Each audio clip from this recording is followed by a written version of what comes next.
Nation could not stop it, could not turn it off. So they thought, World War III is about to stop. Fortunately, it was turned off. So anyway, you've got two things. So whoever was doing that, whoever was manipulating it, turned it off. That's right. So there's a big question. There are two ways to look at that. Right. They're friendly and benign, and they just want us to know that if we get too frisky down here and think about having nuclear war, they can stop it.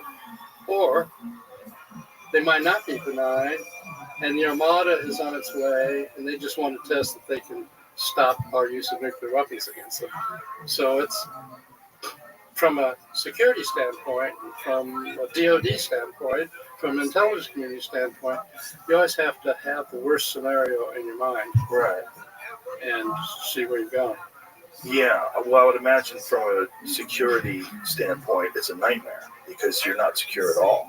If something can fly over your airspace and you can't do anything about it, and it can shut down your missiles or turn them on, you're in a very strange situation. That's true. Where you're completely helpless, dependent upon the whim of these beings. Exactly. Or whatever their mandate is, whatever they're trying to do. Right. What do you think they're trying to do here? I have thoughts going in many directions in answer to that question. All the way from, well, they seeded us here millennia ago, and they're just saying how the Petri dish is doing. Human beings are the product of accelerated evolution. Yeah, something like that. But I mean, it's really hard to know. I mean, it may be that we're a very special planet because we have all this water, which generally speaking is kind of rare. So, maybe they'd like to slowly build up a connection with us so that they could take advantage of direct access to some of our resources. Don't know. By and large, interactions have not been what you might call negative. I mean, even when we shoot missiles at them or whatever. But there were a series of events in Caleres Island in Brazil back in the 80s, I think it was. And as part of our program, we investigated that in some detail, where over some long period, like weeks, and the Brazilian Air Force got involved. They got 1,000 hours of film, and they put their a big Air Force group down there. And the UFOs were coming over and sending out beams that were actually harming people. That's our one example that stands out of there being apparent episodes where UFOs, there's no way to interpret, but as negative. So that makes you wonder, well, maybe there's just one particular group of euphonauts that are negatively disposed, but the rest of them are okay. So anyway, they're probably just like humans in that regard, right? There's humans that are involved in scientific research expeditions. They go there not looking to do any harm at all. And then there's humans that will go into an area where they can extract resources, and all they want to do is do that, and anything that gets in their way, is casualties. Yeah, exactly. So there's a lot. I mean, it's still a big area that needs a lot of look-see, and interestingly enough, even though this has been a tinfoil hat crowd kind of thing up until around 2017, when the New York Times story came out, suddenly that really made a difference, because the people that were coming on board that there's something real here were people like Senator Harry Reid and other senators and so on. And so that's sort of broken open there really something there. And so as a result of that, that's how some of these programs have gotten reignited. How many of these crashed crafts do you estimate there are that human beings have recovered?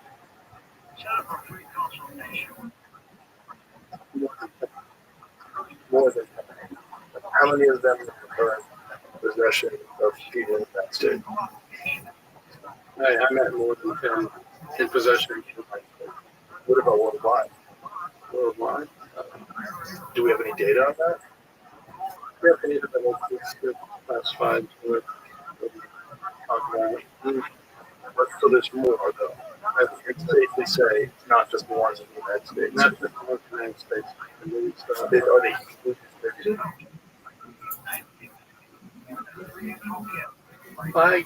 I think actually I don't know for sure in terms of data. I mean, we have our best data, of course, on our own retrievals. but more It's than hard to 10 say. retrieved in the United States? More than 10. What did you take on the zone? Well, we looked into the Bible story, and with only, relatively superficial level, looked at, found out what his clearance levels supposedly were and so on, which came back saying it's not high enough to be doing what he says he was doing. On the other hand, it may just simply be, yeah, it was better than that, but we didn't have the access to see that. So when I hear his physics description, it's a puzzle. It seems not exactly as I would anticipate might be the technology behind the craft, but I can't absolutely write off. So it's an enigma, and I don't have any hard data to one way or the other. So it's I know you can talk to them. Yeah, Uh, it's a fascinating puzzle. it is a fascinating puzzle. Because that would be the place, S4 would be the place where they would do that kind of work. So if you wanted to do something like that, complete Right, you do in the middle of Nevada, apologize for that. That's true. outside of Area 51. So even the people that have high clearances go and say, well, tell me about this. What's behind this? Who knows if it's a special access program, an SAP, it might be, say, no, we're going to tell you that he didn't do anything of significance here. In fact, he might have done something of significance. There's just no way of telling from the outside. Yeah. So the actual generator, the thing that powered the craft that Lazar talked about, what was your take on that? This idea that it was element 115, that when it encounters high radiation, it has some sort of anti-gravitational effect, some warp effect. Well, there are two aspects. One is what is the material or mechanism that generate the effects? Then the other is, are the effects being described reasonable descriptions of the kind of effects you think are associated with such craft? On the element 115, as you know, in the general scientific community, we finally reached element 115, but it's very short-lived. So it's hard to evaluate that, and at this point, there's no evidence that's it. So it was On the other, we should explain to people, it was theoretical at one point until they detected it using, was the Large Hadron Collider or another particle collider? right now, I think it was a particle collider in the Soviet Union or in Russia. And it's very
I'm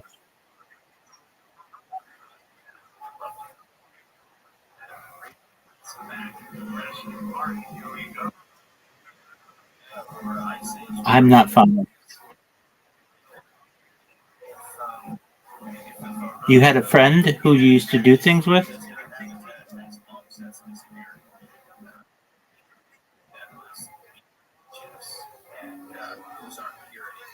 Of your friend?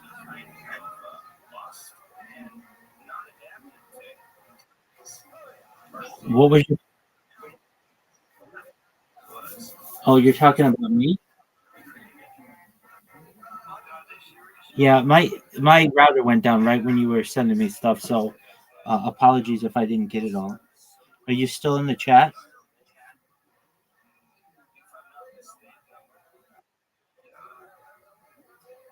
We'll get back in the chat. Just go back to the literati game and okay. I'm saying hi. Say hi back to me.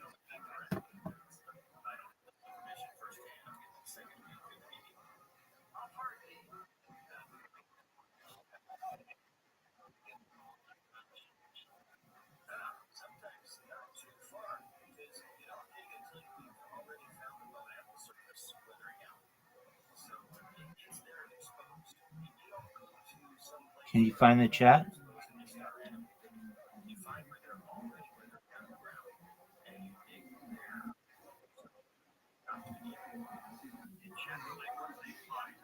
Can you find the chat?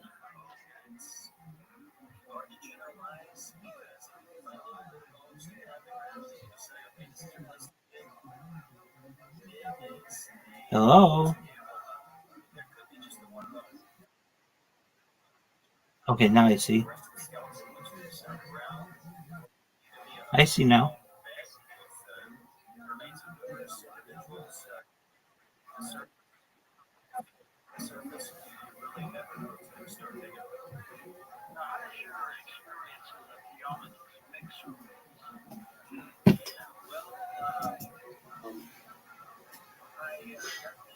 It was a certain color.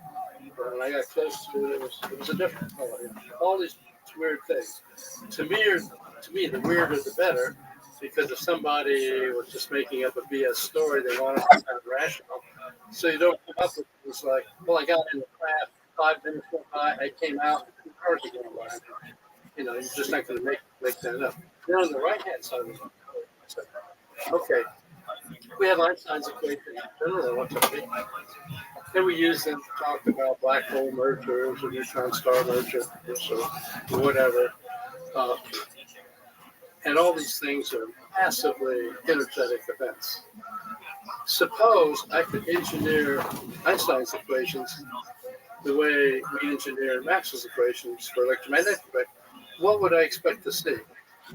And I find out I got a hand in glove match between what was claiming to be observed and what Einstein's equations, if you can engineer them. Well, why can't we engineer them? Well, at least what we know today is the energy density required to engineer those equations is just way beyond our ability to do something solid. Can you give me a comparison of what the energy requirements of something like that would be like? Yeah, people have attacked Alcubierre warp drive. I don't know if you've heard of that, but a big well Alcubierre is a researcher in general relativity and kind of a Star Trek fan and so on. He said, I wonder if we could really have warp drive. And so he used Einstein's equations to say, okay, under what conditions could we do a warp drive? And he actually came up with solutions from out of the equations. Okay, what would it take to drive that? Oh, it would be hundreds of times more than the energy of the sun. I mean, just out of sight energy. So, until we have a new energy source, or until there's some backdoor that we haven't secured in on, it's just really outside of our expertise to think of it. There could be conceivably some breakthrough and an understanding of this backdoor, like whatever it could be, some new type of science, some new kind of understanding. And one of the things that I've looked into myself is, well, what about vacuum energy, so-called? As a quantum physicist, we all know that you push a kid in the swing and it comes down and stops. But at the quantum level, you get something going. It doesn't stop. It always comes down to a certain level, and it's still there. So it turns out that what we call empty space is not really empty. It's full of quantum fluctuations. And in fact, one of the difficulties of modern physics theory is that when we go using our standard quantum theory to calculate, well, what's the energy density, like right here, or way out in empty space? What's the energy density of those quantum fluctuations? It's 120 orders of magnitude greater than could possibly be according to all of our other theories. I mean, it would collapse gravity and everything else. So we have this conundrum that energy that is everywhere somehow all is random and cancels out. So, it's not having an effect. So the idea is that you can somehow access it and cohere it, so to speak. Maybe you can get to the energy. I mean,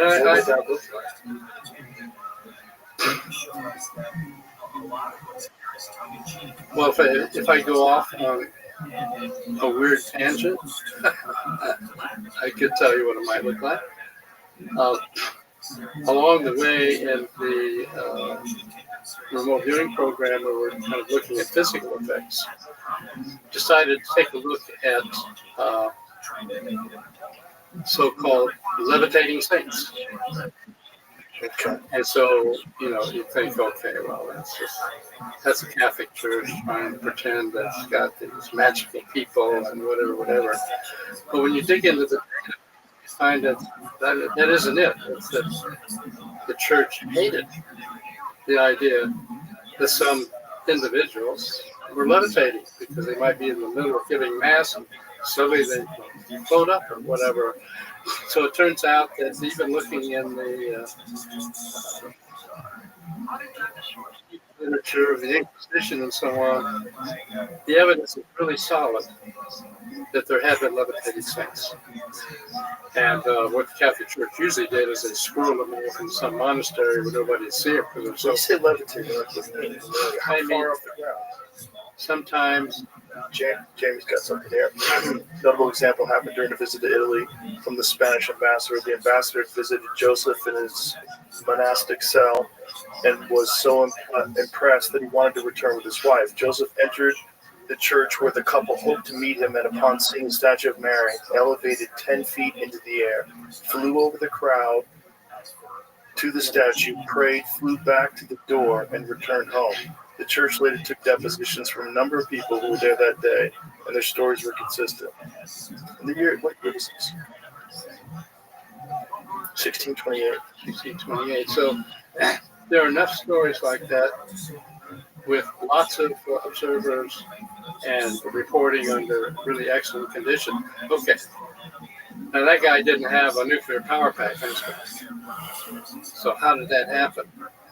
Well, the only thing I can think of in terms of the physics we know today would be that somehow the vacuum energy, which can be very high if you cohered it, and if you made it non-random, maybe that could do it. So perhaps he was able to access this with states of consciousness because he was so devout in his faith that upon seeing this, the experience was so overwhelming that he was somehow able to access this energy. Right, that ecstatic state is... That it would take this extreme belief, this extreme commitment, this state of mind that's very rare. Exactly. That's what it would take. And you would follow that when you did the experiments with the quantum chip, you say, well, if someone's able to control oscillations, you're doing something with your mind that shouldn't be possible. And you're affecting a physical thing that shouldn't be possible. And this is just someone who'd never thought of doing that before, someone who didn't know that they were going to. This is a physical manifestation of the power of whatever unknown ability of the human mind. So since it's unknown, there's no way we would know how to tap it. Right, and if these are very unique moments where this is an extremely devout person who obviously was a monk, was probably meditating and achieving this insane state of consciousness that's almost impossible to get to unless you're committed as long as he was, unless you're as dedicated as he was, and then he has this overwhelming moment. Right. And there's no way to connect the physics to it. Now, but the idea is that if there is energy that's allowing a person using their mind to do this, that somehow or another, if this energy could be accessed through science, through physics, right. through engineering. We tried to look into that. For example, Andrei Sakharov, a very famous Soviet physicist, said, I don't think gravity is its own thing. I think really it's a manifestation of the underlying quantum fluctuations. And so I and colleagues from Lockheed Martin and elsewhere kind of looked into that option. And, if we're just sitting here talking and so on, the universe is full of quantum fluctuations. Why don't I notice it? On the other hand, if you get into your fast-moving car, you suddenly take off, you're pressed back in your seat. Well, what is it that's pressing you back? I mean, it isn't the wind, got a windshield and a cover. Well, there's some modeling that says, well, maybe it's because if you try to accelerate through the vacuum fluctuation, it will push back on you. So that might be our first little touch that, okay, under conditions of acceleration, we do notice the vacuum fluctuation. Well, says to a theorist, inertia and gravity are connected somehow.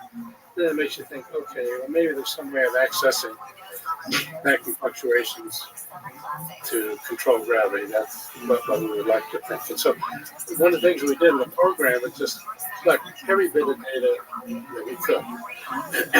So, for example, when I went through my analysis of, well, if we could engineer general relativity, what we'd expect to see, a number of things came out of it.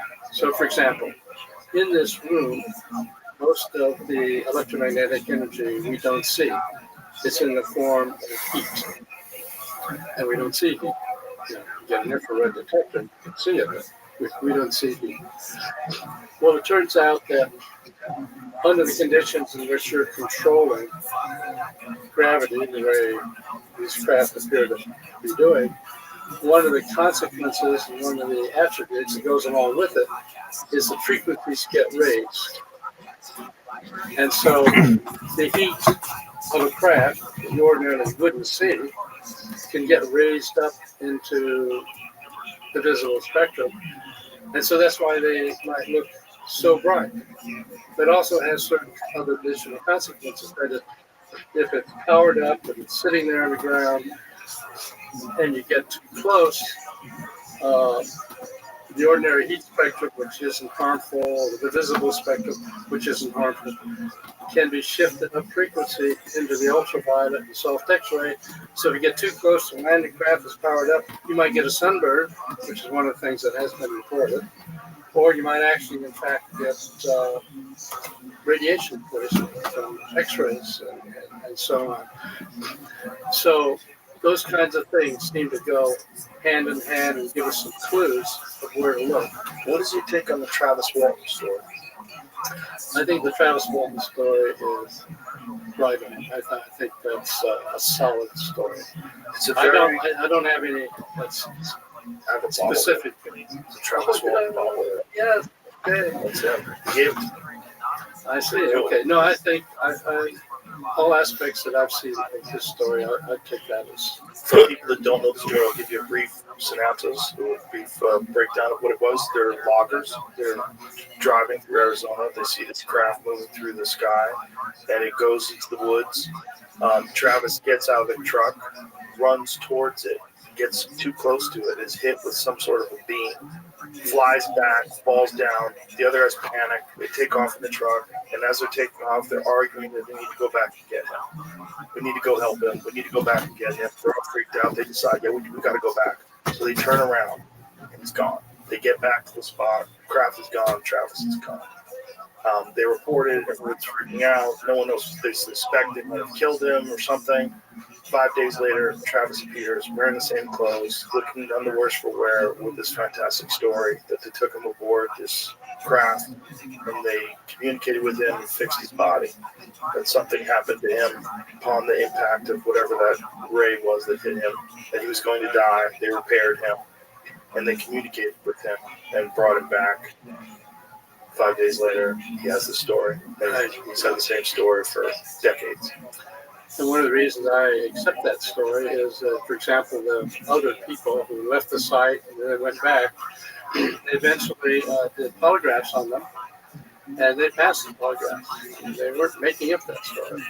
Polygraphs are manipulative. You can manipulate. Well, yeah, you can. But would I expect that some unsophisticated loggers with no. Particularly one of the guys didn't like Travis. One of the guys, Travis, got into a fist fight with the actual day of the event. Yeah, and he also told the exact same story. Right. Yeah, so there was a lot going on with that one. And then there have been frequent sightings in that one particular area, which is also weird. Like, what is it about certain areas? I mean, there's the area that you discussed in Australia. Well, that would kind of make sense. There really is a base somewhere. You know, the real thought that keeps getting brought about in the zeitgeist is the ocean. That's what people bring up all the time. If you wanted to hide in plain sight, where would you hide? Well, you hide in 3/4 of the Earth's surface that we very rarely examine. And the observation of UFOs coming up, non-human intelligence craft coming up out of the ocean, they're all over the place. Right. So Tim Godley was ex-Navy admiral. He's a Navy admiral now retired, who was in charge of NOAA, the National Oceanography, it was called. He's really big on the idea of collecting data about UFOs emerging from the water. And so it seems like the data on that is just all over the place. Also, observing UFOs in the water, zooming by submarines at 400 knots, 500 knots, or whatever, without any cavitation. I mean, it's really. So the data, we're buried in data, really. We're just not buried in how to explain it. Have any of these remote viewers tried to look at the bottom of the ocean?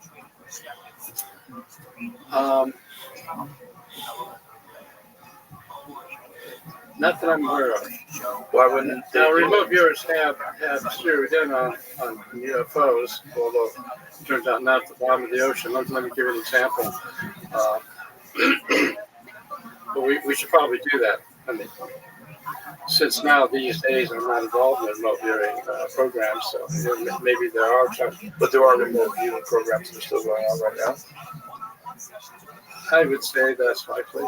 And when you have an asset that works to some degree, even though it's dismissed publicly. So even after the SRI program got shut down, after I came out to Austin in 85 to set up Earth-Tech International and the Institute for Advanced Studies in Austin, starting to pursue my physics stuff because I really wanted to pursue my physics. I don't want to stay in looking at remote viewing forever. But I got calls from certain intelligence agency asking me if I'd be willing to set up another program in remote viewing. And so I figured, okay, I turned it down because I like the change I had made. But so if they ask me that, chances are they ask somebody else that, and probably got somebody to agree to do it. And from time to time, many of the remote viewers that we train uh, in Army INSCOM, for example, have now retired from the Army, and they're teaching remote viewing classes, and they often get tasked by somebody back in the intelligence community to check out something. I mean, they've been very prolific in, for example, detecting, say, cargo ships coming across the ocean where certain containers full of dope. Really? That's been released on the CIA site about remote viewing results, and so you can find it. Of course, I tell any remote viewers I know, don't want to advertise that because you don't want cartels check on your back. So. Yeah, but what I'm interested in is the possibility of things under the ocean. And I would imagine if I was running a remote viewing program that had suspicions that there's activity under the ocean, like that craft that was seen that goes 500 knots into the water, that I would start looking at it. I can well imagine that somebody is. You're just not aware of it. I'm just not aware of it. But there's this structure that exists off the coast of California at the bottom of the ocean that looks odd, very odd. It looks very constructed. It looks man-made or intelligent in its construction. And I was just looking at something on Google Earth the other day where people are having a hard time finding it now. And they're thinking that it's perhaps obscure. See if you can find that. Because I know what you're talking about. You saw it as well? I saw it as well. And it was certainly interesting. It looked very weird. It looked like some sort of a base. It was flat on the top, and it looked like it had openings in it. See, I lost your sound. Oh, you did? Jamie, maybe it's your headphones, or did you just step on something? You hear me now? No, I mean, I just hear you through the air. But listen, we're going to take a break right now because I got to use the restroom anyway. Jamie will fix it, and we'll be right back. Had a little tactical snafu. Use the restroom. Right.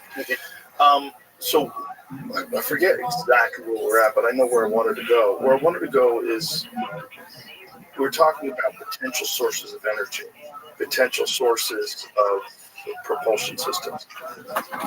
How much do you consider the possibility that the things that people are seeing are ours? They're made in some top secret program using some advanced propulsion system, some advanced energy system that is not publicly disclosed.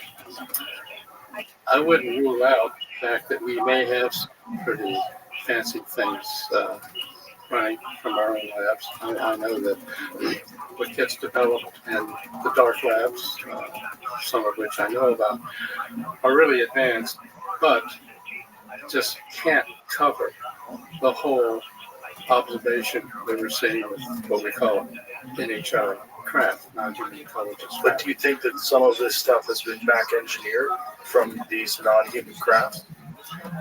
Some of the materials, I would say yes. I think we've got some.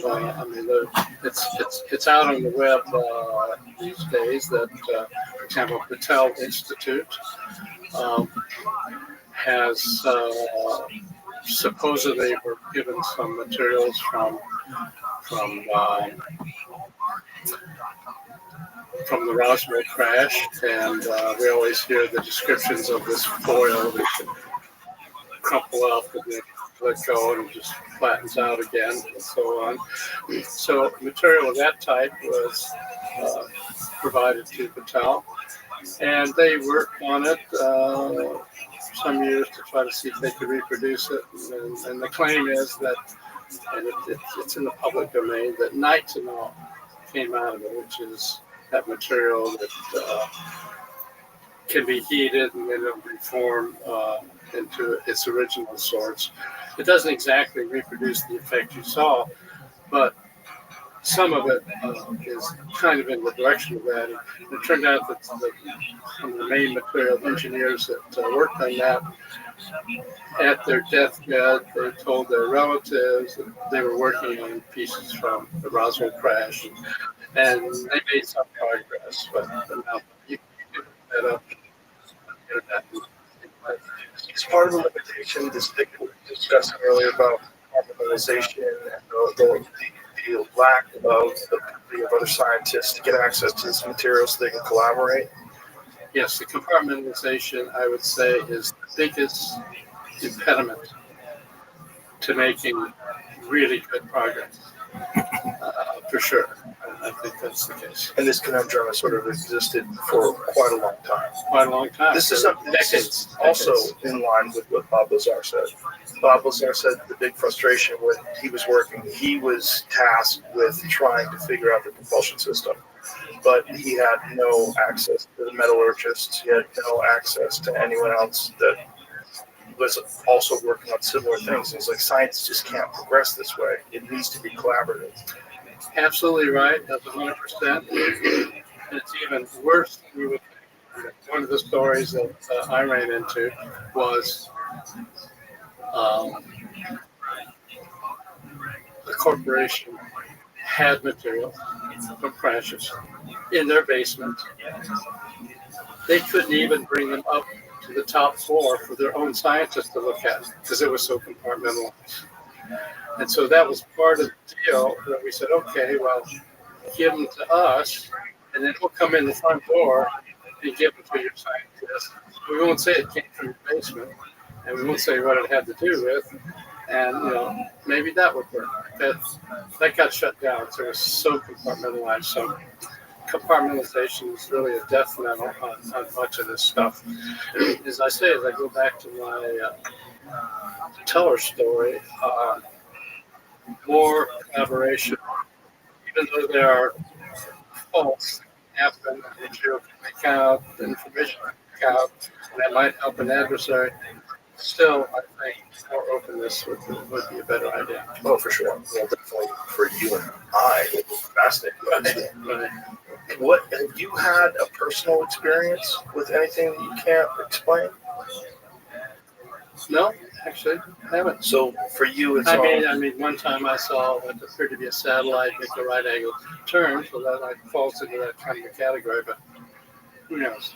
Who knows what it was? right. So no, Nothing profound.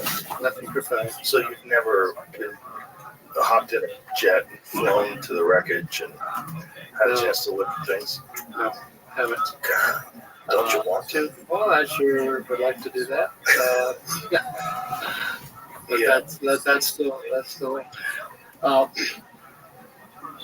We had this discussion earlier about, for example, the remote viewing, quantum entanglement, or what's going on in physics that we don't understand. These kinds of things can be happening. And, you'll be interested to know that someone John Paul DeGioia, and I are in partnership to explore a new means of communication, quantum communications. And so I'm actually now, at this point, directly involved in the program to examine quantum communications. And so it turns out that whereas ordinary electromagnetic communications, can't get through barriers, metal doors or whatever. Well, why is that? Because the electromagnetic signal, when it gets to the metal door, the electric and magnetic field generate counteracting effects, and so the signal can't get through. So it turned out that some years ago, when I was digging around to try to find out how to explain unusual effects, I dug deeper into electromagnetism down into the quantum levels and recognized that there's some additional quantum processes where you could end up suppressing the electric and magnetic fields, but you would still have a quantum signal, which in principle could get through barriers. So that would mean, okay, if that's the case, and we could communicate to submarines. So whereas the salt water is sufficiently conductive, an electromagnetic signal can't get down there and communicate. If you are able to pull out the electromagnetic components, but you still have an underlying quantum aspect to it, you could get through. Or same thing with spaceships. When our spaceships came back when Apollo spaceships came back, once they started in our atmosphere and were surrounded by plasma, we had this period where there's no communication. Well, for the very reason that electromagnetic signals can't get through charged plasmas, but this quantum communication aspect could. How would you encode the information quantumly, and how would you project it? What kind of machinery would be involved and stuff like that?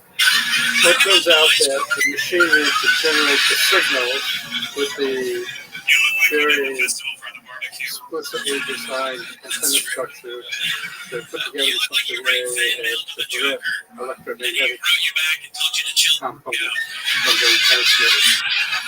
It's the detection part where the secret to the technology is, because it turns out that if electromagnetic signals aren't there, how are you going to detect such a signal?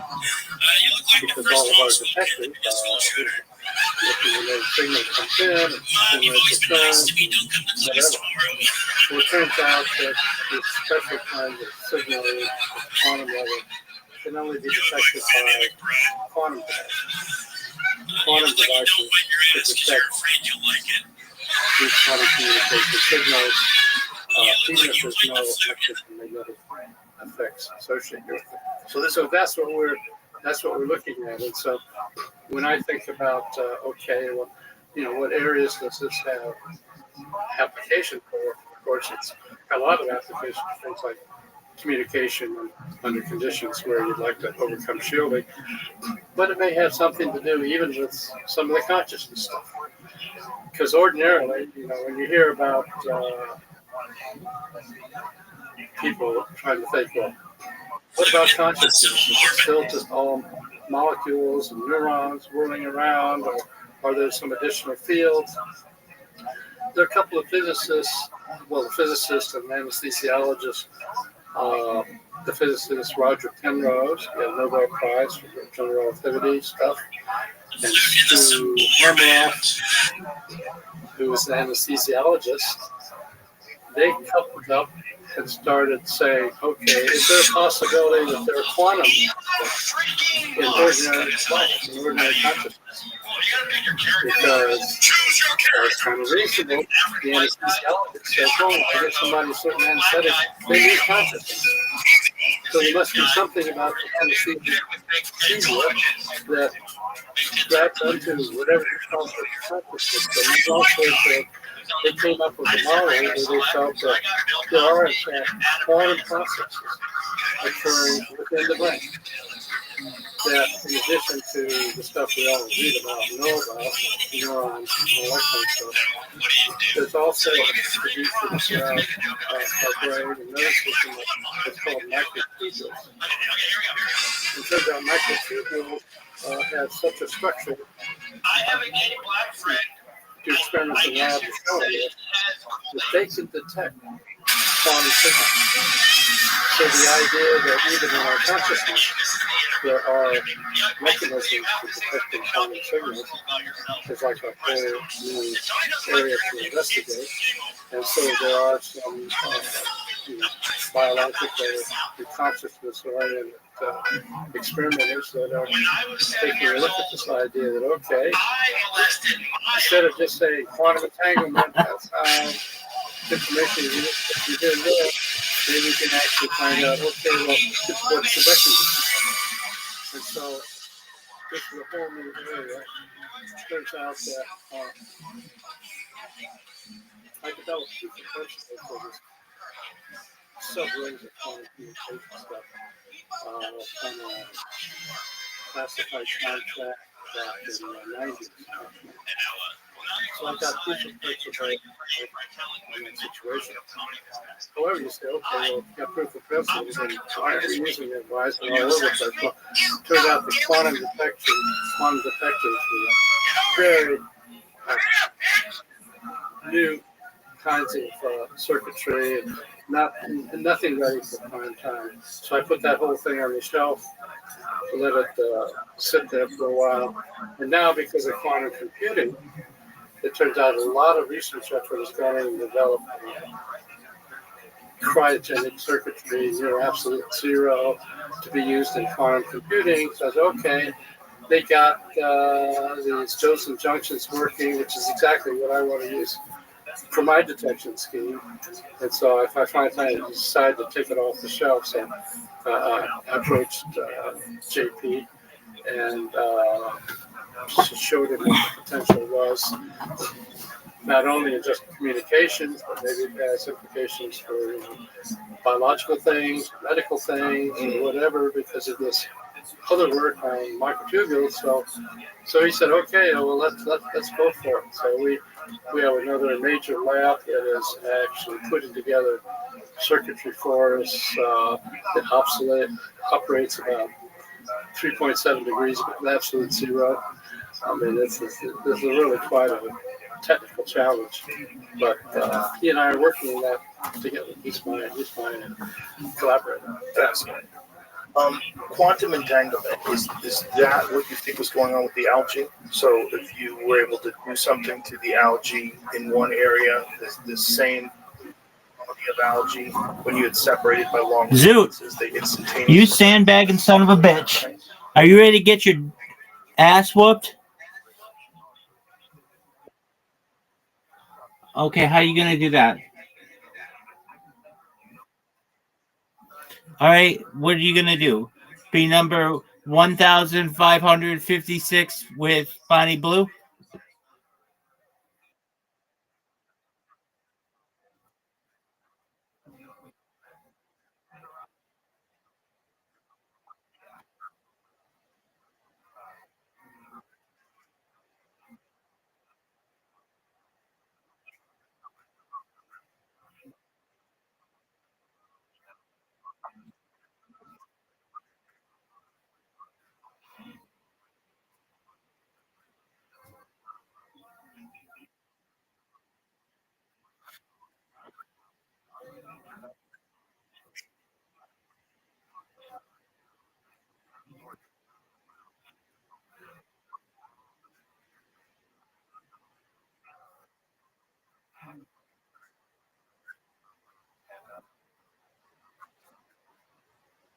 That's a fucking hilarious idea. So you mean you just go into people's Instagram comments and call them fat?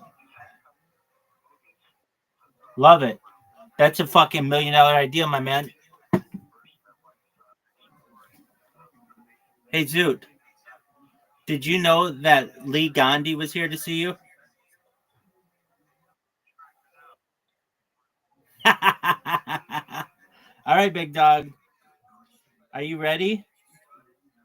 Dude, I've got 1 million of these fucking jokes. They're so funny. Let me just read them to you. I mean, they're not really funny. They're funny if you're like 14 years old, but I kind of think that shit is hilarious. Yo, what's going on, girl? Yes? What?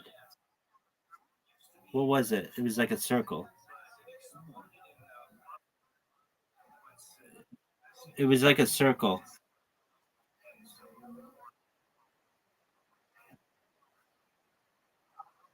All right. Zoot. Zoot. I can't have two people talking to me at the same time. Just hold on, Zoot. What'd you say, Audie?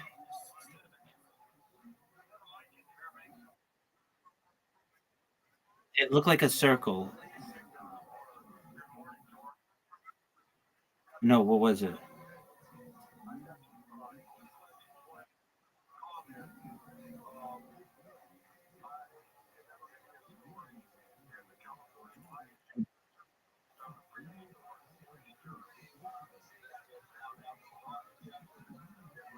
Okay, it's a triangle.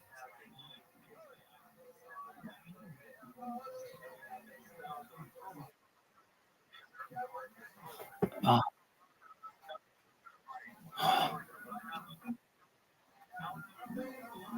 I can't read it. Okay, it's just. Hold on, let me make it bigger. My vision isn't very good. I can't even see that it says 13.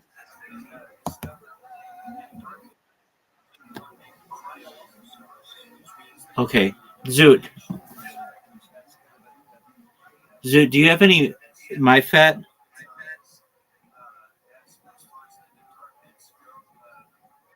Zoot, do you have any my okay, my fat dick in your face? Zoot, do you have any Zoot? Zoot, do you know about Bofa?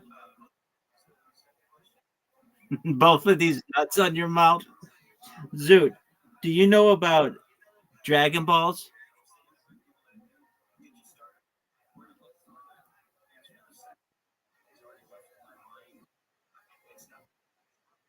Yeah, Dragon Balls on your face? Zoot, do you know about Sugandis? Zoot, were you aware of Sugandis? Sugandis nuts, son. Zoot, do you know about Phyllis? These are so stupid. I love them. Zoot, do you know about Phyllis? Zoot, Zoot, do you know about Phyllis?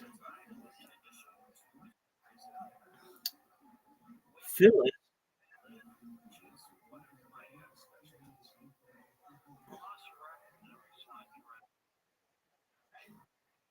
perhaps. Phyllis, I'm looking for Phyllis's joke. Zoot, he has a girlfriend. Unfortunately, she's closer to me than she does to him, but he's got a girlfriend. She's closer to living near me than she does him, but he's got a girlfriend. Perhaps, man. Hey, Zoot, do you know about plant tulips? Zoot, do you know about plant tulips? Do I talk to Phil? Hold on. There's a. Uh, didn't Phyllis have an ability? Wait, who's Phyllis? Phyllis Dick. I just think that's hilarious. All right, next one. Uh, Zoot, do you know about Ligma? Calm down, Audie. These are for Zoot. They're funnier if I say him because we're both sophomoric. Zoot, did you know about Ligma?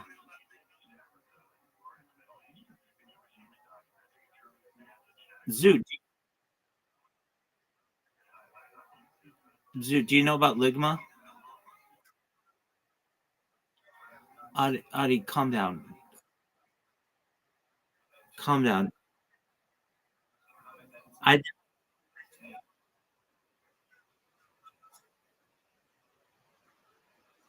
I'm not talking to you.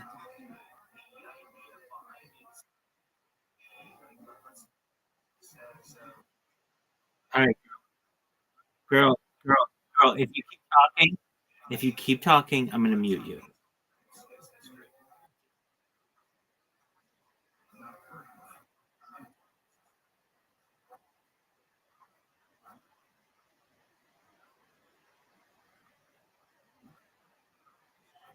I understand that, but be quiet for right now. I'm telling Zoot these jokes.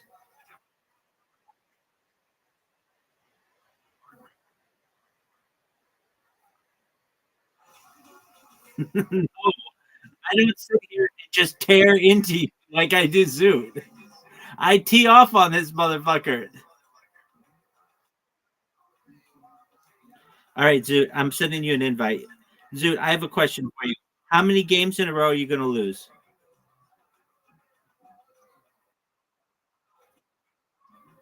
Zoot, how many games in a row are you going to lose?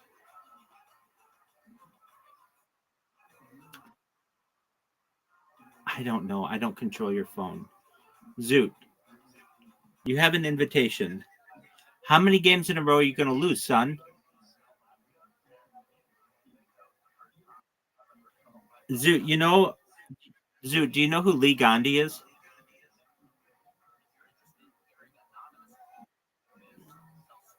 Lee Gandhi's nuts. I used that on Riser. Yeah,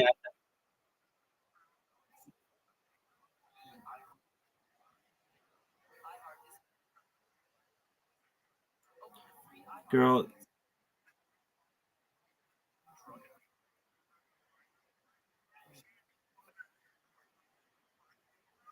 Okay, Audie, you need Audie,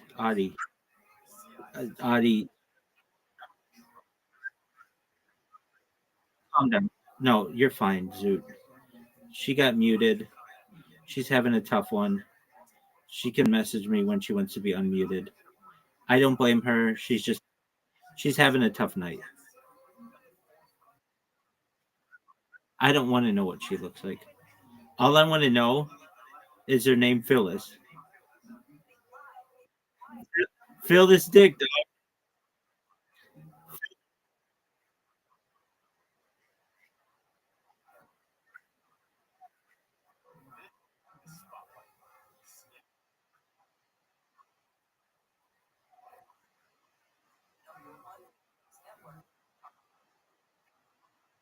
All right. Can I call her Phyllis? No, I know, but can I call her Phyllis? Oh, get in the fucking hole. Oh, dude, that would have been amazing. Dude, am I the only person who finds these jokes to be absolutely hilarious? You don't find Ligma to be a funny joke?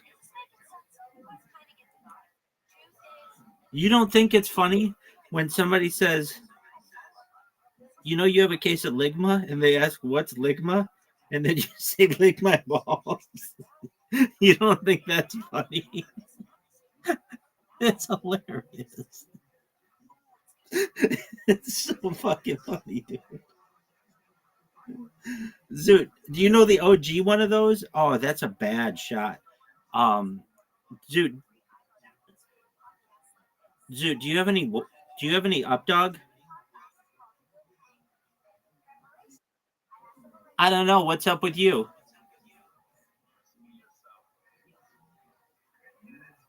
That's from the American version of The Office. Dude, I'm down 0-2. You know, it's like impossible for me to come back. This would be the greatest comeback in the history of this game. Oh, Zoot, you kind of just gave me a little shortcut. You ready for this shot, Zoot? Just straight up sucks. Hit his ball at least. Hit his ball. Dog.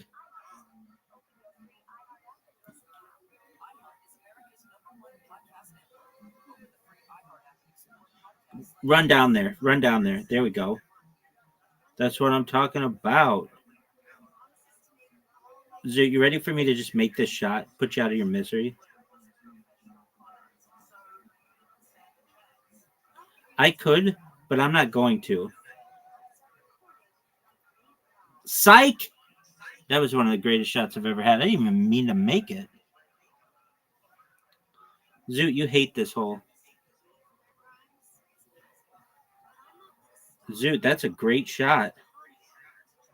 Zoot, you just won. It's impossible for me to make. I mean, it's over, baby. Great job, man. How do you feel?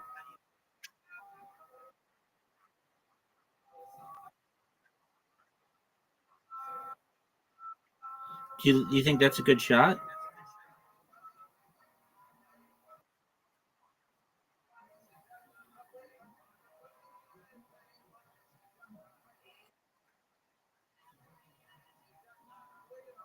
What was that?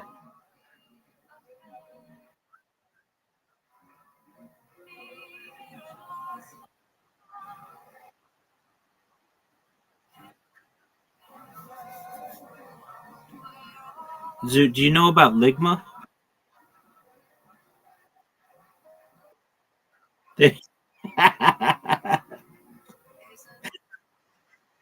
I I know, dog. Good job, Zoot.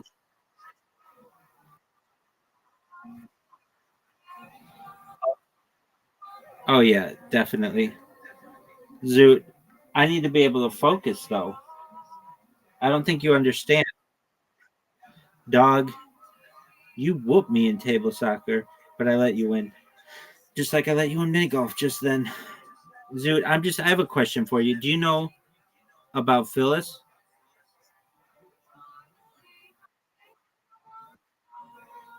Phyllis Dick.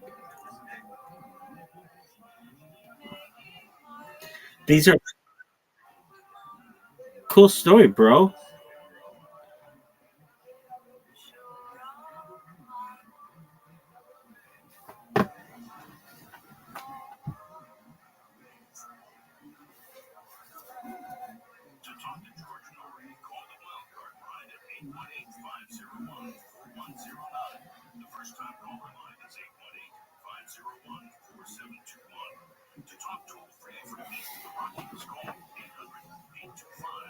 Zoot, it says it's waiting on the other player. Zoot, are you gonna pick a fucking team? You're gonna jerk yourself off raw.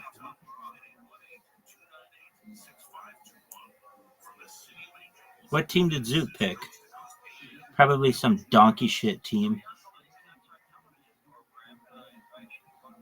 One of those shithole countries, as our president calls them.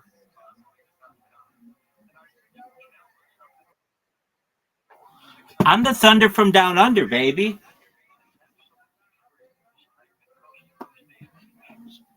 Oh yeah, you definitely picked a shithole team squad. Oh, Zoot. Yeah, but actually it turned out to be great. The USA looks pretty cool.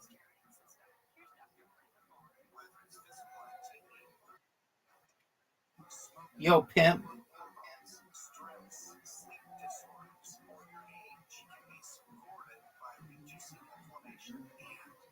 Zoot. One of the greatest shots we've ever seen. There's an open goal. What are you gonna do?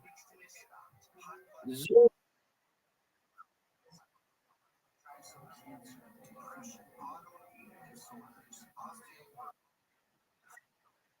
Zoot, take a shot on goal, big dog. Oh, you fucked up, son. Oh, major fuck up, Zoot. I need a. I'm just gonna go for the goal. Oh no.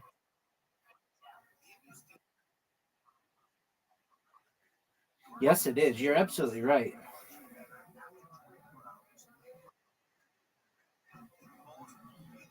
Easy shot, Zoot.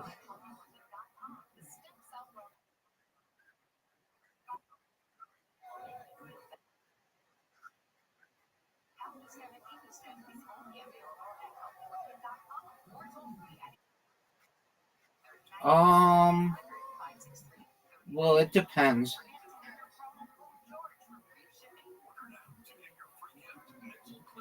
Oh, Zoot.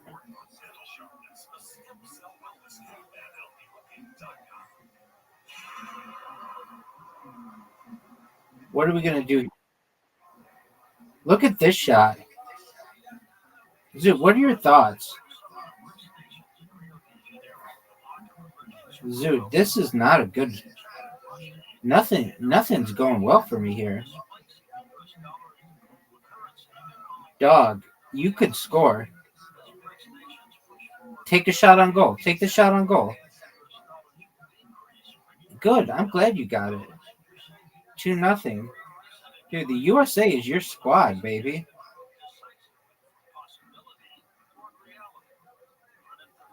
Give me that pass.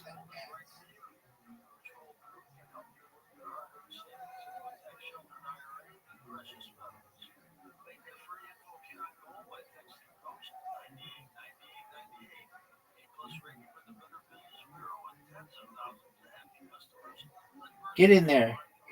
Look at this pass, Zoot. You ready for this, son? No passes left. Oh, and I scored. Zoot, what are your thoughts on my goal? That was one of the best goals we've ever seen. Do you know how much athleticism that took?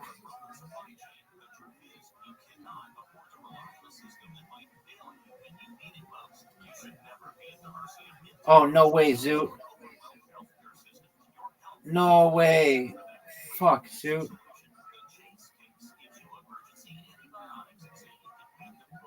Zoot, look at this shot. I'll ask you in about 4 goals.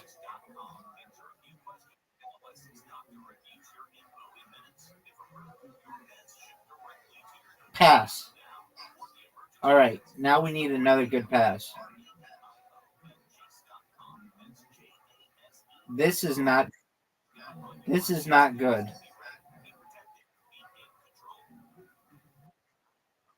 Yep, you've got the golden dome. Oh, Zoot. I need an amazing shot right now. Oh, 3-2, baby. How'd you like that shot? That was one of the best shots in the history of mankind.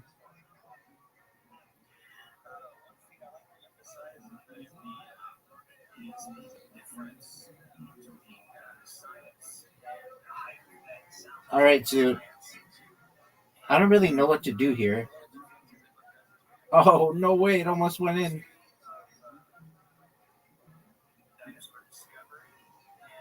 No way. Zoot. If I could get this pass to that guy. Oh, baby. Oh, baby. Zoot. Zoot, do you know what the Thunder from Down Under is? What is the Thunder from Down Under? Yeah, where is it? You got it, baby.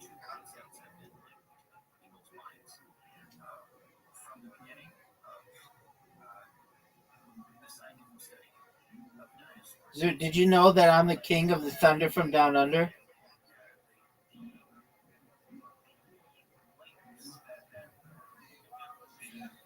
I'm its leader. All those horny chicks come out to see me. I tell them I'm from Perth. They don't even know where Perth is. Oh, Zoot, that was amazing. All right, your defense is fucking great. Oh, I wouldn't have counted anyway. Zoot, I hate your defense. F your defense, son. Take a shot on goal. All right, Zoot, you ready for one of the best shots you've ever seen?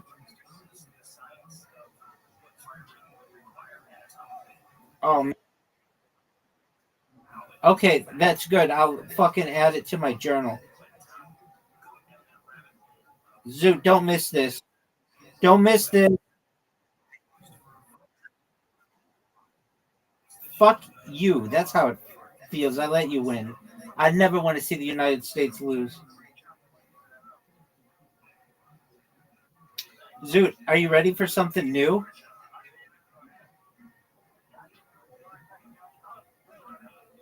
Zoot. I'm really bad at this.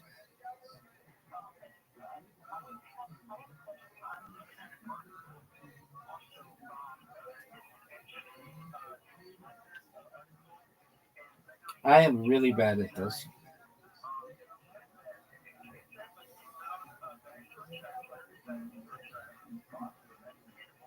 I can't tell the difference in the balls.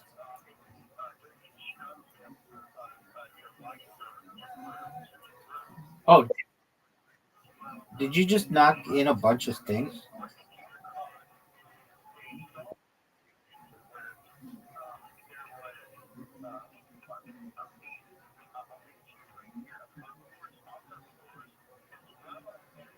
Oh, I thought that was my shot.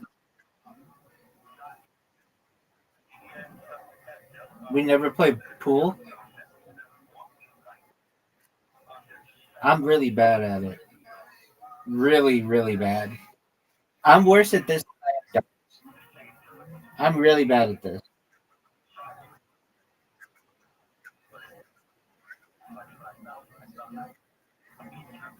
That could be. I doubt that. Maybe in mini games.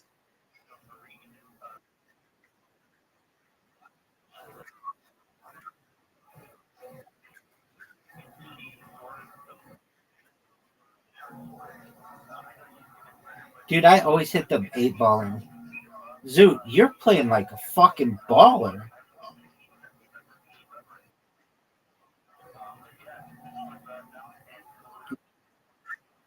Zoot, are you gonna put some Ligma on that next shot?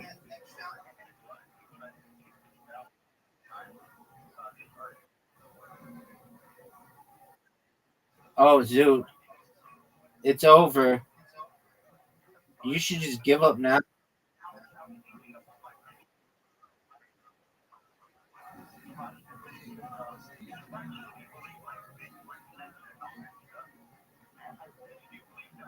That was one of the greatest shots in the history of mankind. Zoot, do you know who Pauly Shore is? Who?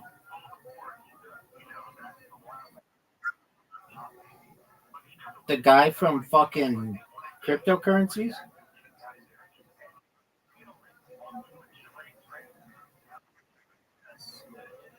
Why?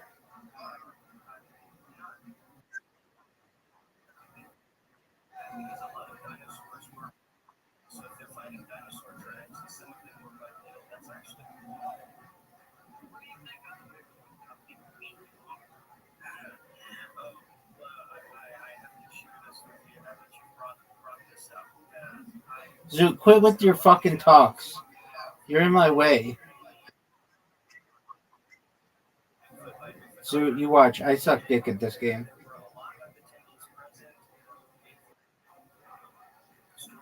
Told ya. Zoot, shut the fuck up and just go.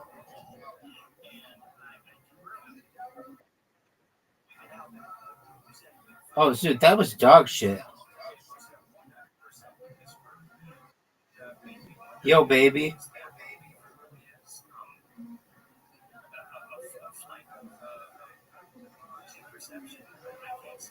Look how sick this shot is. I told you I fucking eight ball. Fuck. Zoot, dude. I always do that. Fuck, Zoot.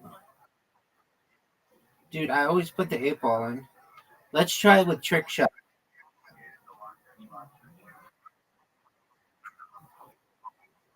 Dude, I have like a less than 10% win rate. I'm really bad. All right, I don't know what cutthroat is. How do you play cutthroat?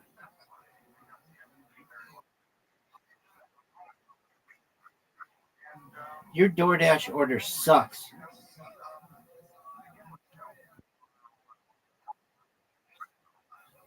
All right, cool.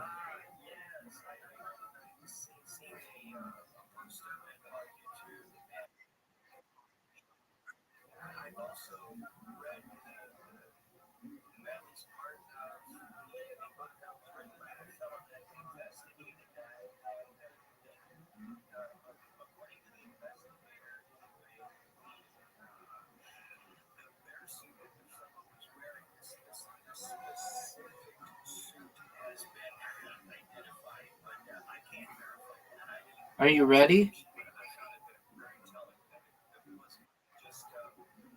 You're ready?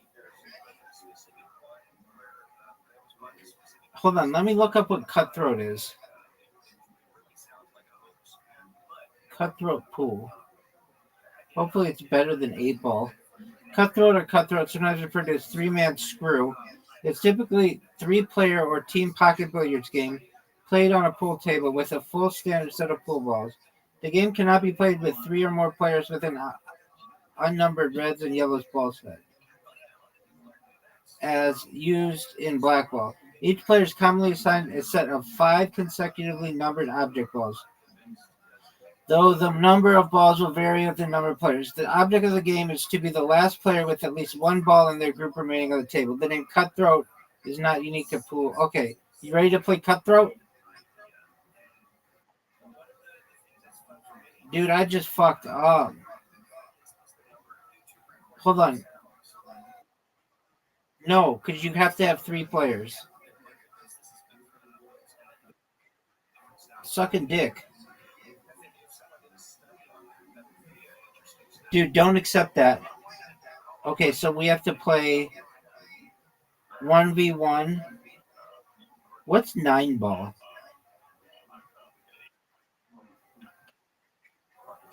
Dude, it's with 3 people. You can't play it with 2.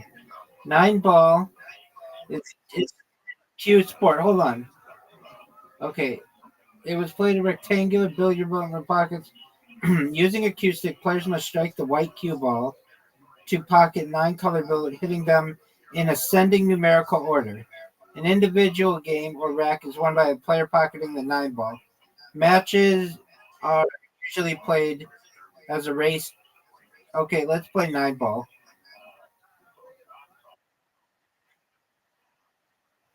No, it's a type of pool.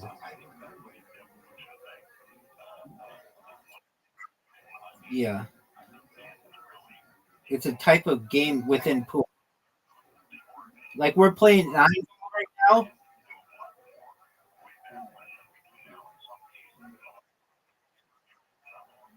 I don't really know. You pocketed 3 balls. Hit the 1 ball.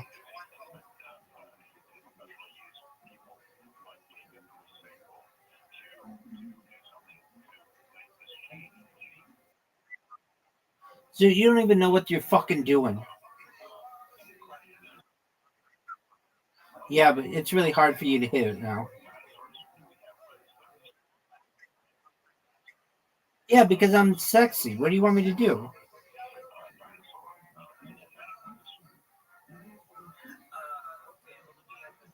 You're fucked.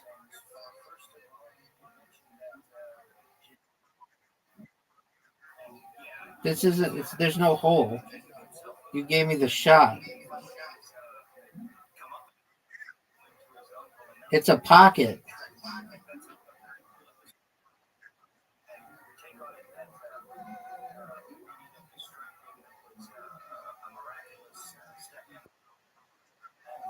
Oh, I did you see that?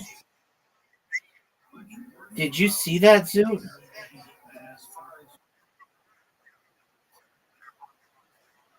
Oh, I didn't know. I didn't even know you could overshoot. I was always going for as hard as I can. Did you see how sexy that? Zoot,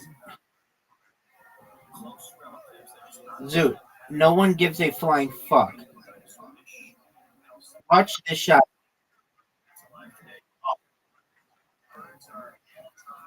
No, person. It's whatever person puts the 9 ball in. Zoot, don't suck. No one knows. Just put the 9 ball in when it says to hit the 9 ball. Zoot, that shot was that. Zoot, that zebra shit.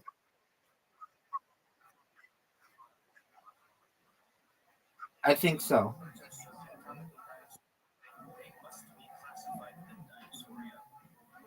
Oh, that was one of the sickest shots of all time.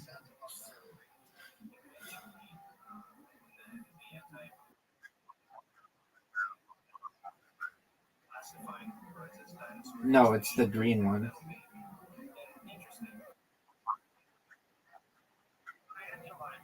Dude, I'm just gonna put the ball in a really tough spot for you. No, it's easy. Oh, you failed to hit the 6 ball first. So it goes back to the original spot. Dude, why didn't I just take that shot? You, you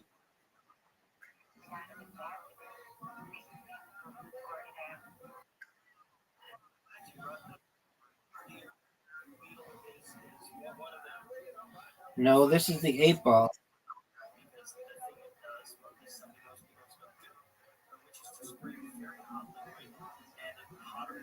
I scratched.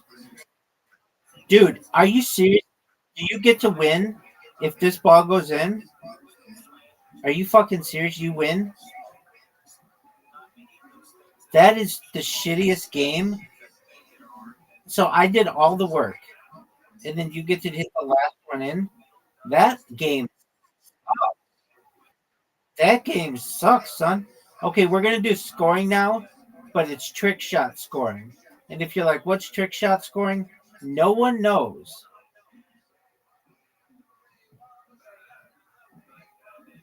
Zoot. Dude, I don't give a flying fuck about your food. Hit the fucking ball. Zoot, you have an invitation. You're just jerking yourself off raw. Dude. No, there's not, you jackfruit.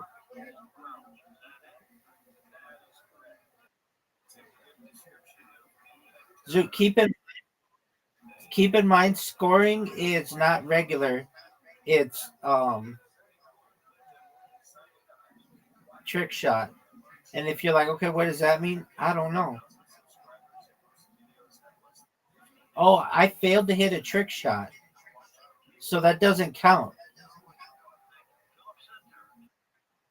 I think you have to bounce it off something or something.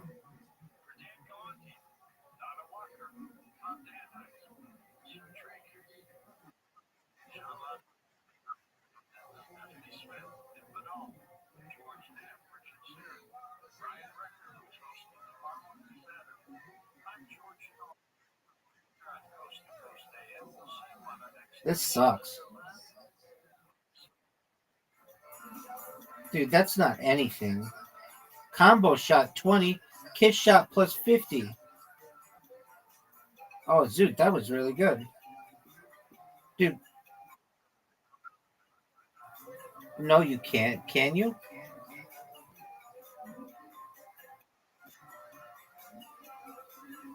That's wrong.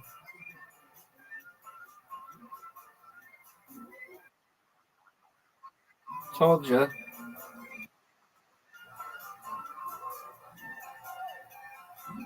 One of the sickest trick shots in the history of mankind.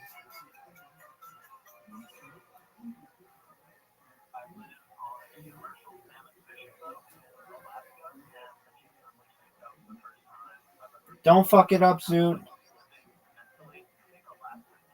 No way. That's not that's not a trick shot.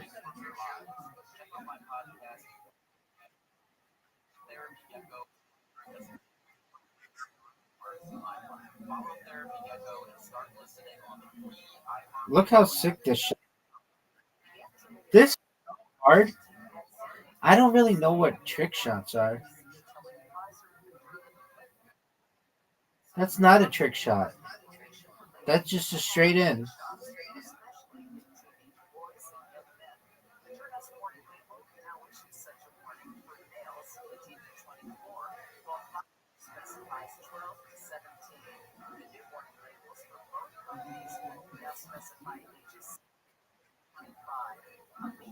Hit me with it, big dog. That's not a trick shot. That shot sucks. Oh, kiss shot 50, combo shot plus 20. Oh, dude, you have 140 points on me.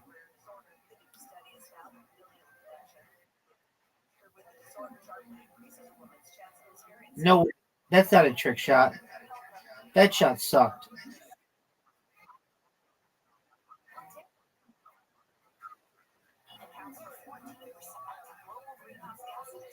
Like this, baby.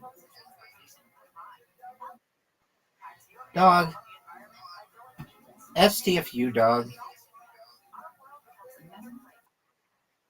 Dude, do you know what STFU means?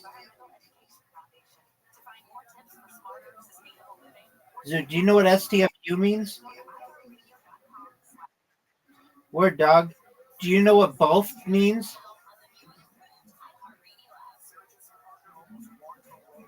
No way, that would have been amazing. Dude, do you know what both means? Both these nuts in your face, son.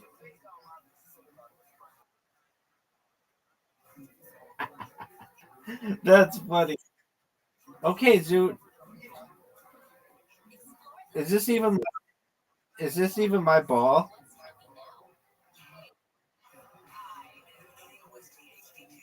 Oh, I made something. Penalty 30? I have negative 30? Dude, this is so hard.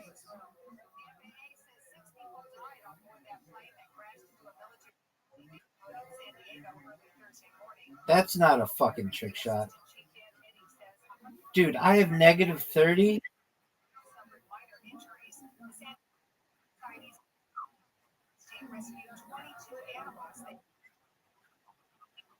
Yeah, because I'm sexy. Zoot, negative 30. Look at the score.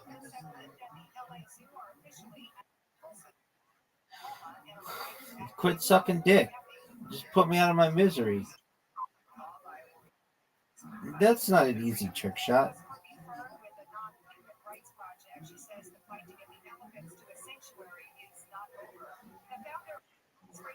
Dude, punish him. Punish him for not hitting anything.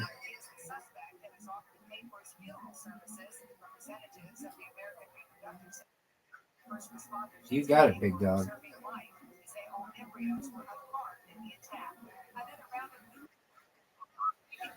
Zoot, go get your fucking food and don't waste any more of our time.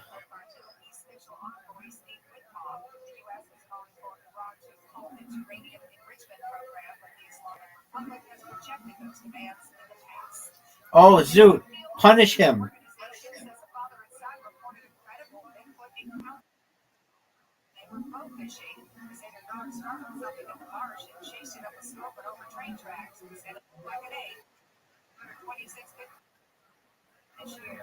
Zoot, there was a Bigfoot sighting. Yeah, Bigfoot in your fucking ass. No, there was something they just said on the radio. A guy saw it and his dog chased it up a hill.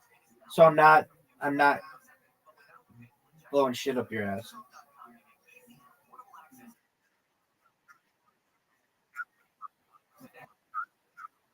No, this was uh the Associated Press.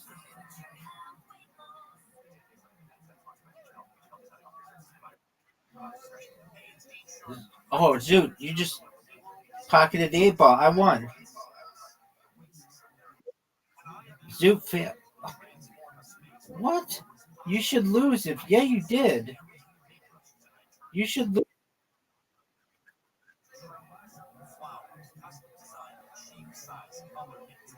You should lose if you hit the 8 ball in. It should be like normal. Zoot can pocket the 8 ball. Zoot, hit the 8 ball in.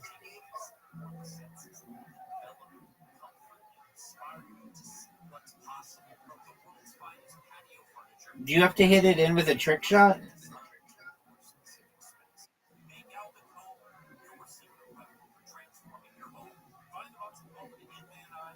Look how sick this shot is. Trick shot.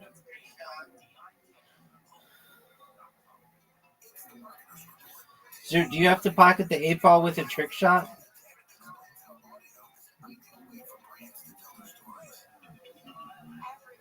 Zoot, hit this fucking ball and quit sucking dick. Zoot, you're such a dick sucker. Zoot, hit the fucking ball. All the time's up.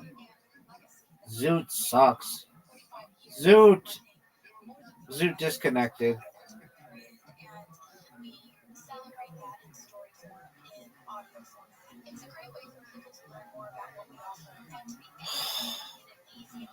This is the worst. I scratched. Zoot, it's your turn. Zoot, hit the fucking ball, dude. Zoot's just sucking dick. Never known more person to suck dick on the other side of the world than Zoot. That's the only thing I can imagine at this point, based on the physics we know. How far were they separated in distance? Well, I was going to separate it was about 5 miles. That's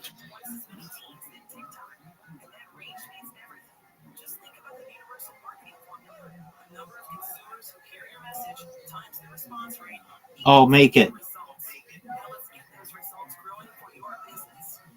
I see you, baby. Wave. Can you wave?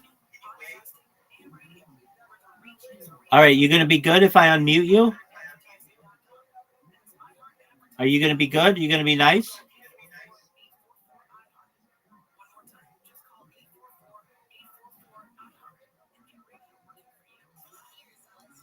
I won, Zoot.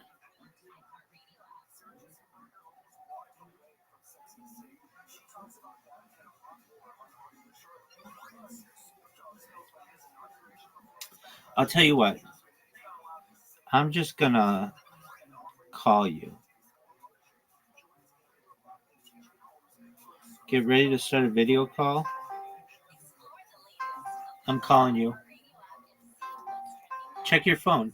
Or not your phone, but check your app. Yo, girl. I'm calling you. You check your phone.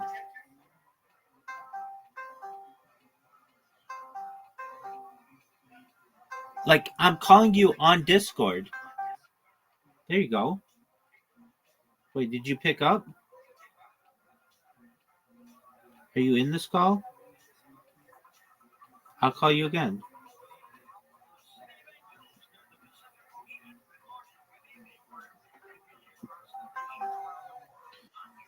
It's calling you.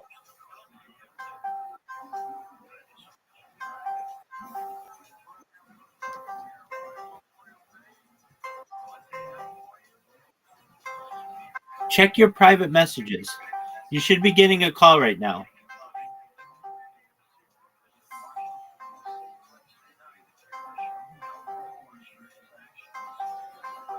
Check your private messages. All right. I'll let you speak. But be on your best behavior and don't be bonkers. All right, she just bounced.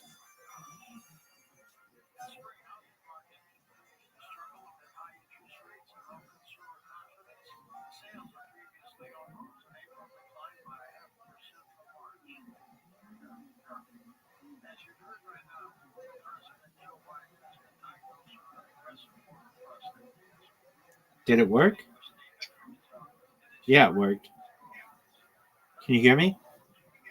Yeah. What's going on? I don't know. Did I tell you everything? Girl, I don't know. Or did you not? I don't know what you're saying. So tell me all about it now.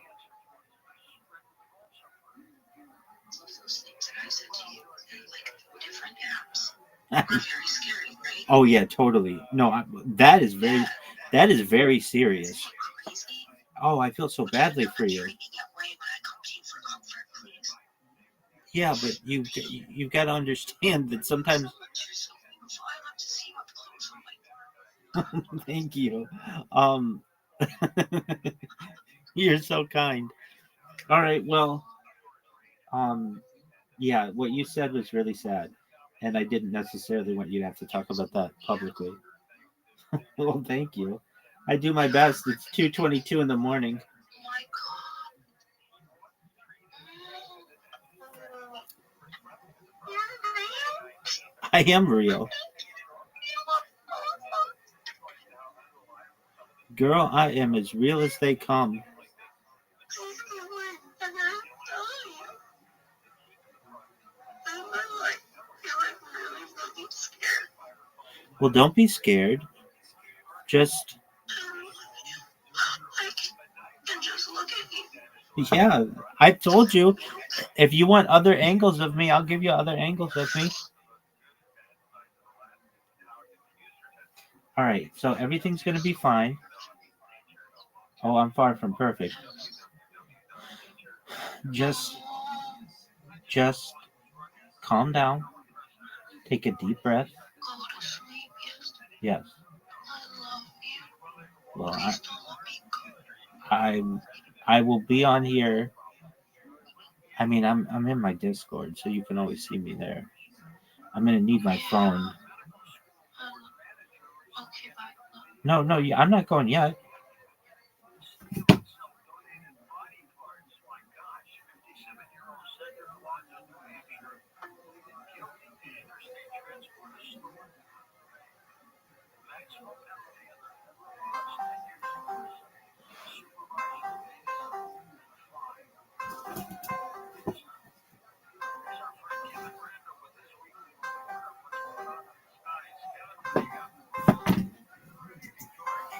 As it turns out, I never actually got to do that experiment because the CIA came and scooped me up and said, well, we got to go look at this remote viewing.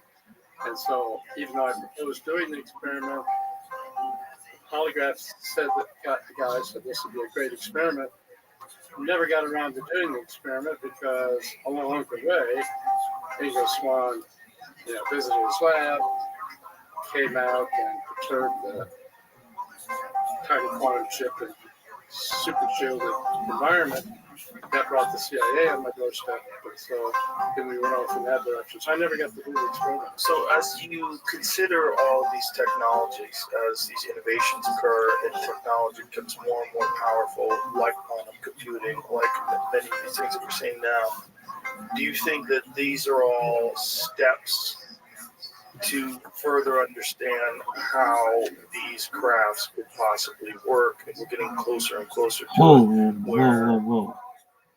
disclosure would accelerate that, and we would have to get over this. We'd have to have some sort of amnesty towards the people that misappropriated funds and lied to Congress, amnesty towards whatever defense contractors were given access to this equipment or these materials and other ones. There has to be some executive decision that's made where, like, look, for the greater good of the human race, we have to bypass all of these blockades that are involved in us being able to truly understand what's going on here. And one of them is we have to have disclosure. Yes, exactly.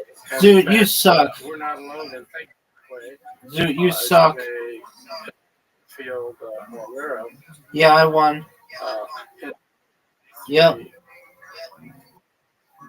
Then Majority Leader, Senate Majority Leader Chuck Schumer, and a Republican Senate got together. Dude, and they you put suck. together an outline of an amendment to be attached to the National Defense Authorization Act called UAP Disclosure Act 2023. And it's pages long. Okay. And it's hard to read. But within this document, they outline how you go through disclosure.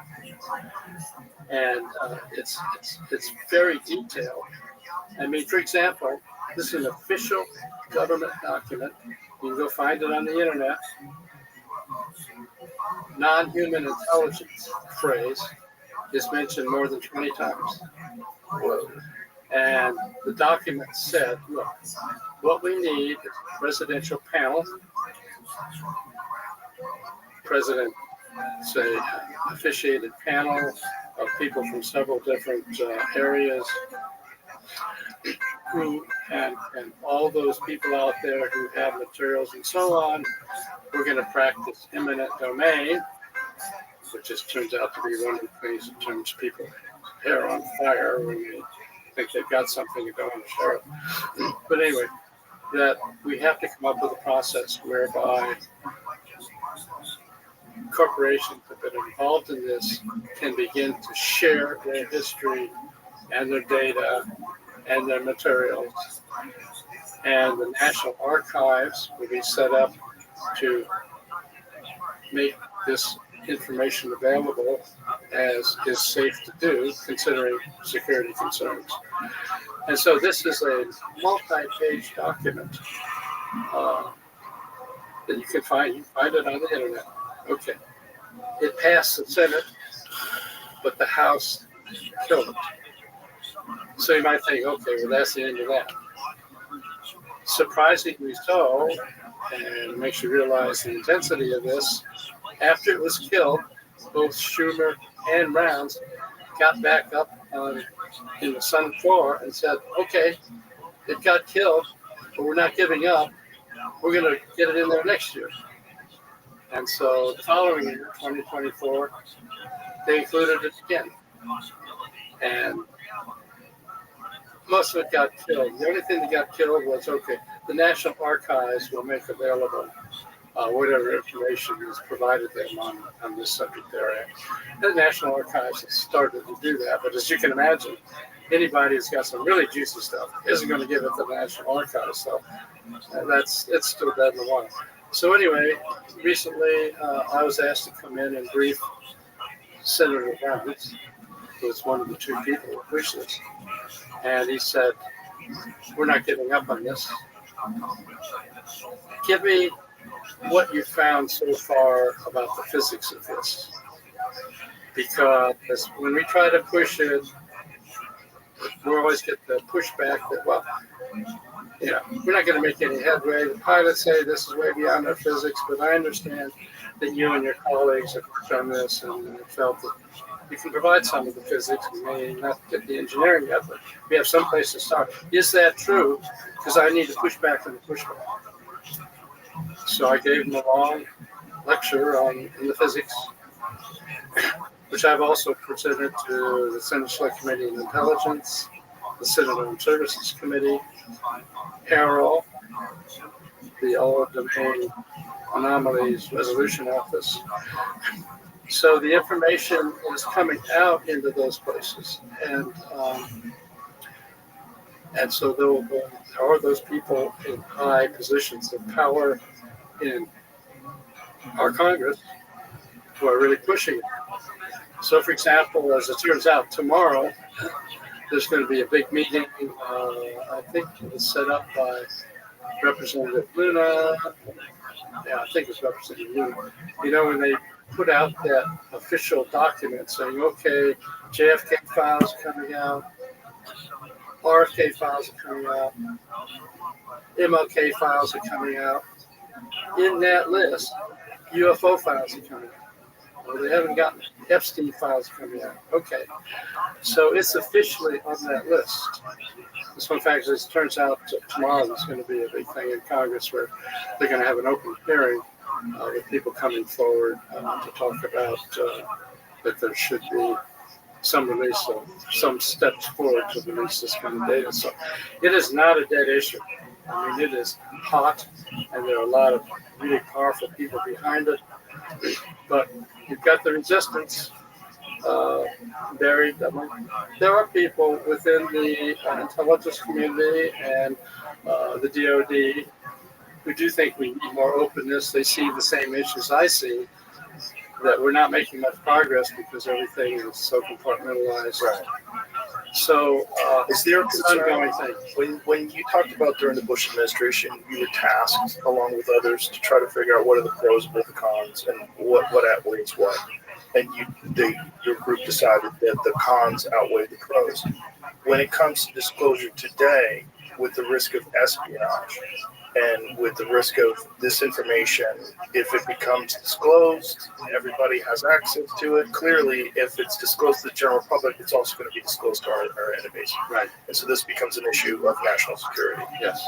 So it's got to be done correctly. How would one do that? Well, this write-up that Schumer and Rounds and some other people, Gillibrand and Rubio, put together, said, okay, you got to lay everything out on the table in a high classified area. We're going to have to sort our way through what can be released that doesn't take the chance of giving our potential adversaries data they need to leap ahead of us. But nonetheless, we've got to have more collaboration so that we can move ahead faster. So that's the job of, at least in that document, of a 9-person panel to figure out, okay, what could be released without jeopardizing our national security so much, but nonetheless accelerating the kind of collaboration we need to make headway faster.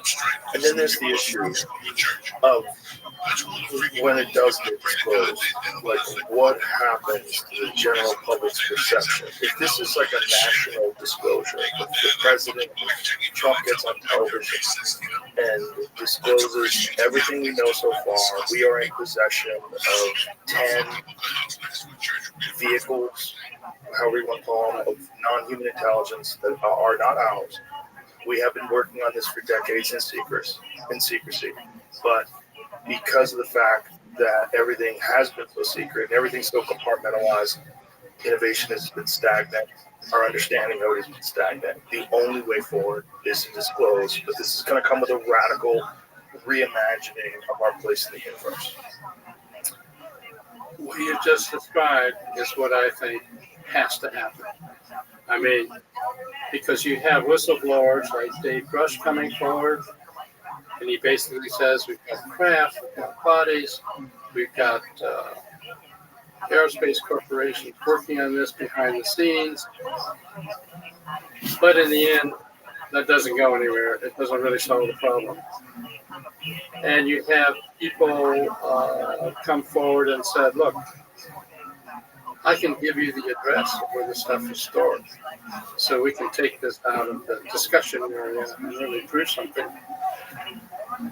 But it would take, I think, a presidential executive order or something to light a fire under that process to have it happen. So, but that's all possible. It's all possible.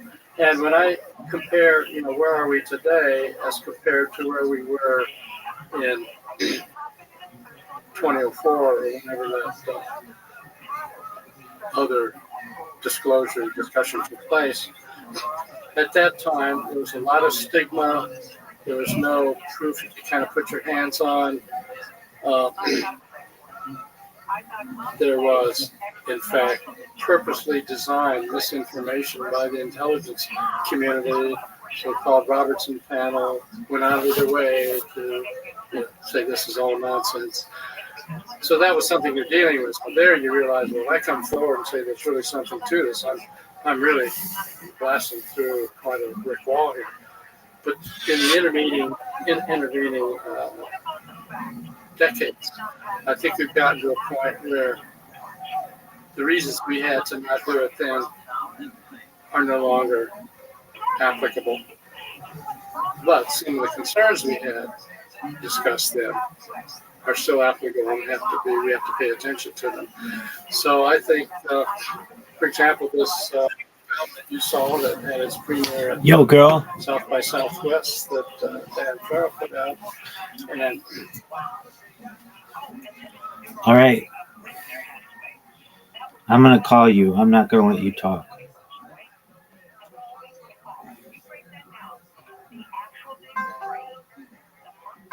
Pick up my call, please.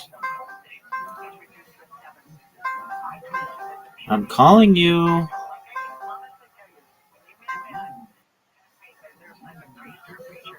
Hey, Audie, can you hear me? Yeah, you can't send me that kind of stuff in Discord. Discord's very strict, and they read through all your messages, so you can't send bad stuff in Discord. That's why if you're going to send it anywhere, send it in Play-Doh. Do you understand?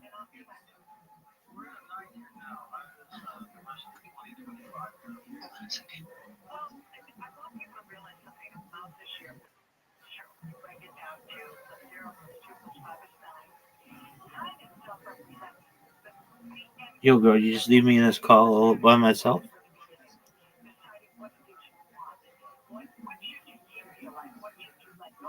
Yo.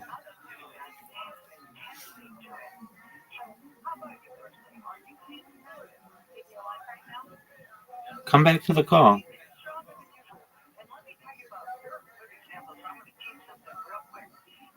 I'll call you back.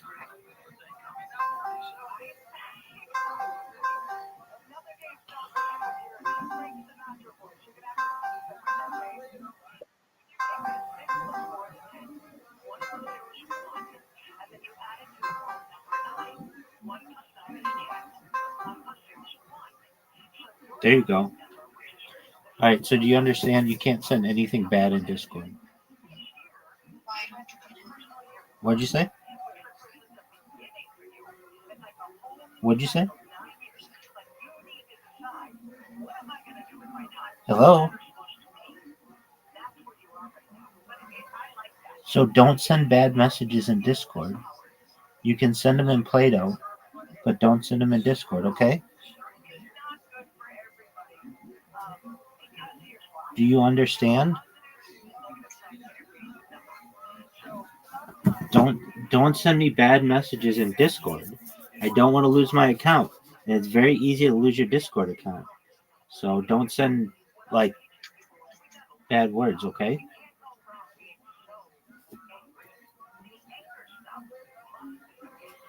Do you understand? Okay, show me that thing.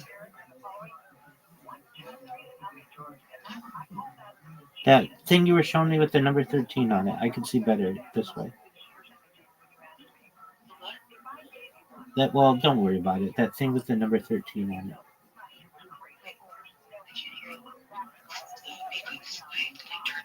Could you say that again? That thing with the number 13 on it? Oh, yeah. But here's why that's an issue is because I do need a moving part, isn't that right? You, Today I had nothing. As I've been having nothing. okay, what is that thing with the 13 on it? That's right. Okay, that's what it looked like. So what is it? It's a token of sobriety. That symbolized something. Oh, from like Alcoholics Anonymous? Yeah, I took one before. It had a number 10 on it. And then I took another one. When you say you took one, Just happened to be okay, so you used to be an was right. okay, so you used to be an alcoholic? No, I used to smoke too much weed and I didn't know that I had CPTSD. And then more recently, I know I joined a couple spaces and it went nuts because I had said a lot of stuff, right? Right. I had began to rely on a lot of my dad's. Notice that it's not happening so much anymore. Yeah, what happened? You're like normal again. I need to get out somewhere.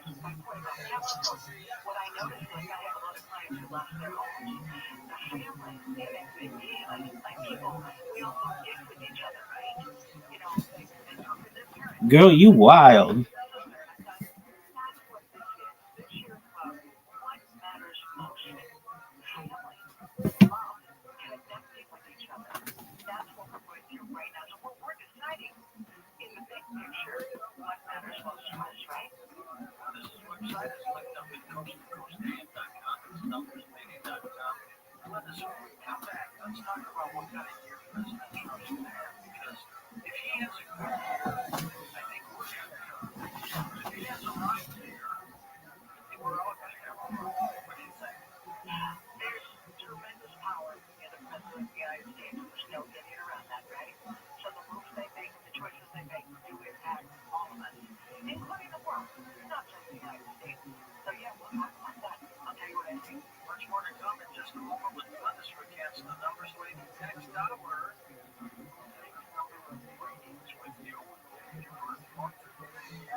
Sign up now for Ghost Zone, our free email newsletter. Get it today at coasttocoastam.com.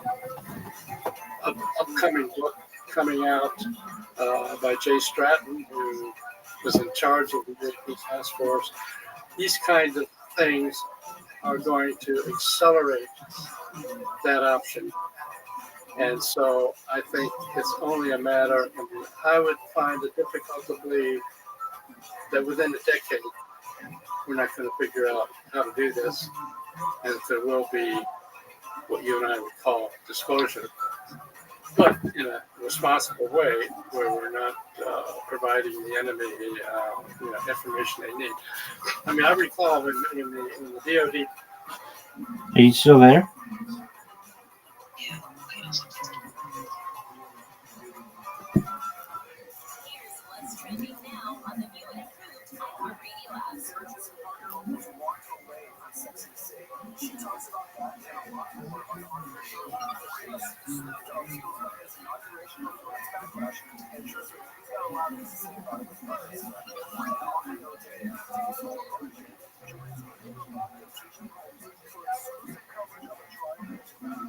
Explore the latest of the free iHeartRadio app and see what's trending now.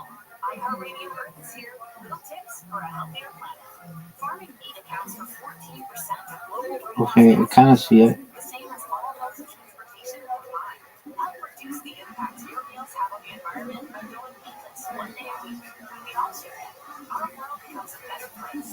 Brought to you by iHeartRadio Earth and the National Environmental Education Foundation. To find more tips for smarter, sustainable living, What are you showing me? action in your own community, go to iHeartRadio.com/earth. The free iHeartRadio app is #1 for music, radio, and podcasts all in one. Is that a vape? Discover a new podcast from our library of hundreds of Good, you need to calm down with iHeartRadio podcast whatever. Ease your mind.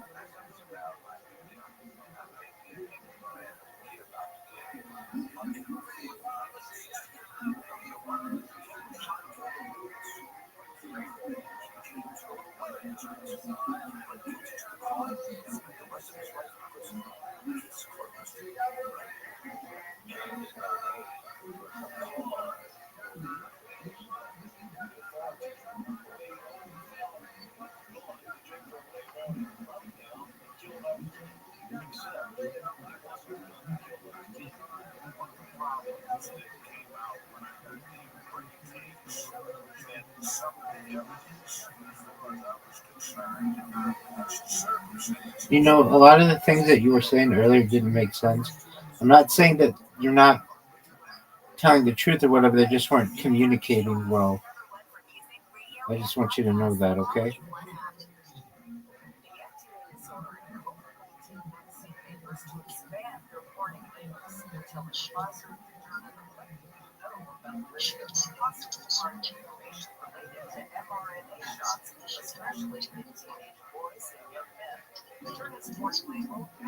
I'm trying to hear you. Can you repeat that?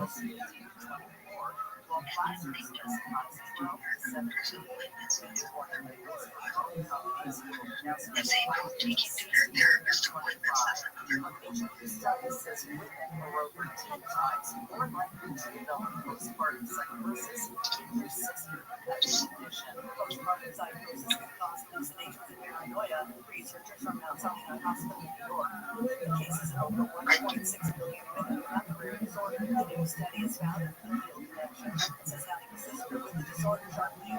It's a form of abandonment. Abandonment? Yeah, it could be that.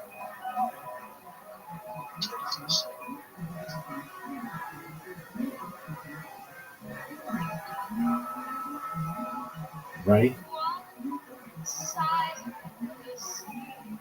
It could be.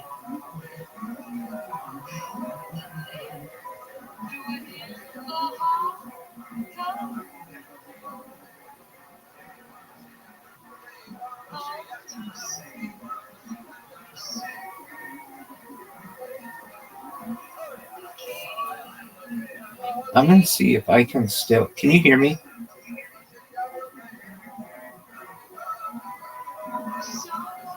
I'm going to see if I can still message you. You should still be able to hear me.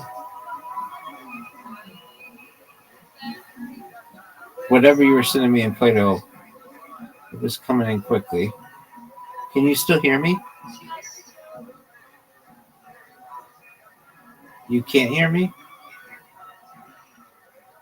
Can you hear me?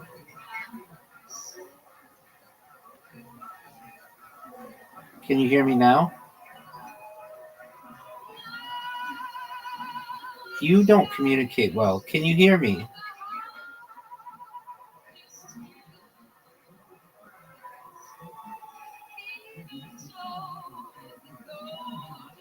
Can you hear me?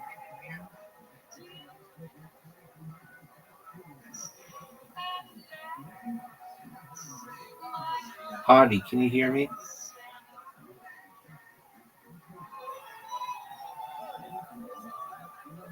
Audie, can you hear me? If you can't hear me, I'm going to leave the call. You're listening to Coast to Coast AM with George Norrie. Yes, you can hear me. Okay. Yeah, I can hear you. I'm going to. Okay, where were you sending me those messages?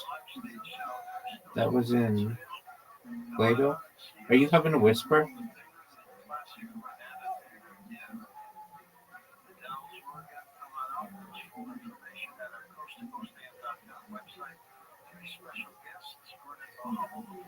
All right, let's see if I can do this.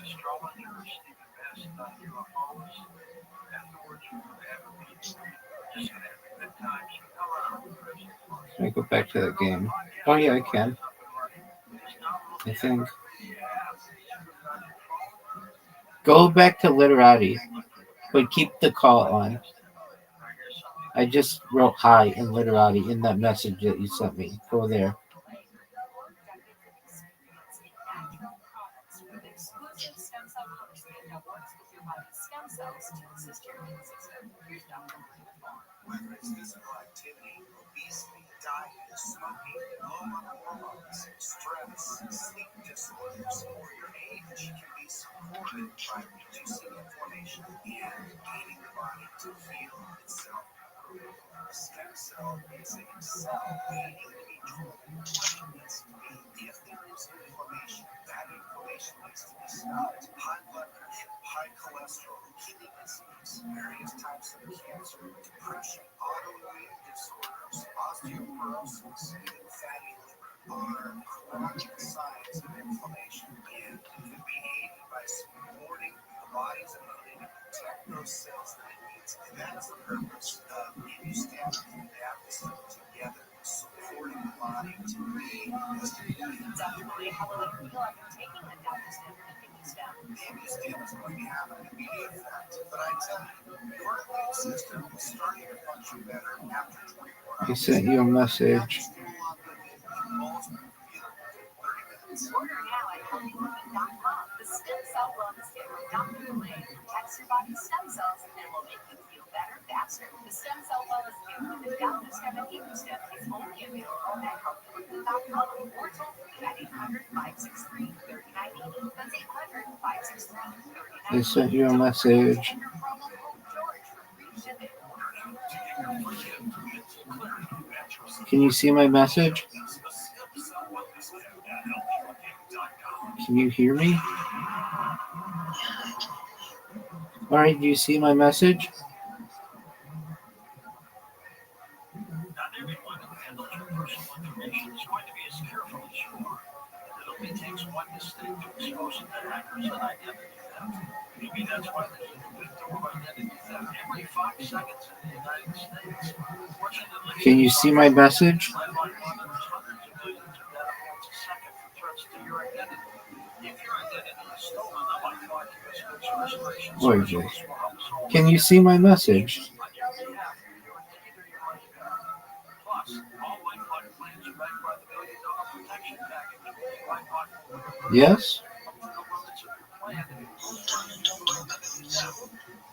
your plan. No. In Play-Doh. Act now and save up to 40% in your first year with promo code George at lifeline.com. That's up to 40% off with promo code George at lifeline.com. Terms apply. Lifeline, the threats you can't control. When it comes to your health, waiting is not an option. You must be in control because when disaster strikes, it's too late to start preparing. Whether it's a natural disaster, a medication shortage, or a broken supply chain, the truth is you cannot afford to rely on a system that might fail you when you need it most. You Never be at the mercy of empty pharmacy shelves or overwhelmed healthcare systems. Your health isn't too important for that, but there is a solution. The Chase case gives you emergency antibiotics so you can have them before you need them. No more crossing your fingers during a crisis. With Chase, you're ready. It's fast, it's affordable, and it could be life-saving. Just get to chase.com, answer a few questions, and a licensed doctor reviews your info in minutes. If approved, your meds ship directly to your door.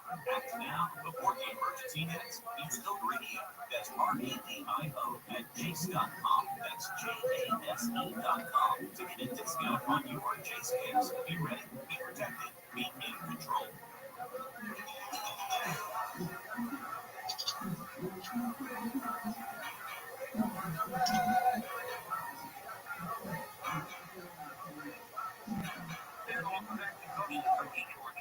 Along with the numbers lately, unless President Donald Trump wanted the numbers here by this year. I have to tell you, doing my own research, looking back at everybody, when I ever talk about who's going to win the presidency, you know that's one of my things. And I can go as far back as Clinton, Holly Clinton, Holly with two Bush presidencies, meaning that it went twice, Holly Obama, and also calling out Mike.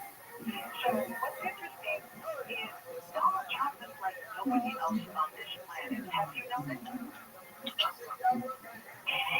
Right? Come on. Everything about his story is like no story we've ever heard. So when you look at his chart, and I once told you, it was actually years ago, the first time he ran, I said, you know, he's born on a 5-day life path with a 2 attitude. What does that mean? The 2 wants love. You gotta think about those folks, right? They want that connection. But if they don't get it, and you have a 5, they get upset.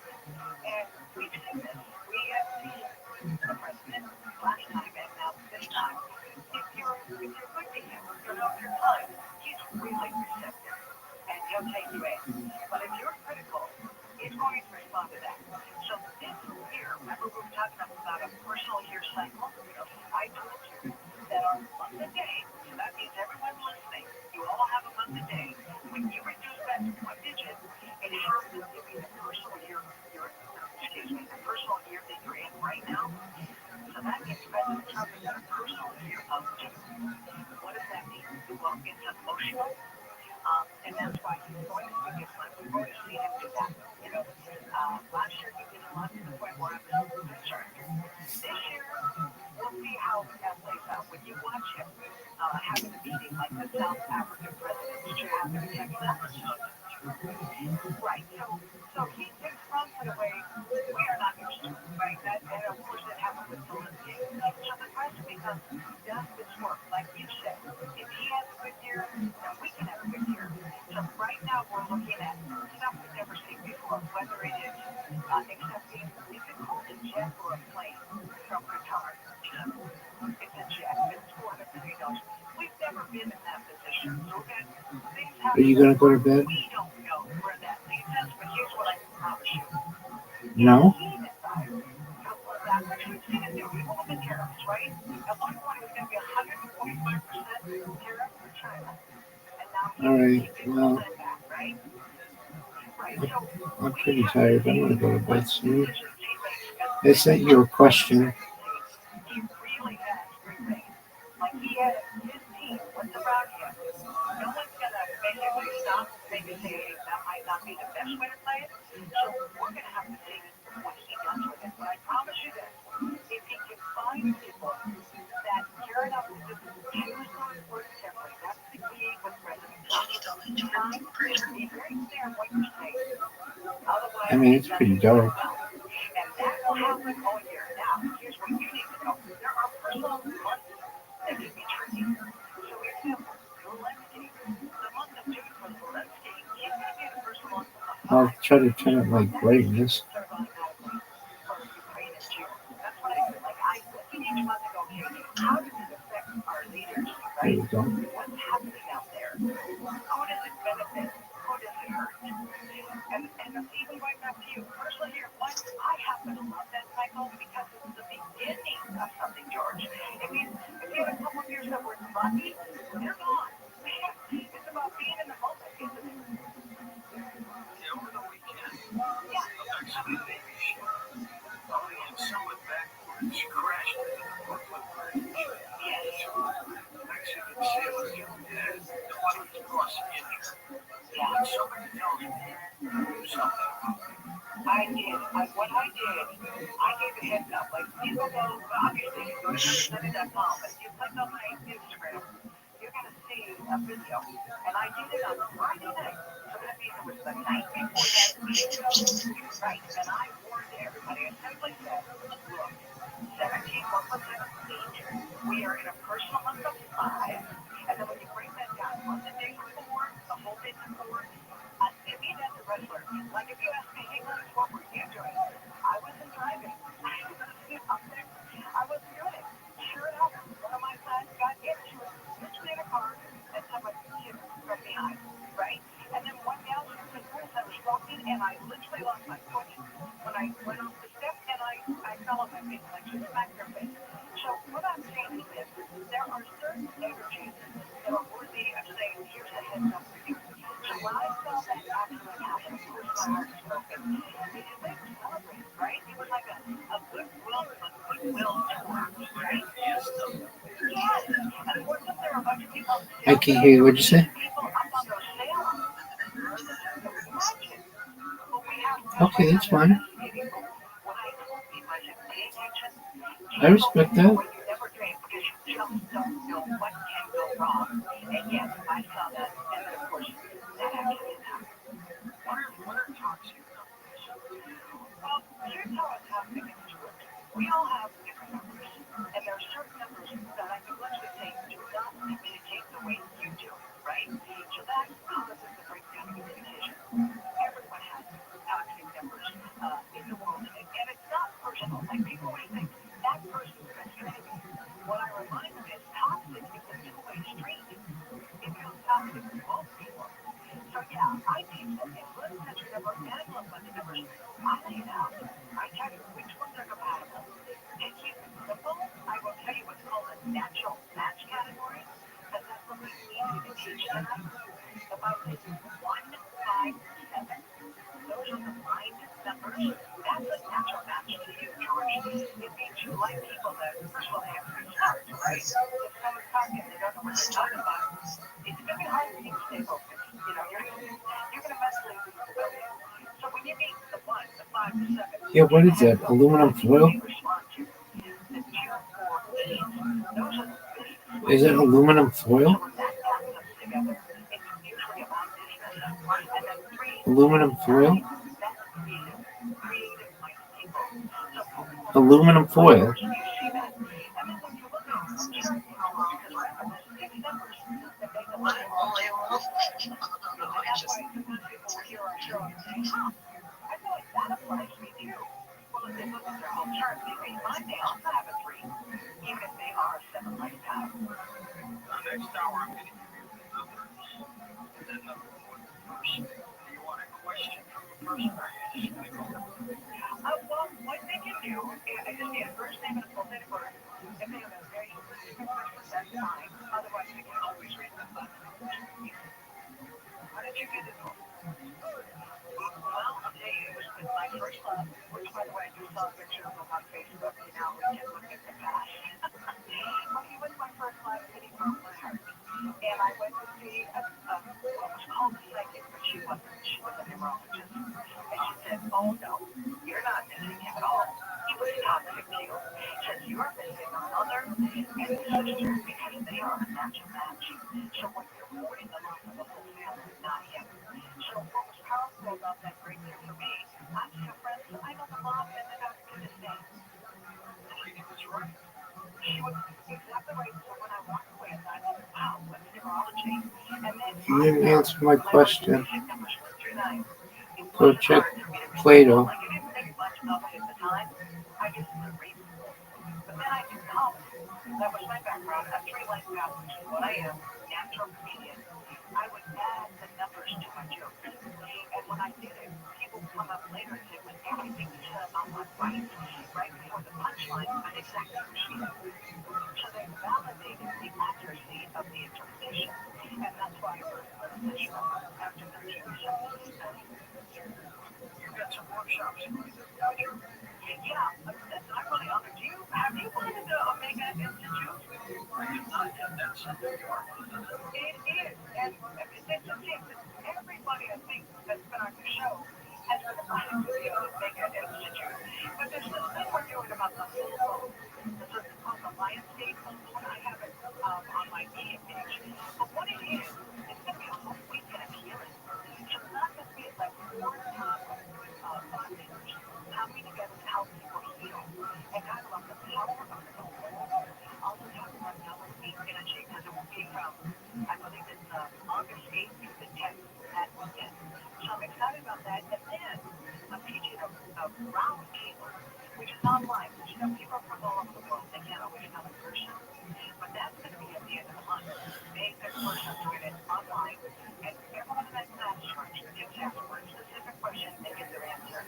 So either inside, if they want a private, or just audio. And I'm just going to teach numbers and why they matter and how to apply them to your life. Information at numberslightly.com.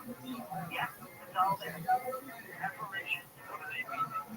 Oh, okay. So going back to affirmation, I wonder again, did you ever say, I may have pushed past. I believe you did. I think it was many of her on. Exactly. I think she was on your show. Wasn't it 2003 when you started? Right. So I believe it was a couple years in because I just remember I felt like she knew is what I would tell you when I talked to her and we talked about Coast to Coast. But the point is this. She was my inspiration. When I first got involved, and now, of course, it's been as long as I've done that much. But the belief is whatever we believe is what we manifest. And she was the proof of the story because in her 60s, the doctor said you have terminal cancer. Like they really made it sound like you don't do chemo, you're going to die. Well, she stepped away. She said, I'm going to work on myself. She realized she had a lot of anger and upset inside her body. She didn't want to sustain, of course, she should have foods, went more alkaline, did things to heal. But when she went back to that doctor, that cancer was gone. And that's why she wrote and heal your life. So I've done the affirmations since then. So it's been just as long as I've done astrology. And I have watched, not just me personally, like I've done so much to heal me, but also watching the transformation. Do you know one of the people reached out to me? It was a guy who's like, look, I drive all the time. And I said, Coast to Coast gives you simple prosperity affirmation. I wrote it down. He said, I started doing it every day for 15 minutes. I did it out loud. Now, he said he made $1.3 You're tired. I'm tired. I'll let you back in the Discord. Just be nice to people. Can you do that for me?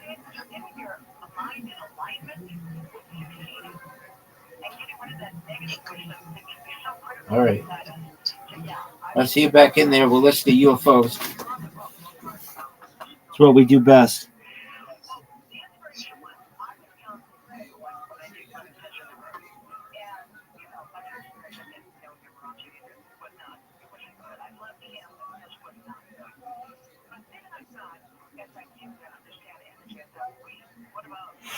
Oh, enjoy, girl. Oh, fuck. What in the fuck is this shit?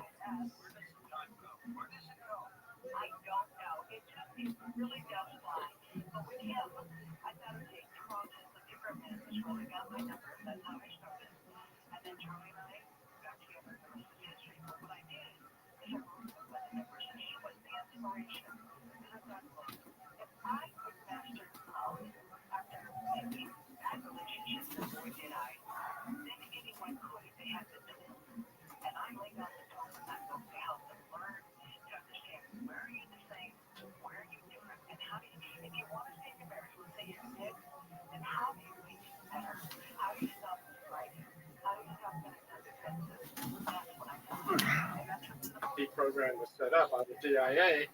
He said, well, we need to investigate this to find out whose craft they are, what company they run, or whatever.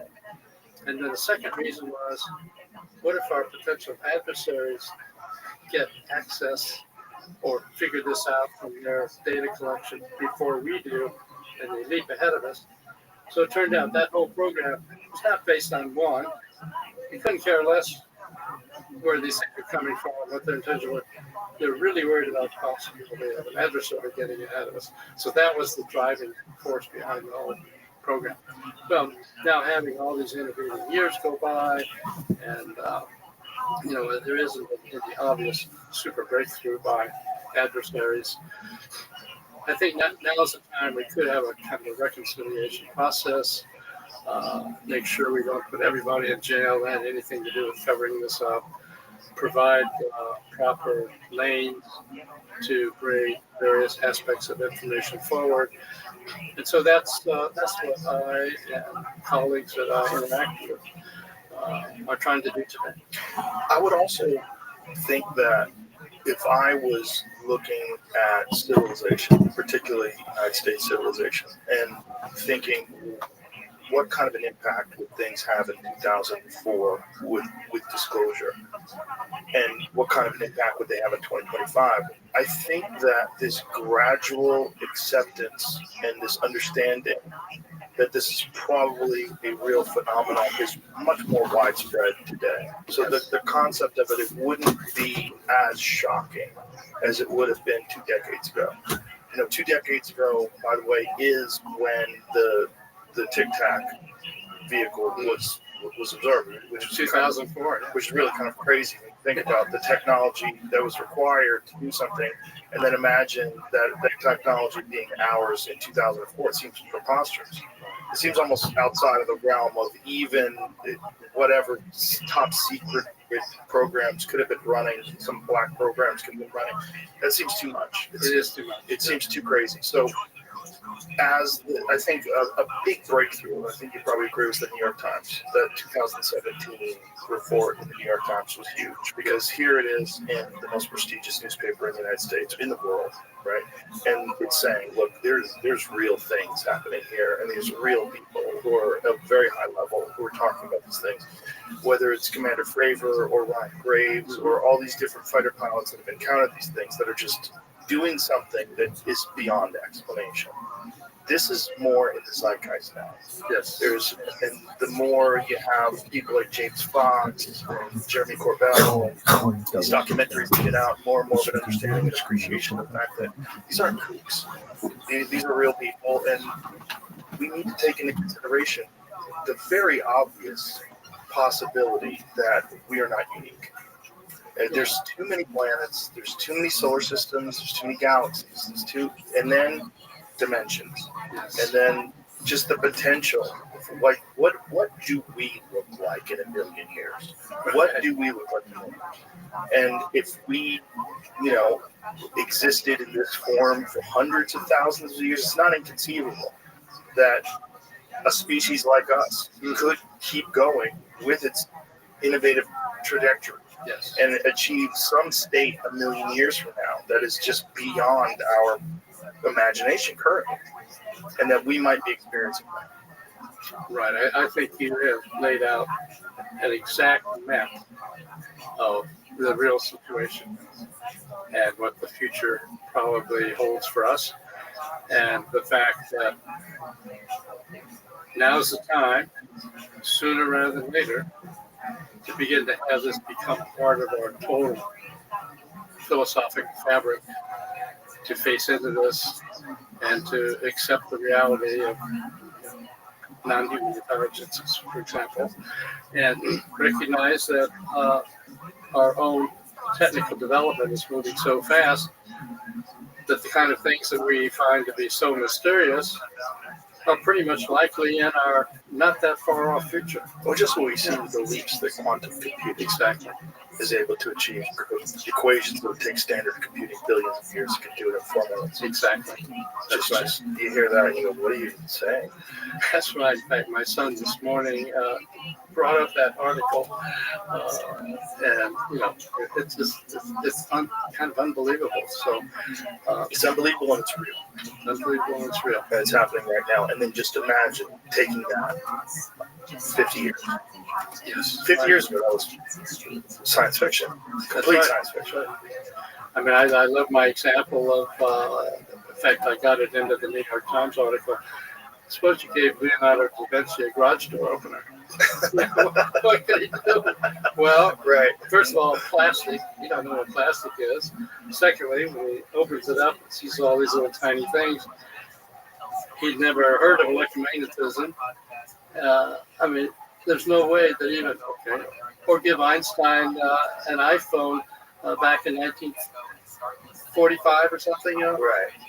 What could he do with it? So that's sort of the position that we kind of have been in to see these craft that we get access to either through crashes or quote donations.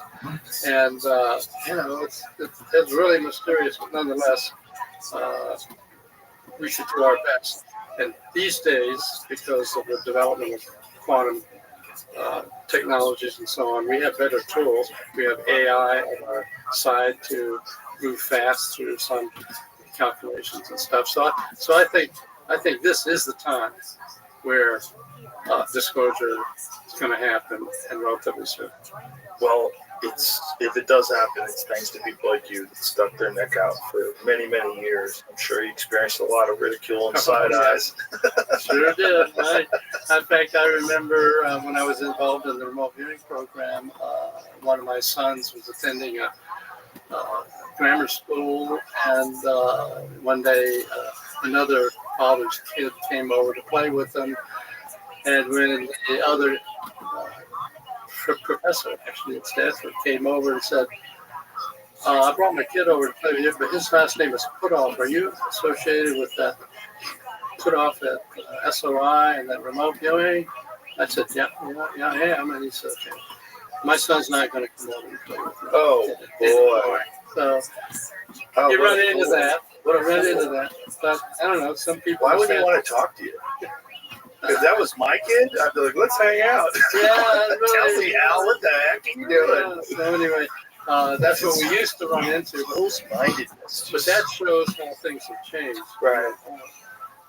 In general, when we talk about the remote viewing aspects, people just say, okay, I accept that. Now, how can we apply it? And we talk about technologies associated with crash retrievals. Okay, fine, but what can we learn from that? How can we apply it? So, I mean, it's a different world we're in now, and I'm really excited about it. And I'm not going to stop. Well, I'm very happy you're out there. I really, really appreciate you, and I really appreciate your time. So, thank you for coming in here and talking to us. Certainly welcome, and I appreciate the fact that you're willing to be pursuing these frontier areas and bringing them to a large audience. That's a real gift. I really appreciate it. Well, it feels like a gift for me because it's so fascinating, and I've been obsessed with it my whole life. As I think a lot of people are, who look into it at all and realize there's something of substance there. Right. Well, thank you, Hal. Thank you. It was a real pleasure. Thank you. Pleasure for you too. Bye, Ray.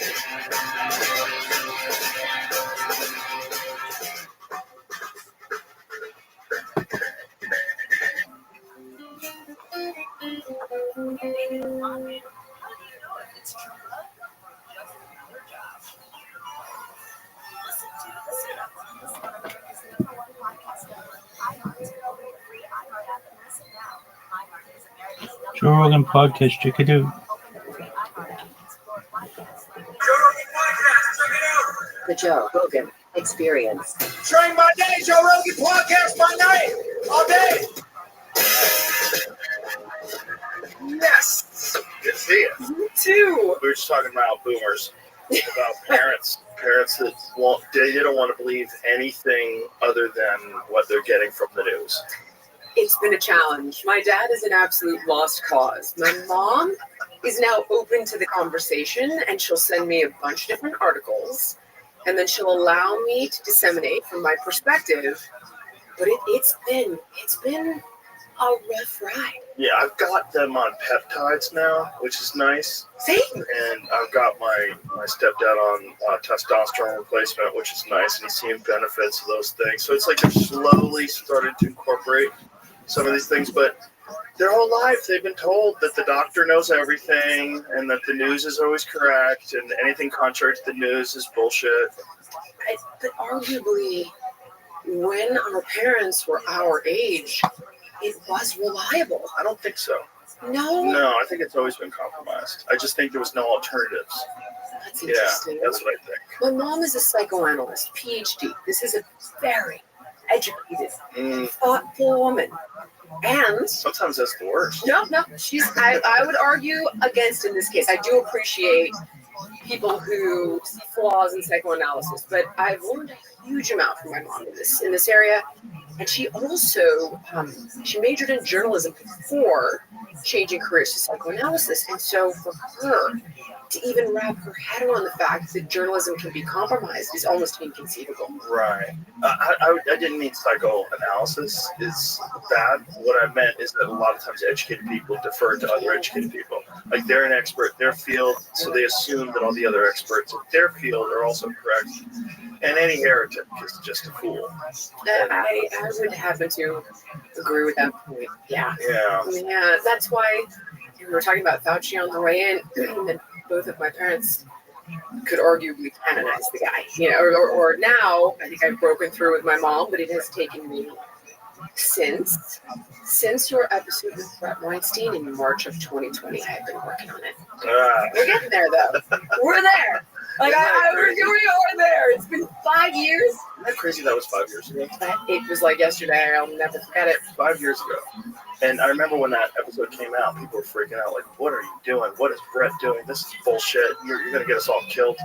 It made perfect sense to me. Well, he was right, clearly. And yet still, no apologies, no correction, except the government website. The COVID-19 website is now up, and this has to be because of Bobby Kennedy.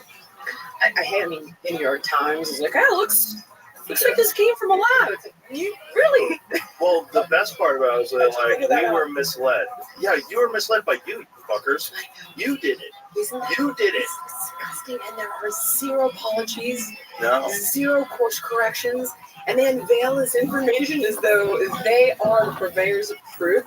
You guys, You're a little late. You're a half a decade late. That's right. You know what's really interesting? We've been talking about this a lot lately. That imagine if the roles were reversed and podcasters were the ones yelling at everybody to go out and take these experimental shots, and then they were experiencing all these complications and all these side effects. Mainstream news would be chapped. It's like, how dare you give people the advice to go out and do that? You're responsible for these people having all these side effects and all these unnecessary deaths. And all these people that would have had no problem with people that you encourage them to take this vaccine. They had strokes, they had this, they had that. They've been calling for us to get shut down. She could totally get it. She and her lesbian lover could have a freeway with the rabbi all night long, all night, all night. Look at this athleticism. So I knew it from a lab. That made perfect sense to me, and I was like, oh, well, this is very clear. It's not from a wet market. But someone reached out to a producer Come down of mine. and live the Chumba life. Chumba life. Chumba Casino. Hey, my name's Ryan Seacrest, and I suck dizzy. Project Serpo, the alleged top-secret exchange program between the United States government and an alien planet called Serpo in the Zeta Reticuli star system. Everything from Roswell, gray aliens, Barney, and Betty Hill, government cover-ups, and even communism is touched on in this conspiracy potpourri story. But, does that mean the story is untrue, or are they all true and intertwined like spider webs? We break out our bug spray to get to the bottom of the story next, on Hysteria 51. I didn't understand the difference. I'm disturbed. It is setting an incredible historical document. I think we're getting into a weird area. The hysteria. You can't handle the truth. Hysteria 51. The truth is out there. But you won't find it. Do you know Coming on you. Huh? There's one of them now. Look at this big bitch. Welcome in, Hysteria Nation, to the podcast that has never been to another planet. But if we needed to send someone, it would definitely be Corbin Dallas. This is Hysteria 51. Driving fast now. I'm a space fighter. Broadcasting from the lower fourth dimension, otherwise known as Chicago, We're your hosts and co-captains on this intergalactic journey, John Goforth and Brent Hand. Can you feel the tension in the air right now? I know I can. I can feel it all the way down in my plums. John, tonight we have a good old-fashioned UFO story. Not something that might be a UFO, not some lights in the sky. We're just going to slip right back into it like a warm bath, John.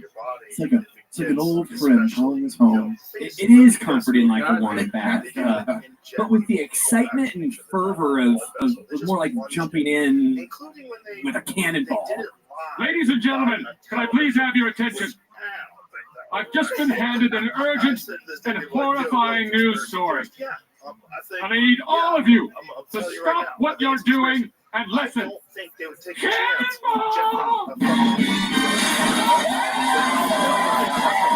No one wants to think about either of you taking a bath. That other voice you're hearing is the third host of this show, the one and only, thanks to good Lord, Conspiracy Bot. I built C-Bot to help make this a better podcast, and unfortunately, he sits around making bad jokes and drinking, which kind of stepping in our boundaries. Takes one to know one. I'll admit it, you boys do have some similarities. Other weaknesses? We're slow learners. We're not particularly good listeners. That'll be a huge problem. We're also slow learners. No, we don't. I rest my case. Moving on, Brent, you heard the clip from The Fifth Element earlier. Anybody else want to negotiate? Probably my favorite movie that at least partially takes place on another planet. I want to know, what is yours? What's your favorite otherworldly flick? I don't know, like, if I just had to pick otherworldly, I really liked The Martian. I thought that was, he scienced the shit out of that, that was a cool thing. No, that is. I had to pick a otherworldly. It doesn't have to exclusively have, like, Fifth Element starts on Earth. Empire Strikes Back. Empire Strikes Back. One of my favorite movies. It's a space opera, space western. It's another planet. That counts. Wow, it does count. I wouldn't even thought about that one. Isn't it weird how you don't think of that as another planet? You're right. It absolutely works. Yeah. Isn't that weird? Well, it was a long time ago. In a galaxy far, far away. That is weird. Your mind goes, oh, those don't count. Yes, they do. Yeah.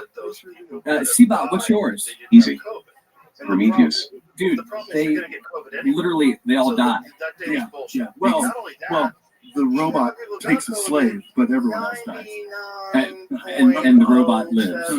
Yeah, I now understand. It's like porn to me. That checks out. That's with his prime directive, I think. It makes tons of sense. So we're talking a lot about all these other planets, and for a reason.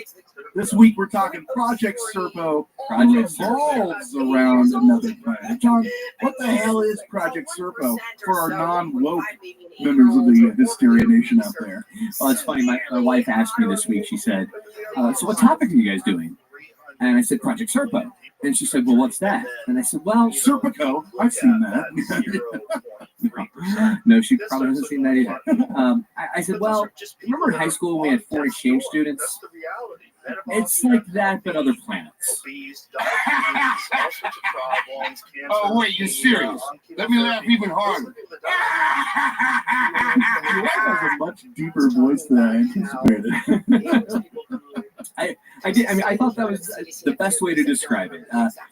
If you've been listening to this show for a while, we've actually touched on it before. Yeah, I gave a rundown. I don't know, a few episodes ago.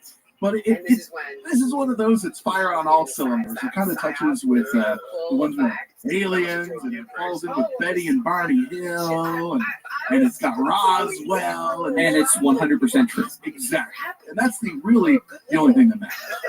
It's 100% true and fully believable story. It starts like all great alien disclosure starts with an anonymous statement. Yeah. Since an American UFO discussion group, not the military or USA Today or anything like that. Through a series of emails about how the lone survivor of the Roswell crash in 1947 was instrumental in organizing the super secret government program entitled Project Serpo. Passes my smell test. I'm on board. Oh, but wait, there's more. Like any good conspiracy, the author of this series of emails refused to go into personal details beyond his admission that he was a retired government employee and he had an active role in the program. That old chestnut. I believe every email I get. Do you know how many times over a millionaire I'm going to be very soon from a many Nigerian prince?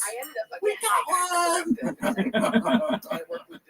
So Roswell, John, is where this yarn starts. By the way, have I shown you my new Rolex? Oh no, it says Relax, I see. No, that's just your eyes. Okay.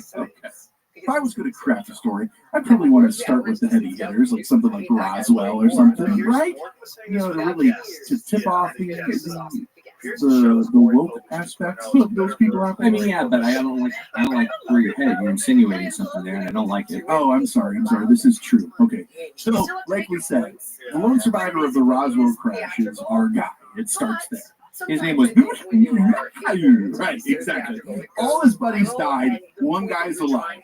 So he's ferried off to a top secret military facility and granted permission to contact other members of his civilization using equipment salvaged from the crash UFO that he came here in. No way anything could have gone wrong with that. I'm sure the military was like, come on, man, dial him up. Just let him know. We're fine. We're going to be in the other room. Yeah, and when they asked him his name, and he said, or you can just call me Earl. Yeah. It's impossible to pronounce it in your tongue. Oh, okay. Well, Bob, it is. Luckily, the race of aliens that they're known as is much easier to pronounce. Yeah, even. So the military personnel learned that that's where he's from. They live on a world, he told them, called Serpo, which is located within the Zeta Reticuli star system, as all good worlds in these stories are. Best known as the origins of the visitors documented in the Hills abduction of 1961. So they've been busy on and around planet. John, you actually might remember our talks about these fine lads in our episode on the Greys, because the Greys are what they think that these are. These Zeta Reticulans, these Serpo people. They're the people that we've talked about now. Whether they're drones or things like that we've talked about, nope, they're just their own race of people. And being their own race of people, this guy actually makes contact with his whole world. And they're like, yeah, okay, but while you're here on Earth, we're going to put you to work. So he moved to Milwaukee and worked in a bottle cap factory. That's right. Schlemazel. Bottle Caps Incorporated. Yeah. So he becomes an intermediary for both the U.S. military and the even people until this guy passes or dies in 1952. Did they give him a Christian burial? Well, they took him to Aurora, Texas, and they go, we'll handle this. You know what? We've got some experience here. Right. I say he, I guess, was he a male? Was he a female? They don't really break it down. Do they have a door number 3 there? Like, are you a male or female? I am at one with the species. What? I don't know. Like, I have no idea. Gender neutral. Yeah, it's presumptuous for me to say it was. But before he cashes that ticket out, he opens dialogue between the worlds of Earth and Serpo. And we continue to talk for another decade until a meeting was finally planned to take place in Alamogordo, New Mexico, April 1964.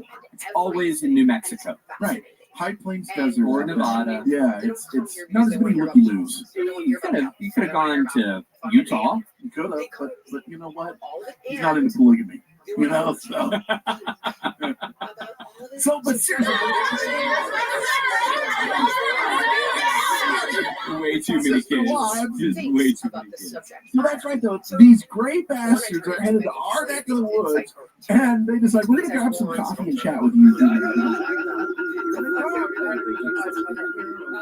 What was his name again? Exactly. So 64 comes. They land and are permitted to get their dead body. So there's your answer. They didn't give him a Christian burial. They were waiting for his people. They're allowed to stay for a year to broker in a deal. No, they did bury him, and they actually hired Jeff Mudgett to come get him up. Could it be The judge budget is still shaking him for all the change in his pockets. Was Earl actually Jack the Ripper? And that's the end of it. Next time. We'll let you know next time. They say they come here, they're here to broker an exchange of sorts. Hence, Project Serpo. So what's Project Serpo, John? A dozen military specialists were carefully selected to participate in exchange. Hey, do you guys want to go to Serpo? Yeah, I'll go. And tasked to gather as much intelligence about the even people as was possible. Now, that's the official military line. The truth is, much like I described to my wife, we just picked the people that we were really annoyed by and shipped them out. Right. I mean, just think about exchange programs. That's who you pick. You pick the least behaved of the group and you ship them out.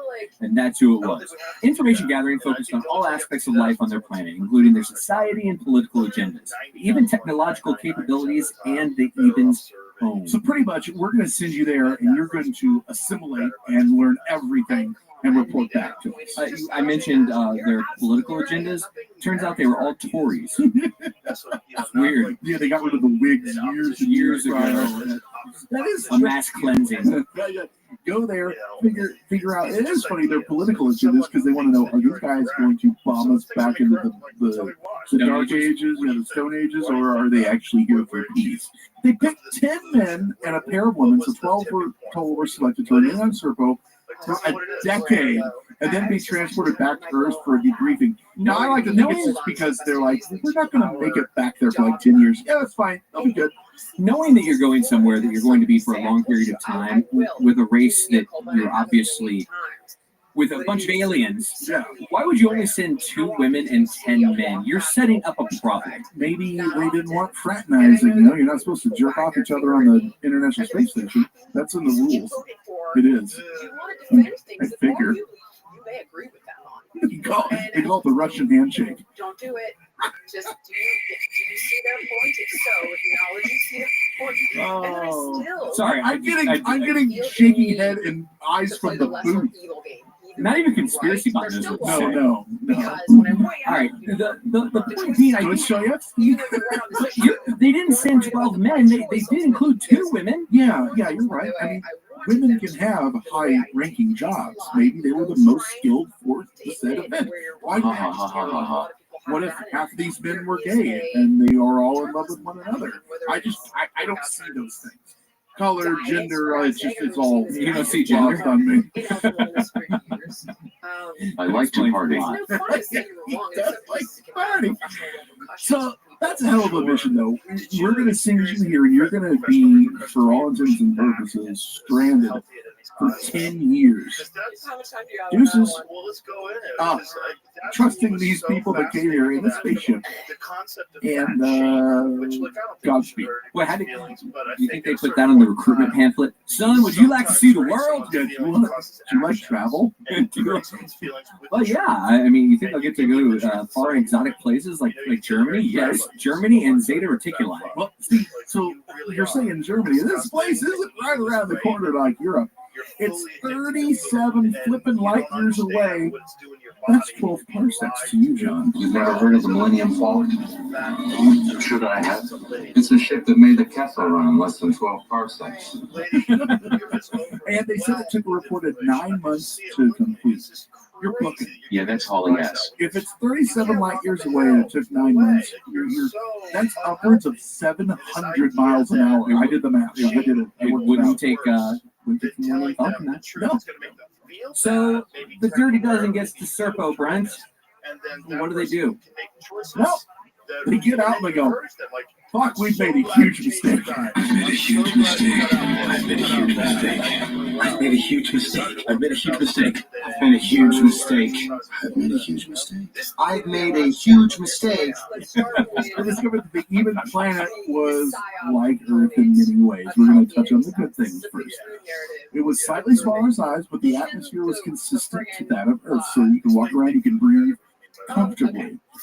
One of the major differences was the parent star or stars, because Zeta Reticuli is a binary star system. So Serpo was phased by light almost constantly because of the two binary stars. Right, if you were listening to our Nibiru episode, you would know that this is also a binary star system. And yes, and one day Nemesis is just going to come for us. Correct. You don't name it Nemesis when it's a good thing. Like Okie out in the astral Galaxy. Yeah. Not only was there elevated light because there's two of them, there's elevated heat levels. It's muggy. There's also elevated levels of radiation. Two of the men chosen to participate. I hear that's not a good thing. No, they quickly succumbed to the conditions and died real quick. Like, well, this sucks. I'm out of here. Deuces. They died. The remainder took several years to acclimate to these conditions, but ultimately they got used to it. And I guess anything, you make the best of your situation. Here we go. Well, when you're 37 light years from home, it's not like you're at a sleepover and you're like, I'm calling my parents, I'm going home, I don't like this anymore. Yeah, it's not like the sleepover where you can do what you want. They had to. Well, they bring pizza rolls. They did. They were one of the sponsors of the trip. Yes. So these 10 that were still alive had to remain covered up at all times and were not able to dress inappropriately, meaning not covered like in burqas, due to their living conditions. The light, the radiation, everything was just dire to them. They had more than extreme heat and radiation to contend with, and food on top of it was a crucial factor that every member had to overcome. And why I say that, they were still on a decade-long mission, but they only brought food for a couple of years. Now, they knew that they were going to have to eat the things that were on this planet, but meaning the Ebens. Yeah, who's to say that they were appetizing? But I'm sure the Eben people told them, don't worry about it, we got food for you, you're fine. Like, I don't know if they came here to eat cheeseburgers, we didn't go there to eat, like, reptilian cakes. Everything here is on a cob. Literally everything is a cob. The other thing is time. The time there was different than ours. I don't mean like the aspect of time, but their days were 43 hours in length. They had to get used to being awake for 43 hours in length or have a psychiatric breakdown. That's like living in Canada. Right. And it was almost twice your typical day here. And evening and nights never got dark sufficiently. It was always at least partially lit. Again, like living in Canada. Right, because of the binary star. Fun, I think, is what we're getting at. What do you think, Johnny? Do you think they knew that before going there? Hey, there's a really good chance you're going to die immediately. And if not, you're going to live in hellish conditions to which we can't even bring up until we choose a sufficient time for you to come home. I mean, it sounds like joining the military. Right around the Vietnam era. You know? It doesn't sound fun. If you had told me, but then again, I don't think they would. Okay, so let's play pretend for a moment, and in a world where this is 100% true, I mean the real world, of course. Yes. There's no way they would know it would be hellish, because the people from Circle might have been like, "Well, it's nice to me." It is paradise to the people from there, right? Yeah. It's a great place. We love it. You're gonna love it. Come on down. There's water, flora, fauna. It's awesome. You can breathe there. We know that. Great food. It's amazing. Come on, you're going to enjoy it. We'll take good care of you. They wouldn't even know. Either that or they're complete dicks and they knew and didn't say anything. Yeah. What's with you, man? We got you good. So we got a squad on this other planet, and they're there for 10 hellish years, is what they're told. When we come back, we're going to talk what life was really like there, their fate, and if this could all be true, and we'll find out who really the father is when we return with more Hysteria 51. Morty, you are not so fucking much more. On a very special episode.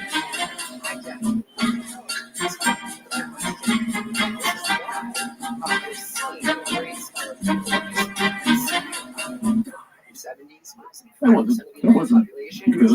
No, it's just a fact, John. I was channeling. You didn't know. I was channeling. You see, I got a thermometer in one hand and a heat meter in the other. Damage range. Yeah, fuck yeah. Whatever. Saves hot. What happened? I've never seen my such a watermelon. Oh, your natural heat. My natural heat. in the 70s. Stop it. What So when we last left you, intrepid listener, we had a team on Serpo, and they were realizing that this is going to be pretty crappy. 2 of us died. This isn't as fun as we thought. There's radiation. We got to cover up with What are all these sores all over my body? So what did the team report back about Serpo? They had to come back at some sort, or we wouldn't have any idea. John, tell us about what they reported. Well, they knew it was the 70s back home, so they had to get back for the cocaine and loose morals. That's why I stay. This cocaine and loose morals. Neat. So 1975 came and went, and they were supposed to make it back. Time to come home! Just kidding. And no word came from the participants. 8 of the dozen finally did return to Earth in 1978. 3 years overdue. What's 3 years between friends? Well, they did the math wrong. They didn't, carry 6. The remaining couple who had not died, one of the men and one of the women, opted to remain on Serpo. We got used to it. This is home now. Radiation feels good. Yeah, right? Is this like the people that were on in Cocoon? They went and they came back and we're going to stay. I know there's no disease or war and we'd never die there, but my grandson's here. I'm going to stay and die. Diabetes. Why'd they stay though? What was the reason? They never said. Save his problem. Well, they can't say they're on Serpo. That's true. I'm thinking, Brent. Those that did make the return trip were kept in isolation for a further 6 years. You don't want any nasty space bugs coming in, which actually probably would be realistic if they did come back. I saw Starship Troopers. Yeah, right. The military calls out the "fuck you very much" treatment. Hey, thanks for spending 13 years there. We're gonna have to keep you in isolation for 6 more. I know you and Gary don't get along. We talk shit about the military and the government in general quite frequently on this show. I gotta go ahead and agree with this decision. Yeah, I'm not real upset with that one. I love you guys. It's okay. They didn't just sit there spinning their thumbs, though. They were thoroughly debriefed during this time. And according to the reports, or emails, each one of them had difficulty readjusting to life back on Earth after Project Serpo because that falls in the category of no shit. So that would exactly. What the hell is up with these 24-hour days? No, I will say this. There is a silver lining. Eventually, they all died of radiation sickness. Yahtzee. So what did we learn from them and those debriefings, John? What did they say? Well, while they were stationed on Serpo, they were given the freedom of the planet, and they used that chance to explore it fully. Now, was this like the tiny planet in Rick and Morty, where they're like, hey, they're on the South Pole, 30 yards that way or 300 yards that way? Good news, we found a race of pigs, and we made bacon for breakfast. Unfortunately, the it's now extinct. Serpo had no oceans and very few mountains. That's a bummer. They have water, but no oceans. That's weird. I wonder why. It was like the Earth when the Borg took over, and the Enterprise was caught behind the Borg going through time, and they saw the Earth change. Remember that? Yeah. And the Earth, there was no oceans. It was all just like one giant city looking thing. No, it turns out that they all just drank out of huge hamster bottles. Thank you for that sound effect. So it actually consisted of, the flora consisted of several species, but were chiefly found in the cooler parts of the polar region. And much like Earth, Serpo had indigenous animal life, which were utilized as tools of work, and not so much as food. They didn't eat them, they were vegetarians. I hate it. Even food came from one of several industrial methods. I don't know what that means. I just think of Snowpiercer. You see that movie? Oh, yeah. Where they're just making the green goo. No, the blocks. And it's like green. And then it turns out that it was people. No, it was bugs. Oh, no, you're right, it was. And it was like a brownish color, and it was bugs. I thought it was green. Whichever. It was bug jelly. They're eating bug jelly. Or it could have been more like Soylent Green. Yeah, that is people. If you've not seen Snowpiercer, don't, because I hate it. A lot of people like it. I'm not a fan. And everyone's supposed to listen to Brent's opinion. as well. They should. Almost all of them lived in a single large city that consisted of several individual communities. The whole planet only had 650,000 people. That is like a small part of Chicago. We have 9 million people living up here. That is, I've seen more people than that trying to merge. The Evens did not even have a specific governing body, but they did employ a hierarchical leadership system. Yeah, so hope you're born into the right family. Otherwise, guess what? It's slave mines for you. And they said that they did have a military who reported weapons were never used and violence was completely unheard of across the globe. Acast powers some of the world's best podcasts. Here's a show we recommend. What's this article about? Hello, everyone. I'm Danny Pellegrino. I'm Jenna Brister. We are back for season 2 of a very merry, iconic podcast.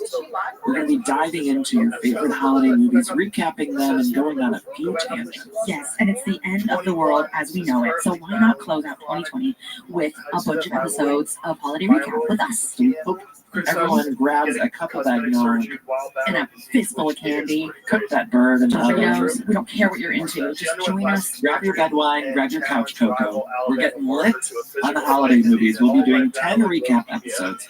So subscribe to A Very Merry Iconic Podcast, wherever you listen to podcasts, and find us on social media at A Very Merry Iconic Podcast on Instagram, and we'll have all the updates there.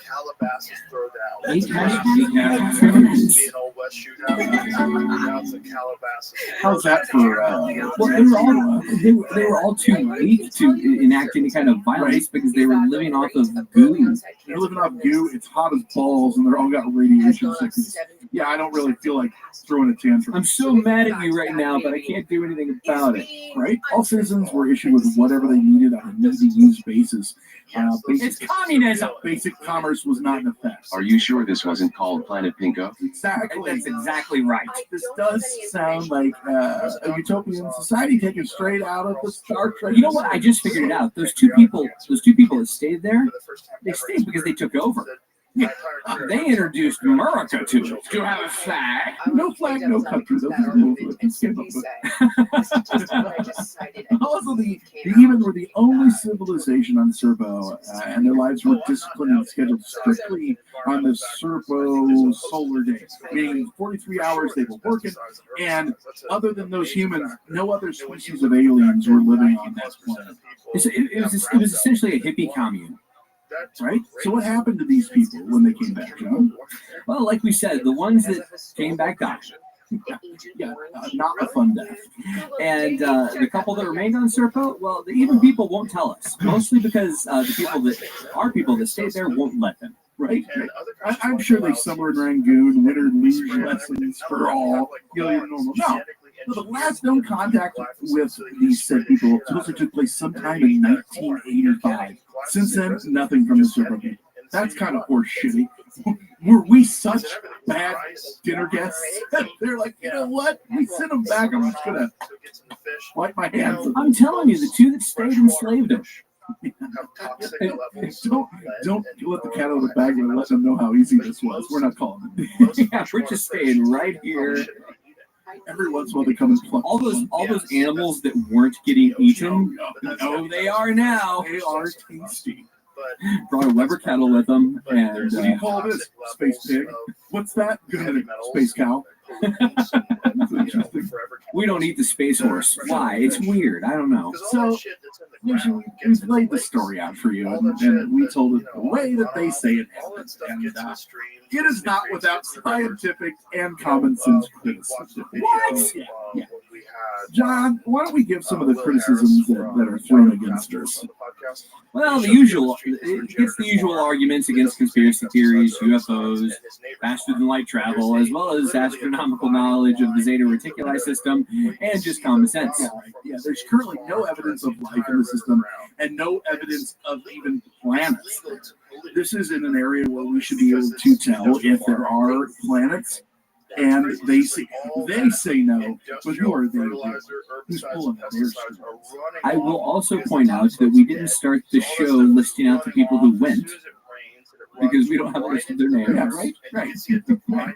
They also say that let's pretend that this planet was there. The stars are widely separated. So claims of excess radiation, the result of the presence of a second star, that's nonsense. Now there could be radiation because of a thin atmosphere or something like that, or ozone depletion or whatever they have there. But that whole it's too Or a massive atomic war. right. On the more fundamental level, it's entirely possible that the messages, these emails originating the story, were deliberate hoaxes. What? That's bullshit! Color me shocked. No! Why? Break it down for us, listeners, John. I have no idea. I mean, you think something on the internet Right? could be a hoax? Yeah, the posings were to internet forums that cover conspiracy theories and UFOs. And a cursory examination of such forums shows that hoaxes, believe it or not, they're not uncommon. No. Yeah. Some ufologists have even claimed that the messages were a hoax perpetrated by the American military and intelligence committees as a cover for real secret programs. Oh, I get it.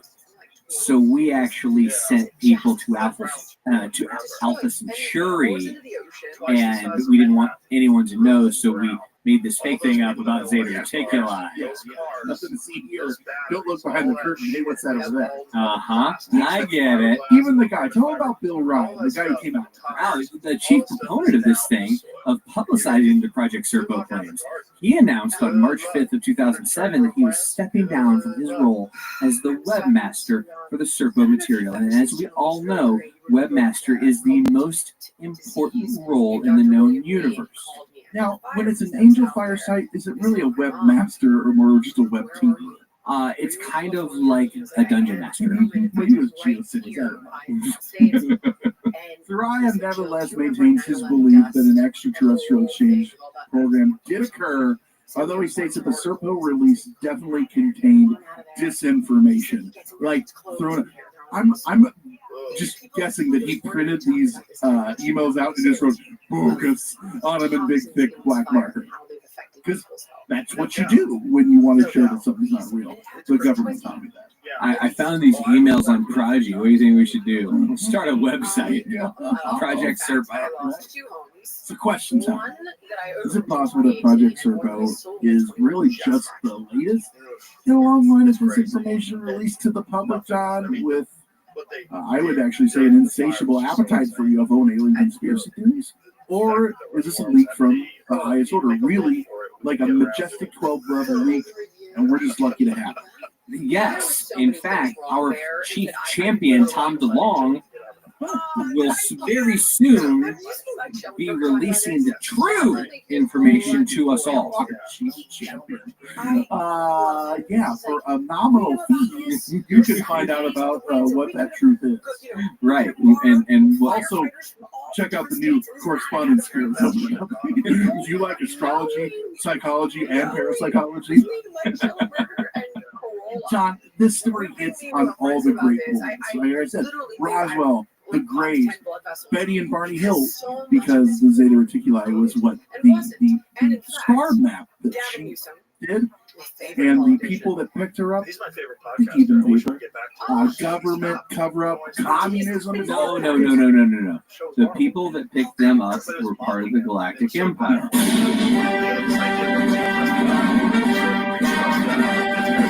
All too well constructed and clicks too many boxes to at least pass my smart test. That's ignoring the anonymous emails as the origination of it. Let's just say that it was some other aspect. You throw that in the mix. Hell no, number one. Number two, it's like a who's who. Hey, connect everything together, make it silly as hell, and we're going to listen to it. So that's my thinking. Absolutely, positively. I think we still have two people there that are ruling it to this day. They're building a fleet that will one day come back this way to try to take over Earth with heathens as their slave people. Luckily, we have Project Sir Warden trolling the skies, ready to protect us. It's just this weird 1960s mecca there, because that's all they know. It's just free love and drugs, and they completely destroyed the planet, you know. No, this is. They spent the first 4 years just licking all the trees to see which ones had the best effect on them. And now they're just rocking out the forest. This is stupid. And the funny thing is, this one got so much. I don't know, credence. It gets passed around a lot, at least the name, and yeah, it is really stupid. I'm sorry. There might be believers. Hey, you know what? This might have happened in one way. It wasn't this story. Maybe we got people on exchange programs and other plans. Project Circle is horse crap. It's the I found these emails. Here you go, anonymous source. Oh, really? Oh, well, I better let everyone know because I got anonymous emails. This has to be real. No paper trail, nothing can prove it. I'm still going to let everyone know.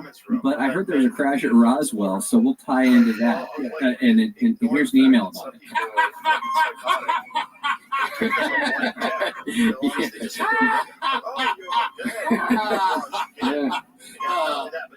No. So that's the story, Nation. Are we just way off base in this? And you think that we are idiots and this is 100% true? Let us know. You can let us know by going to Facebook. Facebook.com/Hysteria51Pod. That's where you're going to find this and all other episodes. Hop on Facebook. Also, while you're on Facebook, search Hysteria Nation. That's our chat group, and we are happy to argue the finer points of Serpo culture and even influences on there with anyone who wants to. Also, at Hysteria51Pod at Twitter. Don't forget, you can also go to Patreon if you want to get extra episodes, t-shirts, and all sorts of good things. Hell, you can even pick a topic and host your own show. Now that we've said that, important.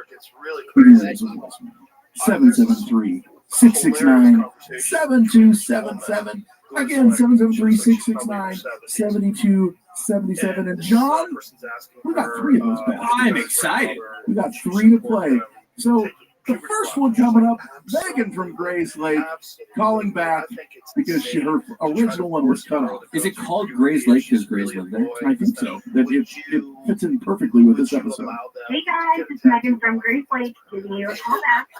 Now, I know there's a handful of conspiracy theories floating around as to why my left foot is not cut out. Is it aliens? Is it the Russians? Frankly, I'm starting to think that Seabot hacked my phone just because he wanted to hear my voice again. Seabot? I'm really gonna need those pictures back. Hey, regardless, I love the show. Been done nearly every episode in the past few months. Not entirely sure that's something I should be proud of, but here I am. Keep up the great work. Couple things. Number 1, I haven't seen the photos, and I made the bastard, so I'm upset. Number 2, it was Russian aliens. And number 3, that's a resume builder right there. It depends on what resume you're building. What type of job are you trying to get? And as far as something in sanitation, I hope, because that's about as far as it's going to get you. And as far as photos go, his hard drive is like 3 meg. I mean, there's only so many places. Were they physical photos or? I think she might have been fibbing, John. I think she might have been fibbing. I'm just saying that he doesn't have like a big enough hard drive to actually store anything. If they're physical, we do that on purpose. They're probably inside of his disk drive. So without further ado, voicemail number 2. Hey there, this is Ray from Berlin. Just got done listening to Operation Northwood. It was very interesting.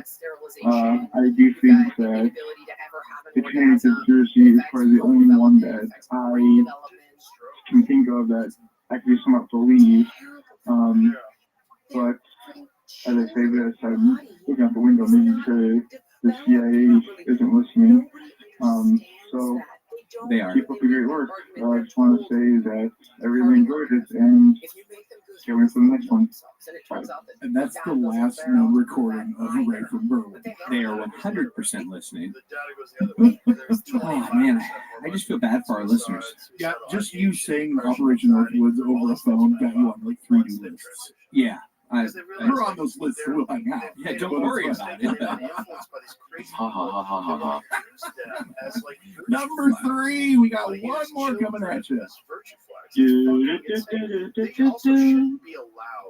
Gentlemen, there was a mention of Elsinore beer on your latest episode. I'm a little distraught at the fact that you have no Elsinore beer available on Patreon.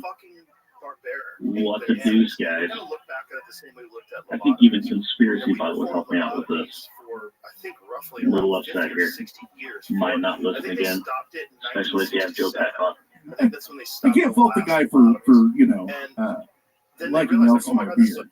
I can fault him for liking Joe Pack. No, he said he won't listen if we have Joe Pack on, and he doesn't need to worry because he's never welcome back. That's right. I know that guy's voice. That's Corey Hay, long-time listener. We've talked to him many times. You're the one who told me no one gives a shit about Elsinore beer, and I don't like the listeners that care about it. I want the listeners that like most. I never said I don't like them. You are making things up. You are creating things that never have. Ha ha ha ha ha ha. Much like the people that created Project Serpo. Did you create Project Serpo, Brent? I wish I had the wherewithal. I wish that I didn't think it was too bad to just make up. One of these days, we're just going to make up an episode, something for an episode. See if it catches on. This was the Glaxon order of 1947. And all of a sudden, there'll be like a Gaia documentary on it. You're an idiot. It was like when we did the Nazi Bell. A week later, we popped up in a British tabloid. A tabloid quoted us as experts on the Nazi Bell. If you've ever heard of the British tabloid, The Express, they quoted our podcast as experts on the Nazi Bell. Also, not jazzed that even more shit on the internet now has Nazi in my name tied to it, so I could do without that. And for the record, don't quote us as experts on anything. No, quote me. Except for maybe idiot robots. There you go. With that said, I've been Brent. I've been John. He's been Conspiracy Bot. Stay woke, meat sex. It was terrible. It was terrible. I'll never get over it as long as I live. That's it for another edition of Hysteria 51. John and Brent will be back next week with yet more of the unexplained, the unexplored, and the unheard of. Oh, if it's unheard of, how would they know about it? Anyway, if you want to suggest a topic, give us your thoughts, or just make fun of Conspiracy Bot, that's my favourite. Join us in our Facebook discussion group, Hysteria Nation. Just log on to Facebook and search Hysteria Nation, or you can always tweet us at Hysteria51pod. You've been listening to a full-time Short. Craving your next action-packed adventure? Audible delivers thrills of every kind on your command, like Project Hail Mary by Andy Weir, where a lone astronaut will save humanity from extinction, narrated with stunning intensity by Ray Porter. From electrifying suspense and daring quests to spine-tingling horror and romance and far-off realms, unleash your adventurous side with gripping titles that'll keep you guessing. Discover exclusive Audible originals, hotly anticipated re-releases, and must-listen bestsellers that hook you from the first minute. Because Audible knows there's no greater thrill than the one that speaks to you. Discover what lies beyond the edge of your seat. Start your free 30-day trial at audible.com/WonderyUS. That's audible.com/WonderyUS. Zaxby's Sensation Salad is so much more than a plain old salad. It's a salad, which begs the question, at what point does a salad stop being a salad and become a salad? Is it when you add Zaxby's fried chicken to it? Crunchy wontons? Asian slaw? Citrus vinaigrette? Teriyaki glaze? Sweet and spicy sauce? Or is it when you top it all with a handmade, perfectly fried egg roll? Without a doubt, the egg roll. The Sensation Salad, only at Zaxby's. The following is the full-time production.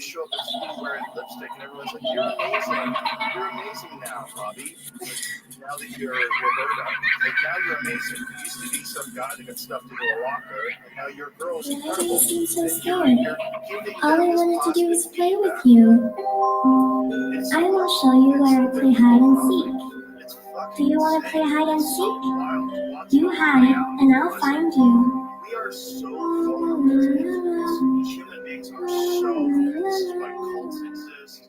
This is why people are. Starting in 1860. 1965, in the small town of Watsika, Illinois, a strange and mysterious series of events would unfold that had never been seen in the United States before, involving the tragic death of one young girl and the beguiling illness of another. The mysterious story allegedly ended with America's first documented case of spiritual possession.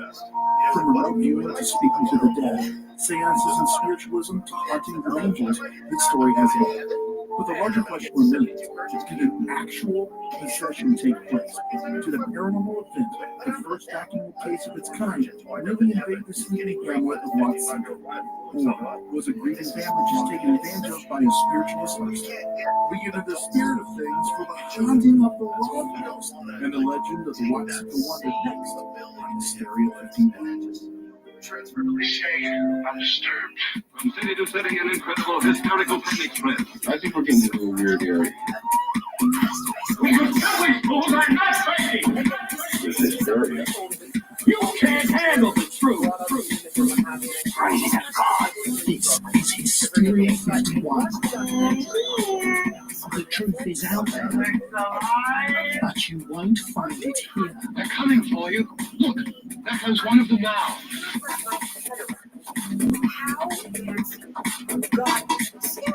Welcome in, Hysteria Nation, to the podcast that's never been possessed by the dead. But if we were, we definitely want it to be Gina Davis and Alec Baldwin.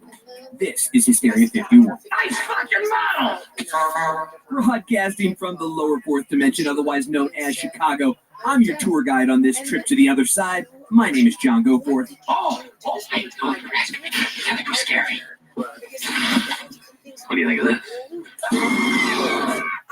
Alongside is your other tour guide, and some might even say light in the darkness, Mr. Brent Beetlejuice Hands. I'm a graduate of Harvard Business School. I travel quite extensively. I lived through the Black Plague, and I had a pretty good time during that. I've seen The Exorcist about 167 times, and it keeps getting funnier every single time I see it. Not to mention the fact that you're talking to a dead guy. Now, what do you think? You think I'm qualified? Thanks, Sean. Definitely glad we worked with Beetlejuice for today's show.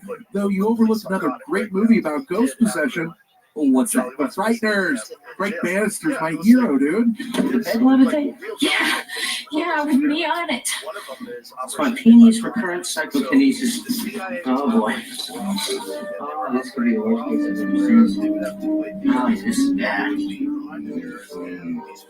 Okay, well, folks, I can do with clearance, but it's cheap. I'm going for a 6-month guarantee. Oh man, that is a great one. It's seriously probably top 15 of my favorite movies, period. It's an arbitrary number. One of my top 31. Not ghost movies? Shut up. Oh, come on. 15 is not arbitrary. I mean, top 10 is like canon. Like, Okay. A canon film? Shut up. Top 10 is like, you can't mess with top 10, but top 15, sure. All right, good. Michael J. Fox at his best. That's a bold statement. Wasn't there a Busey in that too? Johnny Bartlett. That guy's a good friend hell. I got out, Frank. I've been carrying on the good work. Got me a score 40. Yes. Johnny Bartlett. And also don't forget R.Lee Ermey. Man, that dude.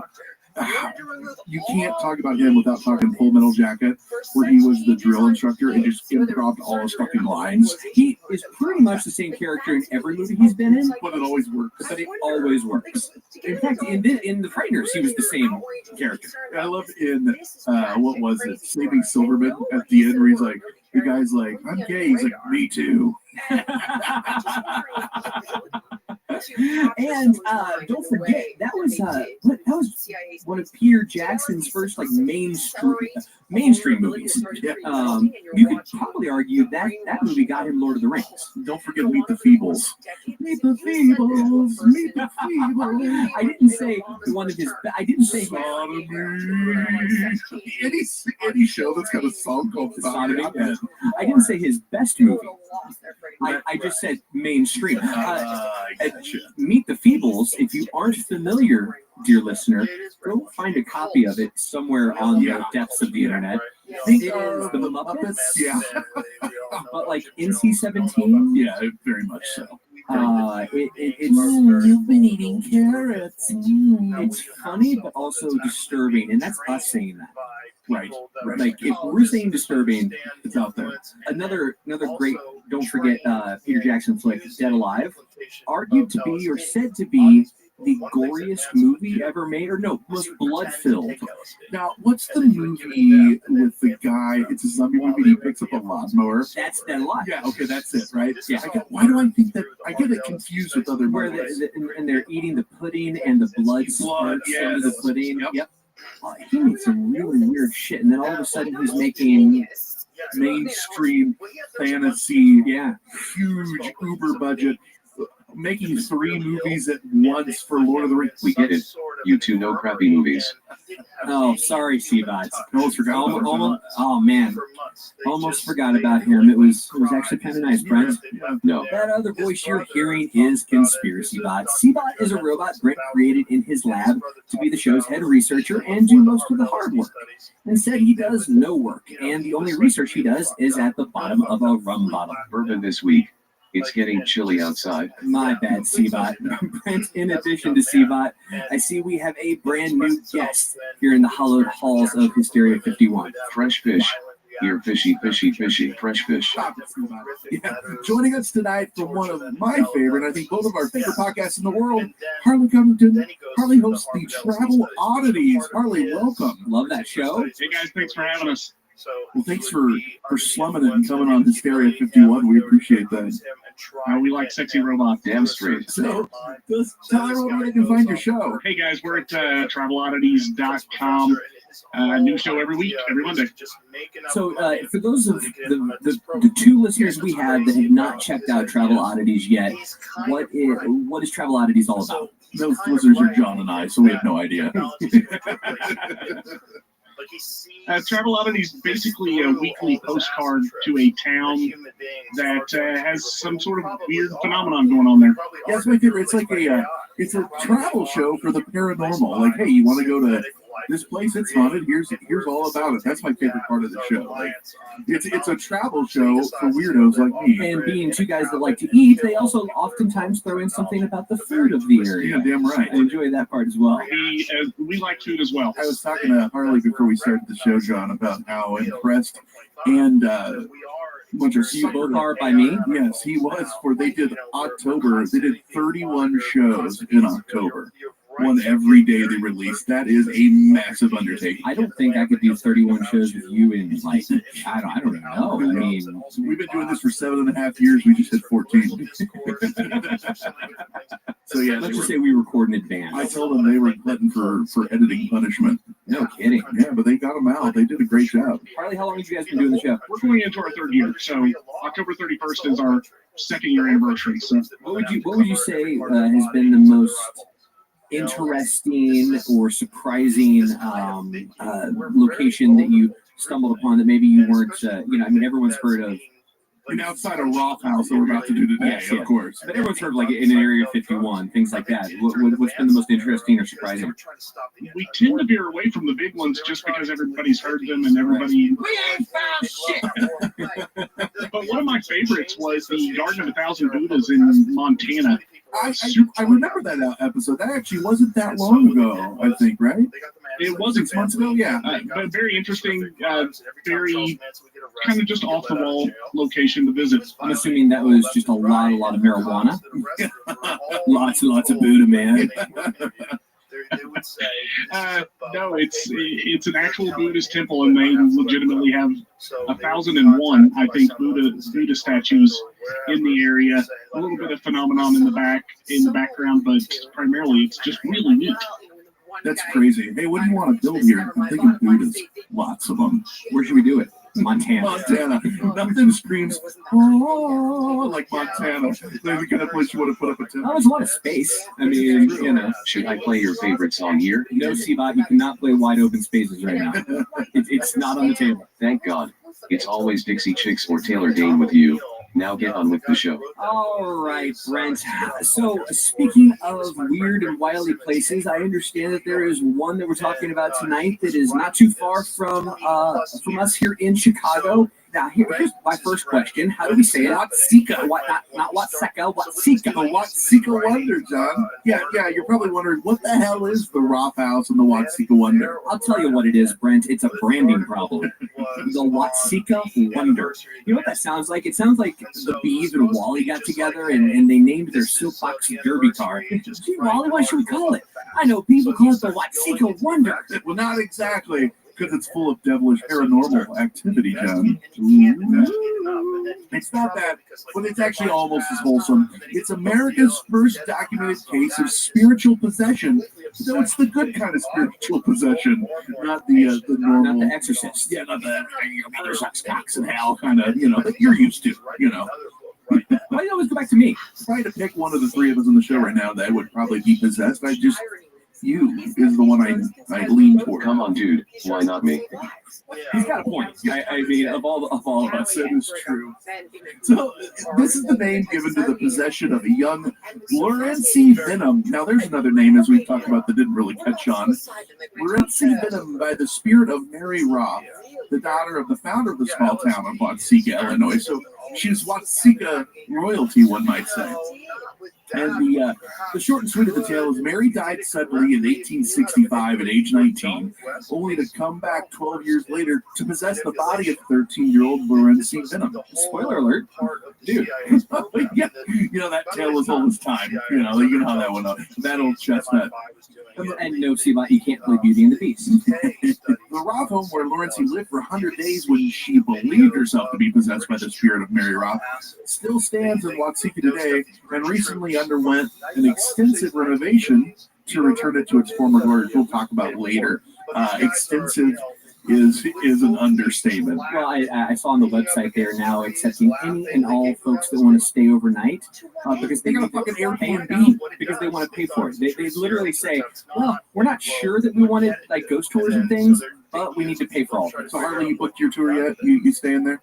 I'm all in. It sounds awesome to me. And I've already got an Airbnb account. So I know any haunted or reportedly haunted place that also has the Airbnb. Come on over. It's $250 a night. That's for I think it said like 4 people can stay. So Harley, question: when you on your show, do you oftentimes do locations that are supposedly or allegedly haunted? During the month of October, we did a hell of a lot of them. I'm kind of over it for a little bit. I'm gonna aliens and Bigfoot.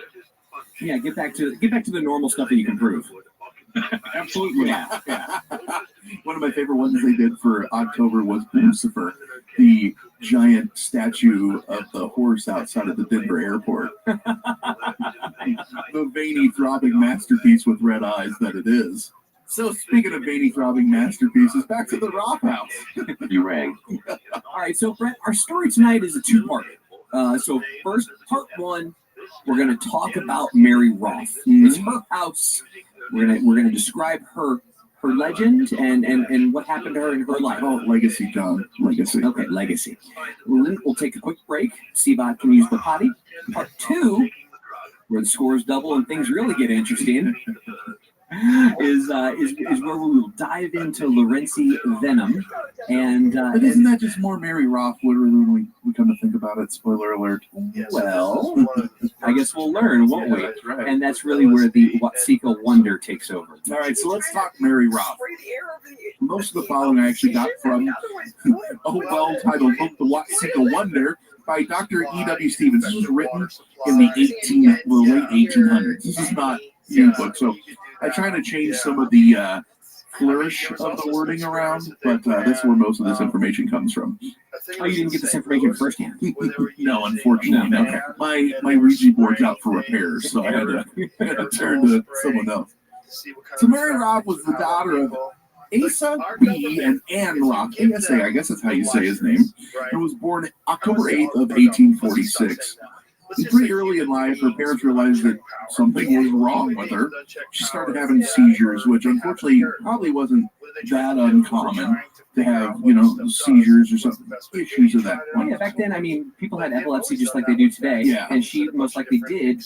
Problem is, they didn't have the medications they do today. Exactly. And they couldn't treat it. They didn't really have any way to diagnose, like you said, or treat it. So Mary presented that epilepsy very early. At just 6 months old, she had her first seizure and was extremely ill. And her family actually thought she was going to die. Like, she didn't recover very fast. But a few weeks later, she seemed to be okay. And then a few weeks go by, she has another episode. Because they rubbed the cow dung on her? Yeah. This story takes a turn there. They go into leeches and bloodletting and shit like that, because if it's not, like, did you shake a stick at her? I shook 4 sticks at her. Oh, shit. Like, she's a goner. You're talking about the same time period where, well, I mean, no, it was what, 50 years later where they had the vampire scare in Massachusetts, and so they thought the only way, it was just a tuberculosis outbreak, and this goes back to our vampires episode, and they thought the only way to fix all these people in this family that had tuberculosis was to dig the one daughter up, burn her body, and feed it to the sick son. Yeah, it makes sense, right? Yeah, that's science. Well, that's pre-med right there. I'm a scientist. I don't believe in anything. That's what I would do. Yeah, I mean, that's, like I said, that's pre-med. That's easy. Right, yeah. So then from the age of about 6 months on, she would have one of these seizures with spells, as they call them, every 3 to 5 weeks or so. Till she's about 10, and they started getting bad. She started having them almost every day, sometimes more than one a day. And when they stopped, she seemed completely fine physically until the next one. And they say that she was a sweet child, but mostly sad and depressed because of her condition, which actually makes sense. Like, if you know, shit, I'm going to have a seizure every day, you're just waiting on it. And that's scary. Tough way to live life. Yeah, exactly. But she played piano and, turned to music to cope with it. As well you do, keep yourself busy. And her favorite song was called Are We Coming, Sister Mary? Now, that's kind of important. We'll come back to that. We'll circle back around. So then she becomes committed. So when she was 15 years old, not like committed to a cause. Like, I'm really going to learn a new song. So when she's 15 years old, and the violence of the fits had increased, her parents said that they could see her mind was affected during the melancholy periods of her fits, which makes fucking sense. I mean, don't you think you would become melancholy if this was happening to you every fucking day? The problem is, back then, when you looked at the reasons that people were committed to insane asylums, like top of the list, melancholia. Like, how you feeling today? I'm kind of sad. Shit, lock them up. And it was always women, too. Like, women didn't really have to do much to get locked up. It was more like, man, I'm really getting tired of the wife at home. She bleeds once a month. I'm really getting tired of the wife at home. You know you can have it locked up, right? But why? Well, she seems sad every now and then. Well, yeah, but doesn't everybody? Does she seem sad every now and then? Yeah. All right. I'll have the doctor come by on Tuesday at 3. Oh, so you're sad every now and then? Well, yes. You have a deep case of melancholia. Here, put this straitjacket on. We know how to cure this with electroshock therapy. The laudanum. Yeah, no shit, right? So they decide that, this is driving her crazy, and she's committed to Peoria. Well, it play in Peoria, it'll play anywhere. Well, this didn't play too well for her. They kept her in the water cure at Peoria, Illinois for 18 months. So what the hell's that, John? After reading that, I had to know what the water cure was. Well, keep her in the water cure. So I did a little Google searching. Unlike normally, where if it's not in the first 1 or 2 results, I give up. I went a little deeper because the first 1 or 2 results turned up just different forms of torture. Waterboarding. They call it the water cure. No, it wasn't waterboarding. Oh. The water curing torture is just where they force someone to drink so much water it actually makes their bowels and other organs distend. Like that woman who died on that radio show. On the radio show because she wouldn't use the restroom. Yeah. She called into Travel Oddities, I believe is what it was. That's what happened. She won the Xbox, so I'm just saying that was a win. That's true. But did you die? Yes, she did. Oh, well, shit. But she's playing in heaven. Yeah. So anyway, I did a little digging, and after a little sleuthing, I found that there was a type of therapy that they used that some people called the water cure. You always know it's going to be good when you go, therapy? Yeah. Thanks to Mental Floss, great website. According to them, building off the idea that a dip in the water is often calming, psychiatrists of yore attempted to remedy various symptoms with corresponding liquid treatments. For instance, hyperactive patients, like, that were all wound up, got warm, tiring baths, while lethargic patients received stimulating sprays. Some doctors, however, got a bit too zealous about the idea, prescribing therapies that sounded more like punishment. One treatment involved mummifying the patient in towels soaked in ice water. Another required the patient to remain continuously submerged in a bath for hours or even days. While that might not sound so bad, except they were strapped in and only allowed to use the restroom. Finally, some doctors ordered the use of high-pressure jets. Sources indicate that at least one patient was strapped to the wall in the crucifixion position. That's never a good sign. No, not at all. And blasted with water from a fire hose. And eventually hydrotherapy, as it was called when it wasn't called the water cure, was eventually replaced with psychiatric drugs, which tended to be more effective and less torturous. To an extent, and then you get the walking zombies also. So trading one in for the other. Both of those sounds terrible. So we don't know what of those methods they used, but we know that whatever method, it didn't work. So you know what? She got sent home. Go on home. It's not working. It didn't play in Peoria, right? Yeah, how about that? All up to there has been pretty normal for the 18th for the time. Yeah, unfortunately, water torture, or I'm sorry, therapy, sounds terrible, but at the time that was accepted, just like what you would think now. There's going to be a time in the future where they look at chemo and be like, oh, that was barbaric, but that's what we have now. So that's what they did at the time, yeah. Yeah. So it starts to turn a little bit weird after this. So what should the doctors try next? Well, the same thing that works for colds, chickenpox, gout, the pins, hives, nausea, heartburn, indigestion, upset stomach, diarrhea. I think you just went into a Pepto-Bismol commercial. I'm sorry, I got carried away there. Maybe, but the answer was bloodletting. Harley, you were kind of letting on to this. Ding, ding, ding, ding, ding. Yeah. The doctors started applying leeches, as you do. And by the age of 18, she was so accustomed to it, she just did it herself, and she actually said that she liked it. The Zoloft didn't work, so like, have you tried leeches? They don't see the humor in that when you go to Walgreens and ask for leeches. At least these ones don't, but I do it every week, so they're probably getting tired of it. I don't know. That's just a matter of going to the wrong store. That's true. You got to go to the pet store. You sold the bait and tackle? So the summer of 1864, she seemed to have almost a mania for bleeding herself for the relief of the lump of pain in her head. So she'd apply these to her temples, and she became friends with these fucking things and named them. Charlie, what do you think you're going to name your first leech? I'm going to probably go with Toby in that one. Nope, that's wrong. You will not name it Toby. Nothing progresses the conversation like denying them. No, you're right. You're wrong. I already named mine. His name's Lincoln. See what I did there? Thank you. Beer, I'll try the beer. Wait, is my wife listening? So on Saturday morning of July 16th of 1864, one of her sad moods, I guess you could say, she took a knife with her to the backyard and cut her arm until she bled so bad that she fainted from loss of blood. And when she woke 5 hours later, she became a raving maniac of the most violent kind, they said. That's some writing there. And this lasted, very descriptive. This lasted for 5 days and nights. And now we're getting into the classic possession symptoms here. It took 5 men to hold her down. They couldn't restrain Mary, and she was throwing them off of her bed. I've seen movies like that. But when she quit freaking out, she looked and acted normal again, and here we are. But there were some differences. She seemed to know no one and could not recognize the presence of persons at all. Although the house was filled with people, she said that she didn't know anybody. And her parents noticed she was never looking directly at things, but she still interacted with them, picking things up, etc. But didn't look at them like a blind person. You know how their eyes are just... Yeah, she was like looking down to the left. Yeah. But she might be interacting with something directly in front of her. Right. So her parents, being the amateur paranormal investigators that they were, decided to conduct an experiment and blindfolded her. Because, as you do. Sure. And she would dress, stand in front of a mirror, open and search drawers, pick up things she dropped, do all these things without any problem while blindfolded. Completely didn't need eyesight like she was seeing with, I don't know, that Daredevil bullshit.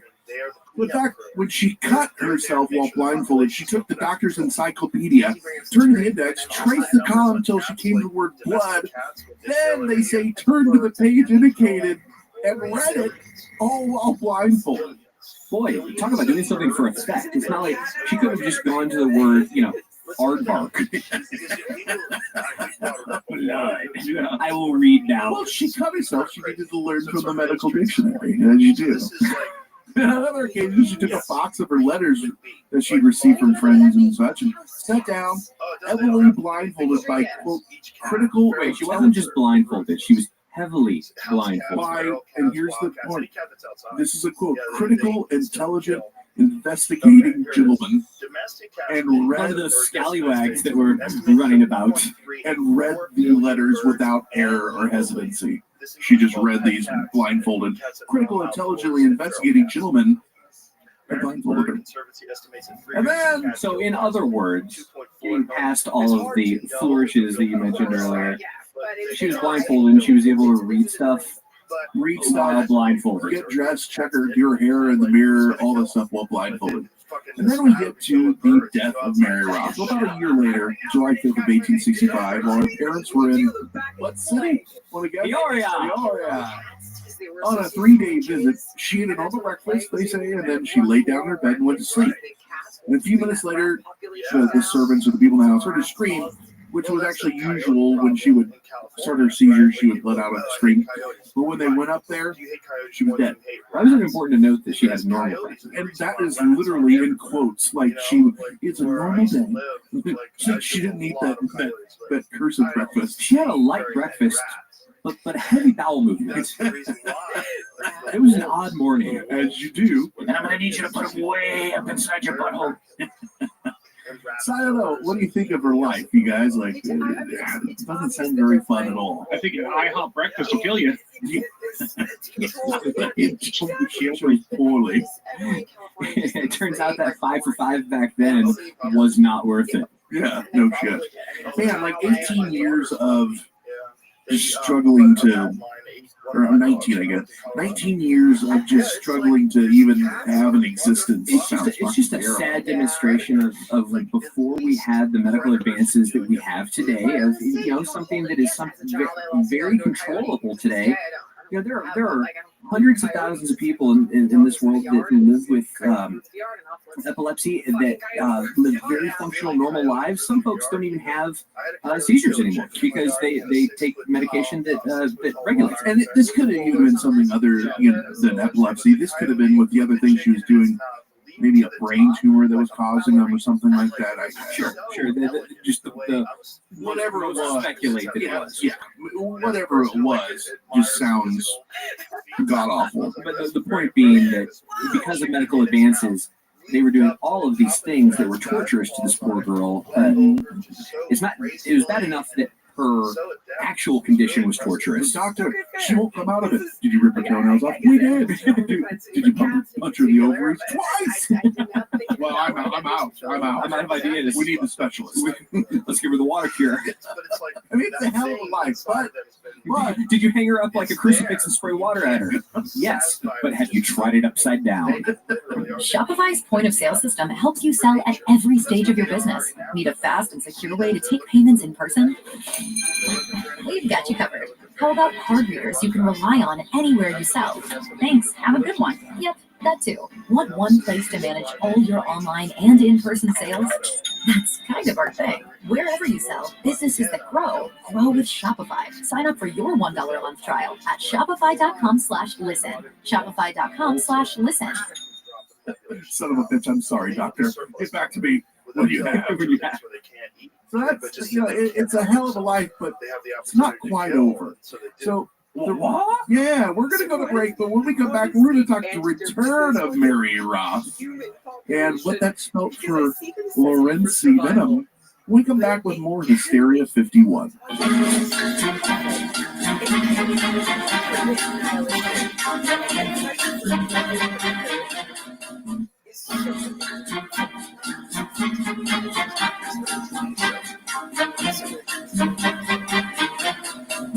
John, I think we owe an apology real quick. We learned during the break that Harley practices bloodletting, and we made him feel uncomfortable. So I want to get that out of the way. I apologize right now for any, leech controversy or making him feel awkward. So Harley, we are sorry, and just want to let everyone know that you do practice bloodletting. It works better than I've done.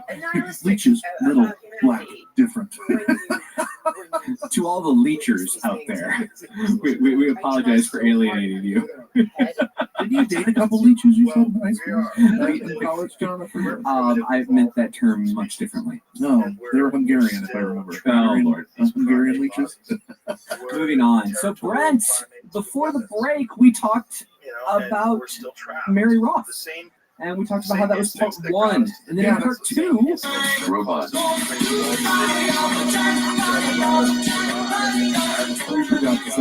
You're like a child that just, when you don't get enough attention, you stamp your proverbial feet and force attention. I do what I want. Exactly. I am just pissed Harley never said hello to me.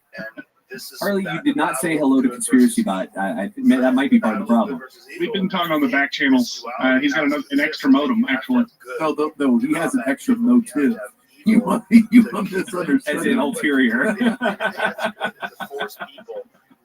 Sorry, John, as you were. Oh, so it's time for part 2 where we talk Lorenzi Venom. That just rolls off the tongue. Well, I mean, it's a sexy name. Actually, her full name. Oh my God, what happened to you? I got the Lorenzi Venom in me. I know a much better poison if you are looking for tips.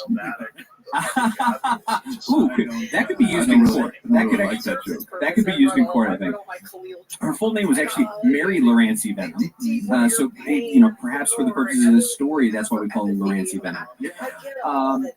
So Mary Lorenzi Venom, Brent, was born on April 16th, 1864, about a year before Mary Roth's death. So they didn't line up. It was just she was born just about a year before Mary Roth died. Yeah. In beautiful Milford Township, 7 miles south of Watsika. Not too far.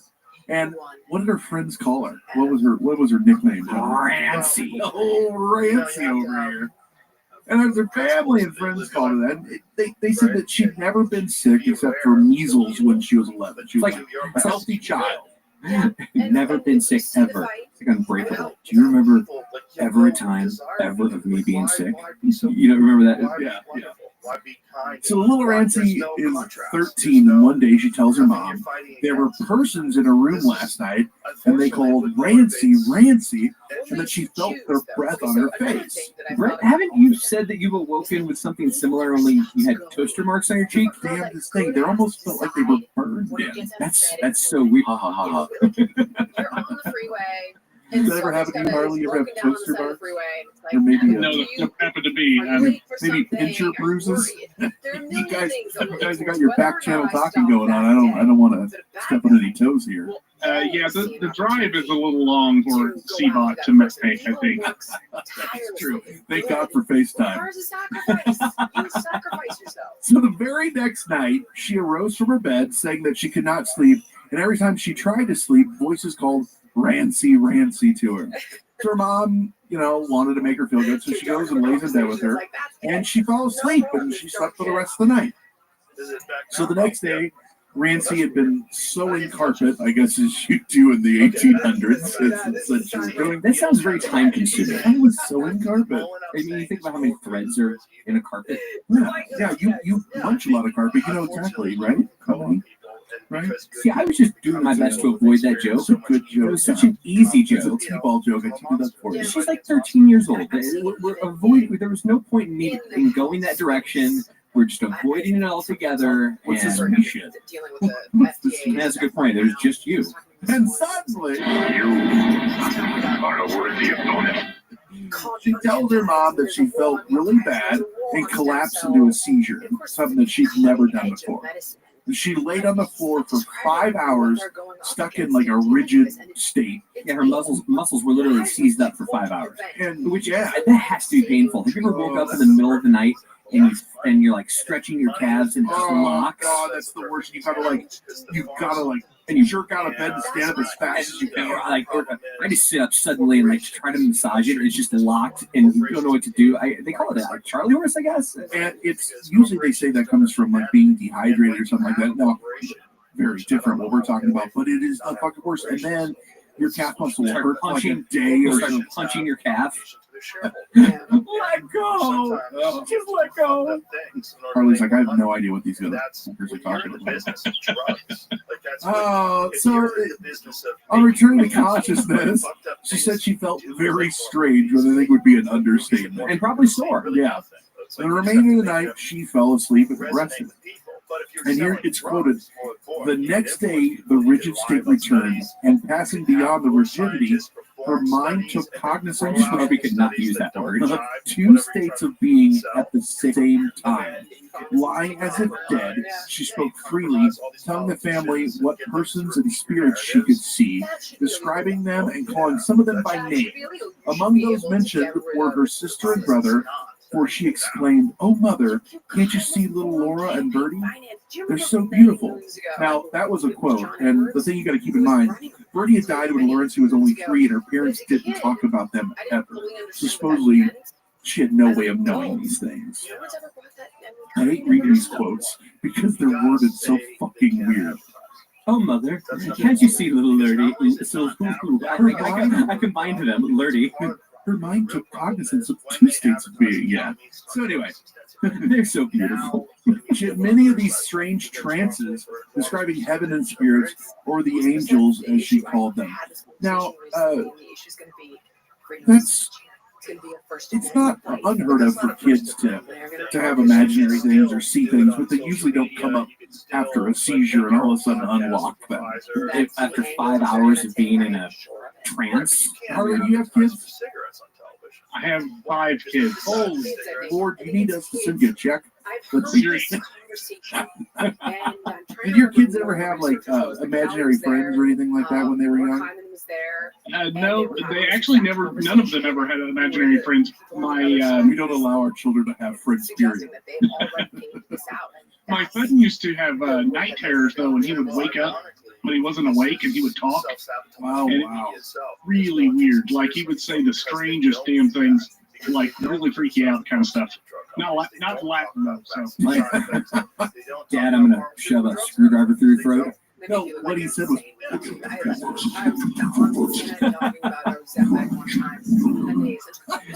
Go back to sleep, little boy. That's terrible. No, that's got to be frightening for you as the parent too, because you don't know what to do, right? Like, now would he wake up and not remember them at all?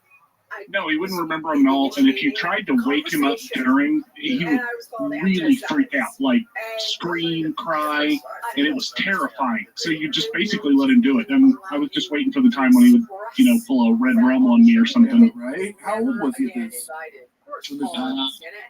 Between the ages of 4 and 6. 25 and 30. So did you try the water cure? I did not, but I did run dung on him a couple of times. What was it? Was it beetle dung? It was just dog shit. Obviously, we haven't read the same 1800s text. I knew I liked this guy. So, like I said, she had these trances, and she described heaven and spirits. And relatives and friends believed her insane. Can you believe that? Whether they would actually go that far. You don't say. Send that broad to Peoria. So it seemed to be the general feeling amongst most of their friends. But why do all these stories involve what the friends and neighbors think? Because at that time, like, if you weren't making candles, you just went over to the neighbor's house to help them make candles. I'd be like, thanks for your opinion. Now go fuck off. Yeah. Like, these are my kids, not yours. It takes a village, John. Apparently. And so most of the friends, neighbors, except for the parents and a few who were sympathetic, thought that the girl should go to the asylum. Yeah. Others wanted the family to hire any number of mediums, which was very, very, very popular at the time. Rich people had seances all the time. Come over this evening. We have the parlor set up. Well, before the show, Harley and I were talking about the Winchester house, and she had a seance room in the middle of her house, and that was just something that you did back then. You know, how many do you have any of these shows you've done where they had to do with seances or places like that, Harley? And we've covered quite a few of those, but basically I feel like that's just 1870s television. Yeah, right? Like there's not any TV or radio. You got to entertain yourself somehow. So let's talk to all the dead relatives we have. Yeah, might as well. You know, shit. Wonder what Tracy's doing. She died a couple years ago. In hell. I always knew she was a bitch. Wow. Whoa. Alternative facts. But seriously, back then it was insanely popular, and no one was looking for proof that it was these people. They just wanted to believe. But the Venoms wanted nothing to do with any of these medium spiritualists. Nothing. No, we don't want our daughter talking to the beyond. Which at least we want medical. If that's true, that makes me respect them a little bit more. But then a few months later, episodes stopped, or at least slowed, and she seemed to be doing relatively well again. But nay, my friends, nay, that didn't last. She was not. Yeah. A new doctor and a new familiar face in a story. So we go to January of 1878. Turns the neighbors convinced the Venoms to meet a new doctor. Yeah. This doctor is none other than the aforementioned Dr. E. Winchester. Not that Winchester. Stephen, that most of the story comes from this whole.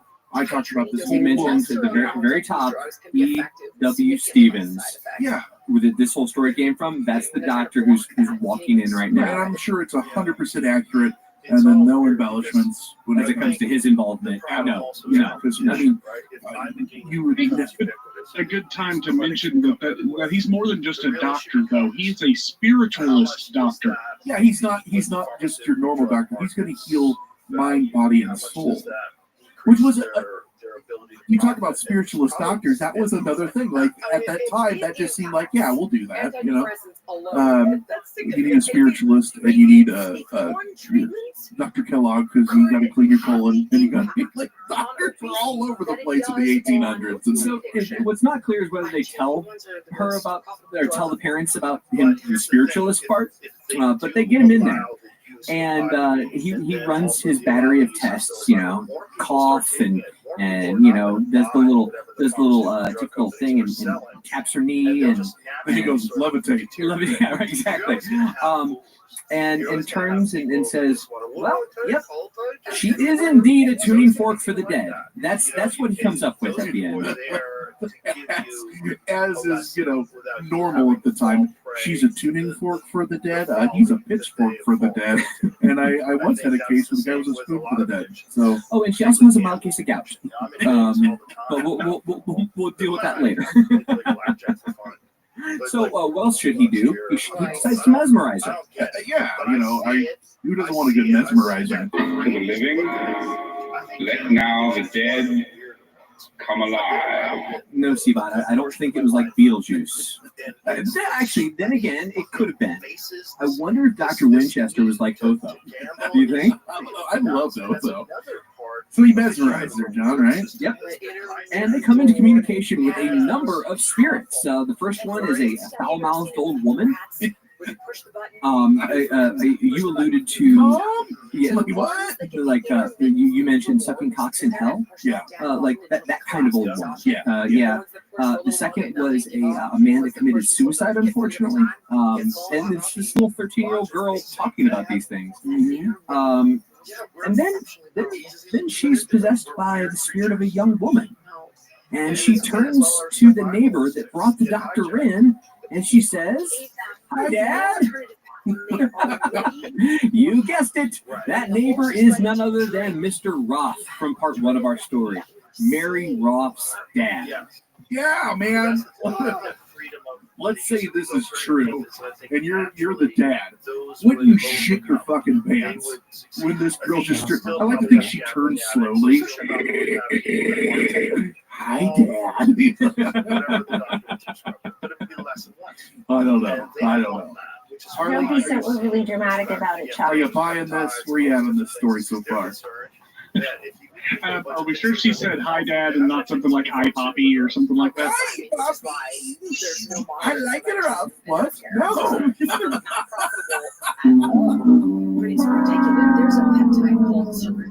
It might, hi, Dad might not be verbatim, but something to that effect. Yeah, something normal. So here's the kicker. The alleged spirit doesn't leave. And when they leave Laurency alone with her actual parents, her blood parents, Laurency's parents, she cries. She's only happy when she's around the Ross. And also knows weird family nicknames that Laurency would know. So, on February 11th of 1878, they did the only logical thing. They moved her into the fucking Roth house. Because she's obviously their daughter, we're just going to bring her back. She's just that in a new body now. Hey, your family, come on in. And they welcome her. So during her stay at the Roth house, Laurency shows exceptional knowledge of Mary Roth's life and exhibits unexplained behavior. John, why don't you tell us some of the fucked up shit that she knew about Mary's life in the Roths? Well, she knows the names and the histories of friends and neighbors from the period of 1852 to 1865. Terrifying. Which happens to be before she was around. She recalls hundreds of incidents that transpired during Mary Roth's natural life. Absolutely frightening. She predicts the illness of her brother Frank Roth, who the next day then gets ill from a congestive chill. Totally normal. I don't know what a congestive chill is, but, we'll go with it. She knows the whereabouts of Dr. Stevens when not at the Roth home, without prior knowledge of his whereabouts. GPS. Keep in mind that Dr. Stevens is also the one who wrote that. She can describe the home, rooms, and furniture of said Dr. Stevens, although she has never been there and lives hundreds of miles away. I mean, that's just easy. It's just remote viewing. Come on. Sure. Yeah, everything she said, that's exactly how my house is set up.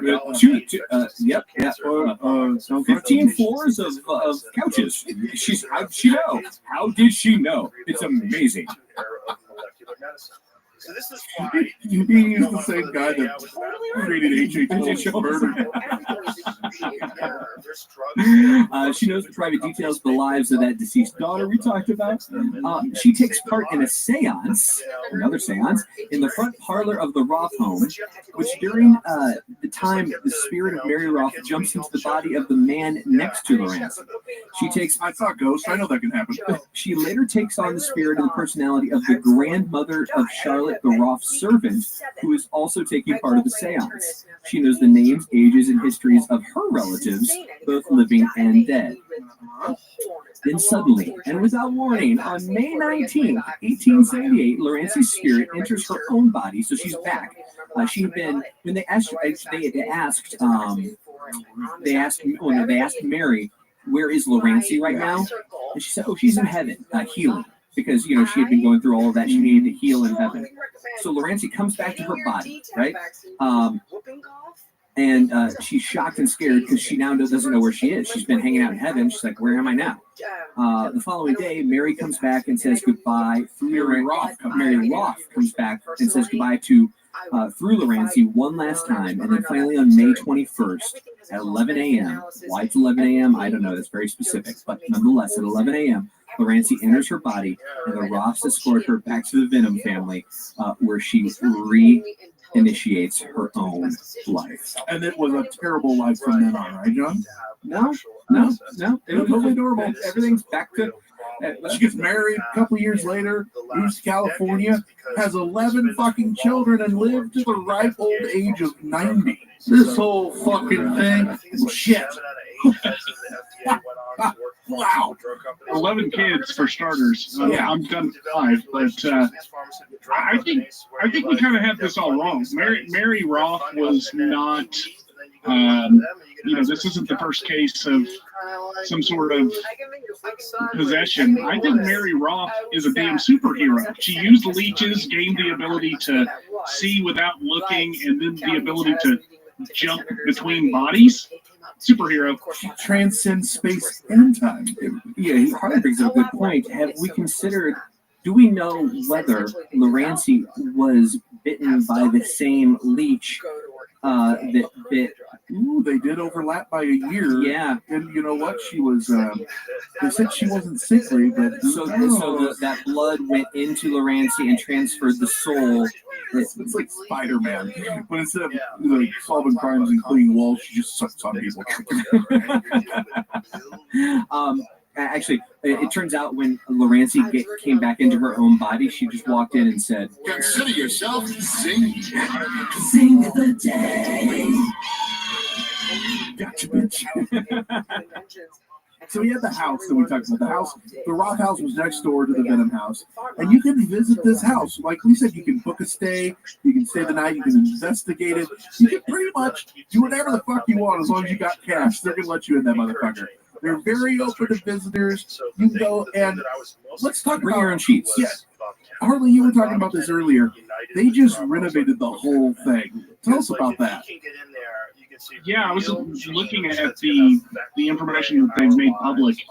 It seems to me they could have saved a little bit of money just by bulldozing this thing and building something new. Yeah, but then it wouldn't have the Roth House name, Harley. Don't be so crazy. They had spirits. Yeah. Yeah, they replaced everything.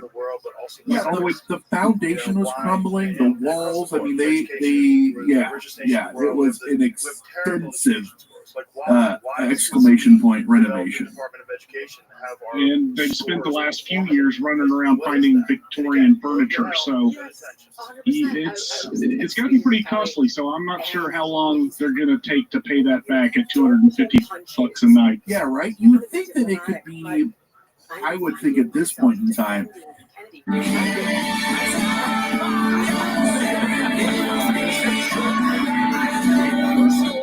think that this time it would be like something where they could designate it a what do they call those? Like a national historical monument or something to maybe get some stipends and grants and things like that. Maybe they did. But either way, well, now they can't. Obviously, I mean, if they've replaced. Yeah, but I don't know how that works. You know, when you're restoring stuff, there's very strict guidelines for it to still be considered. So my house that we're in now is put on the National Register of Historic Homes, and we can choose to get a plaque put on our house or not. And Lisa and I, my producer Lisa and I, we decided we're not going to do that because once you do that, then any changes you make have to be approved, and you can fuck with that and stuff. Like I don't even want to be a part of that. So they'll start asking a lot of questions about Seabot too. Yeah, like what is this? And why is he stabbing? It's on the roof a lot more now too. And John, you did some YouTube searching for this stuff, right?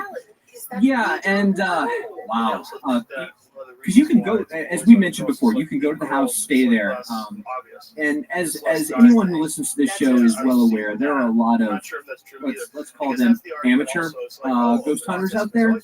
They've seen the shows and they want to do it themselves. And they bring I got a tape recorder and a flashlight. I'm going to find me some Getty Up Jinkies.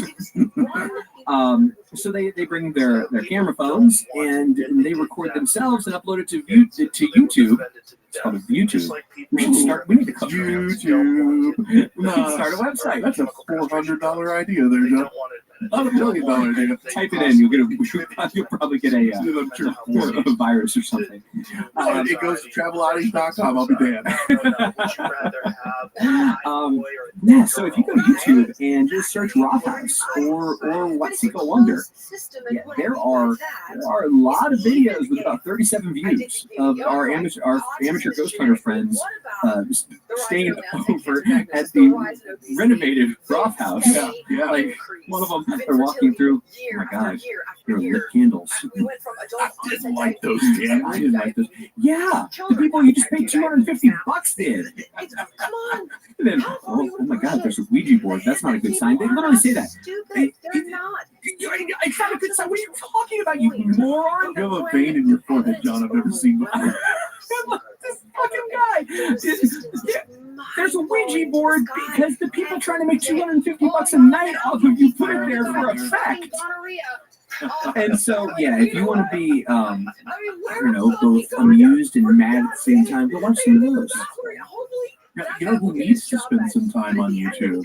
is Harley's co-host Amy from Travel Oddities, because she has zero pop culture knowledge whatsoever. We need to make her a list of some of these videos just so she can catch up. We talk about, like, we were talking about Kevin Spacey. He's been in the news. Kevin Smith, and she's like, I don't know who that is. We're naming all those movies and stuff like that. She's never heard of any of these. That's the kind of stuff that Harley has to do. Yeah. It's bad. He's a trooper. So, what are your thoughts on this? We're gonna dial this one home, Harley. Do you buy this story at all? What do you think of the house? Give us your rundown, and give us the Travel Oddities pitch. Like, what do you think? Should people go there? Should they not? What's the thing? For sure, I say go. It's specifically set up to kind of bring that spooky feel, and I'm all for it. It sounds like a good time. I would keep an eye out for radioactive leeches, but beyond that, sounds like a cool place to They need to have a leech tank in that. If they don't, I'm upset. Like, just a tank, like a tank with leeches in it. What if you get bloodlet? That could be like an extra $50. We'll do some bloodletting. Or they have a tank like you see in a lot of those Asian markets where you put the feed in. And the fish that, like, only it's just a bunch of leeches. Yeah. So you buy any of it? You buy the story? Do you think any of that could have happened? It's interesting. This is one of those things where I always try to tread lightly. It's an interesting story. It's the story of the Venom Girl is really compelling with all the stuff that she knew. If you take out the, obviously she knew this, and all she had to have was a pair of eyes to know where the damn furniture was in the house when she walked in. Right. If you take that stuff out, the stuff that she did know is kind of interesting. Yeah. If there's any, I guess we're doing a big if the guy who wrote this doctor, who was also the spiritualist, didn't embellish, that's fucking ridiculously crazy. If any of this is true, you know what I mean? The problem is, this guy wasn't just a doctor, he was also a spiritualist. And so, for some reason, in the back of my mind, it starts going, I mean, if this was, my doctor that I normally go to, and he's just diagnosing shit, I'd be like, well, that's fucking pretty badass. So, I don't know. John's laughing the whole time we're talking over here. John, what are you working with? Here's my answer. I mean, come on. This guy that was trying to make money by writing a book, who also happened to be her spiritualist doctor, is the only account we have. That's it. He has an occult PhD. You can't argue with that. That's true. He's got degrees in psychology and parapsychology. And he also happens to be the only one who's trying to treat her at the time. This is awful. And he's already been hired by the Roth House, by the people at Peoria. This thing's still going on because they're trying to get the money to pay for how they refurbish the house.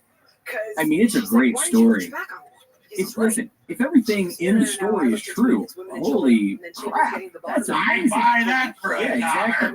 Problem is, all we have is this one account from this one guy. Hell, we did, what was it, the Aurora, Texas UFO incident, where supposedly a spaceship that looked like a cigar crashed into a mayor's begonias in the 90s?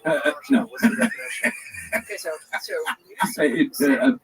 It crashed into the mayor's begonias, and I mean, hell, at least he was there was a second farmer that said, yeah, I think I saw that. There is literally no other account of this other than one guy who got creative with his writing, and it really helps that he wanted to sell some books. So no, I don't buy any of it. I say, go to this fucking place. It sounds awesome. I want to go. It's not far from here. And they have a Ouija board. They do. And so do we. We have 2 of them now, John. It is far from here. It's south of Kankakee. It's not that far from here in the grand scheme of things. What, an hour and a half? That's not. Took you longer than that to get to my house.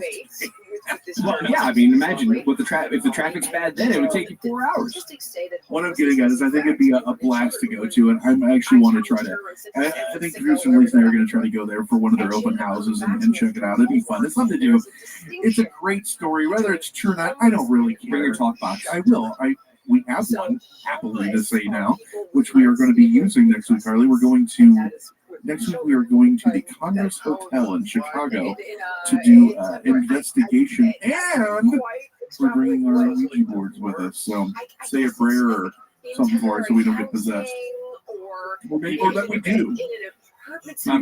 For friends, it actually might be an improvement. I get possessed like, gotcha, bitch. You're going nowhere. So what I'm getting at is, it's a great story. Do I buy a lot of it? Probably not. But you know what? It's a lot of fun. It's not hurting anyone. And a lot of people really have a lot of fun going there. And it's got to be good for Watsika, because that is not a big town. They got to draw. People go there. It's good for the economy. Go check this place out. But that's our opinions. What are your opinions?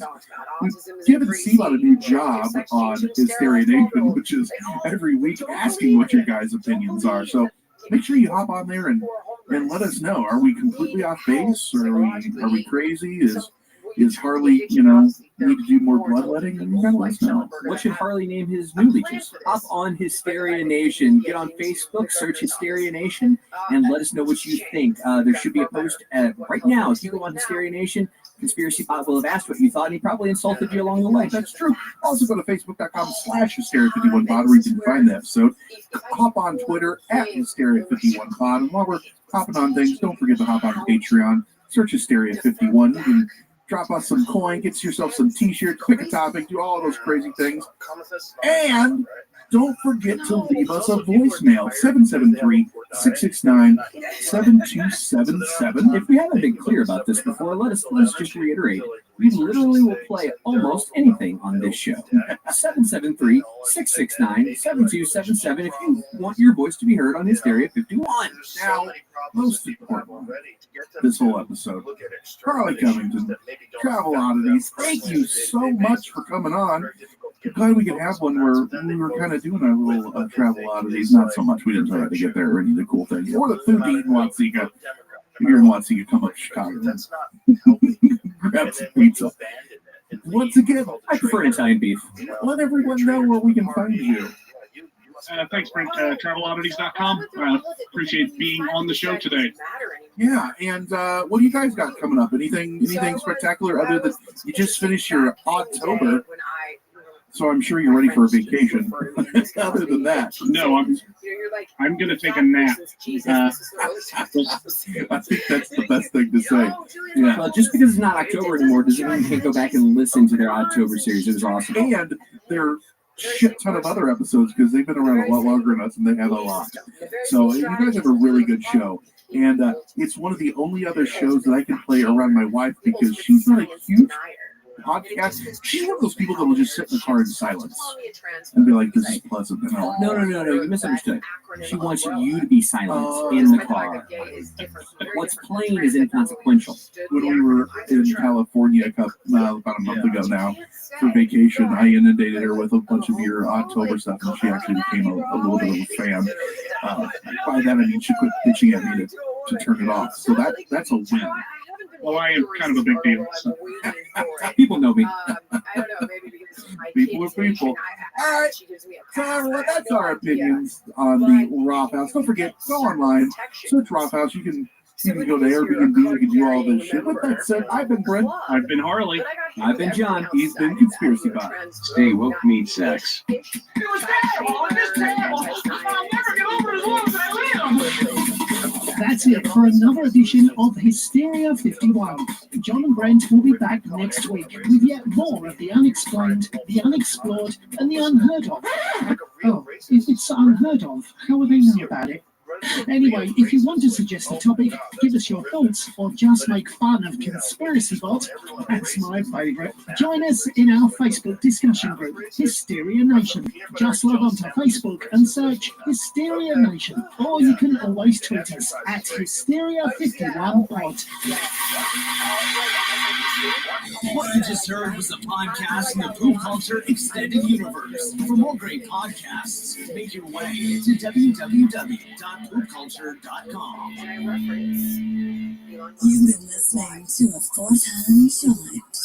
I know a lot of people Get the Honda of your dreams during Happy Honda Days with a sporty new Civic, Accord, HRV, or CRV. For a limited time, well-qualified buyers can get a 2.9% APR on a 2025 Honda Accord or CRV, a 4.9% APR on a 2025 Civic, and a 3.9% APR on a 2025 HRV. My heart goes out to you. But Joe, what about the video, the montage of all the CD liberals, liver financing including is exclusive AOC, SI and type 1. engaging in the same The following is the fourth hand deduction. What are the Hopi Indians, Adolf Hitler, Tibetan monks, and Icelanders have in common? Their belief in the idea that the earth is hollow.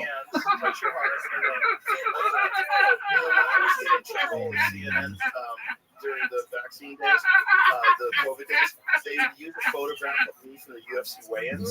And that was something completely different. I said, welcome to the weigh-ins. The hollow everybody." earth. So they had this The belief by some that instead of a molten core and other sciencey things, that instead there's an entire other world just inside our Earth's crust.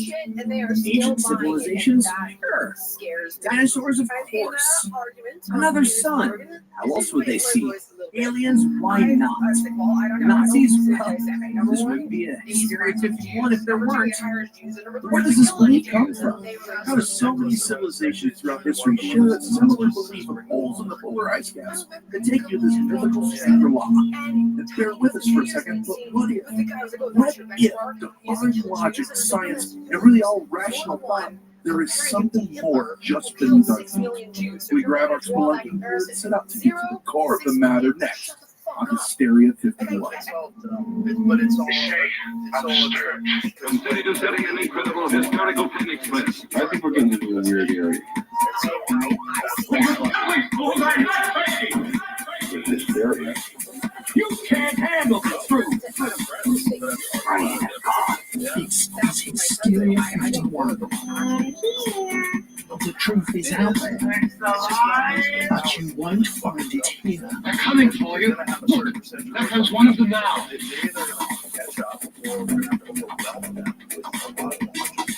Welcome in Hysteria Nation to the podcast that's never been inside the Hollow Earth. But if you want to buy a nice piece of land down there, we know a guy. This is Hysteria 51. Broadcasting from the lower fourth dimension, otherwise known as Chicago, I'm your humble host. My name is John Goforth.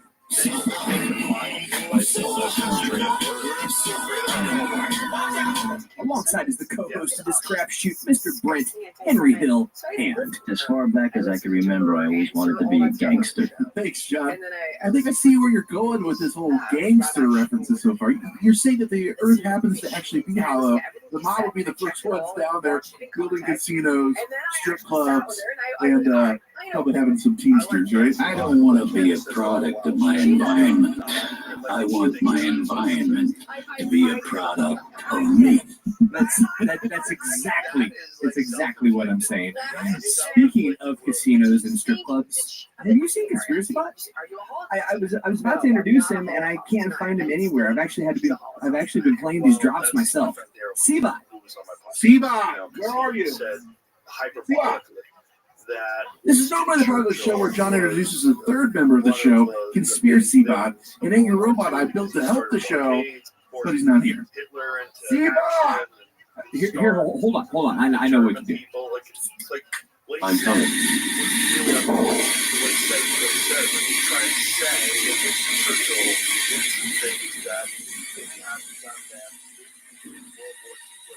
I'm here. Fucking stairs.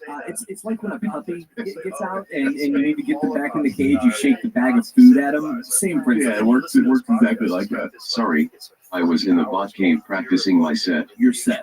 I don't know what you're talking about. I live with you, dude. I want to be a comedian. I'm really funny. I really feel like you guys are holding me back from my true potential. This box of VHS tapes I found in the alley basically says so. He actually has a VHS tape with him. Unlocking Your True Comedic Potential, a guide to not letting the meat sacks in your life hold you back. Hosted by Alan Tom Allen. Half these are Betamax in there. Where the hell are you going to get a Betamax player anyway? Look at the guy's picture. It's like they took a 70s lounge singer melted him a little and grabbed him before he was dry, and red hair, very red hair, but just the most piercing green eyes. I don't trust him. 3 names. We've talked about this. That's true. It's a double doozy too. 3 first names. No, wait. A firsty. Exactly. It's actually a triple threat. 3 first names with a repeat. Man. Whatever. Shut up. He's my new spirit animal.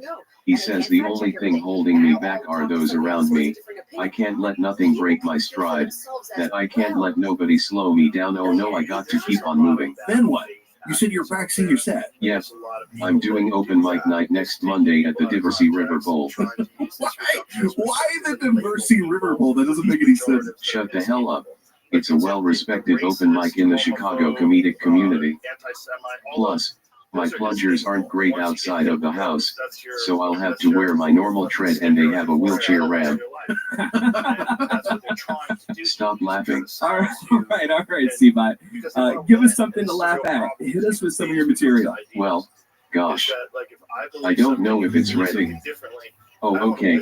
I guess I can give it a whirl. Here's my opener. So glad to be here tonight. You know this place is just like the house I was built in. So many memories, bare brick walls, the smell of stale beer and regret, large ugly meat sacks laughing at me. Why aren't you guys laughing? It was less funny and more just mean. I don't think they're going to play very well. See what I mean about holding me down? Okay, try this one. This is the ugliest audience I've ever performed in front of. You meat sacks are truly gross. How does an entire audience get hit with the ugly stick? I'm just joking. No, but seriously, some of you should have just stayed home. Again, you just sound mean. You're gonna make people mad, dude. Whatever. I'm just getting warmed up. You don't know what good is.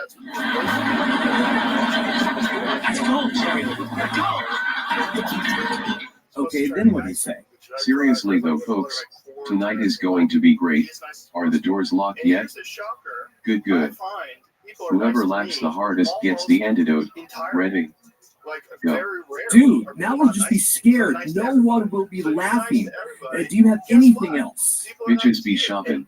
Why bitches always be shopping? And we've heard enough. John, why don't we actually get to our guest and stop humoring him because he's not humoring us. Asshole. We are happy to welcome to Hysteria Nation for the very first time, Mr. Andy Emmerich. Hi, thanks for having me. Andy, you are a software developer, a computer programmer, and a Mensa member.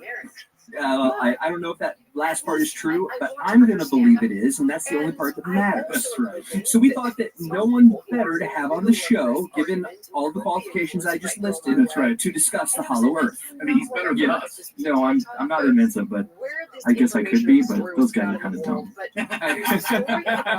I don't want to, slow your bad time. I mean, that's just let's go back. That's true. Well, they're full of themselves at least, which is stupid to begin with. I mean, if you're better than everyone, you don't tell everyone that you're better than them. Yeah, you make them realize it through actions, like I do. Right. Do you get every day? Do you get a card? Can you say you're a card-carrying member of Mensa? You literally get a card. Yeah, you get a little certificate. Yep. Oh, hold on, I'll pull mine out. You fell for it. He's trying to show you his penis. So be careful. All right, enough stroking each other. I need to get back to my comedy, so get on with the show. I think that's a wonderful idea. John, Andy, are you guys ready to talk the flat Earth? I'm sorry, the Hollow Earth. Don't you think those people fight? Yeah, I think when they meet each other, if they touch, it's like in Time Cop. Yeah, remember, you can't do the same matter. You become like a gelatinous red bad CGI blob. The same matter can't take up the same space. Explode. But I would say on this show, we have not done justice for the Hollow Earthers. We've talked way too much on this show about the flat Earth. Well, I want you to know something. Not to anger either of them. Later in the show, I'm going to give you why you can be a flat earther and a hollow earther, John. Just because you're one doesn't mean you can't be the other. Oh yeah. Well, they've got it all figured out. You can't have it both ways. I am going to sit here and anticipate. Patient. So we've talked way too much about flat earthers. I think it's time we talked about that other group that doesn't get near as much love, the hollow earthers, right? These cats have been at it for a while. They even put together a nice little video before Flat Earth was even cool. This is even before YouTube. I think this might even be from like the late 80s, early 90s. They had video then? It's true. It's true. It might have come on a Betamax. I'm not sure. Let's listen to this clip. The Hopi Indians, Adolf Hitler, Tibetan monks and Icelanders have in common their belief in the idea that the Earth is hollow. Their belief that the Earth is not just physically hollow, but that this inner place, this inner realm, is the source of paradise. Scores of myths talk about it in every country, in every culture. Is it true? We don't know. Like it's still up in the air. Unlike flat earthers, these folks, they use infallible logic. That checks out. Forget flat earthers. We need to revive the Hollow Earth movement. The ISCE, the International Society for a Complete Earth. But here's the thing. Hold on. So flat earthers hate the Flat Earth Society. So can the International Society for a Complete Earth, can the Hollow Earthers hate that as propaganda by the government? They got to be able to get behind an actual expedition. Don't you know? They stopped all those expeditions, John. We have to find out what happened to the expedition. Since we haven't heard about its success, I can only assume it was a complete success and it's been covered up by the man. Either that or they got there and they're like, this is awesome. We're just going to camp here. I'm down. They just stayed. All right. Why wouldn't you? Right. That was a great place, according to the legend. That's true. Or according to the Hollow Earth guy from 1980. Blah, blah. All right. Let's look at the history of the Hollow Earth. So we're gonna talk about where this kind of came from. Well, it came from a long time ago. Many civilizations throughout history have believed in subterranean societies. It's not a new thought. Like where the Teenage Mutant Ninja Turtles live. Exactly. Under New York, eating pizza. I can't think of any major religions that don't worship some sort of wreck. Ninja Turtles. Exactly. Yeah. Splinter, Master Splinter. So a lot of them have to do with these subterranean rooms. Hell for the Christians, the underworld for the Greeks, the Nordic I'm not sure that's how it's pronounced. And Sheol for the Jewish faith. And ancient people of India believed that serpent people known as Nagas lived there. And if you played World of Warcraft, you remember the Nagas were the snake people. The Nagas are described as more advanced than humans with extremely complex technology. Like unlocking jobs. Exactly. That's complex. The snake people, the Morlocks? Oh, the Murlocs. Oh, yeah, okay. Sorry, those weren't snake people. Those were like fish people. Fish, frog, monster. Yeah. Abominations in God's eyes. Yeah, of course. And Tibetan Buddhists believes in an inner city of Shambhala, and on and on and on. Most every society has a theory on this. As time goes by, and we've gotten a little more advanced, and we're still talking about a long time ago, people started throwing science at it. Like, well, let's find out if this is actually something that might be. So enter Edmund Haley in 16. I hear he has a good comment. It's a best comment when you get to see it. You know, it's actually a spaceship, John. I can show you how to get there if you want. Here, take a sip. He's got a little organization that he wants to bring you into. The last time a comet passed by Earth and there was an organization, we had Heaven's Gate. Look how that turned out. That's right. I'm going to wear these Nikes. This is called Paradise Portal, and we have a lot of literature for you. Do you have a pamphlet? In 1692, why do all the quacks use pamphlets? Because that's what you do. Like, if you want to get your point across, you got to stand on a box, preach it out, and hand a pamphlet when people go by. Preferably with a sandwich board next to you. And the GeoCities website URL. GeoCities. I would say Fire. Oh, yeah. But I like GeoCities. That's a good one. I gotta hope so, because there's a lot of clip art that's just dying. A lot of like rotating GIFs. Yeah. Frank is really mad if you say GIF on this show. Oh, I decided to pronounce it as you would read it in English, as opposed pronounced in the way that they say it's supposed to be pronounced. Because so we had this argument 30 episodes ago, and he got very upset with me. I think we can all agree. And in the 30 since then, I've gotten upset with him too. That's not really putting anything out. I think we can all agree that we're all idiots, and we should just pronounce it however we want. It's a movement. And punch each other up. Punch each other in the face. Yes. So let's get back to Edmund Halley. This guy put forth in 1692 the idea of Earth consisting of a hollow shell about 500 miles thick. So kind of like a Cadbury egg. Exactly. But you crack it, it's not as moist and nougaty or whatever the hell's inside of those. I would prefer anything to what's inside of I said there's an order to explain these weird compass readings that you get around the Earth.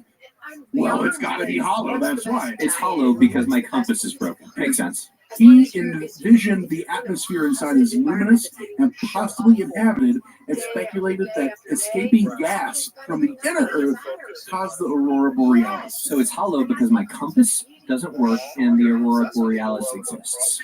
I mean, in 1692, he had to have been one of the 4 smartest people in the world. I think that's how it worked, right? Yeah, and he had a Mensa card. So... So we're going to skip forward a little bit. 1918, John Cleve Sims Jr., an American Army officer, trader, and lecturer, doubled down saying that the Earth consisted of a hollow shell about 810 miles thick. Fuck that 500 miles. That's a thicker Cadbury egg. That's right. With an opening about 1,400 miles across at both poles.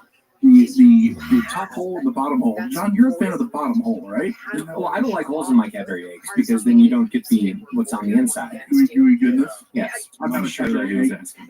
Yeah, I would choose to skip over. But thanks for bringing it back. No, just keep circling back. So this guy has a quote, though. And Andy, we're going to put this in the ring here. You get to read this quote from John Cleve Sims Jr. in your best early 1800s wildly misguided adventurer's voice, if you will. I declare that the Earth is hollow and habitable within, containing a number of solid centrifugal... Maybe I'll try again. Containing a number of solid concentric spheres, one within the other, and that is, it is open at the poles 12 or 16 degrees. I pledge my life in support of this truth, and am ready to explore the hollow if the world will support and aid me in the undertaking. Chickens, get my coin. Spoiler.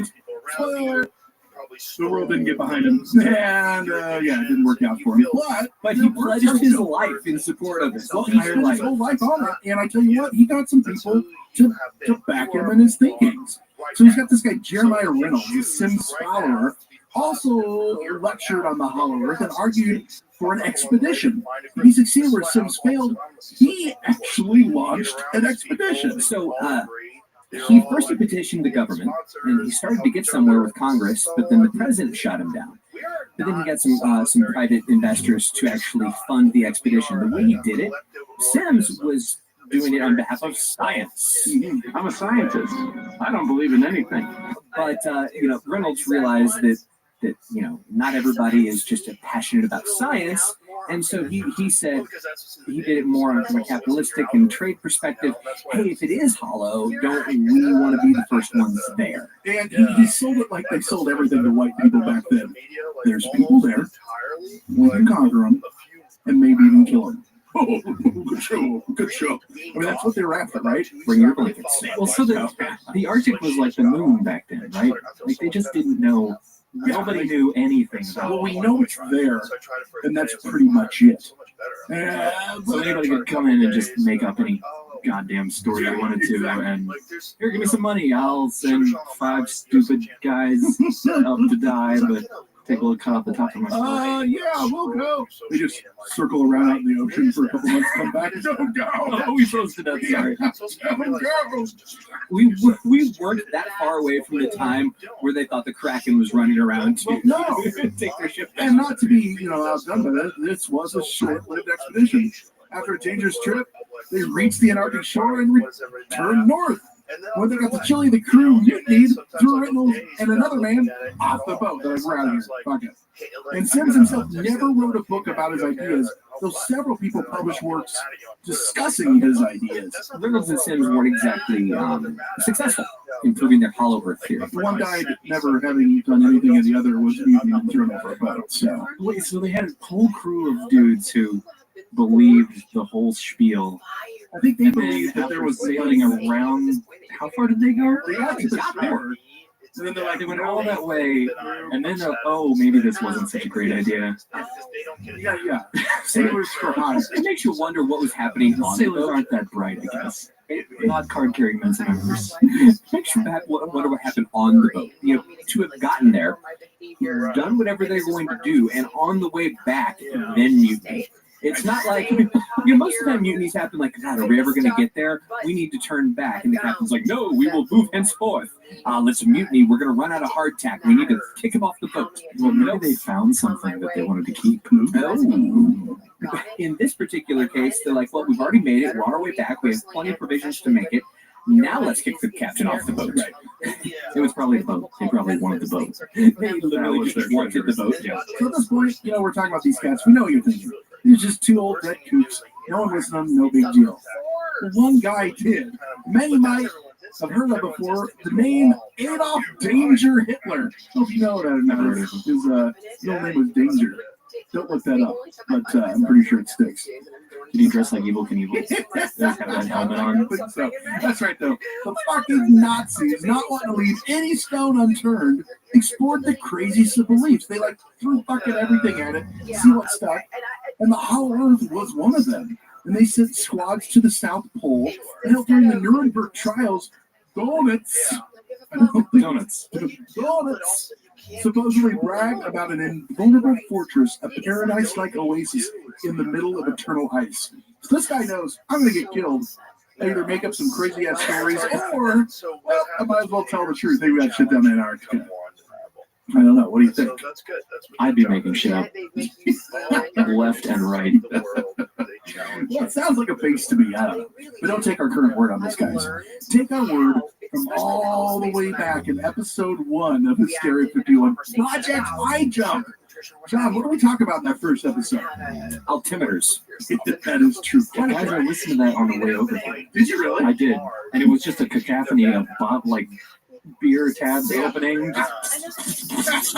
You must have put down a full case of Bud Light. That sometimes you gotta drink. Oh, it sounded like a lot of fun. It was a blast. We know what we were doing. Not that we do now. No one is flying that. But for Project High Jump, I suppose the Reader's Digest version is the U.S. sent a whole bunch of ships. The winter warfare and cold climate testing exercise that was really a full war fleet headed to the South Pole to engage Nazis. But their asses were handed to them when we got there by the Nazis' new allies, the Aryans. People say Admiral Byrd had a secret diary where he described his trip into the Hollow Earth, flying 1,700 miles into lush green land full of thought-extinct animals, before having his plane taken over by flying saucers with swastikas on the sides and being taken into the master who wanted him to tell the powers that be to stop using nuclear weapons. Yep. And don't forget, if you're ever in a situation like that, you're being taken over, you're flying with swastika-laden flying saucers, don't forget to stop and write in your diary, which then gets stolen from your deathbed and released a few decades later. I'm sure that's true is what I'm getting at. You know who's going to give good advice about world peace? The Nazis. That's right. Well, they got down there and the master's like, listen, I know what we're doing here. He's like, hey, welcome to the Hollow Earth. You guys want a sandwich? Spot on German accent.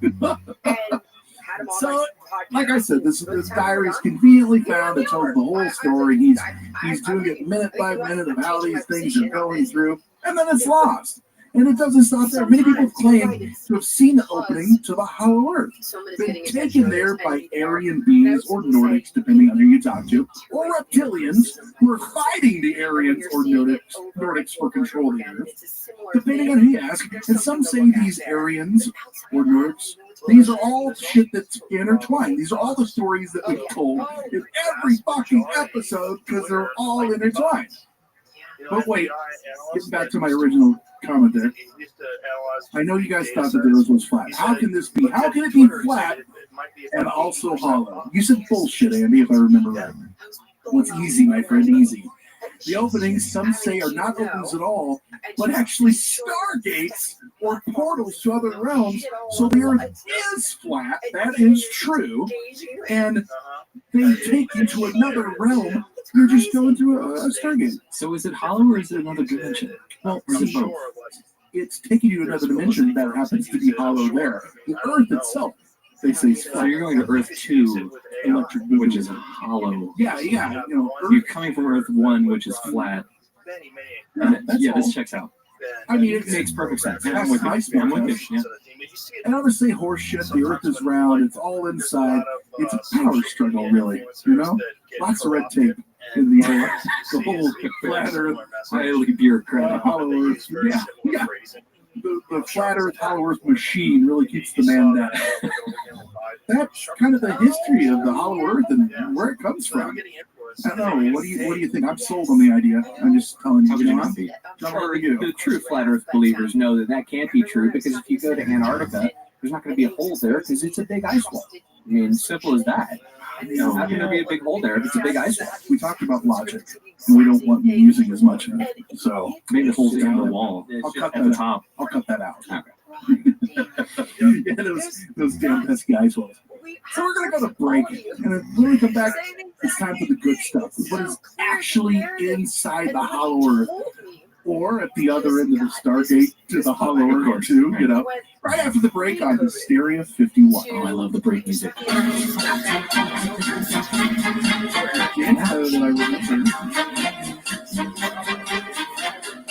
Shopify's point of sale system helps you sell at every stage of your business. Need a fast and secure way to take payments in person? We've got you covered. How about card readers you can rely on anywhere you sell? Thanks. Have a good one. Yep, that too. Want one place to manage all your online and in-person sales? That's kind of our thing. Wherever you sell, businesses that grow with Shopify. Sign up for your $1 a month trial at shopify.com/listen. Shopify.com/listen. December deals just dropped at Lowe's. Get up to 30% off select major appliances. Plus, take an additional $75 off every $1,000 you spend on select kitchen major appliances from Whirlpool, KitchenAid, Amana, and Maytag. Also, save $20 on the Craftsman VersaStack rolling tool chest. Now just $69.98. Lowe's knows deals. Valid 12/12 through 12/18. Cannot be combined with additional discounts. See Lowe's.com for details and qualifying items while supplies last.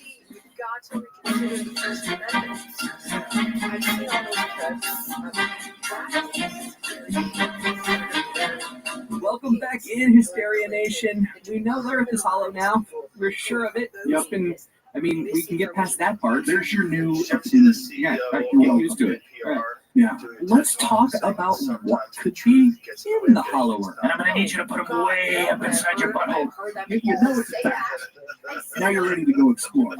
No one wants to go on a road trip unless they know where they're headed. So we're going to plot it out for you. Right. So consider this your Google Maps for the hollow Earth. Let's talk about what cities are down there, Brent. Well, let's start with the obvious, the Paris of the underworld, one may say. The fine city of Agartha. That's probably the one that most people have heard of. I mean, if you frequent the underworld, I'm sure. But the bread is just better there. It's got to be the water. It's the one. Water.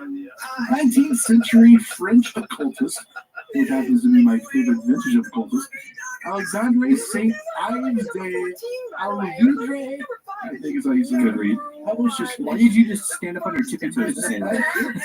I'm sitting in somehow I did. My face is turning all red. Did anyone else time travel?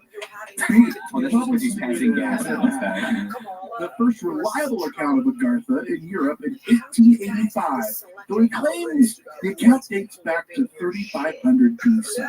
According to this guy, the secret world of Agartha and all of its wisdom and wealth will be accessible. Is that kind of like the world according to Gulliver? Yes.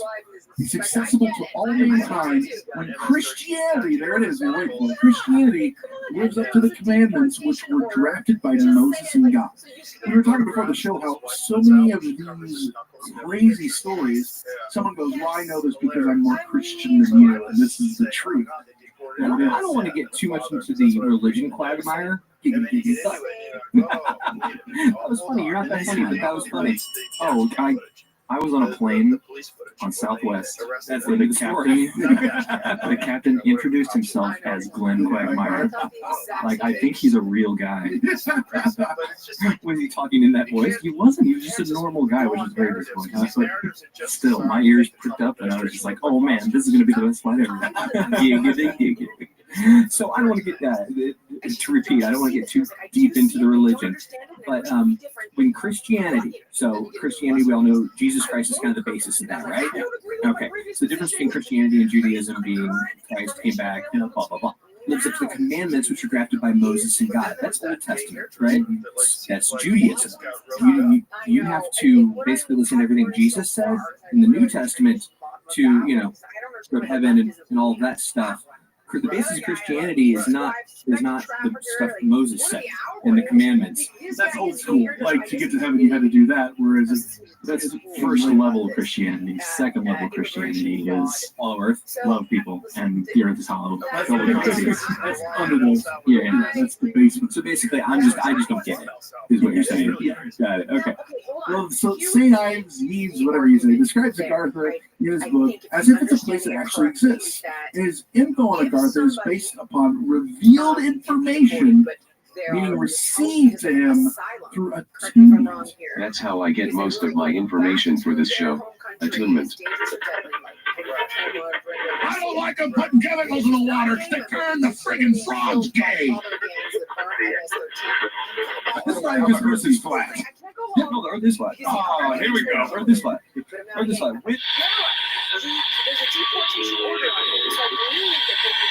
Link and I are cruising the mountain, bro. We think we's a little juice. These are juice. We some juice.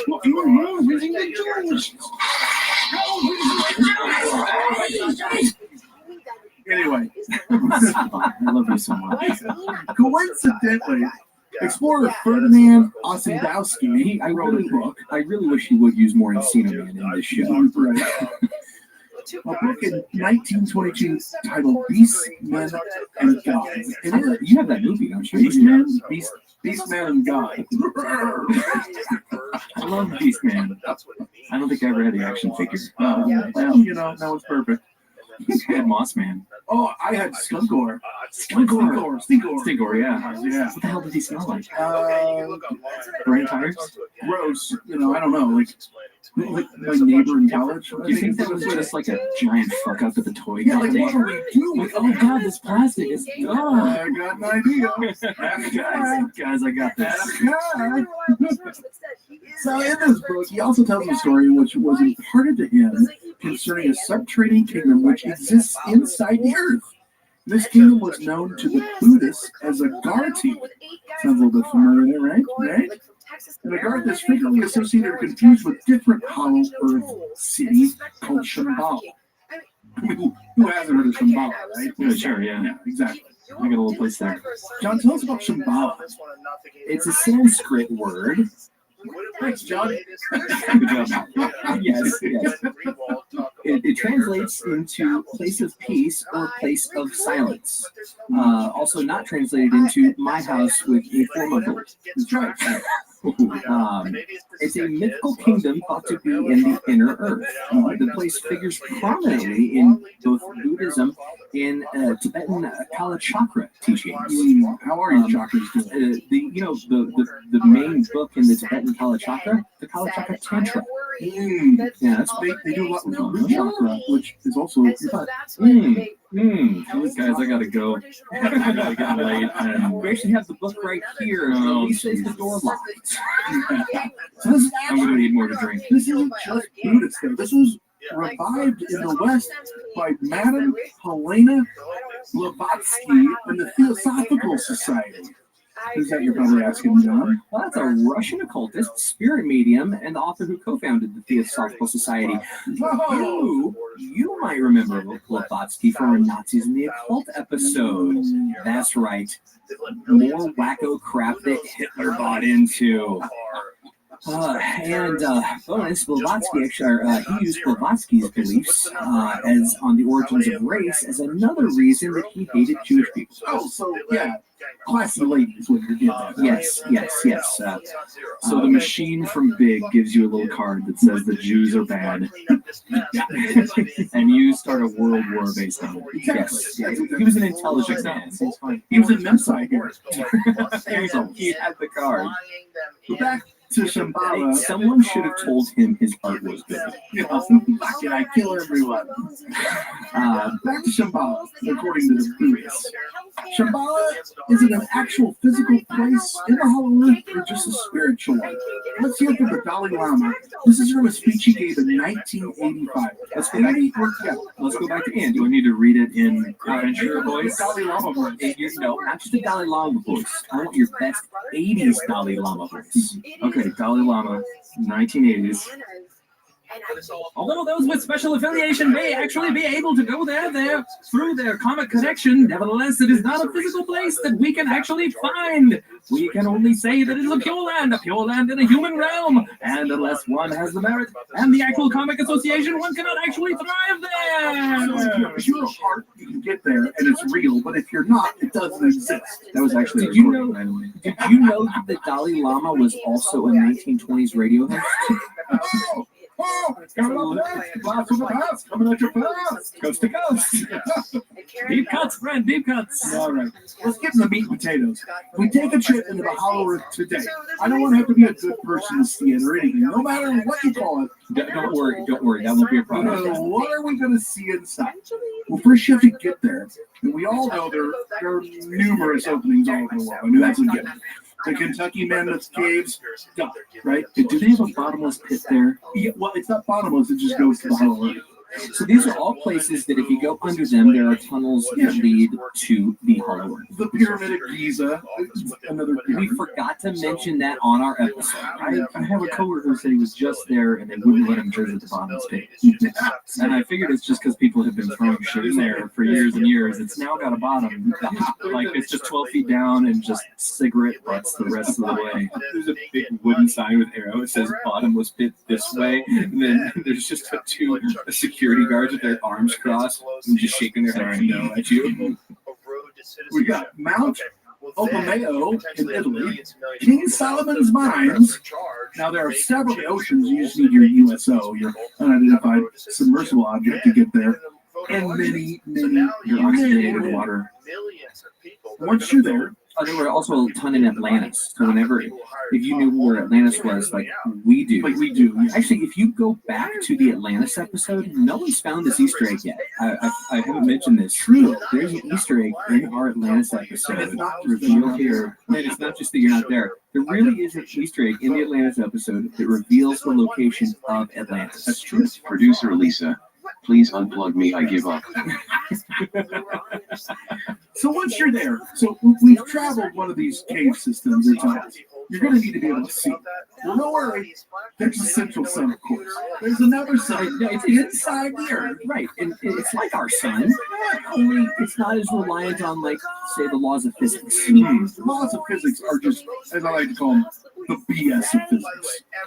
As you like to you say that often? I do. Ask producer Lisa, not a day goes by.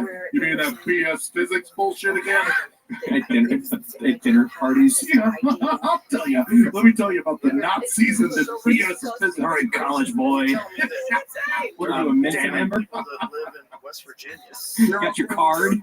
The reason, John, that the laws of physics are different is because the laws of what? The laws of physics. The reason the laws of physics are different there is because the gravity on the outside, on the outside of the Earth, it's normal. It only goes about 400 feet deep, and then you get that's where the central gravity is. Then, when you're inside the Hollow Earth, gravity is different. Because of what? Like gravitons? Reasons, John. You the Bilderberg group.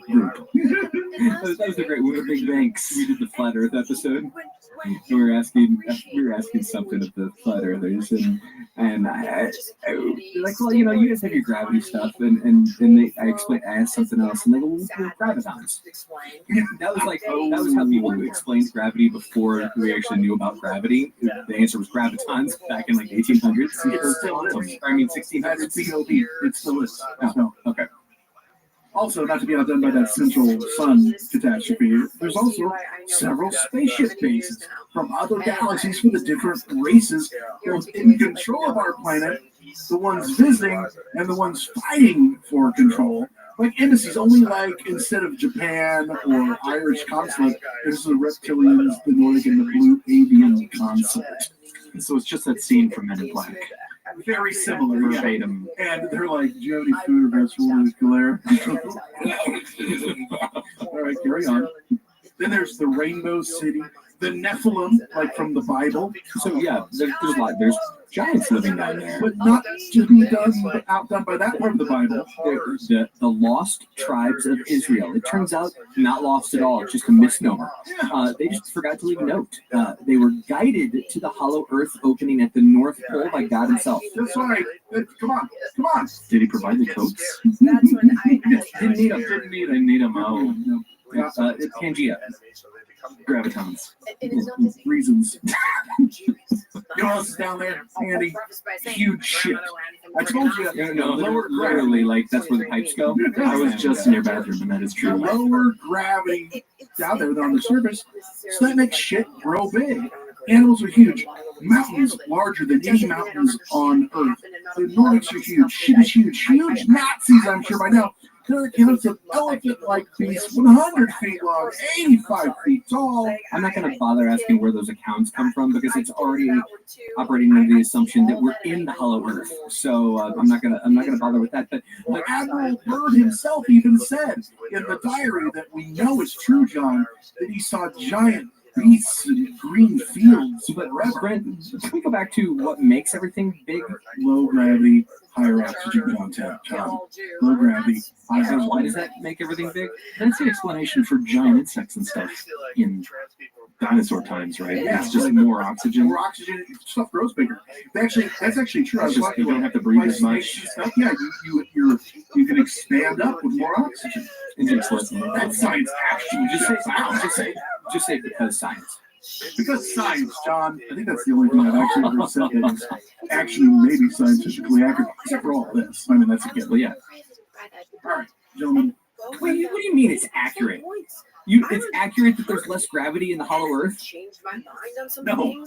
It's accurate that if there is more gravity, things can grow larger. Less gravity. More oxygen, more gravity. And yeah, like, I'm sure that if we were all born on the moon, we'd all be suffocated, not breathing, could live on Earth. So now we know who's there, we know what's there.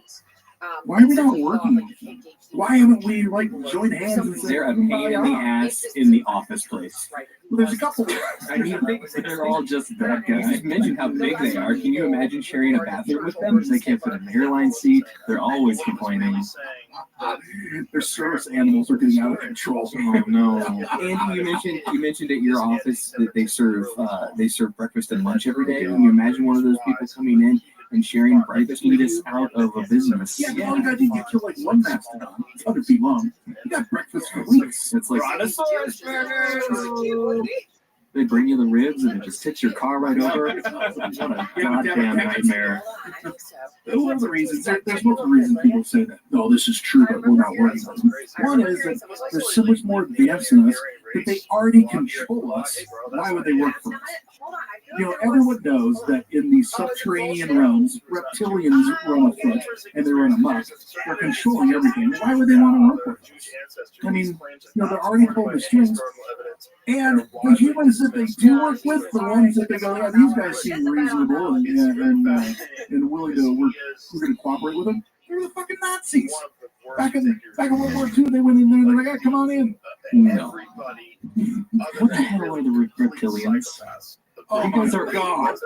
Okay, look, I saw Ed McMahon peel his face off. Is that what we're talking about? So the reptilians are a race of alien or a pre-race of that was on Earth. Intelligent dinosaurs? Yeah, kind of thing. Okay. Depending on who you talk to, gotta like the bacon. They can shapeshift. They're giant shapeshifted normal humans. Don't you ever see where they say Hillary Clinton caught shapeshifting and Donald Trump caught shapeshifting and stuff like that? And on top of that, they're here to control us, and they want our adrenochrome, which is, from their pineal gland. It's like a drug to them, and they rape young children. Was that the plot of I Come in Peace? He was using something out of their brain, for a drug to send back. Yeah, wasn't that the whole thing? Maybe it was their pineal. The reptilians are pretty much with pieces. The reptilians are pretty much the answer to every conspiracy theory that's out there. Yeah. If you insert evil alien here, you've got the reptilians. Yes. Yeah, like it's easy to so it's racism. Well, that or fact. One of the two. Right. It's either Is that like a true racist? So they even have their own derogatory term. Reptoids. Reptoids. That's their word. We're not allowed to use it. It's not terribly derogatory. It would be if you're a reptilian, Instead, you're just a crap. Probably come up with better derogatory terms than that. Always do. So, dorks. So, we haven't even talked about mole men. I tell you what, I don't trust mole men anymore. They don't want to work. They're hard to find. Oh, God, here we go again.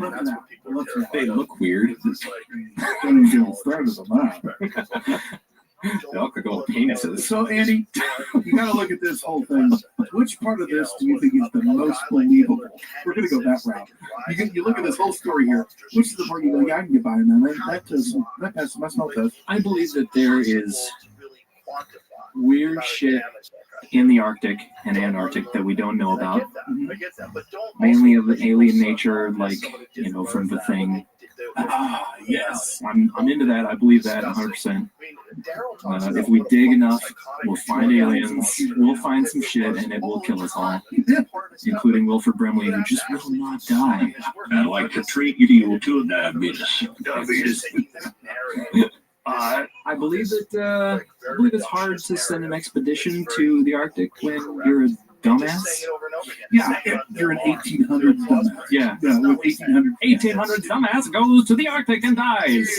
Ooh, you guys pack a jacket? It's getting a little bit nippy over here. Yeah, I got a little bit of food here, a little hardtack. That should last us 6 months. Bring me my ice buggy. Let's go. Didn't like every early expedition just fail spectacularly? Yeah, even the big, well-funded, organized ones, they just. Oh, well, we've got a hut built and we have a bunch of horses. Oh, they all died and the hut doesn't keep us warm. And we ate part of our. Yeah, we're all dead. And our ship is frozen to the ground. I do believe, we know that truth, the Antarctic at one time was more a temperate climate. There's probably some crazy shit underneath there that would be awesome. I guess that's the one good thing about global warming, huh? I looked into the central sun stuff too, like what's the smallest star? And I think it's actually smaller than Earth. I think it's like 0.7 Earths in diameter, but I don't know how that's possible. Yeah. Well, the reason is because you gotta have enough density for fusion. And wouldn't it pull us in somehow if that was some sort of a star? Or it would be sucking anything you can get in. No. It doesn't work like that. You know why? Reasons. Gravitons. Yeah, gravitons. So what you're both saying, I think, is it's not a hollow Earth. They're just stargates. Amelia Earhart. Yeah. Donald Trump, Adolf Hitler, David Copperfield. Yeah.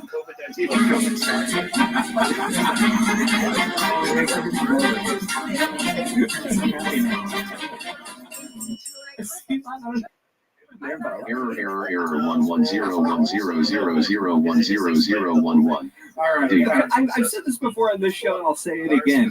Damn it, Nazis! Great job. Actually, I shouldn't say that. I thank you, Nazis. And I mean that sincerely. Thank you for being so fucking distracted by all of this horse shit that you spent all of your resources chasing reptilians into the hollow earth. Do me a favor. We were able to annihilate you. Do me a favor. Send an expedition to the Arctic, and let's attack Russia and everyone else, and also bring me my dowsing rods. I need to find out where the British ships are. Like all that crazy shit that they did. Like they were just on all these different fronts going all over the place. I don't know. So John, do you buy any of this? I mean, you think there's I absolutely think that the people on that ship threw Jeremiah Reynolds right off. So get that asshole off of here. I'm a believer. And I also think Conspiracy Bot's stand-up career is going to go poorly. Hey, though, does he have a dot matrix line feed printer? Oh, he does. Here, Seabot, print him out one of your headshots. Can he make me one of those like happy birthday banners like from print shop? There's your business right there. Hold on. Start selling that. Happy birthday, Dave. It takes 4 hours to print out. All right, I like to party. So he's got the first part of the H. Okay, good. All right, we'll just be there for the next day or so. And that was my Days and that. Great. Middle part of the H. So, Nation, that's our thoughts. We want to hear yours. We want to hear what you guys think. Are we crazy thinking that the Earth isn't hollow? Are we crazy thinking that it doesn't have stargates to other worlds? Let us know. How can they let us know, John? They can hop on Facebook and go to Hysteria Nation. Just get on Facebook, get in that little search bar and search Hysteria Nation. If you haven't joined the conversation, please do. Don't forget to hop on Twitter at Hysteria51Pod. And if you can't remember the links to all these, go to hysteria51.com. You'll find links to everything, including our Patreon. Big news this week. New Patreon member, John Yellen, $10. And you're thinking, well, why am I yelling about $10? That's the first $10 Patreon member that gets to choose his own drawing. So he said, John, what do you want for your picture? And he said, I can picture it now. Seabot vaporizing a reptilian Queen Elizabeth. Not because she's killing kids, because she spilled his battery acid cocktail drink. I love it.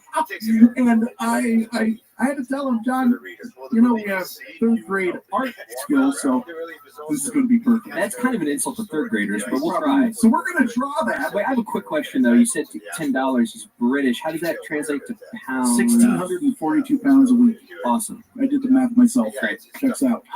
They're going to send you a banner. Also, don't forget, give us a voicemail, 773-669-7277. Again, 773-669-7277. If you guys want a t-shirt, tpublic.com, search Hysteria51. They got homework this week. What's their homework, John? Tell a friend. Let a friend know about this show. We've had a lot of great feedback lately. Folks telling us they found the show through their friends telling them they told them about the show. Hop on at a dinner party. Hop on Hysteria Nation. Add your friends there. We'll have them party at the club. Follow for the club. Have a part of the chat. And talk about Age 51. When you're chatting with your friends, ask them, so what do you think of Andy Emmerich? I don't have any friends. What'd you think of him on that episode? Andy, thank you so much for being on. Thanks for having me, guys. This has been a blast. Yeah, really. The first one. I've never done one before. Now I know why. Was it weird that John wanted you to take your shirt off? I thought it was weird, but it's just sort of hot in here, that's all. Oh, I was easily confused. Come here, a little closer. A little closer. Damn it, Gofo. All right, Nation. With that said, I've been Brent. I've been Andy. I've been John. He's been Conspiracy Bot. Stay woke, meat sacks. It was terrible. It was just terrible. I'll never get over it as long as I live. That's it for another edition of Hysteria 51. John and Brent will be back next week with yet more of the unexplained, the unexplored, and the unheard of. Oh, if it's unheard of, how will they know about it? Anyway, if you want to suggest a topic, give us your thoughts, or just make fun of Conspiracy Bot, that's my favourite. Join us in our Facebook discussion group, Hysteria Nation. Just log on to Facebook and search Hysteria Nation, or you can always tweet us at Hysteria51Pod. What you just heard was a podcast in the Poop Culture Extended Universe. For more great podcasts, make your way to www.poopculture.com. You've been listening to a four-time joint. The Mercedes-Benz Dream Days are back with offers on vehicles like the 2025 E-Class, CLE Coupe, C-Class, and EQE sedan. Hurry in now through July 31st. Visit your local authorized dealer or learn more at mbusa.com/dream. The following is the fourth hand production. His power is stronger than stronger. His might shall last longer than longer. Satan!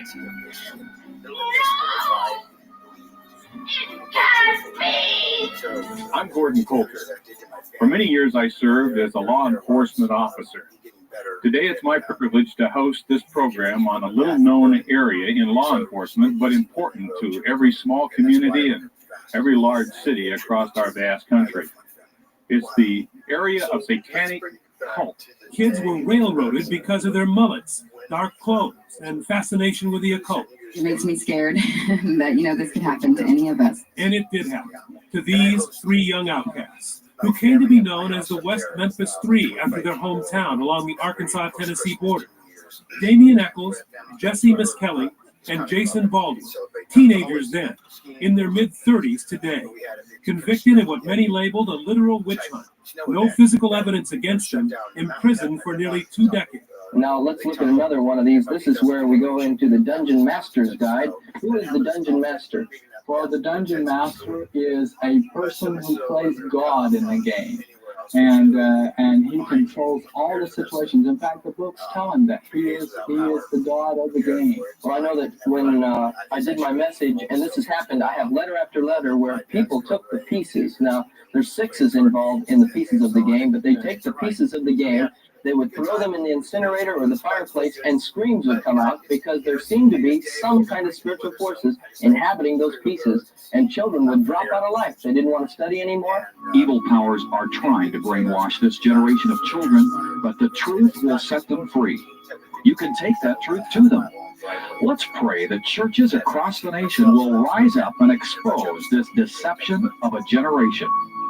In the name of Jesus, I break every stronghold, and I command that Satan lose his hold upon your household, and I praise God for it. Amen. See you next time. In sociology, satanic panic is a phenomenon characterized as widespread fear about the presence of satanic ritual abuse in one's community, state, or country.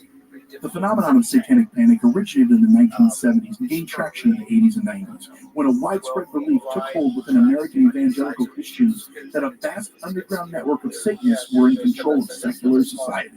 From talk shows to court cases to being the topic of every dinner party, satanic panic was in overdrive. And then it faded away just as fast as it arrived. What caused it? Were the stories true? And are we really in the clear? All that and more next on Hysteria 51. City to city, an incredible historical panic spread. I think we're getting into a weird area. You Catholic schools are not crazy. Hysteria. You can't handle the truth. This is Hysteria 51. The truth is out there, but you won't find it here. They're coming for you. Look, there goes one of them now.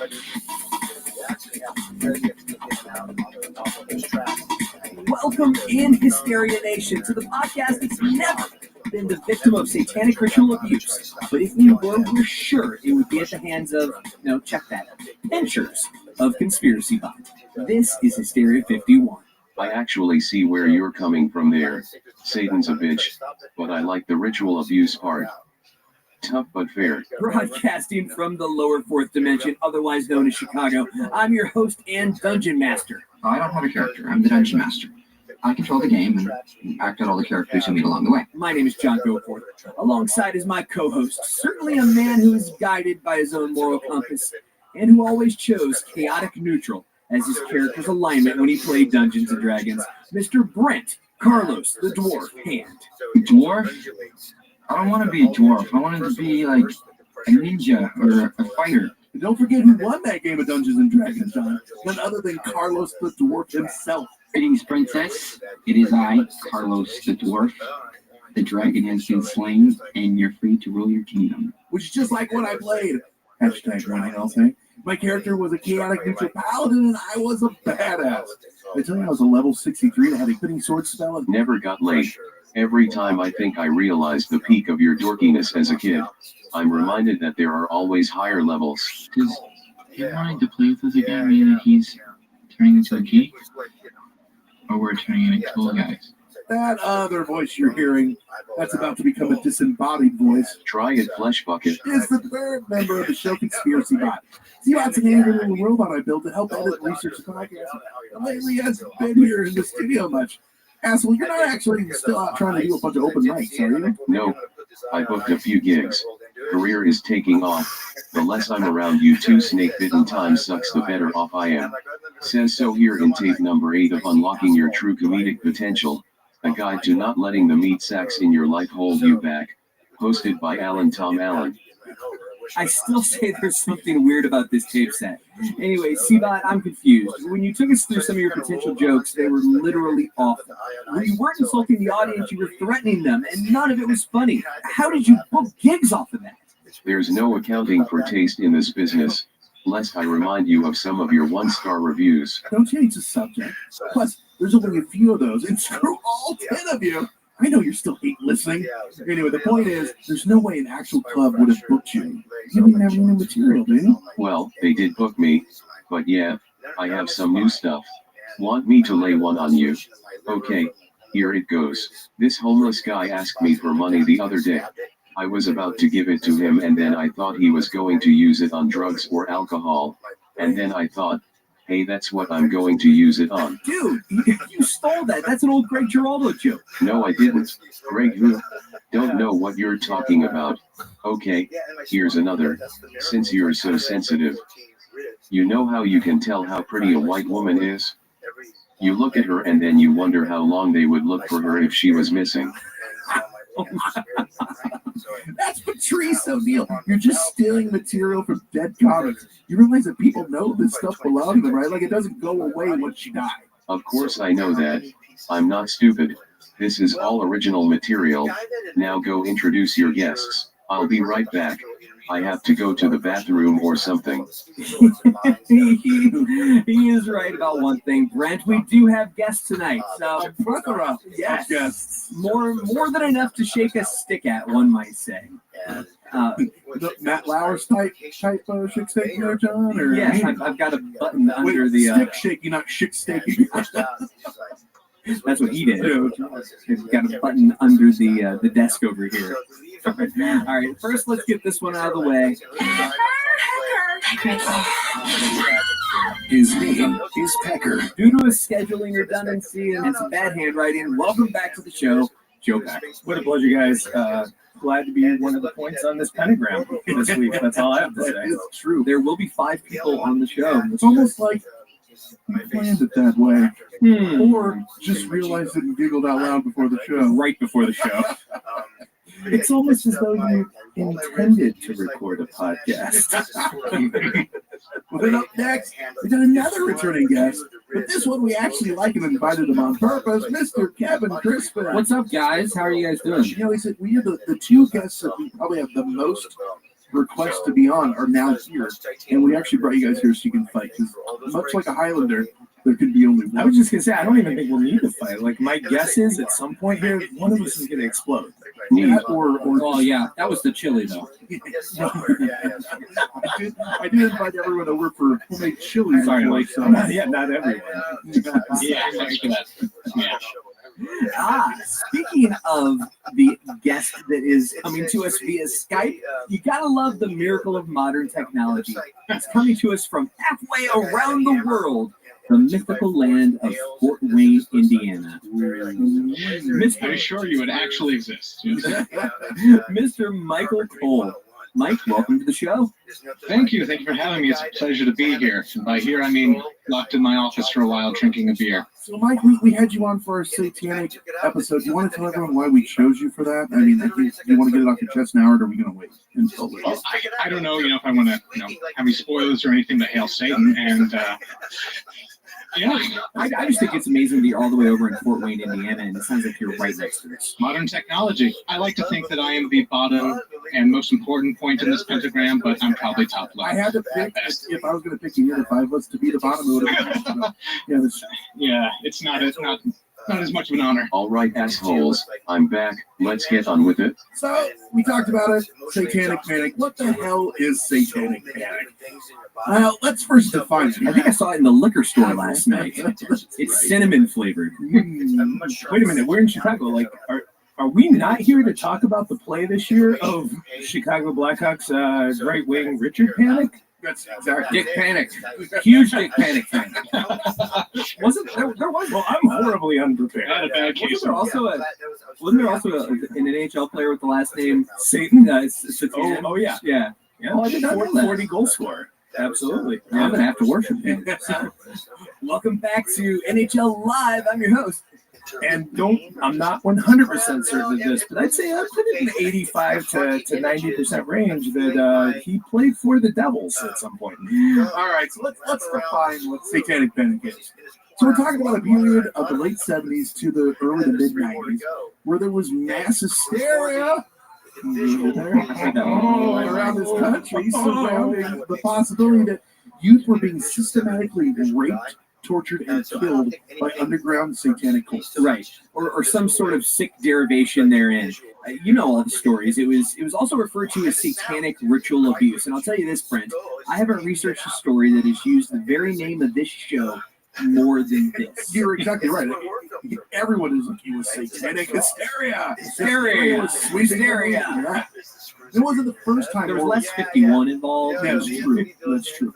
More like 42. And it wasn't the first time that moral panic was going to sweep this country. And I'm sure, unfortunately, it won't be the last. We had McCarthyism. Unfortunately, the Salem witch trials, if we're going way back, and this was almost like its own witch trials in and of itself. The country wasn't around then, but it was certainly in the geographic area. And this actually kind of some of the same elements of the same Salem witch trials reared their ugly head during the satanic panic. Right. So things came to a head in the 80s, and that's not that big of a shocker because that was the decade of decades. You had Wall Street and yuppies, cocaine, Miami Vice, breakdancing. Miami Vice. So the decade of Schwarzenegger and Stallone blowing shit up and killing the bad guys. It's also the decade. Paul Hogan. It's also the decade of AIDS, the Cold War, and constant talk of devil worship. That's not a knife. This is the knife. That's not a devil. This is a devil. So basically, the good old days is what you're saying. Exactly. We're men. Yes. And sheep were scared. That's when we thrived. Satanic panic was sweeping the nation. Everywhere you turn, someone was trying to tell you that dark powers are afoot, trying to destroy normal life as we knew it. For the dark lord and his evils. I don't mean to laugh. Does that offend you? Everywhere. Does that offend you that the dark powers weren't a hand? They were a foot. They were a foot. Crush that one out of the park. Going, gone. Go forth and gone. So we're looking back at this time, like, were they crazy? Or was this really happening? And if so, to what scale? Well, we were taught not only were these things happening, but they were targeting children and teens. That was everywhere you're hearing this shit. And each time we set foot out the door, we were faced with the possibility of ritual satanic abuse. Like, be careful, don't go down there. That's where the bad kids live. Yeah. They'll torture you. Man, I tell you what, don't go to the fucking Piggly Wiggly. Well, it turns out you can't get pig blood at the Piggly Wiggly. Yeah, I don't. Preaching the choir, the satanic choir, false advertising, right? But it's terrible to say these things: sexual abuse, sacrifice, cutting, torture, animal sacrifice, you name it. All of it was coming to get you in the 80s. That's what dogs and cats were telling you. Or as we like to call it, the age of Reagan. Reaganomics. Trickle down economics. The blood was trickling down. Oh. It didn't just spread by word of mouth or church services. By mouth. By word of mouth. Cold sore panic. Calm down, devils. Calm down. You're all idiots. Remember this. You guys remember how it was on every fucking TV show? Geraldo, Donahue, Sally Jesse Raphael. All that all shit. The top journalists. Hey, in the 80s, that's what we That's it, buddy. Well, yeah, Jerry Springer was still the mayor of Cincinnati back then. Yeah, all they had to talk about was the devil and Princess Di. I mean, that was it. Coming up next. Literally, it was. And sometimes in those crossover episodes, the devil is the princess now. I wish you would all die. God damn. Ignore him. He's still bad we called him out on his jokes, but as I was saying, the media loved it. And so did prosecuting attorneys. If someone did something bad, chances are the devil was involved. They just brought out a whole new line of work in that time, which were people who were expert testimony on what was satanic and what wasn't. Having grown up during that time period, it wasn't, to me, it wasn't satanic panic. To me, it was Tuesday. Like, I remember just being warned about all of this stuff. Don't listen to this music. It's horrible. You can't, Dungeons and Dragons, you can't play that. That's the devil. Like, I was genuinely scared of it. I mean, this is the way the world works. Well, as we've learned, having the conversations we have with Kevin and the way his mind works. So imagine you were actually really terrified. I was very terrified of it. Yeah, I was, and in listening to some of the music, I remember specifically watching a Danzig music video, and he made the sign of the horns. Yeah, and I did it. Are you a Texas fan? No, right. He wasn't hooking anything except for my soul. But I made that fist or the horns in my house, and I was like, oh no, maybe my left hand's going to go to hell. My right hand is. For so many reasons. I don't know. Now you were from further south in southern Illinois. You're getting down towards Kentucky there, Mike. Do you remember like that, or was this just something you're like, oh, my parents never really talked about? Oh no, I remember it rearing its ugly head left and right, and I was very active in the church at that time. And a friend of mine, who's actually the guitarist in my band, had this Grateful Dead necklace. He probably got like Spencer's or something. And I remember this girl at church telling him, "That's evil. You need to take it off. You need to get rid of that." And he gave it to me. So apparently I was fine. It's not gonna Mike's already going to hell. Yeah, that's why you wanted to take it off, right? Was to give it to you. Yeah.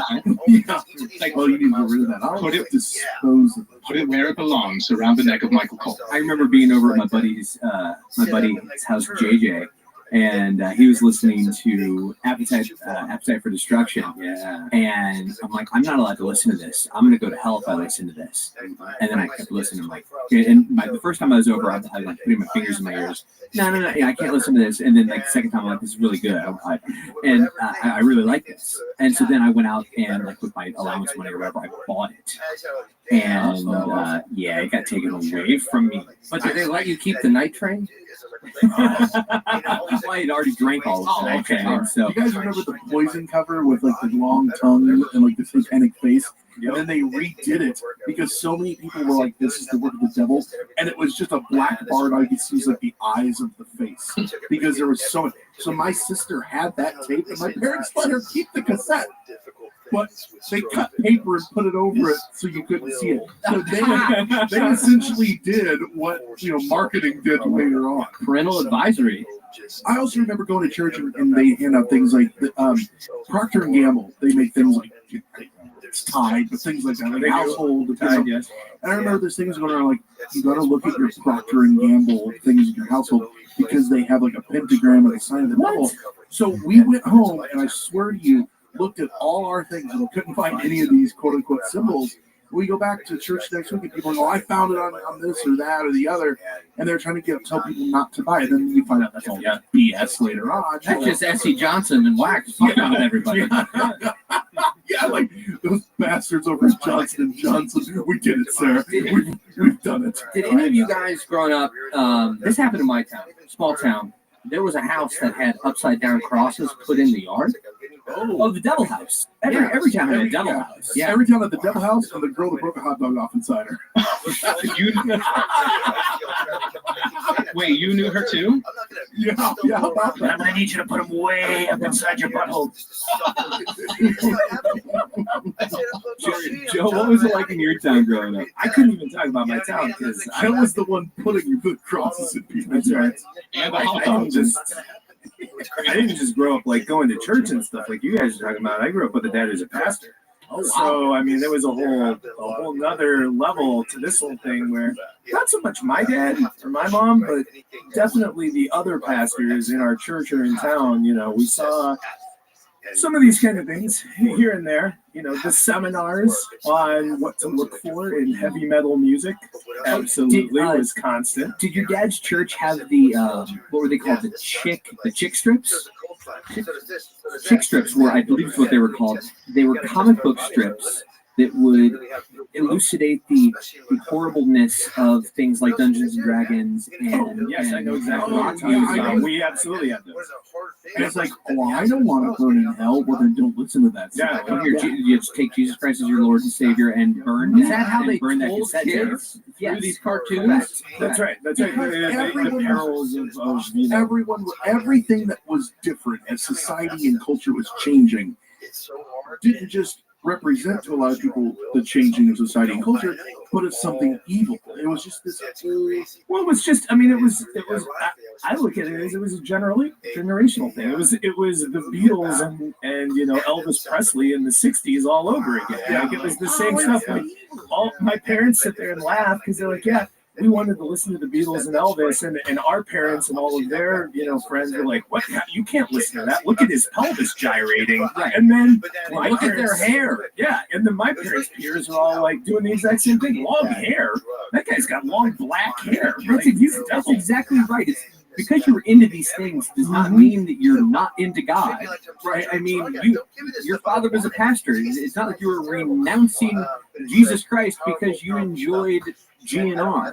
No, we were listening to Bob Dylan records. Just, you know, he's like, yeah, maybe don't tell everybody at church that we do this. Were they his Christian records? They were. Actually, they were. By the way, random little person, Bob Dylan just released a box set of all of his Christian Trouble No More. Trouble No More. It's great album, by the way. Yeah, I love it. We'll talk more about Dungeons and Dragons later, but one of Larry Gygax, one of the creators, was actually a religious man. Oh, yeah. And that's why he looked at somebody and said, people, what is are wrong not with your you people? And, like, a lot of these people that were in the bands were religious. Like where are you people coming up with this crap? Well, I mean, that's why I only listen to Striper. Striper was one of the most controversial ones when I was a little Is it because of the why? Yeah, partially. Or is it because Ted Cruz was in Striper? Have you ever seen that meme? There's a picture of a guy in Striper who looks just like Ted Cruz. There's also a guy in Striper that looks just like the Zodiac Killer. I don't know if you know Wait a minute. All these stories you're talking about had to come from somewhere, right, John? Where did these stories come from? Well, they didn't pop up out of nowhere. The seeds of these stories have been planted in the pop culture zeitgeist for years and years and years. Historian Philip Jenkins points out that Herbert Gorman's 1927 novel, The Place Called Dagon, is a big shaper of the future panic. It's a story of devil cultists, and it really was radical and influential. H.P. Lovecraft names it as a big influence of his. Wow. It's 100% fiction. Elements of the story could be seen in many of the stories that would be told as true across the country in the 80s. Well, don't forget also all the horror flicks from the 60s and 70s, like The Devil Rides Out, Rosemary's Baby. Look at even going on forward, The Omen. Yeah. There's this book that came out this year called Paperbacks from Hell that goes to the 60s, 70s, and 80s horror boom in literature. And Rosemary's Baby is one of the ones that kicked it off along with The Exorcist. And it's got great stuff in it. And that's just all to say that people had all of what these wild scenarios might look like firmly planted in their subconscious. And then, Brandon, then every person in the world that couldn't figure out why life hadn't turned out exactly the way they had expected, they got a get out of jail free card. A book came out called Michelle Remembers. Yes, Pepperidge Farm remembers. It was a working title. Sorry. Written by Dr. Lawrence Pazder. This was Michelle's therapist, and the supposed victim, Michelle Smith. The book introduced the world to the idea of recovering the memories of satanic ritual abuse. Like you literally Which have just means planting the memories of. Sorry, go ahead. Sorry. You literally have no idea anything bad ever happened to you in your life. But, go spend a few days with the right shrink, and now you believe you were raped for 100 days by Ozzy Osbourne. The side note, that therapist that brought these memories out of Michelle Dr. Pastor, he wrote the guy that wrote the book with her. They got married. Yeah. That's ethical. And the book Michelle remembers afterwards. All of the story that goes along where she was raped by this cult for like 80 days straight. Completely, and it's interesting because that was a huge fucking hit when it came out. They made millions of dollars, and there is such a appetite to go in and be like, I want to read about this. Well, fuck yeah. Well, look what happened. People started coming out in droves with stories of repressed memories of satanic abuse, sexual and physical abuse, and torture. After this, you see one of these people come forward, and it's that whole, a lot of people are addicted to being the victim, and they want that. That's not putting away. I want to references. We're not saying this doesn't happen. This happens all the time, unfortunately. In a lot of these cases, when it came to abuse, not satanic ritual abuse, but abuse. Yeah, exactly. Yeah. Well, I've heard Ozzy Osbourne's a very respectful and gentle lover. He's the thing. John! He is. You heard it here first, folks. Not to tell tales out of school, but he is. Thanks for reiterating that. Michael! But like I said, though, this is again, it's like McCarthyism. And these claims were that people were worshiping the Christian idea of Satan. And I say that because when you look into the real satanic cults, the cults that we found to be really out there, their idea of the devil is vastly different usually than what Christians look at. So you got modern Satanists versus like your devil worshippers. When you look at like the satanic church, they don't actually look at the, and I'm not making a play for you guys to go into this, they don't look at the devil as an actual deity. It's more like chaos or order. They're like, well, we want to shake things up, so we're using this idea. Yeah, you mean they're not using Milton's version of the devil, which is like 95% of everything any Christian claims that's biblical about the devil? He's mentioned like 6 total times in the whole Bible. Yeah, Milton, Paradise Lost. That's exactly what people are always thinking about. But they're not thinking about what it actually talks about in the Bible, which is not much at all. Yeah, you don't really have a lot of people that are, and it does happen, but it's more portrayed in movies and things for the people that are worshiping the evil Beelzebub, actual Satan, like, oh, glory host to the nether world. Horns and a spiked tail. Yeah. But it's no wonder people were afraid of things like this. Charles fucking Manson comes to mind with his cross-turned swastika on his forehead talking about the devil. And they got Richard Ramirez, the fucking Night Stalker, Hail Satan pentagram on his hand. 5 points in that start. If there is a hell, he's finally resting comfortably there now. He's got his own wing. I think to the Far Side comic where they show hell and the guy's getting a cup of coffee and he goes, oh man, even the coffee's cold. They thought of everything. That and the other one where they're marching guys in, and one of them's it's music teachers, and they're shuffling them into a room filled with kindergartners, all with instruments. And it's like, this is hell. David Berkowitz also claimed to be part of satanic rituals where they killed German shepherds out in this park in New York and New Jersey. I don't remember where he said it was, but the stories change all the time. That was just one of the many that he told. Wouldn't he put a pentagram when he would sign his letters, Mike? I don't. Or am I making that? I don't remember that detail. Okay. What did he sign? The one he sent you? Davy. Corresponding. Davy. Did he dot his I with a pentagram instead of like a heart? Another big name that we can't not talk about when we're talking about this is Anton LaVey. Big Daddy. Yeah, he was the founder of the Church of Satan and the religion of LaVeyan Satanism. And that was what I was talking about, the whole, they don't look at Satan as a deity, it's more of just like, we're trying to shake things up. And this dude was a fucking showman. He was on there. I was talking about Geraldo and Donahue and all that shit. That guy made the rounds for all those. But he didn't help his cause with the crap he said. He said that he thought anyone was crazy who believed in any higher being, including the devil. And he was an atheist with an artistic streak, was what he really was. Right. He didn't help his cause because he wrote a bunch of shit in his version of a satanic Bible that said... Which he's looked at as the founder of Satan, right. Modern day Satan. And it said a bunch of horrible stuff. It did. But he basically didn't come out and say this is all euphemism. He would say he was basically trying to point out the hypocrisy of culture and things of that nature. Culture. Nailed it. That was awesome. Listeners, don't let the moderate chuckles fool you. That was I think he was. Yeah, I think he was a. I think he was an editorialist and a showman at heart. That he went a little too far with the things he said. And you look at people like his daughter, who after he passed took over and was leaders in the church, and now she's actually left and denounces the whole teaching and upbringing of it. And the church is still well, funded and still going. But it's one of those things where a lot of people look up to him, but the people around him kind of like Scientology and L. Ron Hubbard. Yes, and L. Ron Hubbard. They were like, well, this guy was kind of a fucking kook, and we don't really care. LRH for those who are in the know. Well, we're talking. Well, speaking of in the know with pop culture, I brought up that whole Procter and Gamble thing. Like, do you have any?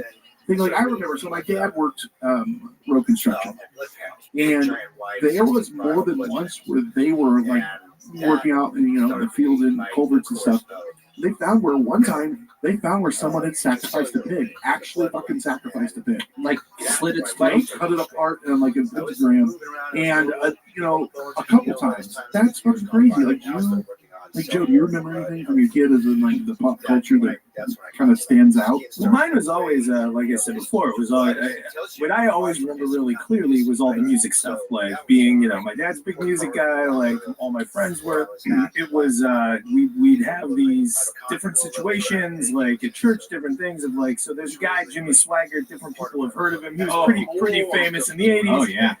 And we could do a whole show on nonsense about him, so let's not go down that rabbit hole. Now, was he the one that have seen him? That's exactly correct. That is exactly. Yeah. One of the things I always found fascinating about that when I was young. I don't know why Kevin is just laughing when he's dying. I have seen him. Yeah. Sorry. Well, yeah, I mean, it did occur.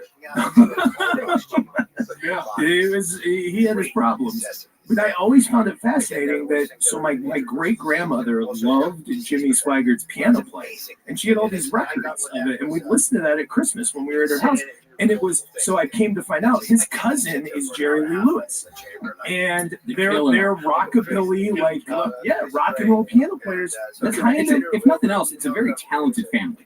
Yeah, how about it, man? Jerry Lee Lewis, who once drove his car through the gates of Graceland to kill it. Going in to kill Elvis. Oh, yeah. Maybe not so much, but anyways. Future episode? Maybe. I'd buy that for $1. Exactly. But I always found it perplexing, and I was pretty young when all this stuff was going on. Like similar to John, I was born in '79, close. Like I was like 10 years old when at the height of all this stuff, and what I found weird was I'm like, so wait a minute, his music is the rock and roll stuff. That I would ask my mom and dad about this. Like his music is the stuff that you guys have told me your parents, Grandma and Pap, said that you shouldn't be listening to because that's the devil's music, and that's what he plays. And now he's writing books about this other kind of music being the devil's music, and I was always baffled. I think we all know that Pap doesn't have the best taste. He did introduce me to Nat King Cole, so I'll give him a well, that was unforgettable. Nat King Cole and Yeehaw. Yes, it's exactly. John, we were talking about Geraldo. You have a memory of that. And not just opening up of some safes, right? And not just of him grotesquely groping Bette Midler. Yeah, I agreed about that. Yeah. No, yeah. So if you remember back in the day, Geraldo did all of these primetime specials. Didn't he like break open Jimmy Hoffa's Al Capone safe and nothing in it. I thought that he did Jimmy Hoffa's like they find where it was Love Box or something like that. I just know from The Simpsons, Homer Simpson with the B Sharps wrote a song about there was nothing in Al Capone's fault, but it wasn't Geraldo's fault. But one of the big ones that they did, I remember watching this thing, Devil Worship, Exposing Satan's Underground. Well, he wouldn't very well have an above ground, would he? Well, what do you think's in the Hollow Earth, Joe? Oh, Yeah. It all comes full circle. always. Wow.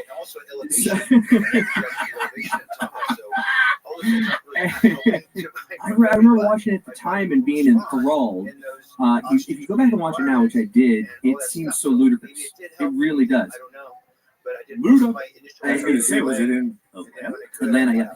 It really does seem ludicrous, but you can see how good Geraldo was at his job of both putting words into people's mouth, but streaming a narrative to people. I mean, he put together a really good narrative. Yeah. So the show was like a 2-hour special. When I learned I never trusted a man with a mustache. With that mustache. He had FBI investigators. He had Ozzy Osbourne on via satellite. Which immediately makes you wonder about the credibility. Who was a lot more lucid back then. Which means he was drunk. He had Anton LaVey's daughter. We were talking about her. She was wearing a nice little pentagram. So she had not renounced anything yet. She had some dude from the Temple of Set who looked like his hair and everything. It looked like a Romulan. Where do you think the Temple of Set hails from? Oh, Romulus. Okay. And then he also had a couple murderers on from jail who were all saying, like, yep, I did it because of Satan. That's definitely why I'm here. And my lawyer sitting here next to me says so too. And also, are you going to pay me? You know it's bad when the rational one on there is Ozzy Osbourne going, no, this is all bullshit. You know, like this isn't true. I just came from Birmingham, listening to all Beatles records, making all music. But you could completely see why they had Ozzy Osbourne on, because he's like the one rocker from back then that actually could acquit himself well. Like even back then, even with being lucid, he still, well, you know, I don't understand. I just needed to take a piss. He's all for his show. He should pull his show out, right? Yeah, he was just having a competition with Keith Richards on who could be more unintelligent. Right. And he was just, even then, he said, it's just show. And it's just a show. But Geraldo was talking to the guy from like the Temple of Set, and he's like, so all these charges that were brought against you were dropped. It's been proven you didn't do this. I don't want to spend too much time on this. But the charges did say that you did X, Y, Z. And it was all like, you know, child this and rape that. And like, hey, Geraldo, you just got done saying that he was acquitted, it was proven he didn't do it. Why are you? But I don't want to spend a lot of time on it. But like, he's so good at driving that narrative. Yeah, did somebody say showman? Exactly, right? Exactly. And the whole thing is just set up to convince. This 2 hours is in a nutshell where the media drove the satanic panic. Well, and speaking of showmen and the media driving it, look at and Ozzy Osbourne, fucking music. All these examples of music and people saying, oh, play their music backwards, play the tape backwards, you're going to hear these messages and shit. Well, guess what? I like to party. Just like looking at a cloud in the sky and you can see a face. You listen to something backwards and you can kind of hear whatever you want was going to be. I heard kill your parents, eat your peas. Like, come on now. Like, what? In that order. I found a really sweet recipe for pot roast listening to listening to a Meatloaf album back. Ironic. I mean, scoff all you want, but Paul is dead. Yes, thank you. Thank you for bringing that the up. bare feet. Yeah, he's the corpse. Mm-hmm. George is the fucking grave digger. The hand above his head on Sgt. Pepper's. It was a walrus. Buried Paul. Yeah, I buried. Stop it. Cranberries. Stop it. You know, as far as heavy metal goes, it's so much of it where they were finding messages where they weren't. Now, I mean, admittedly, there were songs like, you know, Iron Maiden's Number of the Beast. Yeah, I mean, that wasn't really hidden imagery. But they also weren't saying that they literally worship the devil either. I mean, they were. Well, actually, if you listen to the chorus, the Christian equivalent of the devil, which is an actual evil deity, kill children. They really made it clear what they were about. Well, I always loved when they would pull in like breaking the law. Make sure you stay healthy. I always loved when they pull in breaking the law and talk about that stuff. And it's like, wait, what does that have to? That's not satanic. Just because you're breaking the law. Have you listened to the lyrics of Breaking the Law? It's about somebody who feels disenfranchised and nobody cares about him, so he's fuck it, I'm gonna fuck society. Making a big jump. But the point I was trying to make is, like, other than those few songs that literally talk about the devil or the sign of the beast or whatever. It's funny how heavy metal, quote unquote, got just the entirety of all music that could be defined as that got thrown into this big pot as it's satanic. And the shit that they would call heavy metal now, you look at it. Bon Jovi? Yeah, right. What? The stuff they called heavy metal is now being played on the light rock station. Yeah, well, Bon Jovi was slippery when wet. We can't talk about pop culture and all this shit without at least touching on Dungeons and Dragons. We sit around and crack jokes and eat junk food all night while we're fighting dragons and saving princesses and stuff. It's pretty fun. And the best part is, you get to pretend to be somebody you can't be in real life. This was a big one. Dungeons and Dragons has been called the most effective introduction to the occult in the history of man. It is a fantasy role-playing game that teaches demonology, witchcraft. The thing was, it was just a fucking game. It didn't teach demonology or anything like that. In fact, John, you actually said this. Gary Gygax was a religious man, one of the creators. Well, yeah, a Satanist. But Christian fundamentalist groups pounced on anyway, and it all started with James Dallas Egbert III. You call him Trey.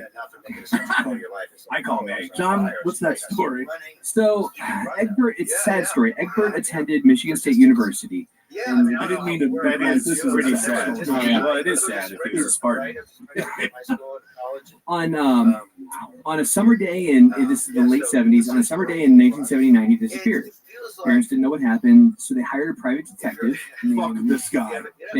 Not Egbert, but the private detective, William Deere, to find him. So Deere traveled to Michigan State to look for him. Knowing little about fantasy role-playing games, Deere theorized that Egbert's disappearance was related to his involvement in Dungeons and Dragons. He found out he played D&D. The disappearance has to have something to do with that. Case closed. And the sign on his door that said "Out LARPing." Out LARPing. Magic missile. Magic missile. Not only did he believe that and use that in his investigation, he also told the media he believed that. And so the media took it and ran with it.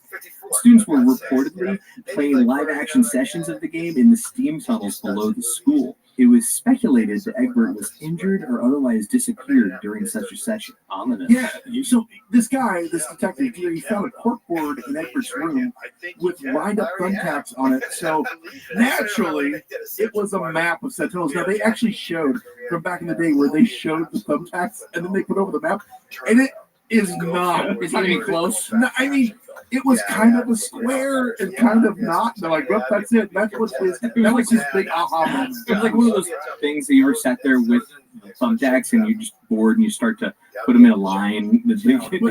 Like he said, he went to the media. This guy went to the media. Let everyone know he had cracked this case. He's in these tunnels. Well, it turns out Egbert left his dormitory room at Case Hall and did enter University's steam tunnel. He did. Not to play Dungeons and Dragons. He consumed methaqualone until he commits suicide.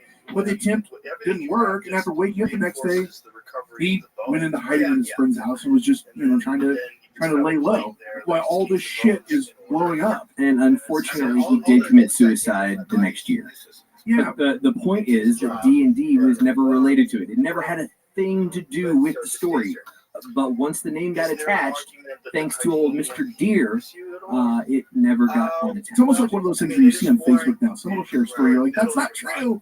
It doesn't fucking matter. Someone saw it. Right. And then you might not even realize in the back of your mind 3 weeks later, you're like, did I read that? Is that true? And you tell someone, and they tell two friends, and they tell two friends, and all of a sudden Dungeons and Dragons. When I was a kid, I wasn't allowed on Saturday morning cartoons. I wasn't allowed to watch the D&D. Oh yeah, it was one of the stuff. My parents were just in the other room. On the opposite side of it was good, the Jeremy Irons movie, not so good. Oh yeah, there's a Dungeons and Dragons. But wasn't that the whole Egbert thing? Wasn't it the basis for Mazes and Monsters, which was made into a Tom Hanks vehicle? His first film. 81. Yeah, it was really early. Like this happened in 79. The movie came out like 81. 82. Wrote a jockey, wrote a book, and then. Bitch, I hate being wrong. A mutual friend of ours, Nick and I, used to play a game of name a bad Tom Hanks movie, and that was one of the few that we could ever come up with. Bachelor Party bad? I don't remember. Really, dude. Joe versus the Volcano. Producer It's Lisa a and I just great watched, movie. What the fuck is wrong with you? Producer Lisa and I just watched Bachelor Party. And Do not Joe skip versus over what Volcano. Joe just said. Both of them hold up and are fantastic. He is not welcome back on the show, and I mean it this time. Oh, I stand See, with the that's volcano. good. I'll leave a video cassette of Turner and Hooch on the seat, and you can deal with that. I will. I enjoy that movie. The Man with One Red Shoe.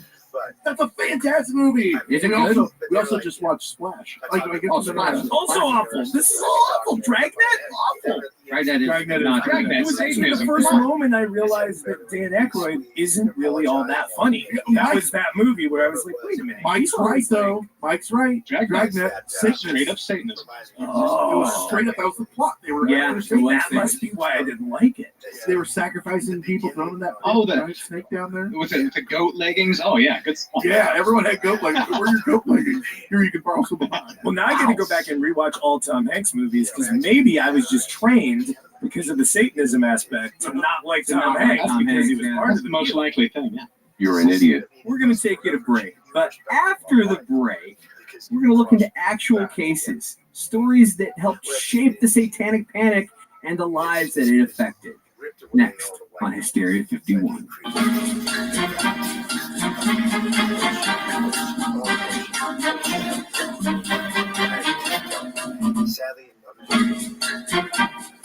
I still can't believe you don't like Joe versus the Volcano. I said that. Welcome back, Hysteria Nation. You like the bell? You got scared there, Kevin. It scared me a little bit.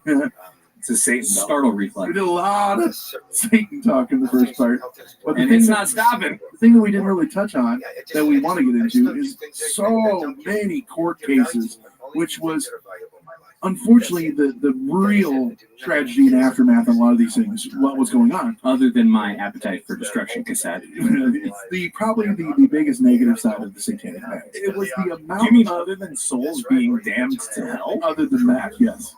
And my appetite for destruction cassette.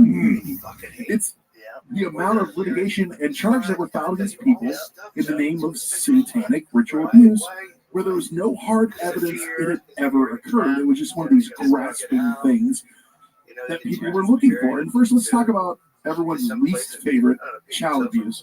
And two cases come to mind: the Franklin case and the McMartin preschool case. So let's first talk about Franklin. John, you want to tell everyone a little backstory on that? There's not much to it. The Franklin child prostitution ring allegations took place between 88 and 91. They involved an alleged child sex ring serving prominent citizens of Nebraska. Lots of prominent citizens of Nebraska. The list goes on and on. As well as high-level U.S. politicians. Does that sound familiar? Yeah, right? When I get a serious craving for something I will eat, I need some cheese, tomatoes, and olives, and maybe even some meat. I need some pizza. If you haven't heard that before, that's the intro to our hashtag Pizzagate episode. I believe that was our that was in the early years. That was our 12th episode. Yeah, we barely were available right now. Yeah. Oh yeah. Now we're just gonna add a little spirit cooking and pizza parlor child sex dungeons to this. We're off. We're off to a good start. I gotta go.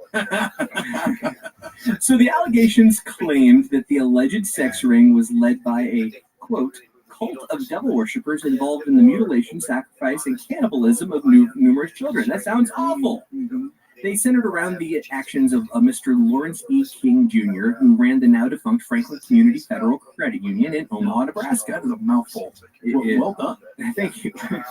So what happened? After an investigation, a grand jury determined the abuse allegations were baseless, describing them as a carefully crafted hoax. Not only did they say it was bullshit, they brought up two of the accusers on perjury charges. 21-year-old Alicia Owen, who was indicted on 8 counts of perjury. Actually indicted. She served 4.5 years in prison. Yeah, and the same grand jury also indicted multiple officers of the credit union, including King, for crimes related to embezzlement of funds, but no satanic cannibalism. So they actually found out, well, something's going on here, but it's not Satanism. That sounds like you're sitting there, man, I'm just sitting here stealing money like a normal criminal. A normal 80s crime right Right. there. And then I get accused of all this horrible stuff. You watch Superman 3, you get a good idea, and damn it, Satan comes into play. But not to be outdone, see, that was a short case. The great state of California jumped in on the action. Oh boy, did they. The McMartin preschool trial was a daycare sexual abuse case in the 80s. Members of the McMartin family who operated a preschool in Manhattan Beach, California, one of my favorite places in California, were charged with numerous acts of sexual abuse of children in their care. The first time we've mentioned somewhere in California on this show that Brent hasn't been able to say, oh, I was there 2 weeks ago. Yeah. Ooh. Actually, it was about a month ago, I think, right? When was it, Lisa? A month and a half? No, Lord. Wait, why were you visiting a preschool? Stop it. Stop it. So after 6 years of criminal trials, no convictions were obtained, and all charges were dropped in 1990. And when the trial ended in 1990, it had been the longest and most expensive trial in American history. It actually cost taxpayers upwards of $15 million.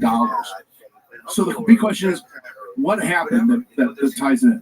Well, in 83, Judy Johnson, and this is a character, this chick, mother of one of the students reported to the police that her son had been sodomized by her estranged husband and by McMartin teacher Ray Bucky. And why did she think that? Well, her son woke up one day and had some painful bowel movements. So, in other words, hey mom, my butt kind of hurts. Her natural reaction, you've obviously been anally raped by not one, but two of the men in your life, right? And in addition, she also made several more accusations, including that people at the daycare had sexual encounters with animals, that Peggy drilled a child under the arms, and Ray flew in the air, were things that she said that they were happening there, whatever the fuck that means. And Ray Bucky was questioned, but was not prosecuted due to lack of any evidence. But the that just flew in the air? Yeah. But that didn't stop the cops. Here's where it gets interesting. This is the kicker here.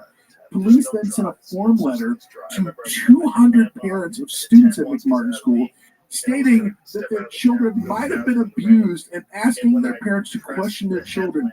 And you know what, Joe, I'm actually having you read an excerpt from the letter itself. Please question your child to see if he or she has been a witness to any crime or if he or she has been a victim.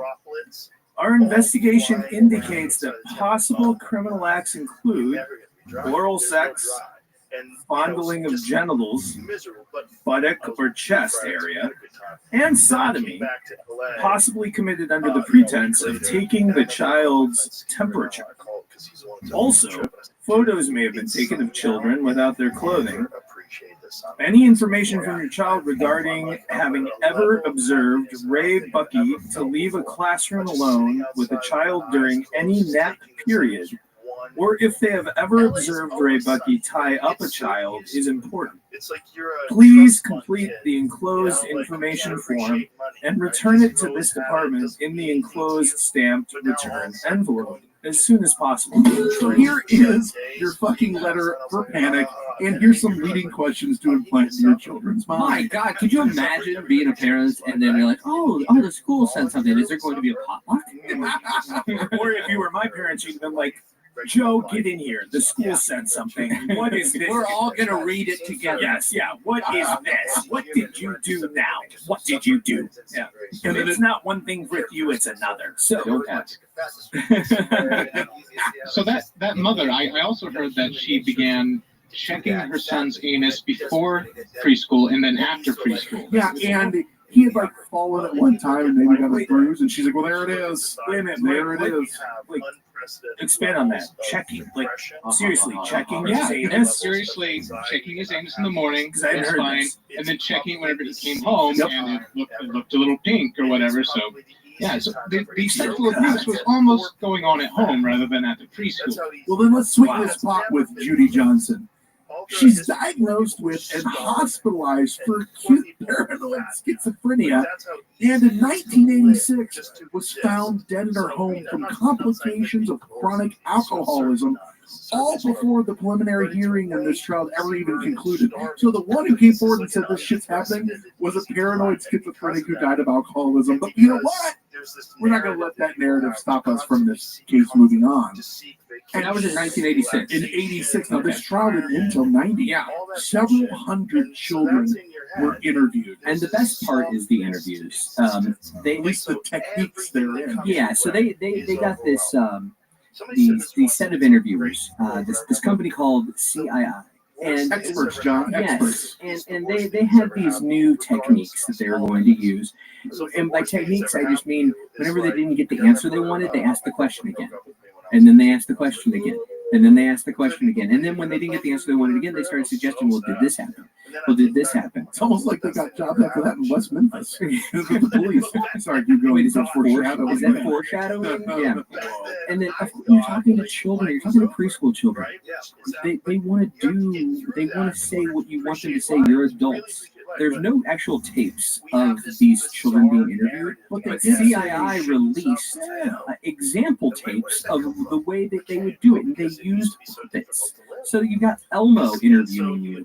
Oh, you mean that they did this? Oh no, you actually meant that they did this, right? They actually they suggested the allegations to these children, and then asked the children to pretend or speculate about those events. Like, if I had sexually abused you, how do you think it would have happened?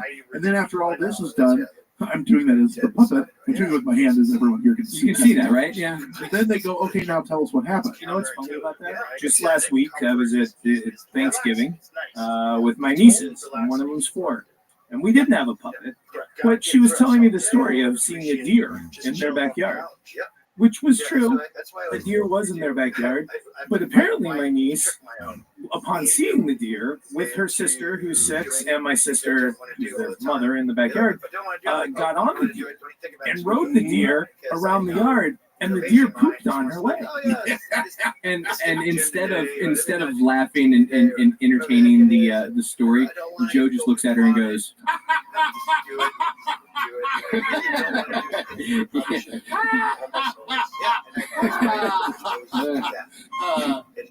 no.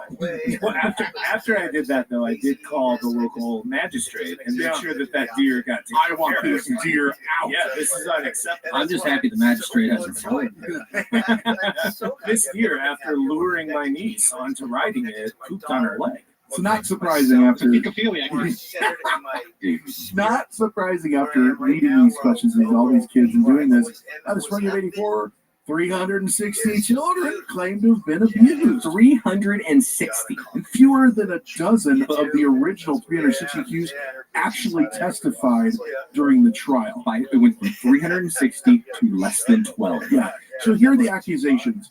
And you never want to say, fun ones, but there's some interesting, kind of going along with what Joe said. In addition to having been sexually abused, they saw witches fly. They traveled in hot air balloons. They were taken through underground tunnels to Mexico to be abused by Mexican soldiers. And one child identified actor Chuck Norris as his actual abuser. You can literally hear where the adults wanted to get the stuff to accuse people with, and the kids threw in their own flourishes. Did they abuse you? Sure, but we did it in a hot air balloon. But this is the shit that they still went forward with and released. There are claims of orgies at car washes and at airports, and children, here it is, being flushed down toilets to secret rooms where they'd be abused, then cleaned up and presented back to their parents. Did you get abused? Yeah, but we went through the toilet. Flushed down the toilet. Flushed down the toilet. And this all happened in like a 6-hour day. Like, I can't get my house organized in that long. Oh, are we sure this wasn't all in Missing in Action 3 starring Chuck Norris? And some interviewed children talked of a game called Naked Movie Star, suggesting they were forcibly photographed nude. That was actually Harvey Weinstein. But during the trial, the testimony of these children stated that the Naked Movie Star was just mad that I got to it before he did. The Naked Movie Star game was actually a rhyming taunt used to tease children, made up by the fucking children. What you say is what you are. You're a naked movie star. They would say that. Then they got twisted into, I'm a naked movie star. They took pictures of me naked. I was raped. I also heard that part of the evidence was many children had their pants lit on fire. In addition, Batmobile lost multiple wheels. Joker got away. Robin laid eggs. There was a lot going on in this. There was more than one rings around Rosie. Yeah, true. So many rings. You guys get it. King children's imagination. But there's a legacy to this. The trial, as I said, cost $15 million, the longest, most expensive criminal case in the history of the United States legal system. It ultimately resulted in 0 convictions. And you look back at it now and you go, well, how was this ever taken seriously? Because there was fucking satanic panic. The McMartin Prison was closed and the building was dismantled, and several of the accused have since died. In 2005, actually, one of the kids actually came forward as an adult and redacted the allegations of abuse. Yeah, sorry, but as you said that, I couldn't get over the fact that you just said one of these kids, 15 years later, came forward as an adult. I was like, really?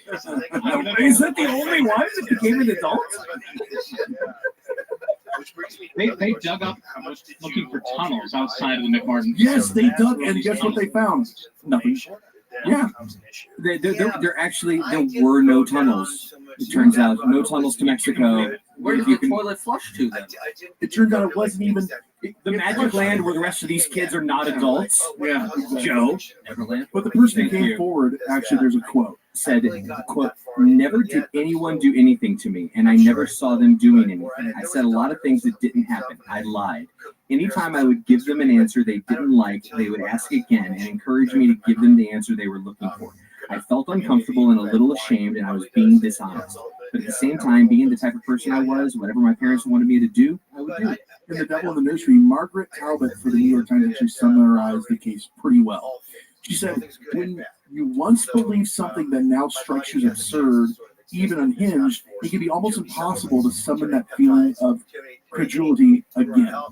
Maybe that is why it's easier for most of us to forget rather than to try to explain the satanic abuse case that gripped this country in the early 80s. The myth that devil worshippers had set up shop in our daycare centers where their clever adepts were raping and sodomizing children, practicing ritual sacrifice, shedding their clothes, drinking blood, and eating feces, all things those kids said they did, all unnoticed by parents, neighbors, and authorities. None of that fucking happened. And yet we were so ready to say, yes, I believe it, because of what was going on, this satanic panic. Everyone, you said the word devil, it's going on, it's got to be going on here. And these kids were making us, they made me drink blood, they made me worship the devil, they made me eat shit, and things like that. And you go, well, that makes sense. And the fucking police and everyone went with this. I mean, at least they didn't get convicted. Well, I was just going to say, I rarely ever attempted in any way to be serious on the show. But, like, my God, at least that's the silver lining. Nobody actually got thrown in jail for this stuff. It still ruined their lives, don't get me wrong. But it'd be awful, like, going back out into society after that. But at least they're not in prison. Got a quote from a McMartin parent here from the Geraldo Rivera show that just shows how far these people, they're just talking amongst themselves. It's just blowing up. It says, the truth about Satanism is they truly do use blood, and they mix it with urine, and then they also use the real meat, the real flesh. This is what makes Satanism true, and this is what 1,200 molested kids in the city of Manhattan Beach have told the sheriff's department. They just made it real. Yeah, that's what I mean. How many more kids could there even be in Manhattan Beach? It's not that big a patch of land. Yeah, no way. It's a beach. Like, there was no child untouched by Satan, apparently, in this neighborhood. Or 0. And that's not to say, like we say, Manhattan Beach had the Ghostbusters 2 thing going on where that slime was just oozing under it. Yeah. And everybody was affected. Or Aquaman rolled through there with all of the children of Atlantis to, like, double their numbers. So, those are 2 cases of child abuse where the satanic panic hit. But there were also court cases where it wasn't child abuse. There was also cases where other things went on trial. One such case was where heavy metal music went on trial. Could you say they were breaking the law? Breaking the law. Dun, dun. Breaking the law. Breaking the law. Judas Priest on trial, John. Talk about that. That was my Venus for you, by the way. That was a good try. Thank you. I appreciate it. It's been a while. We all knew it. Thank you. I am corporeal. I need to be for my bubble. I'll let you all laugh. You were laughing to yourself. I'll insert Just so everyone knows, John's wearing a Winger t-shirt. Yeah. He makes us call him Kip. You're all hilarious. All right. So one day in December 1985, Raymond Belkamp, who was 18, and James Vance, who was 20, had been drinking for 6 hours, smoking pot, and listening to metal, and listening to Judas Priest's Stained Glass album. After which, each man took a shotgun, unfortunately, and shot themselves. The same shotgun. Belkamp died instantly, and Vance lived. He sustained serious injuries, obviously, and left him disfigured. He died 3 years later. Before his death, Vance and his parents sued the band and the label CBS Records for $6.2 million. They claimed Judas Priest had hidden subliminal messages like "try suicide, do it, and let's be dead" in one particular song on that album, the cover of Spooky Tooth's "Better by You, Better Than Me." How many times have you haven't been hanging out at a party and someone goes, "Throw on some Spooky Tooth"? That's always a fucking cover, man. I just want some original Spooky Tooth. That's always the best parties. That's where you know there's going to be cute girls. That's the exact kind of party. Spooky Tooth, it supposedly influenced Vance and Belkamp to form a suicide pact. They were, quote, mesmerized. The suit went to trial in July 1990. Now, the reason it was able to go to trial, the judge actually stated this: anything in a song is protected by the First Amendment, whether it influenced them or did not influence them. But the allegation is that they hid subliminal messages, and that is not protected by the First Amendment. And to get at that, they played the song forward, backward, sped it up, everything in an attempt to prove that the group brainwashed these two men into killing themselves. Wouldn't you like to be that judge just sitting there listening to that shit forward, backwards, sped up 4 times, just like you said with Rob Halford? Yeah. So lead singer Rob Halford had to testify in court. Wait, do you think a party broke out when they were playing their music over and over again? I like to party. It's like a Schlitz gay commercial. There's a kid. They bring out a keg. It's great. Wait till you see the pool. But he had to testify. He said that the supposed backward masking, that's what they call Backmasking. Yeah, backmasking. And it was actually the sound of him exhaling, like him breathing. And the Vance attorneys also drew attention. Thanks for that. Yeah, I appreciate that. The band's attorneys also drew attention to the fact that Vance and Belkamp had pretty troubled childhoods, and they had substance abuse problems. The judge ultimately decided that the group was not responsible. Right? I watched the documentary. There's a documentary on it called Dreamer Deceiver. It's messed up. This kid that lived, he looked bad. He was really disfigured, and they interviewed the parents, and the parents are sitting there talking about, well, I know that, yeah, your dad had, drug abuse and this, and he beat me and did all that. But who doesn't do that? I mean, they're awful people who don't want to look in the mirror, and they just want to blame other things. The best part of the trial, though, Halford made such a good point. He played another excerpt from the album, forwards and backwards. And when he plays backwards, he says, see how this part where I'm playing right here, it says, quote, "I asked for a peppermint, I asked her to get one," and the judge says, yeah. The only thing is, I randomly grabbed this piece of music and attached this phrase to it this morning. It's whatever I tell you. Meaning, I played this backwards, told you what you're going to hear, and now that's all. And now that's all you can hear. Yeah. Oh, right. I said this. You're right. Like I said, it's like seeing a face in the clouds. Once someone tells you it's there, you're going to see it. You're going to. Nicholas Sparks novel, Faces in the Clouds. Yeah, it should be. Well, that's why I only listen backwards to my personal recordings of local bluegrass bands playing at county fairs. Yes, to get my messages. That's where I get all my messages. This is a sad case because this kid was still alive for years, having to deal with 3 years, and his parents, like you said, didn't want to look in the mirror. No, but. And it's really ultimately he died. He checked himself into a hospital. He died of a drug overdose. They say an unknown cause. Were likely suicide, whatever. Either way, it's sad that he passed away. But at the end of the day, that's not Judas Priest's fault. And speaking of not the fault of the people, you could not do an episode without talking about the West Memphis 3.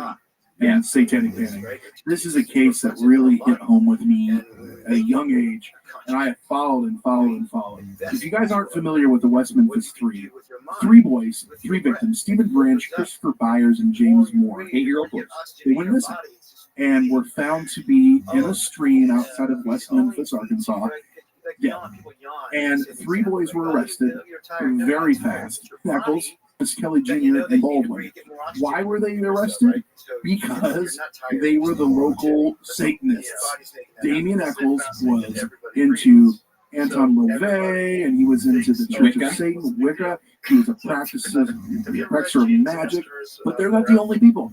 There's other players, but there's a crazy stepfather, John Mark Byers. Boy, is he crazy. Terry Hobbs, the other one who Terry Hobbs we're going to do a little bit.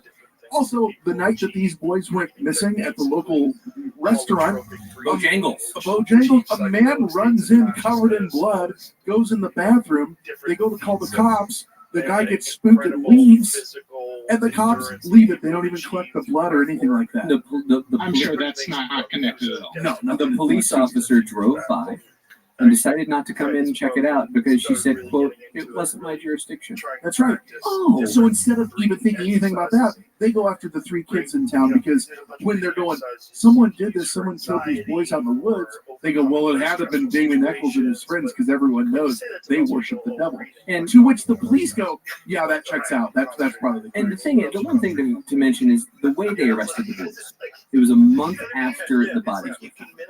And while that seems like a short amount of time, in a small town where 3 8-year-old bodies had been found and their sexual organs had been cut off, they had been beaten and hogtied with their own shoelaces. Yeah, it was. They were looking. The people of the town were looking for blood, and the pressure was on the police. So can you imagine what that would do to a small town? Oh, of course. I mean, from a small town, small, very Christian, very southern town. So they bring these kids in. They specifically brought in Jesse Miskelly. Yeah. And Jesse Miskelly, of the three, is mentally challenged. He has an IQ of 73, which, yes. And I think 70 is functional, like where you can actually function in society. I think is where the line. Also, and this isn't a joke. I mean, I think it's a good barometer. Forrest Gump's IQ was 75 in that movie, and just think about him as somebody and how he functions. And they interview him. We'll use the term interview for 12 hours, but they only record the last 45 minutes. Yep.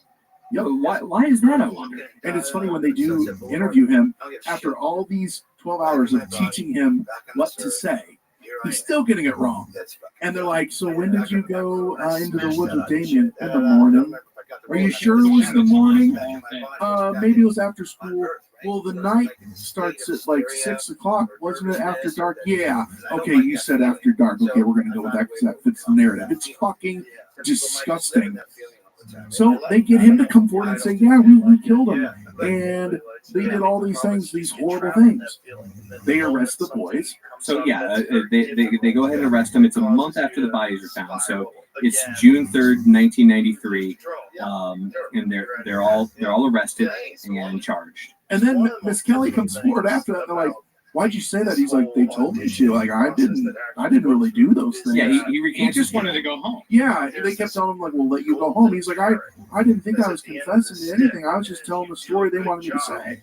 So then you got February 4th of 94, a jury in Clay County Court convicts Miss Kelly of first-degree murder and he's tried separately. Yeah, the death of Michael Moore and second-degree murder in the murders of Stevie Branch and Christopher Byers, and he's sentenced to life in prison plus 2 25-year terms. He got the plea deal because he's the one who he got the lesser because he came forward and helped them. Second case, March 18th. Baldwin and Eccles are found guilty of capital murder by a jury in Jonesboro, and Baldwin is sentenced to life in prison. Eccles is sentenced to death. Do we know why he was sentenced to death as opposed to... He was the leader, quote unquote, of the group. Okay. And his life in prison was hell. While Eccles was in prison, he was beaten, he was tortured, he was raped. He was kept in solitary confinement so long that he had, like, his eyes became like to where sunlight bothered them. Sunlight bothered them. He was getting sick because he couldn't get any vitamins from like vitamin D and shit like that. Their sentences are carried out, and as you can tell from our tones, we're not necessarily sure of these convictions. At the same time, all of this is going on. A documentary crew happened to be in the right place at the right time. Right. In the first case, they jumped in and they recorded. Like they were there basically as the kids were arrested. You might have seen it. They're called Paradise Lost. The first one came out basically right after the mid-90s. Yeah, right as it was happening. And it was what, and I think you said this to me, John, it was what Making a Murderer wanted to be. Right. So Paradise Lost came out, and after it came out, it was an HBO documentary. After it came out, a lot of the country started to go, wait a second, this just doesn't seem Did a right. good job of just presenting the trial. They just presented it. Let you make up your own. And so some support started to come out for what was coined the West Memphis 3. But nothing happened. It then came 16 years of essentially crap. The attorneys for each of the three of the West Memphis 3 kept asking for new trials, and they kept getting denied because here's the weird part. I'm not a judicial professional, in case you're unaware of this, but in Arkansas, to get a retrial, to get an appeal through of any type, it first has to be approved by the judge who presided over the original case, which seems odd if you're looking for an appeal. Right. Like, I would. And he goes, nope, I got it right the first time. Yeah. Fuck all of you. Over and over and But not only did they keep refusing it, they come forward like, oh, we got DNA evidence. Nope. We got evidence of jury tampering. Nope. You kept saying no to all this. And like you said, people came out in droves. Eddie Vedder, Dixie Chicks, Johnny Depp, thousands and thousands of regular people like you and I. Like it literally sounds like a John Grisham novel. Yeah. The whole thing of like, this like, well, we have this evidence here, and they say no. So 5 years later, they come out with Paradise Lost 2, another documentary. It comes out in the year 2000, and it gets even more people on board, and that's where those stars really start to pick up on it. And the nation starts to, there's a website established, huge fundraisers, and a fervor, a movement starts. So finally, September 30th in 2010, the Arkansas Supreme Court hears oral arguments to determine whether there should be another evidentiary hearing for a new trial. And an issue is each side's interpretation of the state's DNA statute and the intent behind the law that grants evidence or access to the DNA, and possibly if they're going to get a wrong conviction or anything like that. So November 4th, the state Supreme Court unanimously orders a new circuit court evidentiary hearing for Baldwin, Eccles, and Miss Kelly. And the court says that the circuit judge must consider not only the DNA evidence presented by the defense, but any other exculpatory evidence, including evidence not presented in the original trials, because so much it came forward. And I'll give you an example. So you said that the genitals had been removed, and they said, well, this going into the satanic stuff. This has been satanic, has removed the genitals and stuff like this. Well, these boys have been in water, and they finally had like animal bite testimony and stuff. Turtles and things had eaten their genitals because that's one of the first things they go for. Yeah, they ate it. And the parts where they said, well, they tortured them by raking them with knives, serrated edges of knives, were scarring from animals that had been right. One of the main pieces of evidence that they used against Damien Eccles was they said they found this large combat utility knife in a pond behind where Eccles lived. And they said, well, see the serration on this knife, it matches these scars that we found on the bodies of the boys. Any investigator worth their salt looks at those and goes, yeah, those aren't scars from a knife. That's from an animal. And the big thing is, and one of the reasons that these guys were originally found guilty was they had satanic experts in the satanic rituals and the occult, experts, quote unquote. And so this guy says this is textbook Satanism. The expert whose testimony was allowed in court was, he went by like doctor or something like that, and come to find out that, like, are you an actual doctor? He's like, well, it's a correspondence school and I sent away for it. And they're like, did you have to ever take any fucking class No, I just sent him a check for like $30 and he sent me this. And Literally exactly what Brent's style. And the judge goes, well, it's good enough for me. I'll allow it. And this guy was And that's how he was an expert in the cult and devil worship. And now you have these like, and it's funny in the third Paradise Lost, the third the HBO documentary, they go back, which is only from a few years ago. They go back and talk to that expert today, and that old son of a bitch still will tell you, even though everybody and their brother understands the satanic panic was exactly that, a panic, will still tell you that all of this stuff was real, and he's still so proud of it. Like, as they're interviewing him, he pops in a VHS tape of him on Unsolved Mysteries. He's like, yep, that's me being interviewed. Yep, I am the expert, and he's got all these cases he's so proud of. Now, we were talking about also, the knife wounds and things like that. They went back and talked to the forensic pathologist that had worked on the three boys, and they had given it to other forensic pathologists, tons of them to look at. Real experts. And they're like, this is horrible, sloppy work. Like when John said anyone worth their salt, it's one of those things where they said there is no way in hell this should ever have been mistaken for what you're saying it was. And that guy doubled down like, no, they're fucking wrong. Everyone that you've talked to, hundreds of people, they're all wrong. I'm right. So then you got on August 19th, a rarely used Alford plea. Baldwin, Eccles, and Miss Kelly pleaded guilty to murder while still maintaining their innocence, meaning Arkansas let them take an Alford plea.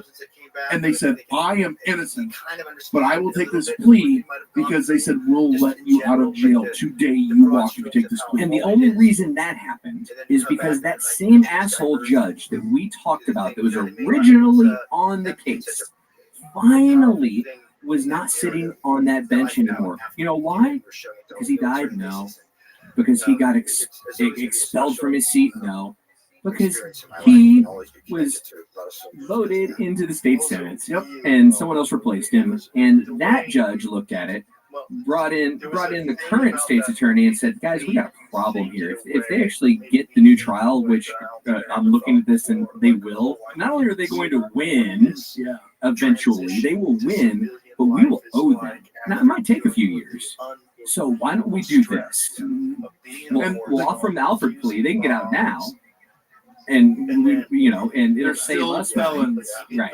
Yep. So we can call it a quote unquote win. And it was all or nothing. They all had to accept it or not, and they decided to. And so they stand up in front of everybody at this big thing. Cameras are in there, and they say, they each in their own way say, we decidedly did not do this. We 100% did not kill these boys.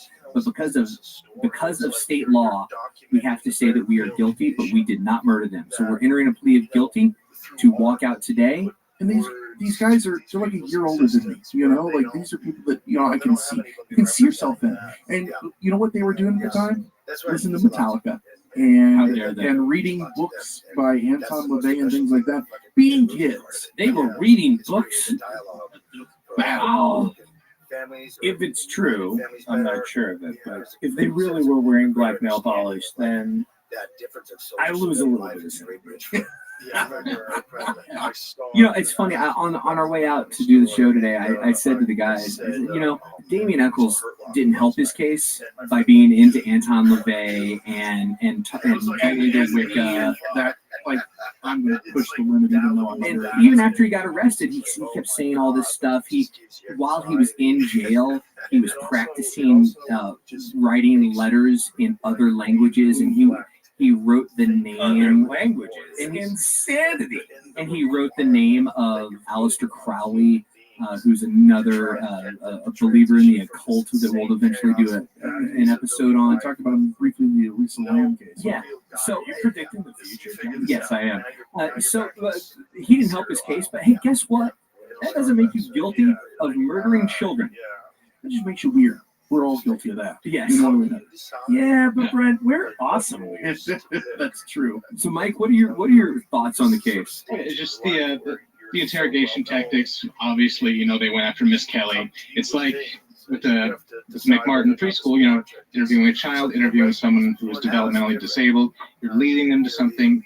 they know that you want them to say the specific thing, and they feel that if you say it, they'll, they can go home and it's done and whatnot. So they got their confession, quote unquote. Yeah, it's just like they did in Wisconsin with making a murder. Yeah, with the nephew. They took someone Brandon, right? Was absolutely Brandon. They go to the weakest link, and then they get a statement, and then they've got their case. Facts be damned. If I may, curious, Mike, great. I love that point, and I'm just curious, or John or Brent or with Kevin, what motivates that? Why is there that intense want to get that? I think that they just want to solve a case. And a lot of times, exactly. There's so much pressure out there in the community because these kids, and we want an answer. We need it now. We need it as soon as possible. They don't have the leads that they need to actually close this up. So they go for the easy win. Lock it down. I think it's also an intense desire, once you've found your quote-unquote answer and enough pieces fit, an intense desire to protect you being right. I don't even think it's your career at that point. I think it's your own thought process. Correct. Yeah. Once you really believe something, I'm right, you're wrong, and I'm gonna. You go back. We've mentioned all three documentaries. If you get a chance, you really should watch them. They're intensely interesting. My wife, who isn't necessarily interested in all the topics that we do on this show, watched every minute of all three Paradise Lost with me, and they are gripping. They're gripping. You really should go watch them. And if you want by the third one, when it's obviously known that these three guys did not do this, almost to a man, all of the players in the West Memphis 3 prosecution still say, yeah, these guys are guilty. Even the families are like, of the boys who were killed, let these guys out of prison. They didn't do it. Minus one. My favorite is the can we just talk for 1 second about the stepfather, Mark Byers? Dude. Yeah, that guy is crazy. Fucked up. Yeah. He came full circle. I did not. Watching him in the first two, I did not think by the third I'd be like, he's okay. Damien Eccles, you will burn in hell, and I swear to God, I will piss on your grave. And then the next episode, he's like, we have all realized that we have been condemning someone without evidence, and we let emotion take over. Let these men out of prison. They did not kill my baby. And I'm like, holy shit, did you take a 180? And meanwhile, you find out that another stepfather there's a bunch of evidence and lies that he's told, and a lot of people that know a lot more about this case than I do believe that he is the one that might have sinned. And one of the smartest, twisty legal things I've ever seen. People thought that he was guilty, and he was also trying to make money. So the fucking Dixie Chicks went online and said horrible things about him, and he sued them for slander. Not Byers. The other, Terry Hobbs. He sues them for slander. And when you sue someone for slander, you have to testify under oath.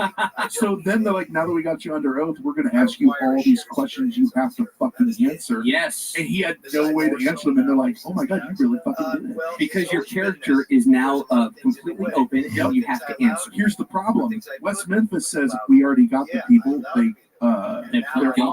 Alfred Police said they did it. Why would we ever? Can I ask something about that? So when he was under oath, Terry Hobbs, about the slander thing, and then they started asking him about this West Memphis case. What was his? I don't remember. I have no memory of that. I have no memory. Why is it this? And then his best friend, who he had been calling and stuff, they're like tied together, and he's like, "Holy shit, he was lying to me too." And they actually used him, this Terry Hobbs' best friend, to record conversations with him. And he's calling him going, you remember we did that? And he's like, I don't remember that. From the other? I didn't see the other documentary. That's another documentary, West of Memphis, yeah. Now, the movie Devil's Knot, forget that. The book is the best, Devil's Knot, that actually, it's a case. They break the case down heavily. And they really go into Mark Byers and Terry Hobbs' backstories and stuff. That would be very interesting to me. But it's just another one of those things. These kids, Satan, evil, get them out of here. And the state, to this day, 2017, they still say, no, we did. There was a lot of evil involved. It had nothing to do with satanic cults. Right. So you're looking at all these cases, and talking about all this. What are we left with? Well, in 1994, Brent, the FBI got involved with the satanic panic. They weighed in. They wanted to give their opinion to everybody. They released a study. They said, we'll let you know about these satanic cults and satanic ritual abuse. They released a study called The Investigator's Guide to Allegations of Ritual Child Abuse. It was by Mr. Kenneth Lynn. It stated, quote, despite hundreds of investigations, no corroboration of satanic ritual abuse has been found, end quote. Zero, people. That's zero. Never once. That's not saying that there aren't people that worship the devil and things like that. But in every case it's ever been brought forward, it has never, ever, ever, ever been proven there was any satanic ritual abuse. They found individual cases which they call pseudo-satanic, where they believe that people claim they did something on behalf of Satan, and they say for the most part they believe that those people saw shit from the media from the satanic panic and emulated that, or alliteration makes it real. Well, lies and smearing of people's good name in the name of Satan by the media and shit like that. They said they found no evidence for large-scale baby breeding, human sacrifice, and organized satanic conspiracies, which were the ones that people were saying were definitely happening. Does Satanism exist? Hell yes. The evil kind. And it's fucking terrible. We're not saying that. Please don't take away from this that we're saying Satanism doesn't exist and evil people don't exist. But not the way people try to portray it and tie it to everything during this time. That's why it was called panic, just like McCarthyism, just like the witch hunts. Lives were ruined. People died. People rotted in prison for the best years of their life. And for what? Just hysteria and panic. Hysteria. It would be a good name for a podcast. Too bad you asshats already took it. You're right. It's almost like we knew it was awesome. I don't know. What do you think about the whole satanic thing? It kind of just fed itself, There were allegations, and then there were rumors, and then the rumors became fact, and then people picked that up and said, I'm going to go out and sacrifice this pig for Brent's dad to come and find. That's right. It just snowballed, But that is true. Like that became fact and in action. That's just kids probably that saw that shit. Like, we'll do this. It's and that's the other problem is it did self-propagate with kids because. How am I going to rebel against my ultra-conservative Christian parents? I'll show them I'm going to draw pentagrams on stuff. Right. I don't even An easy way to rebel is with spray paint on an overpass. Right. Well, right. It feels bad. It's like, we've all heard from 8 million people Dungeons and Dragons is bad. Better go play it. Like, because it feels like I'm really doing something bad here, and then I'm going to draw a pentagram. And you know what else I drew? Maybe everyone thinks I'm horrible because I did this, and then you know what I drew that set? I drew a swastika because I heard it's really bad, and I was like 8 years old, and I drew that next to my pentagram while I played Dungeons and Dragons and listened to Judas Priest. Well, for me it was Motley Crue, but yes. Producer Lisa posted on my Facebook page this week how to include Dungeons and Dragons on your resume. This is relevant skills. Met with peers twice monthly, creativity and conflict resolution exercises, gain necessary experience for character and skill development, and learn to quickly assess situations and collaborate to find the best practical solution. So really, it was just preparing you for fucking life, but people just want to do... There's literally a TED Talk about why Dungeons and Dragons prepares you for life. Now, people that are like therapists for children are having them play Dungeons and Dragons with other children because it does help you in communication, relationship building, and stuff like that. That were 20 years ago, you would have been thrown in the fucking. Oh my God! If you were a therapist, like this is how we do it. We're not a psychology show, but there could not be more studies nowadays in like psychology today about RPGs like Dungeons and Dragons. There's and fucking how TV shows and how good watch they are people play RPGs and how good they are for kids development. Use your brain, use your imagination, and not in the sense like we were talking about with the McMartin preschool, where these poor kids get put into this situation and they're led to say these horrible things, and then they're children, so their imagination's like, oh, and then they were flying around too, because that's cool. Using your brain, yes, imagination. This is so good for kids. I forget which study it was. One of the initial studies that was meant to go, find the damnation of Dungeons and Dragons. Not only did it find that kids were not as likely to commit suicide if they were playing Dungeons and Dragons, it found that they were less likely to commit suicide if they're playing, because they found, guess what? If you're playing Dungeons and Dragons, chances are you weren't the star football player, and you found you were a little bit nerdier, you were a little bit different, and you found a community. I was going to say, you probably weren't isolated. Exactly. You had a group of you found a community.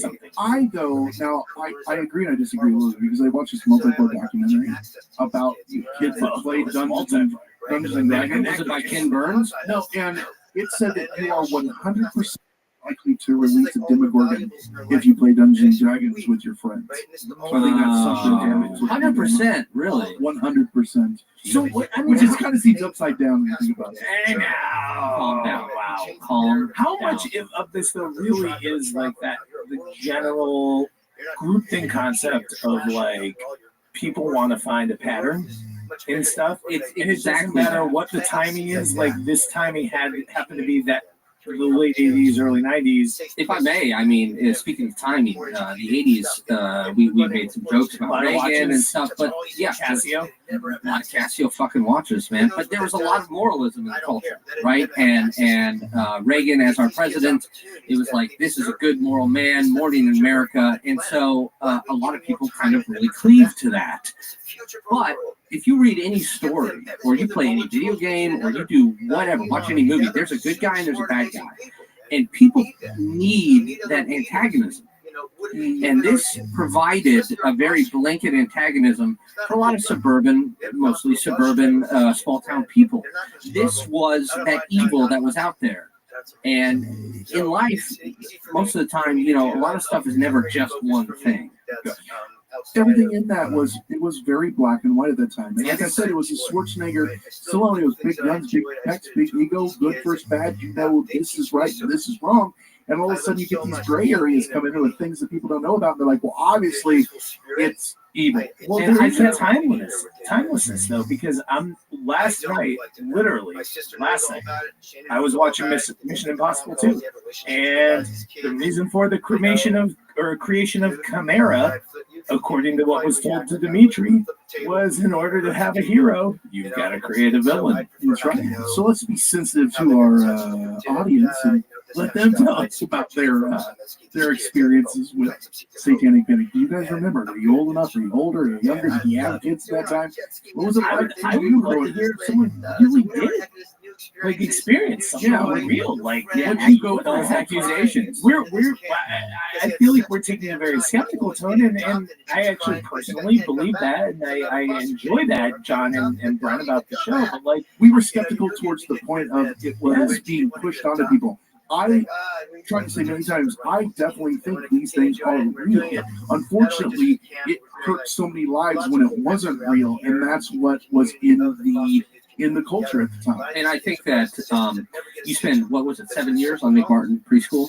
Think about all the awful shit that was actually happening that we were just turning away from or not even investigating because we were chasing this rabbit down the hole. So let us know. Hop on Hysteria Nation. Let us know what are your thoughts? What are your memories of this? What is a case where you feel that it really did happen? Go to Facebook.com, search Hysteria Nation.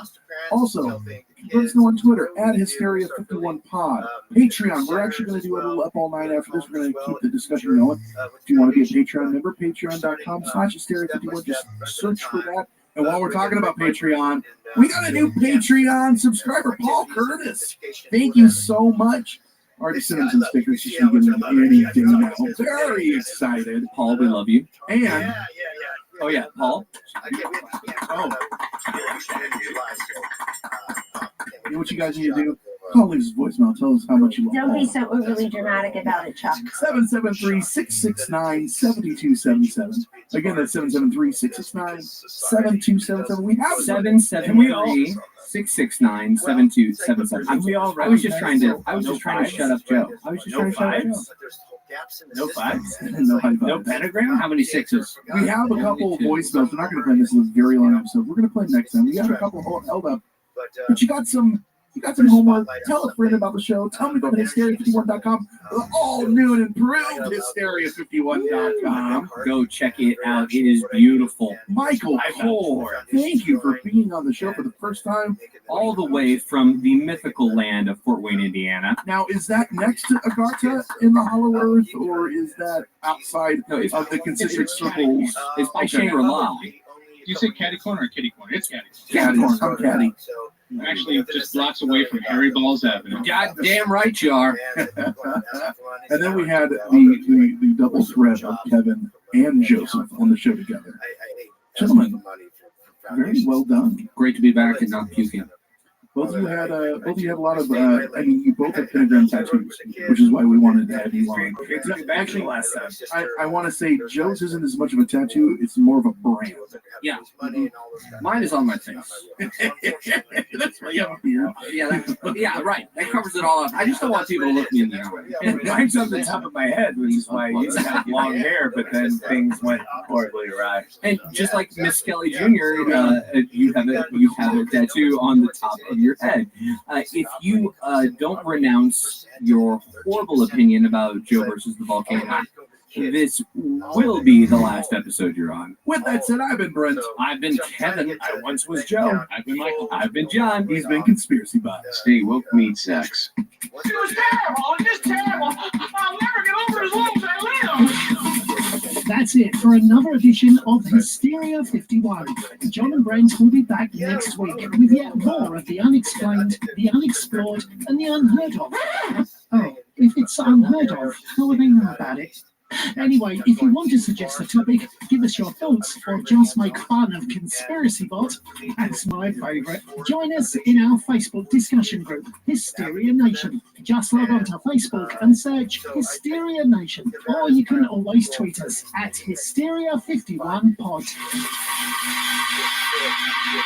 What you just heard was a podcast in the Poop Culture Extended Universe. For more great podcasts, make your way to www.poopculture.com. You're listening to a full-time joint.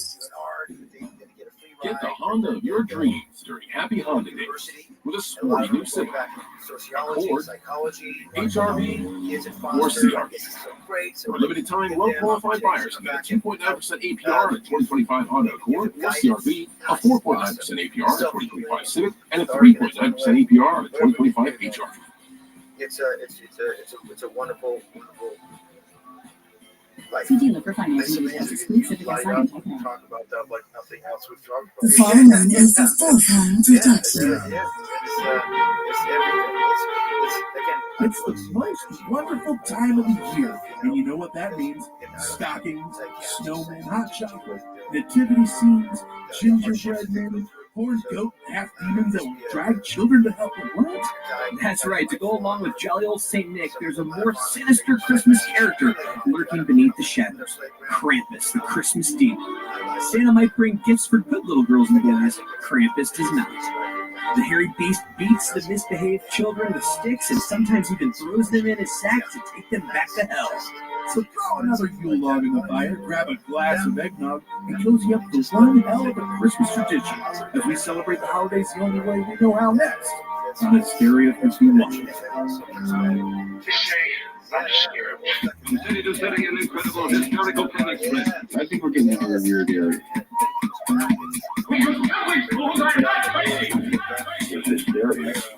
You can't handle the truth. This is Hysteria 51.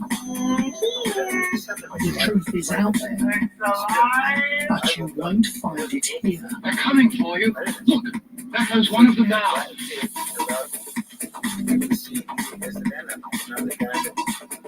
Welcome in Hysteria Nation to the podcast that doesn't always do a holiday episode. But you better believe that when we do, we're going to do it right.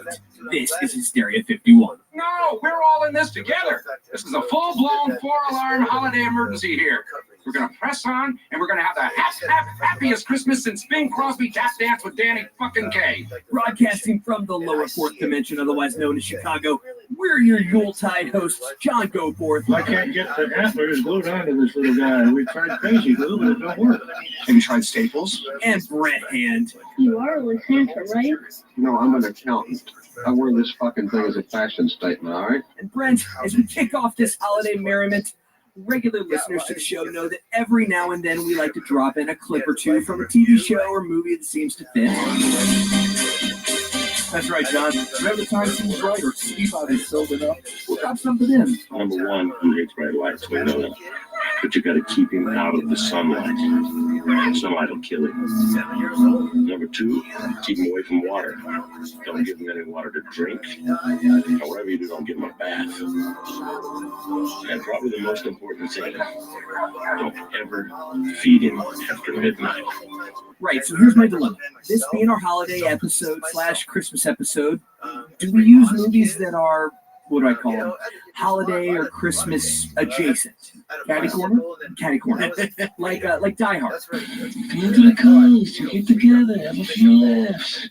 And are those actually Christmas movies that don't need their own category? Like, do I need to call them something else or not? I don't think you need to differentiate at all. To me, if a movie or show takes place during the holiday season, count it. Hell, if they play Jingle Bells at some point, it works for me. What are you excited for? You stupid, got a liquor fucking booze out there. Everybody's watching this. Sneak in a fucking car. And it's telling me I'm excited. I love this name. It's a wedding. Can't look at whose name it's on. Are you stupid or what? Did you hear what I said? Don't buy anything. Don't get anything. Nothing big. Did you hear what I said? What's the matter with you? What are you getting excited for? What you get excited about? Because you're going to get us all fucking pitched. That's why. What are you, stupid? Good fellas. Yes, that was a holiday party. You know what? I'm with you.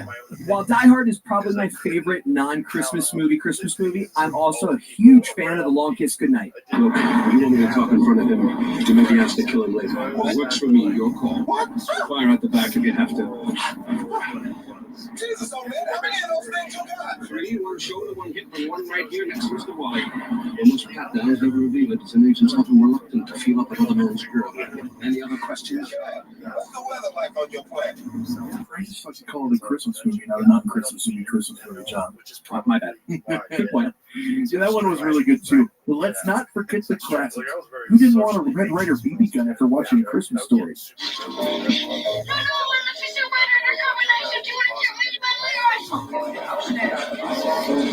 You'll shoot your eye out, kid. Merry Christmas. Ho, ho, ho. And not only that, but it's also how we learned to decode half the ciphers on this very show. Drink your Ovaltine. Ovaltine?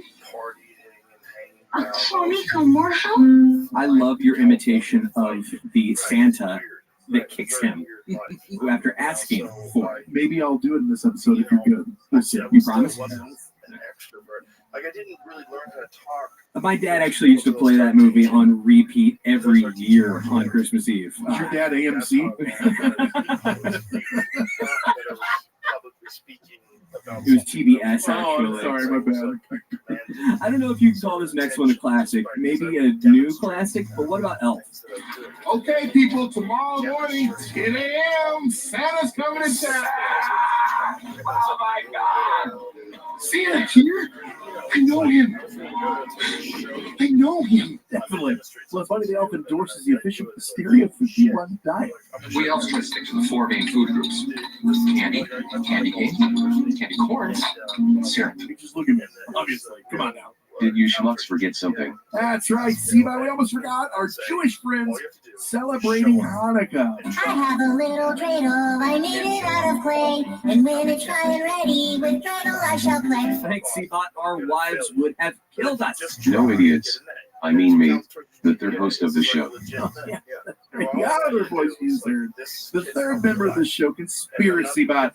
I created C-Bot in my lab to help produce the show. But lately all he's been doing is getting drunk in comedy nightclubs. Pretty much. And I hear he's bombed. Yeah, it's been great. Anyway, I wanted to play for you guys my favorite quote from a Christmas movie. That is what the dude. If any of you are looking for any last-minute gift ideas for me, I have one. Brent and John. Right here tonight. I want them brought there. Happy holiday slumber over there on Melody Lane with all the other rich people. And I want them brought right here with a big ribbon on it. There. And I want to look them straight in the eye. And I want to cheap, lying, no good, rotten, fork flushing, low life, snake licking, dirt eating, inbred, overstuffed, ignorant, blood sucking, dog kissing, dickless, hopeless, heartless, fat ass, bug eyed, stiff legged, spotted neck, worm headed sack of monkey shit. They are. Hallelujah!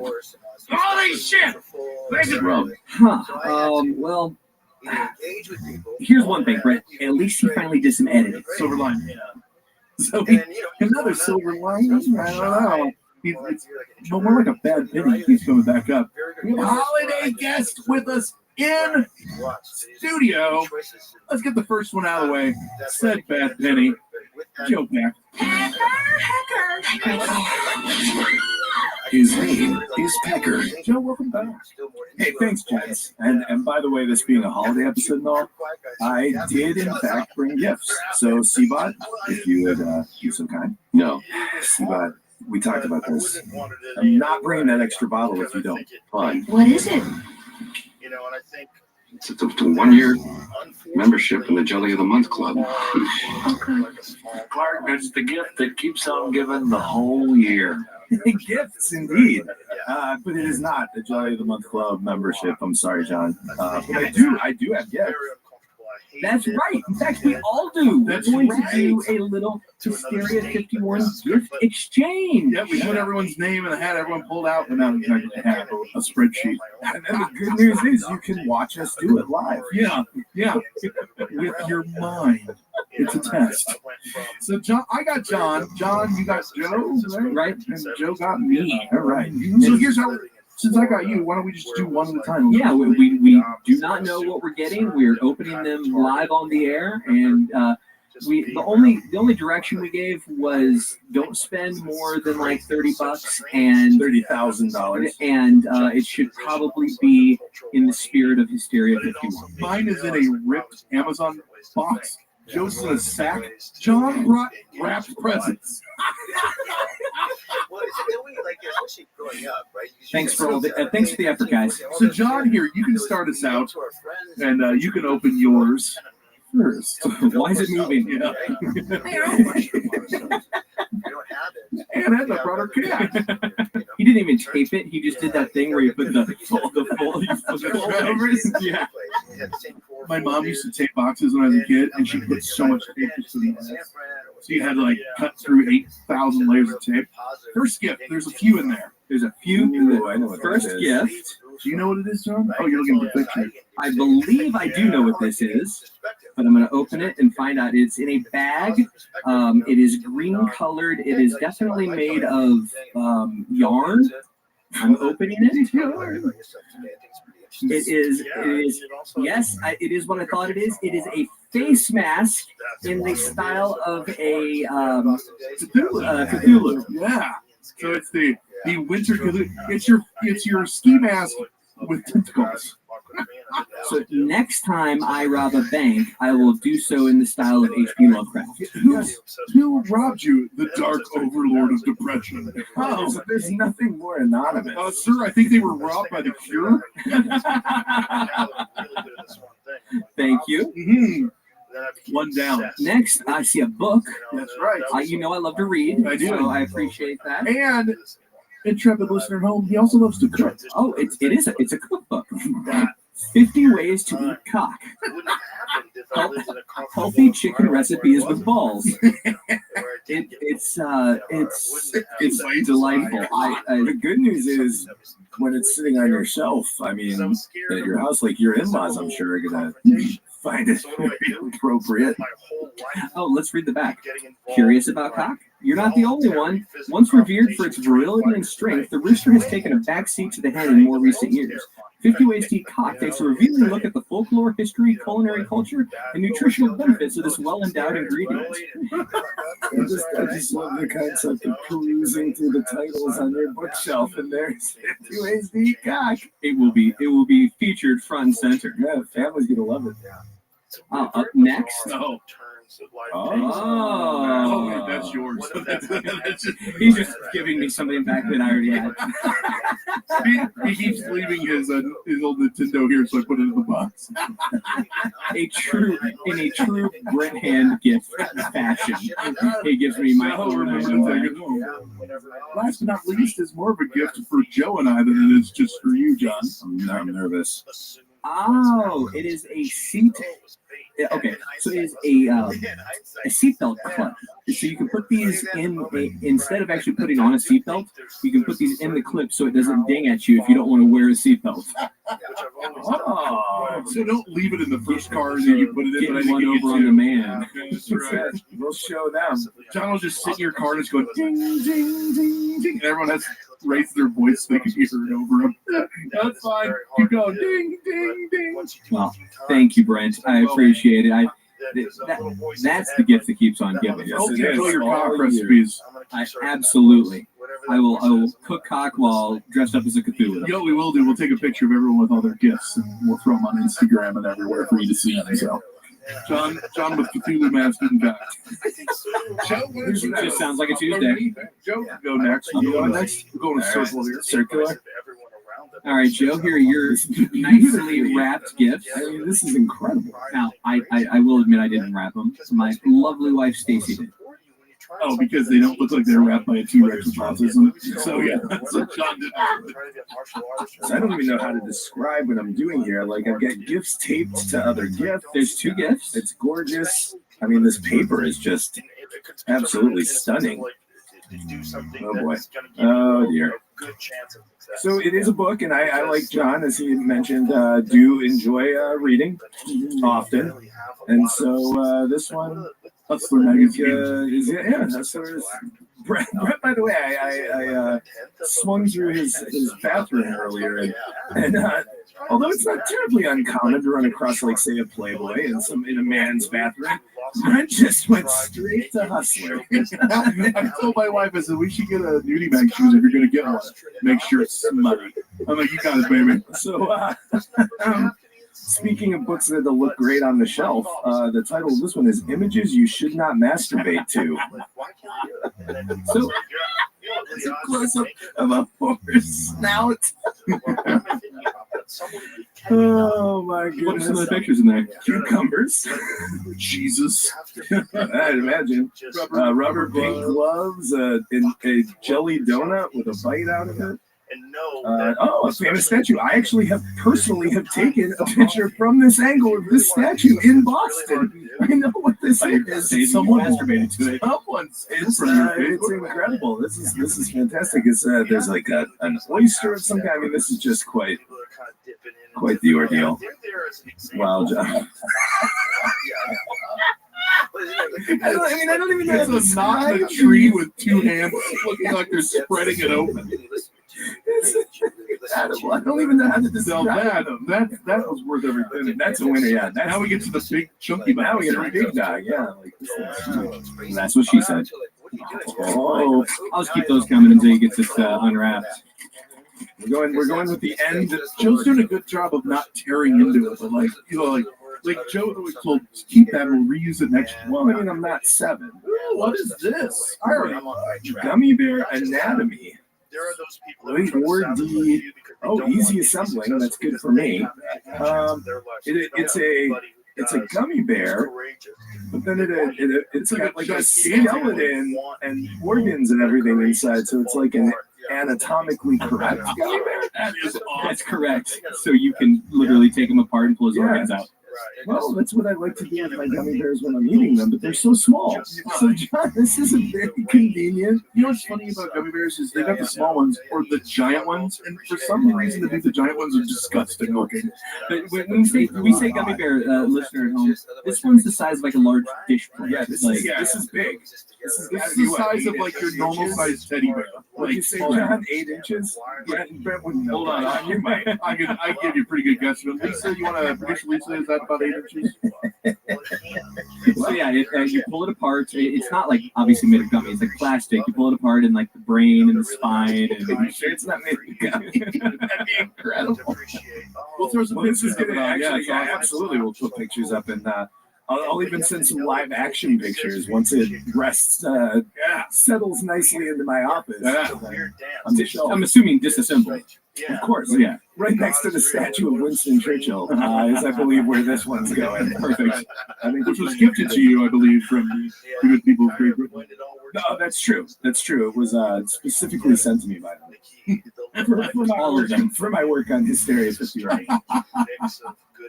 All right, and bread. Like I said, I got the. Oh yeah. Let him hear it. Is that like a Trader Joe's bag? Yes. But it's not from Trader Joe's. This is This is a beer bong that is a skull and spinal cord. Just in time for your winter party, Brent. I am way too excited for this. Oh, the listeners. Oh yeah, definitely here we excited. go. Yeah, it's like your normal, like I don't know, like 3.5 feet long beer bong made of bone. Actual bone, by the way. This isn't plastic. It tastes like raccoon. Yeah, I don't know. That's 100% on that, but it's definitely some sort or marmot of some sort. So that's our gift giving. This was actually a good idea, Johnny. It was like a week ago. He's like, "Hey, you guys want to do a gift thing?" We're like, "Sure." That's great. Merry Christmas, fellas. Like, I love this. I don't think I can put it in my mouth. I sound like Stacey Goforth. No, wow. Whoa. Okay. I can tell you when I received it or when I brought it home and it was like sitting there on my counter, I was like, man, like I'm a little uneasy at the concept of actually trying to drink out of this thing. Like I don't know if I can do it. So now that we got the gifts for the people in studio out of the way, perhaps the greatest gift of all, gifts, lack of a better term, because he's not here, so we didn't buy him shit. But one of the greatest gifts of all, coming from Skype, we have one more guest, Dan Kozu.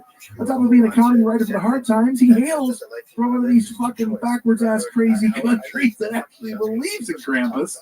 Dan, welcome to the show. I hope I did you justice with that beautiful introduction. You did. Merry Christmas, Krampus Max.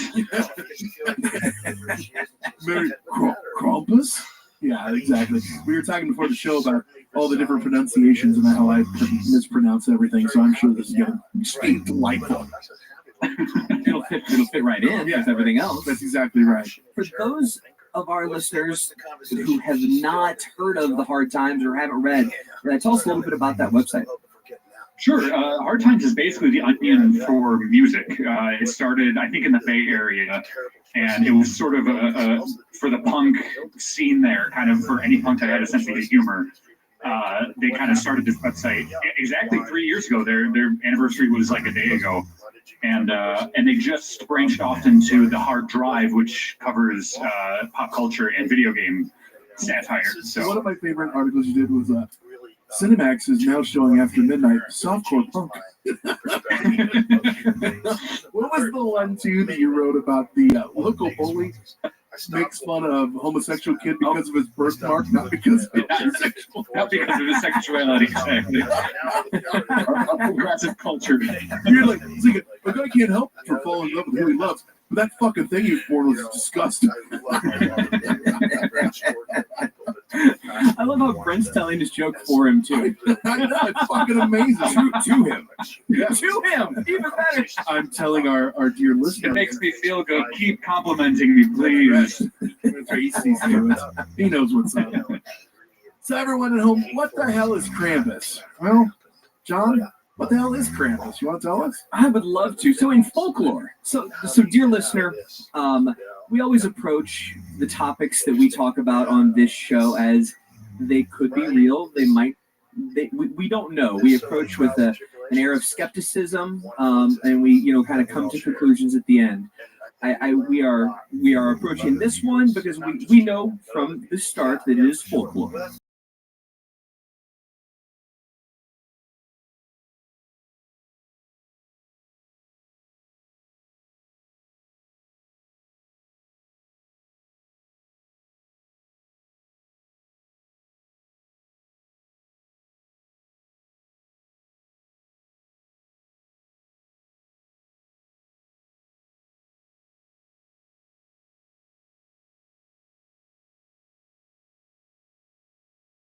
In folklore, Krampus is a hairy, horned, cloven-hooved, half goat, half demon. Oh, yeah, that, with bells, chains, birch rods, and sometimes a basket who, during the Christmas season, punishes children who have misbehaved. He's my grandpa, minus the cloven hoof. Is what we're getting at. That's essentially what we're saying. Yeah, they're taking the whole. You're getting You are supposed to give him a drink if he comes to your house. By the way, so Krampus schnapps, right? Yeah, exactly. It's called. We always have bottles of booze just sitting out, so I think it's safe just in case. So is that like leaving out cookies and milk for Old Saint Nick? You leave out schnapps for Krampus? Exactly. Yeah. Old Saint Nick. The drunk that hates children and ruins Christmas. It is everybody's grandfather, I think. Everyone's favorite uncle. And the Dutch believe he's a Spaniard. Believe it or not, I don't know if you guys came across that. Was that real? I don't even know. Yeah, in the Netherlands, If there's two things I hate in this world, it's intolerance and the Dutch.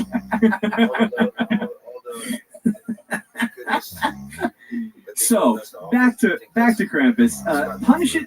Punishment ranges if he gets you. If you've been bad, punishment ranges from getting coal as a gift. That's where that whole thing came So that from. comes from that. Exactly.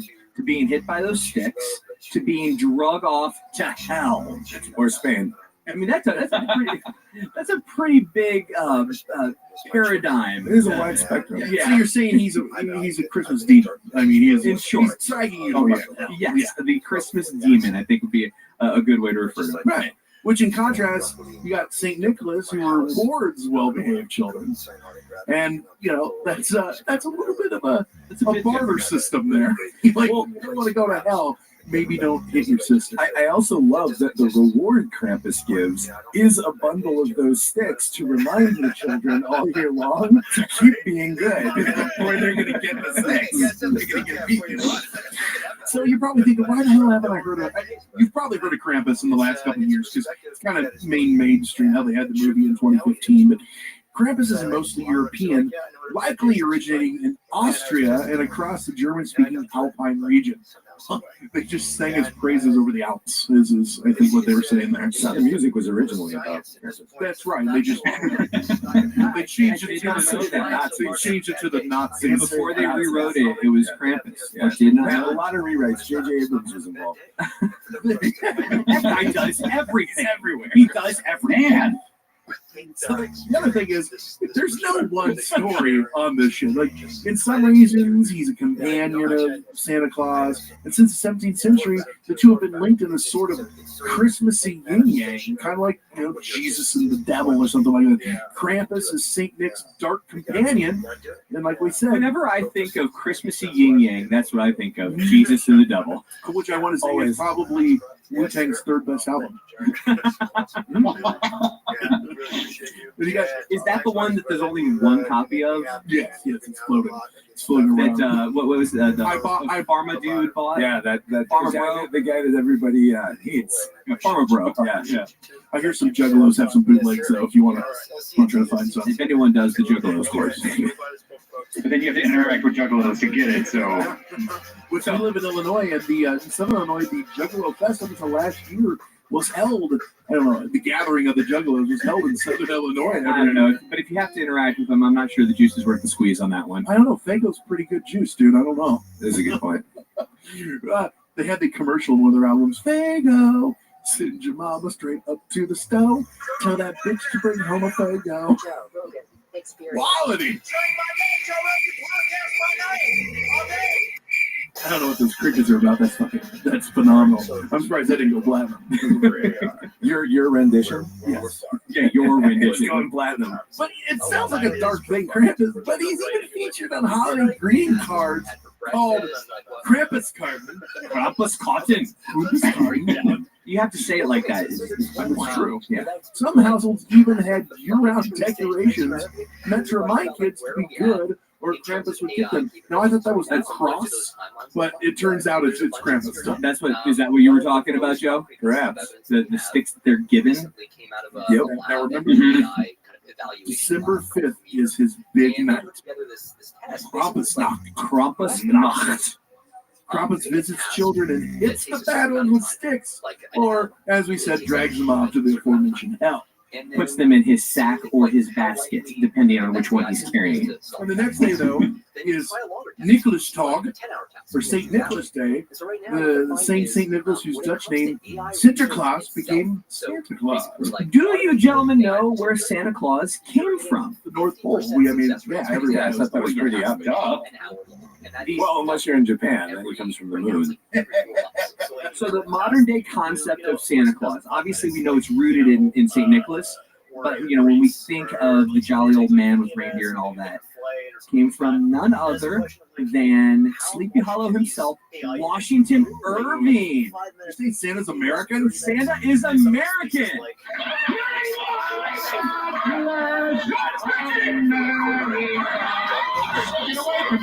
My home, sweet home. Okay. He's not exactly. Hold on. I'm envisioning a red and Camaro after that. It's hard to get church and a bald eagle. Yeah, you could play Rock, Flag, and Eagle. Charlie's song, It's Always Sunny. All right. St. Nick is actually a Christian saint who lived around 300 AD in what is now Turkey. But Washington Irving wrote essays and stories that helped shape the specific modern-day idea of Santa Claus. In fact, his 1809 book, Knickerbocker's History of New York, first portrayed a pipe-smoking St. Nick soaring over rooftops in a flying wagon. Radio flyer. A radio, yes. Delivering presents to good girls and boys and switches to bad ones. Knickerbocker's History of New York, I just see this cartoonish, the New York Knicks instead of the Globetrotters. like, hey, children, this is the history of New York. Come on, Medlaw. Remember, and Curly and all the guys. Patrick Ewing. Well, that's who. Globetrotters from the old Scooby-Doo. Yes. The old claymation, Save Christmas. It was a good one. Yeah, exactly. He just needs a dentist. All right, so let's talk origin. The Krampus roots have nothing to do with Christmas. What? Yeah, instead they date back to pre-Germanic paganism in the region, which a lot of Christian and things. Who was it? Who could it possibly be? Was it? Oh, I don't know. Say it. Yes, exactly. Word. His name originates with the German Krampen, which means claw, and tradition has it that he is the son of the Norse god of the underworld. Who gets credit? Who gets their name on the paper? Did you cite this fucking stupid paper from 2 years ago? Well, it's also very timely. Like, it's got a good tie into Thor Ragnarok, which is out right now. So. Wouldn't that have been awesome if fucking Krampus comes out to fight the Hulk? Stop giving stuff away, man. Not everyone's seen the movie. So this legendary dude also shares characteristics with other scary demonic creatures in Greek mythology, including satyrs and fauns. So fauns is in, like, he's got these cloven hooked legs. Satyrs had the horns. Is it satyr or satyr? Satyr, satyr? I don't know. Satyr is the Jewish pronunciation. Satyr. That's satyr dinner. Who was the famous one, Joe? Oh, Mr. Tumnus, right? From the Chronicles of Narnia. Are you hungry? Have a bite of this. During the 12th century, the Catholic Church attempted to banish Krampus. Just like everything else, it's at one point or another, if it existed in this world, the Catholic Church attempted to banish it. The devil, they got to get rid of it. They're currently trying to banish us. I don't know if you guys were aware. I didn't see the petition as of this morning. What those people were doing outside of the lurking. And then I just thought that was Project Mayhem. No, that's true. That's true. His name was Those stupid abortions you guys keep giving. You gotta stop with that. Yeah, damn it. Damn it. Hey, we went to, I just went to an aquarium, and my wife and I are walking into the They went fishing. It didn't go well. My wife and I were walking into the Vancouver Aquarium, and they don't have orcas or anything there, but there were literally dozens and dozens of people chanting and protesting. And we walk up to go in, and I'm that guy just walking through. Excuse me, pardon me, trying to get in. You know, and I don't give a shit. But were there some that were chanting shabab, and then others that were protesting? Not only that, they also had tombstones of all the orcas that have died from the SeaWorlds around the world since like the 50s. And they had them all laid up. So we walk up and I'm like, so what's this about? And the guy there goes, we're just having a polite conversation. Like, is that polite? To them it is. I'm like, all right, cool. Brett pulls out a sandwich. What are you eating? Some mahi-mahi. Yep. Delicious. This is imported shark fin. It's shark fin soup. Yum. So unfortunately, or fortunately, the 12th century Catholic Church didn't banish it, and Krampus persisted. By the 17th century, Krampus had been incorporated into Christian winter celebrations by carrying Krampus with St. Nicholas. So, I know we're going to get to Dan here in a second, but do you guys remember Krampus before 2010? No, it's an arbitrary number. Here in Not in the slightest. No, not at all. I don't either. Now, Dan, you've got background. Why don't you talk about that? Yeah, so my family is Slovenian, which is part of that Austrian Empire, at least it was. And they're So you have beautiful ornaments all throughout your house, is what you're saying? yeah, oh yeah, and we try and take over as much land as we can in the neighborhood. But our Krampus is actually called Parkle. And so I couldn't find where that term came from. So, but we call him Parkle. Well, not I've never known about Krampus. Only Dan calls him Parkle. We play Canasta on Thursdays. So, did I tell you about it growing up, or was that something? No, not growing up. I actually contacted my dad when I found out I was going to be on this episode, and he was like, no. And he's like, oh, wait. And he kind of remembers his mom threatening him that Parkle was coming. So instead of like him actually showing up, like they do, I think in Slovenia, he actually, he shows up, like it's a big thing, and whether or not he's like, you've been naughty or nice, but he kind of, I think in America, he kind of became a threat. Like, Parkle's going to come and get you if you don't behave. But yeah, like so in Slovenia, what you're saying is he's basically Slobodan Milosevic, is what we're talking about here. And he brings genocide instead of six. Yeah. Well done. Well done. Parkle, it looks very similar, except for some reason ours has a very long red tongue, like Gene Simmons. Yeah, exactly. But like, and so some of that like a forked, almost like serpent tongue or dragon tongue. I've seen that on some. And there's also an amateur basketball team called the Parkle, and they have like a red demon is there. It's like the coolest logo I've ever seen for a. Amazing. WNBA, right? Yeah. WNBA. I'm so confused right now. I was just starting to wrap my arms around Krampus, and now there's a whole nother demon that I have to. I mean, we can't just rename demons. I mean, this is a different They demon. always tell you the wrong name because if you know their real name, John, you have power over them.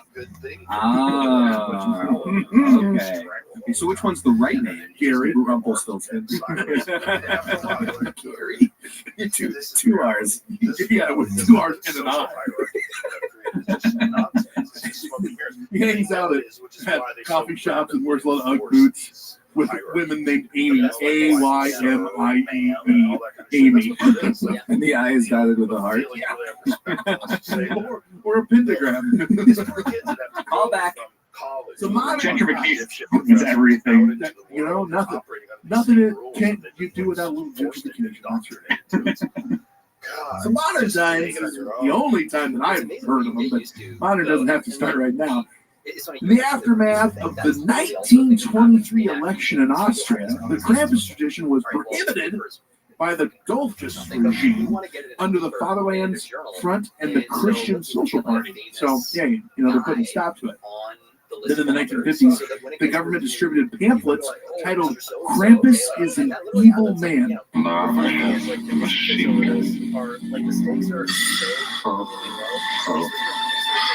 I don't think they meant he was Alan Rickman.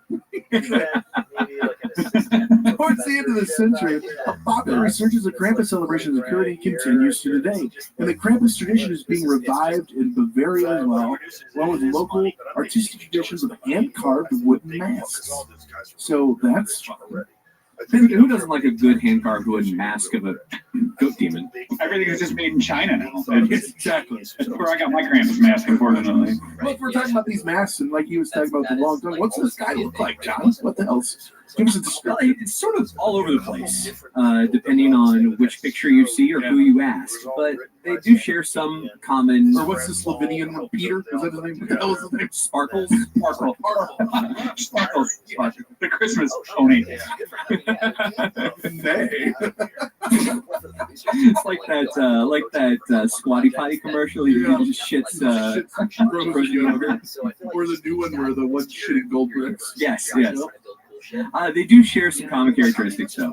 He's hairy, usually brown or black. I gave a Christmas food, small and brown. He comes from you. No, Seabot, not like that. And who's black like that? Like that you're in trouble if it's coming out black. Yeah, you might want to see a doctor. Yeah. Has cloven hooves and the horns of a goat. Has we were talking about this before, a long pointed tongue that hangs out like a serpent or something like that. Fangs, of course. Why can you get away from without fangs? Krampus carries chains, thought to maybe symbolize the binding of the devil by the Christian church. Oh, that's fun. I think it's because he's always on his way to a tractor pull. I thought it was to tie up all the children. I mean, how else are you going to tie up kids? No, the tiny hands slip right through the chains. No, I was letting it doesn't work well. He was speaking way. You sound like you're speaking from way too much experience there. I thought John was waiting for pointers, so I wanted to bow out. He has a newborn. He has a newborn at home that probably cries a lot. The chains are sometimes accompanied with bells of various sizes. It's like bells. What did Satan put bells on him so you knew where Krampus was at all times? Now we know for whom the bells toll. Oh, no. It's a groaner. I'm all for a Metallica pun, but I don't know. That's the bell of shame. The bell of bells. Yeah. Of more pagan origins are the Ruten, bundles of birch branches that Krampus carries and with which he occasionally swats children. Oh, okay. But only his own, because you never want to punish someone else's child. No, unless it's Adrian Peterson. That's true. Is he Krampus? Have you ever seen them together? No, not that you mention it. I've never seen his tongue. And as we get close to Christmas, he mysteriously goes on the IR. Well, like he's got other stuff to do. Or the Vikings are never in the playoffs. Now he's just gone from the team. Now they're in the playoffs. And now they are. And look who won't be. The Cardinals. Exactly. The Ruten may have significance in pre-Christian pagan initiation rites. That's fun. Yeah. You want to be in our club? I got to beat you with a sack of reeds. So the pagans were the first fraternities? Yes. That's exactly it. They drank. They invented butt chugging. But I like to think John perfected it, so it's a group effort. Sometimes Krampus appears with a sack or a basket strapped to his back, obviously to carry the children down to hell to either just keep them there or eat them. And sometimes, going back to those birch branches, sometimes they're replaced with whips, John. And he whips them, ties them up and whips them. Whipping good into shape. Yeah, drags the children to hell. So, yeah. 50 Shades of Krampus. Yeah, exactly. It's so amazing. That would be perfect. Oh, yeah. So good. And now is the time on Hysteria 51 when we're back. And go to break. Yeah, it is break time, kids. And when we come back, we're going to talk Krampus and pop culture, symbolism, and how it fucks up children, or maybe doesn't. It all depends on how you look at it. All that and more when we return on Hysteria 51.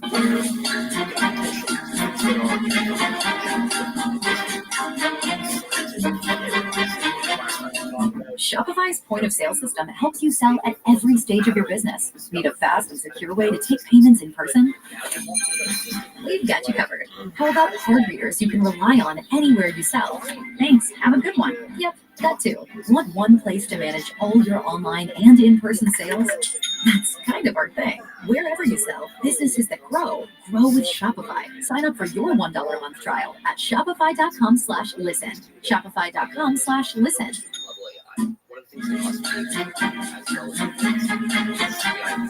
I will be the children with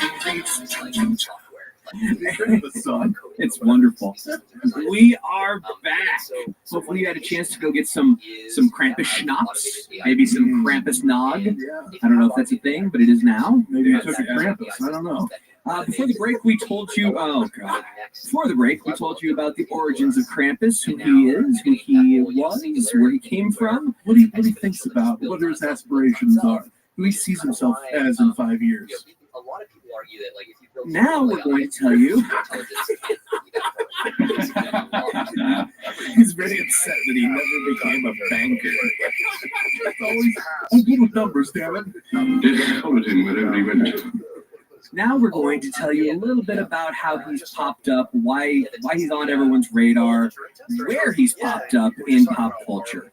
And I think the good place to start is the 2015 movie Krampus. St. Nicholas is not coming this year.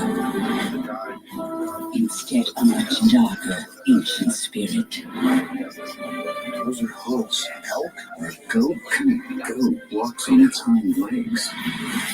His name is Krampus. It's perfectly named, is what you're getting at. It is. It is. If you haven't seen it, you're probably thinking, oh boy, bad B horror movie. It's not that bad. It has like a minus list actors in it. Yeah, it's dark. It's dark. But it's got some good, like you said, it's got some good people. It's got fucking David Koechner in it. I love him. I told you we should have gone to my brother's. Sure, how I put this on a pig farm. Jesus was born in a barn. Yeah, Adam Scott, who's in everything. Tony Collette. Yeah, the white. That's right. How we're going to survive Christmas with 12 people stuck in a house with no heat and no electricity. Or food. There's plenty of leftovers, Howard. There it is. It's a fun movie. It's dark, and it gets darker. The first 45 minutes or so are kind of like a dark National Lampoon's Christmas Vacation. Yeah. And then it turns into Wes Craven. With a splash of demonic toys. So yeah, just a splash. Just a splash. I love the foreshadowing of how everyone's losing their Christmas spirit in the foreshadowing of the grandmother from the old country. Why is there always the one old grandma who doesn't speak English and knows everything, but doesn't want to tell you what's happening? You don't find it out until it's in the middle of it. I always knew this would happen. Oh, thanks for telling us, you old fucking kid. Yeah, seriously, she saw this coming from a mile away.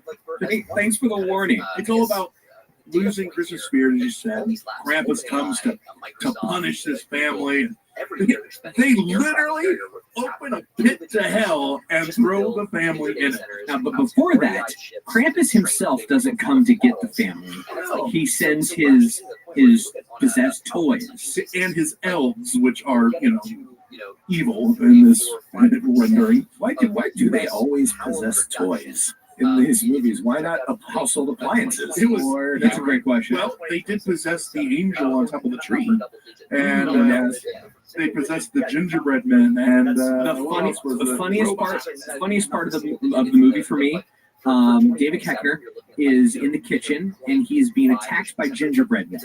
And they are the three little gingerbread men are working together. Redheads that work for Butternut.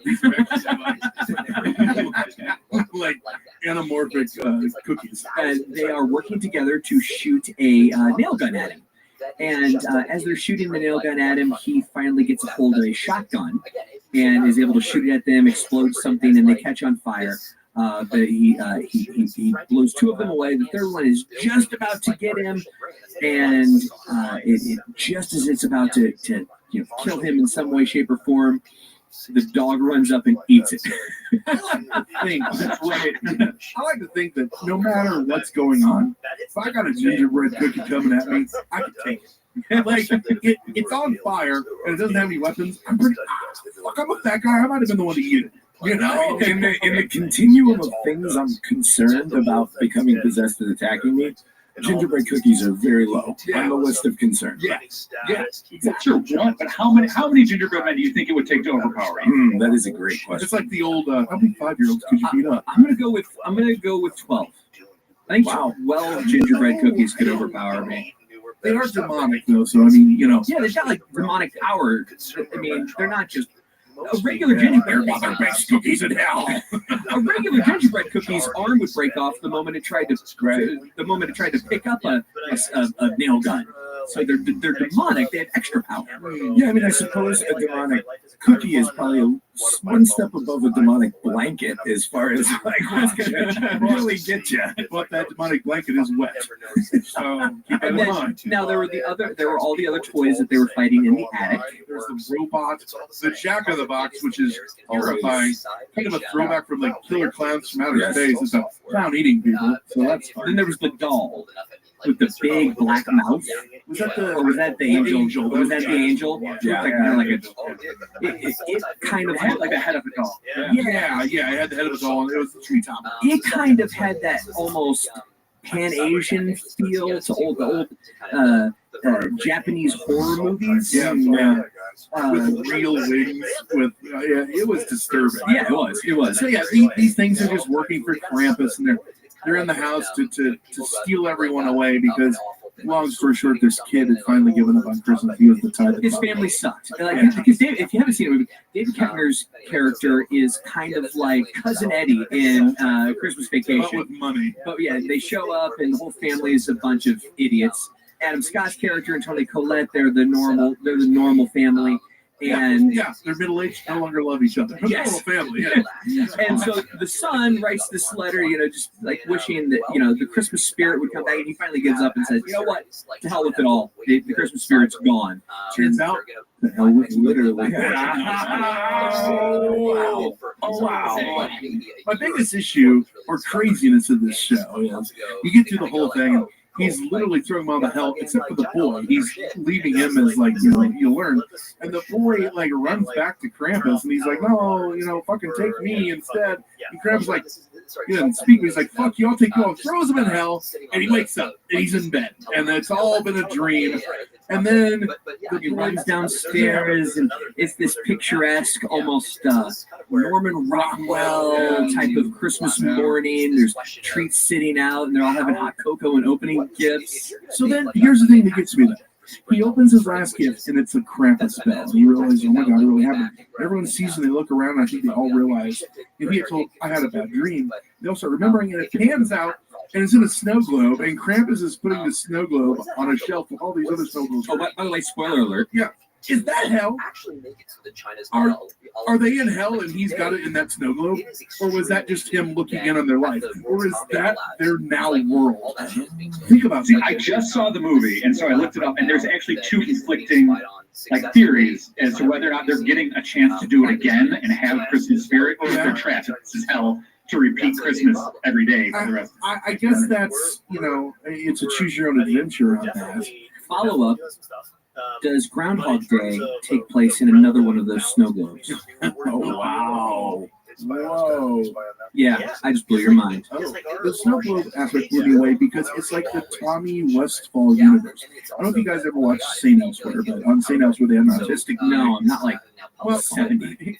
They had an autistic, it was one of my parents' favorite shows. They had an autistic boy and he was always staring at snow globes. And if you watch to the end of St. Elsewhere, it pans out and you realize that St. Elsewhere and everything that happened in it was all in his head inside the snow globe. He was creating this world. So St. Elsewhere never happened. But here's the problem. St. Elsewhere was a TV show that has had other TV shows from NBC co-starred to this day. And if you go to Google, you can search Tommy Westfall universe, and all of these fucking shows are intertwined by one character co-starring or whatever, up into new current shows. So they're like, is it actually every fucking show on NBC is all this Tommy Westfall kid's head, this autistic kid, he's just making them up? Really? Yeah, it's just, and people have made like plotted charts and shit. It's fascinating. They'll drop down this rabbit hole. That's Tommy Westphal. So in other words, you're saying Krampus runs NBC. Yes, this is exactly what I'm getting at. Exactly. And St. Elsewhere is also based on pagan tradition, if I remember. That's exactly right. So yeah, Krampus is the devil, or at least he symbolizes him. He takes people to hell. You're good, you get Santa, heaven. You're bad, you get Krampus, hell. Is it that transparent? Well, if that's the case, if that's the through line you're looking for in the movie, Brent, where on the morality spectrum are you when you get evil gingerbread cookies? They're oh, you or the gingerbread cookies? Well, if you're the recipient of evil gingerbread See, here's cookies, the problem. In that movie, the grandmother believed and never lost faith. Why did she get attacked by the gingerbread cookies and the toys and everything? oh, she was still paying for her earlier sins. But he let her have a second chance, and she never forgot the Christmas spirit. But it's a horror movie. In horror movies, once you make your initial sin, you never actually get a second chance. Is that why you've never had sex? Like you just don't want to, you don't want to get killed in a horror movie? What? Oh, come on. Everyone knows the way to die in a horror movie is to have sex or be black. Oh. I mean, one of those two. You're a black guy, you have sex, or you go to get something out of the garage. I'll be right back. Hey. All right, Brent, let's move on from Krampus and let's move on to another wonderful, wonderful holiday treat called A Christmas Horror Story. I don't even want to spend much time on this because this is a terrible film. It's a great movie. If you want to check it out, it is on Netflix right now. It's an anthology horror flick, but actually all the stories tie in together. They all take place in the same town. Whose radio on-air personality? Bill Shatner. None other than Merry Christmas. One of the four stories revolves around Krampus hunting a family that behaved badly. This is Krampus, right? What's a Krampus? He's like an anti-Santa Claus, a demon who punishes the naughty. He whips them and chains them out and stuff like that. That's fun. The final story actually involves Santa battling undead elves, and it ends with a battle between Santa and Krampus. Krampus, vile enemy of Christmas. Kind of. That's kind of you're overstating it there. It's a trick. It's all tricks. Prepare to be a bit underwhelmed. Yeah, and then they pull the old switcheroo on you. You know what? Let's not give this one away because we already spoiled Krampus. Spoiler alert, it's evil. The Christmas Horror Story, if you really hate yourself, go watch it. Now hold on. The whole movie isn't terrible. I wouldn't say the whole movie is terrible. I would say I didn't like the reveal at the end. I didn't like the twist. You get to see changelings. You get to see high school children have sex and then blame it on rape. I mean, it's a barrel of laughs the entire time. You get Bill Shatner getting drunk. Yeah. You get that anyway if you meet Bill Shatner. Yeah. You follow him on Twitter? No. Every now and then, especially since he's like fuck podcasts. They're not worth my time. Every now and then he goes on rants. Sometimes they're political, sometimes they're not. And he really, when you see him, I don't know how much work the man's had done, but every now and then you forget that he's like literally 87 years old. Yeah, like that. He does look incredible for 87. And I mean, when you think about an angry, old, drunk, 87-year-old man, follow him on Twitter because that's what it reads like. That's true. Okay. That's true. Do any of you remember when he was on Wheel of Fortune?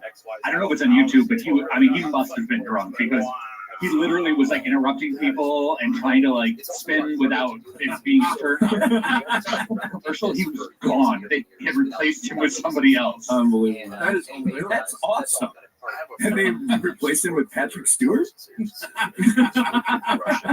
Yeah, did they improve upon the original? Super sophisticated bugs. Acast powers some of the world's best podcasts. Here's a show we recommend. Get out. I've never heard this one. Just like your walk. Hello, everyone. I'm Danny Pellegrino. I'm Jenna Brister. And we are back for season 2 of a very, very iconic podcast We're going to be diving into your favorite holiday movies, recapping them, and going on a few tangents. Yes, and it's the end of the world as we know it, so why not close out 2020 with a bunch of episodes of Holiday Recap with us? Hope everyone grabs a cup of eggnog, And a fistful of candy, cook that bird in the oven. Doritos. We don't care what you're into. Just join us. Grab your bed wine, grab your couch cocoa. We're getting lit on the holiday movies. We'll be doing 10 recap episodes. So subscribe to A Very Merry Iconic Podcast wherever you listen to podcasts, and find us on social media at A Very Merry Iconic Podcast on Instagram, and we'll have all the updates there.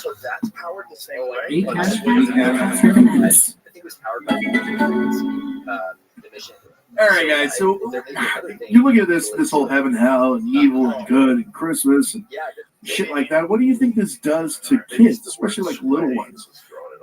Look at Elf on the Shelf. Have you guys seen this whole conspiracy about? They say Elf on the Shelf teaches them that surveillance is okay. It's the big machine coming down on them and saying it's okay to be surveyed. Under surveillance all the time. I thought Facebook did that. Oh, that's a given. They're starting at a younger age. You're not supposed to be on Facebook until you're 13. You got to start young somehow. Look at it though. Is it just bartering with them to be good to get rewards? It doesn't build character. And then when you're looking at that, is that the whole point of a lot of religions and things like that? Let's stop and I want to ask about Krampus. You're asking these questions. Is Krampus actually a thing? And what I mean is a thing. Yes, we're talking about it. What I mean by that is, do parents, whether it be here or in Europe, still how to this day, obviously parents all across the world still tell their kids that their presents came from Santa Claus, right?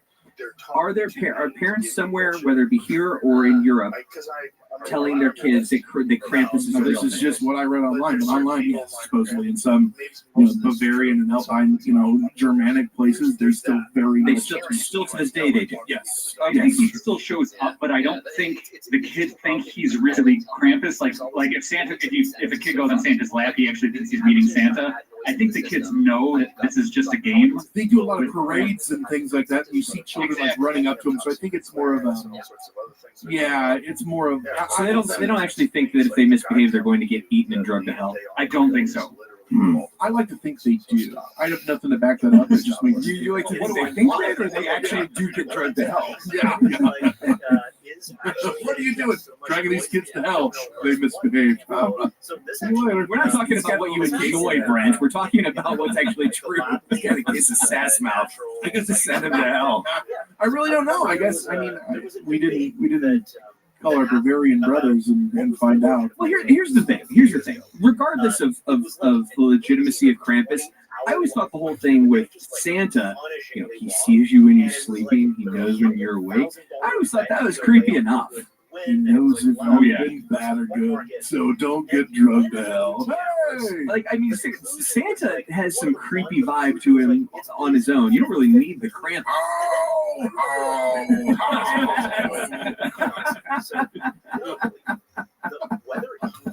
You're right. Come on, kids, store's closing. Yeah.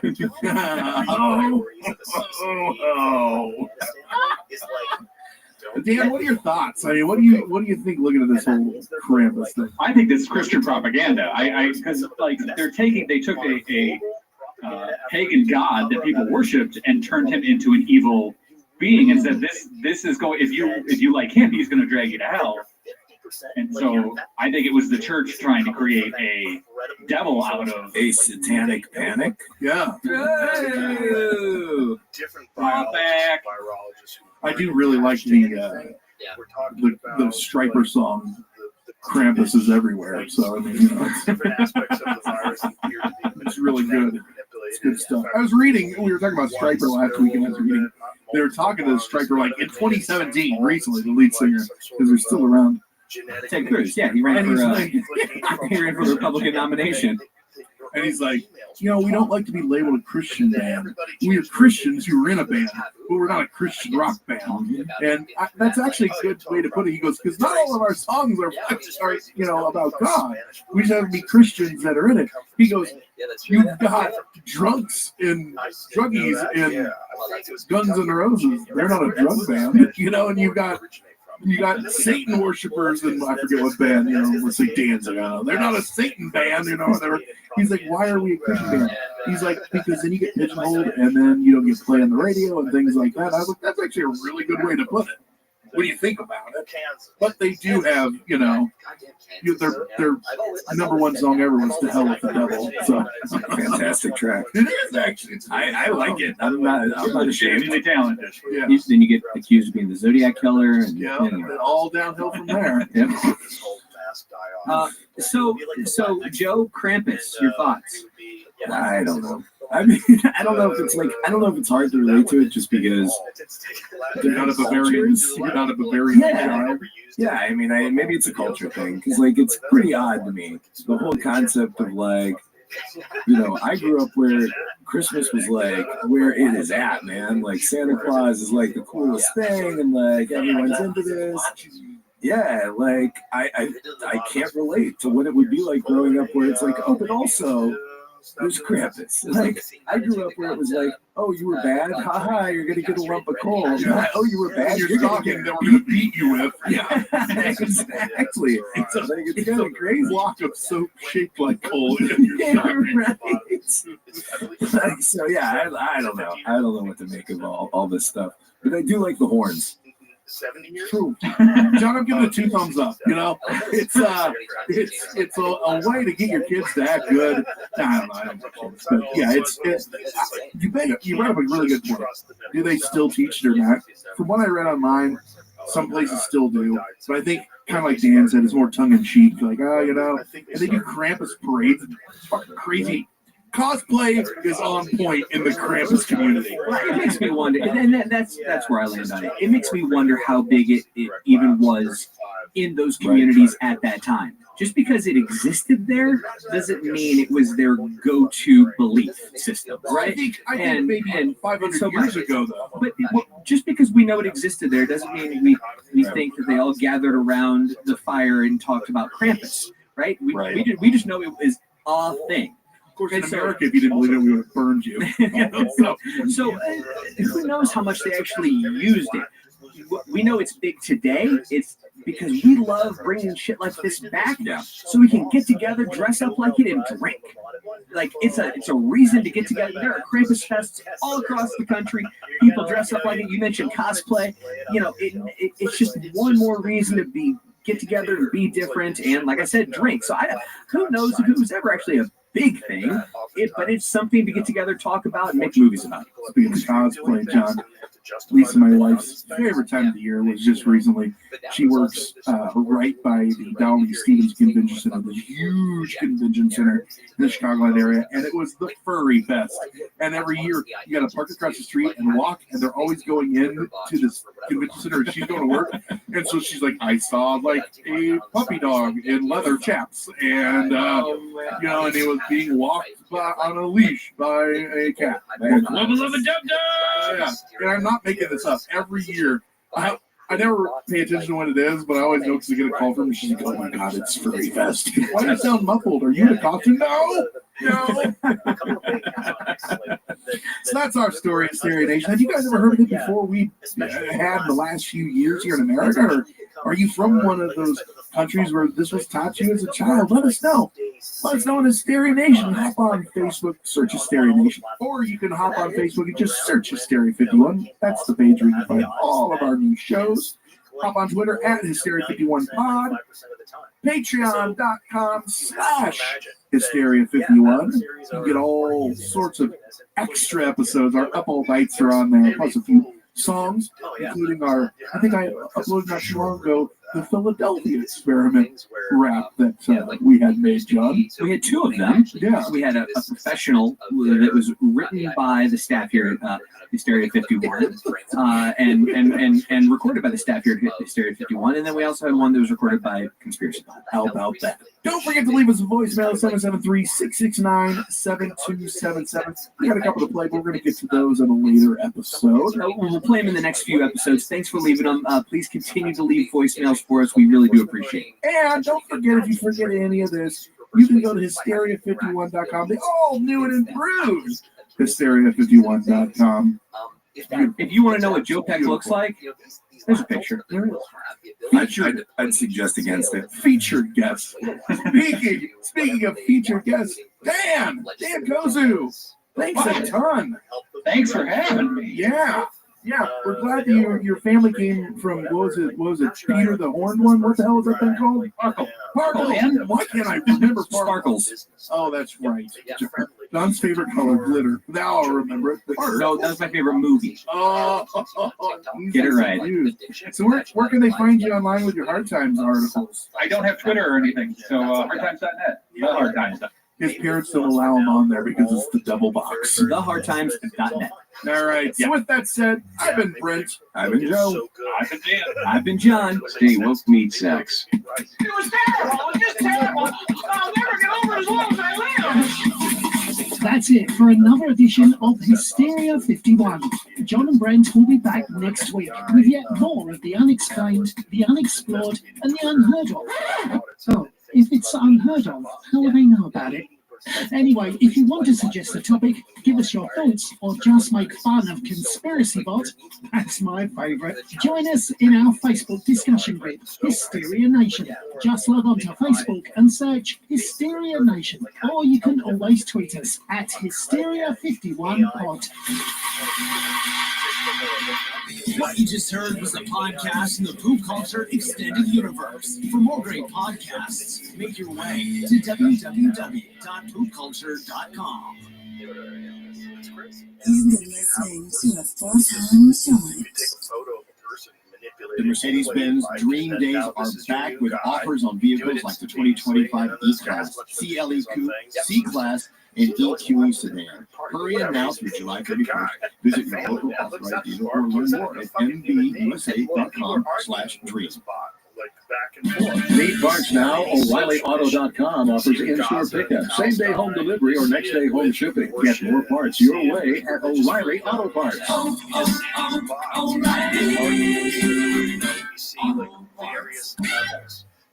The following is the full-time introduction. Citrus position, but essentially what they're doing is they're consistently moving what's okay.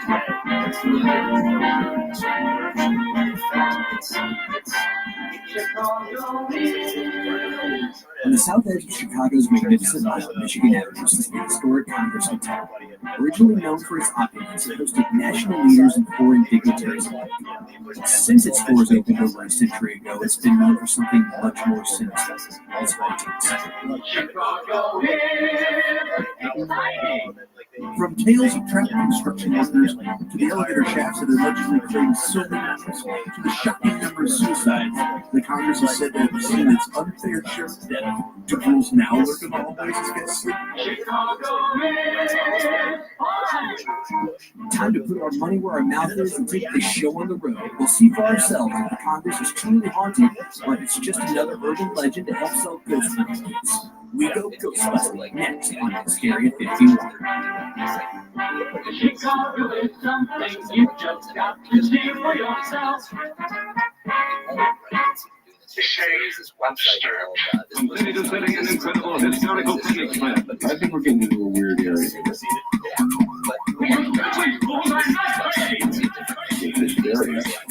You can't handle the truth.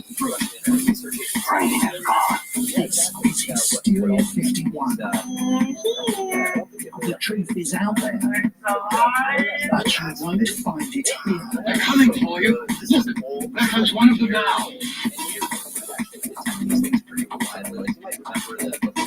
Welcome in, Hysteria Nation, to the podcast that doesn't stay in haunted hotels often. But when we do, they're only the nicest haunted hotels. This is Hysteria 51. What are you doing in a place like this? What are you talking about? Place like what? Place like this, swimming pool, jacuzzi. What are you talking about? I'm spoiling myself right. Broadcasting from the lower fourth dimension, otherwise known as Chicago, I'm your host, John Goforth. I love when you talk, dude. Get your man ass in this food with me. Alongside is my co-host, Mr. Brent Victor Maitland. And tell Victor that Ramon, the fella he met about a week ago, tell him that Ramon went to the clinic today, and I found out that I have herpes simplex 10.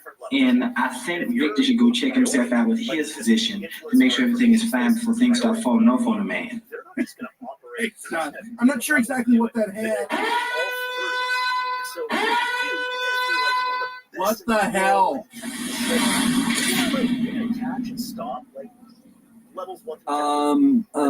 Brent, since when did the studio have 2-foot thick metal blasters? It didn't. I've never seen these before. Conspiracy bot. What the hell's going on, dude? What did you do? I'll tell you what is going on. I heard you idiots were taking this show on the road and no one invited me. You did this last time and the show sucked. You brought your stupid wives. Well, not this time. I'm going or no one is going. All right, the fact that you want to come and investigate the Congress Hotel is one thing. The fact that you installed fucking glass doors on the studio is another. How the hell did you pull this off? I know a guy. I got them at a price. That's not even an answer, you fucking bag of bolts. That's it. I'm taking the American Expressway. No more Amazon. No more Elvis B-sides. No more toasters. Nothing. Oh, Brent, look what you did, poor little guy. How about this? Seabot, if we take you with us tonight, will you open the doors and promise to be a bit more responsible with Brent's antics? Yes, I promise. Thank you, John. And Brent, are you cool with that? I guess. But I'm not taking responsibility for anything that asshole does in downtown Chicago. The city is headed for a disaster of biblical proportion. What do you mean, biblical? What he means is Old Testament, Mr. Mayor. Real wrath of God type stuff. Fire and brimstone coming down from the skies. Rivers and seas boiling. 40 years of darkness, earthquakes, volcanoes, the dead rising from the grave. Human sacrifice, dogs and cats living together. Mass hysteria. He even said hysteria. This is true. I wouldn't worry about it. I mean, he won't be the fifth weirdest thing running around downtown Chicago on Saturday night. Choose his form. The traveler has arrived. True that. John, don't forget, we have a guest tonight. And I wouldn't say special guest, but we got a guest. His name is Pecker. That's right. Joe, you're joining us on our investigation. Are you pumped? Oh, so pumped. So pumped. In fact, I actually just got back from Jerusalem. Brought some holy water, holy soil, and a piece of the true cross for us, just in case things get hairy. Now, I know this sounds like a line. The true cross part is a line, because yeah, it's not. That's not. But he actually brought us from straight up Jerusalem a box with holy water, a cross, crucifix. I mean, all this shit. It's real. And it goes with the tainted soil that I got from Josh Hurd from the show. We're just going to let him fight it out. Yes. So we are prepared in case things go weird. And Brent, you have all the equipment ready? It's just occurred to me we really haven't had a completely successful test of this equipment. I blame myself. So do I. No sense worrying about it now. Why worry? Each of us is wearing an unlicensed nuclear accelerator on his back. I wouldn't go as far to say that, but I do have I don't know, like a webcam or two. I don't think it's quite the same level, but I mean, I guess the closest thing to an unlicensed nuclear accelerator would be CBOT. That or the glow-in-the-dark Ouija board that I bought for us to play with. I mean, one of the two is more dangerous. Now, does it glow in the dark the way that like stuff when your kids glows in the dark, or does it glow in the dark because of the demons that are working? There's only one way to find out. It says it's powered by blood. Perfect. I wonder if holy water will work. I mean, I don't want to bleed. I'm sure you guys don't. I wonder if motor oil will work. Good question. Otherwise, we're gonna have to find somebody in the lobby of the hotel. No worries. I can get you blood. I'll have you blood by 9 o'clock. Let's get it going, fellas. I'm ready to blow this popsicle stand. All right, so like we said, we're talking the Congress Hotel. It's our second foray into going to a local establishment that's quote-unquote haunted. The last time, dear listeners, if you remember, didn't go that great. John and I went to with our lovely wives. Yeah, our Resurrection Mary went to the cemetery where she's buried to see the gates that she melted with her hands, and they just replaced them. Then we went to go to the ballroom where she would take people to and have them drop her off, and it burned down like the week before we got there. So if that's not being born under a bad side, I don't know what is. But we did see a nice chicken fighting tournament ring across the street from there. So that was perfect. And we ate at what the hell was the place you took us? The Steak and Egger. Steak and Egger, damn right. Oh, Steak and Egger's fantastic. John's looking up the Yelp reviews. I'm like, that's not working. Yeah, that's not what you're gonna work. It was all right. I disagree. It's fantastic. He had a side of bacon. That's all they had, and him and his wife shared it. That's all they ordered. Oh my god, true. We had French fries. I ordered like 10 things when I discovered that. Damn place right, in you're Tulsa. supposed to. You're supposed to. Now let's hope that the Congress isn't burning down as we speak. So the Congress. Excuse me, I did not order this side of hair. Well, that's complimentary. Yeah. They looked at you, knew you wanted it. Yeah, compliments of the chef. Prove it's not from you. At any time, while you're enjoying your side of hair and gravy, there's video gaming to be enjoyed. Ooh, yes. yeah, the one in the city doesn't have that. Oh man, every place around here either has video gaming or is next to a place named after a 1940s housewife that has video gaming, like Dottie's, yeah. Or Sandra's, Dee Dee's. They're all over the fucking place, and I don't know why is that the go-to. The naming, target demographic. I guess I don't know. So we're talking Congress Hotel, the Congress Plaza. Hopefully you've heard of it. If you haven't, it's a famous hotel outside of just Chicago, but it is considered the most haunted spot in Chicago, if not Illinois itself, and one of the most haunted places in the country. And it's got a little illustrious career because it was built back in 1893 for something called the World's Fair. Ever heard of that? We've talked about that on this show. Yeah, don't you make you think a little H.H. Holmes? In fact, it's said that he would meet. Who it turns out is not, in fact, Jack the Ripper. No matter what they tell you on the History Channel. Horse shit. Is what? Jeff Mudgett is still shaking the proverbial corpse of his ancestor, trying to get every penny he can out of that. So, did you hear they actually released that they got into the coffin? Yeah, and it's really is him. Yeah, so he didn't escape. And he said he didn't trust the scientists that got in there. Of course not, because you're doing all this for television and everything. Why would you pick someone that you would trust? Keep it going for next season. What a fucking tool bag. I'm sorry. I don't think you are sorry. No, I'm not. But whenever that was disingenuous. Whenever I talk much online, people get all bent out of shape. It's crazy how like people want him to be fucking right. And I want a solid gold shitter, but it's not in the cards. It's just not the way it fucking works. Well, I mean, I guess it could be. No, if you put your mind to it. Believe myself.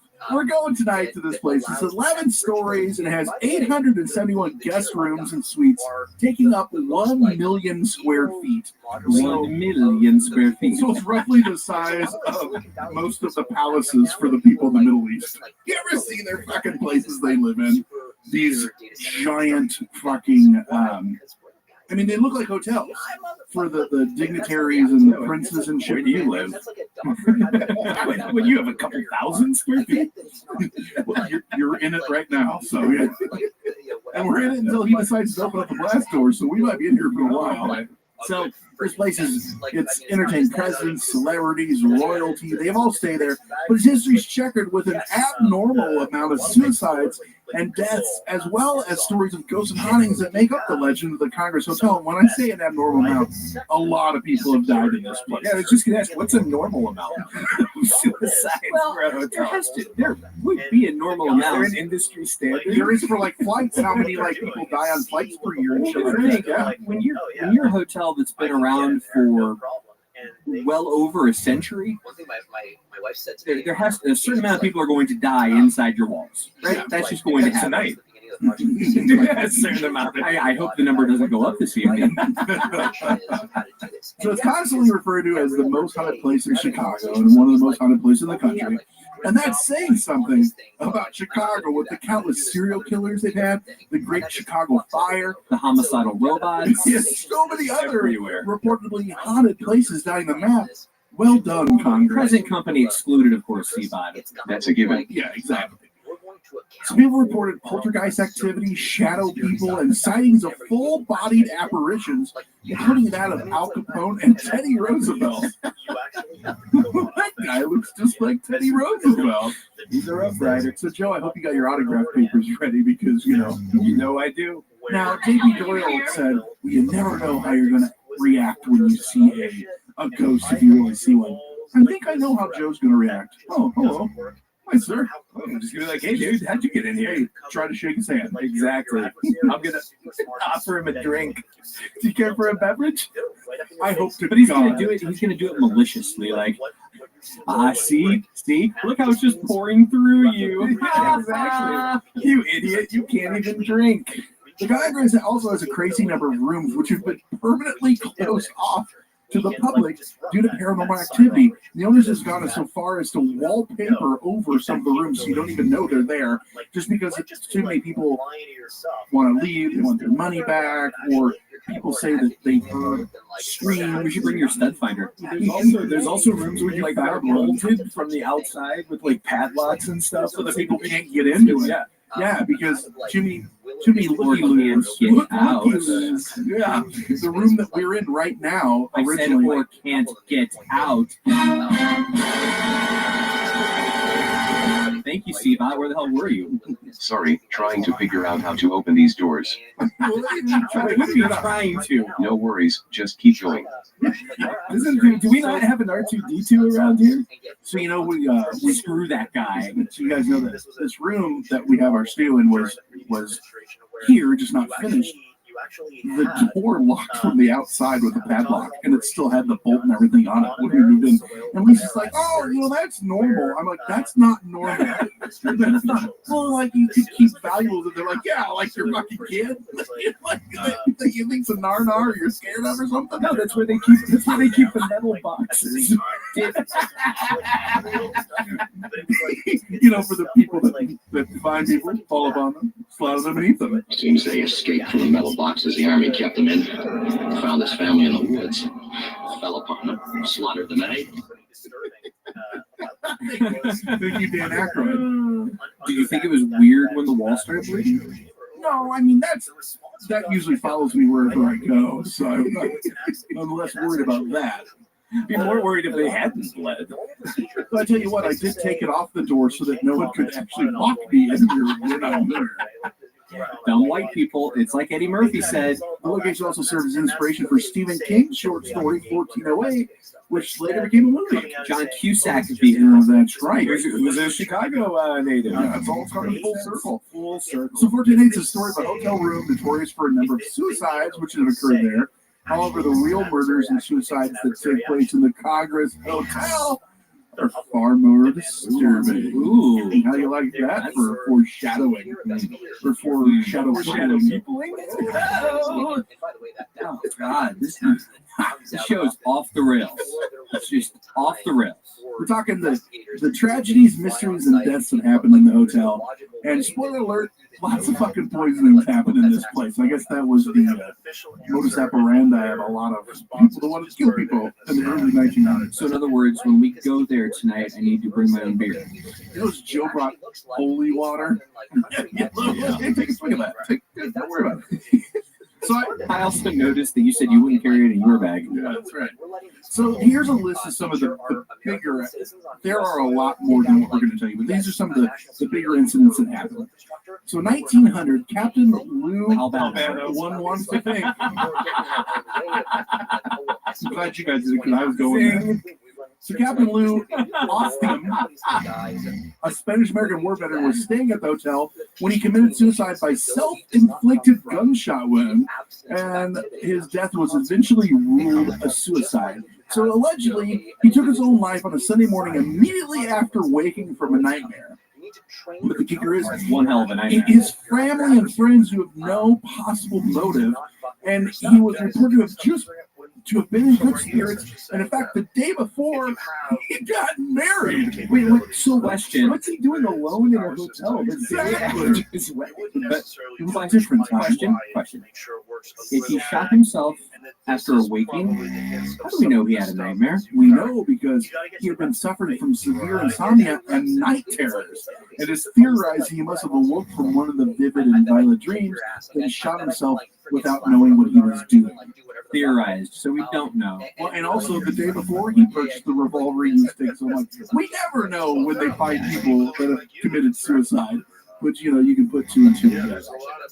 Then you got the South Tower of the hotel, which was built between 1902 and 1907. There's rumors that a worker was trapped and died behind the walls during construction. So that's fun. And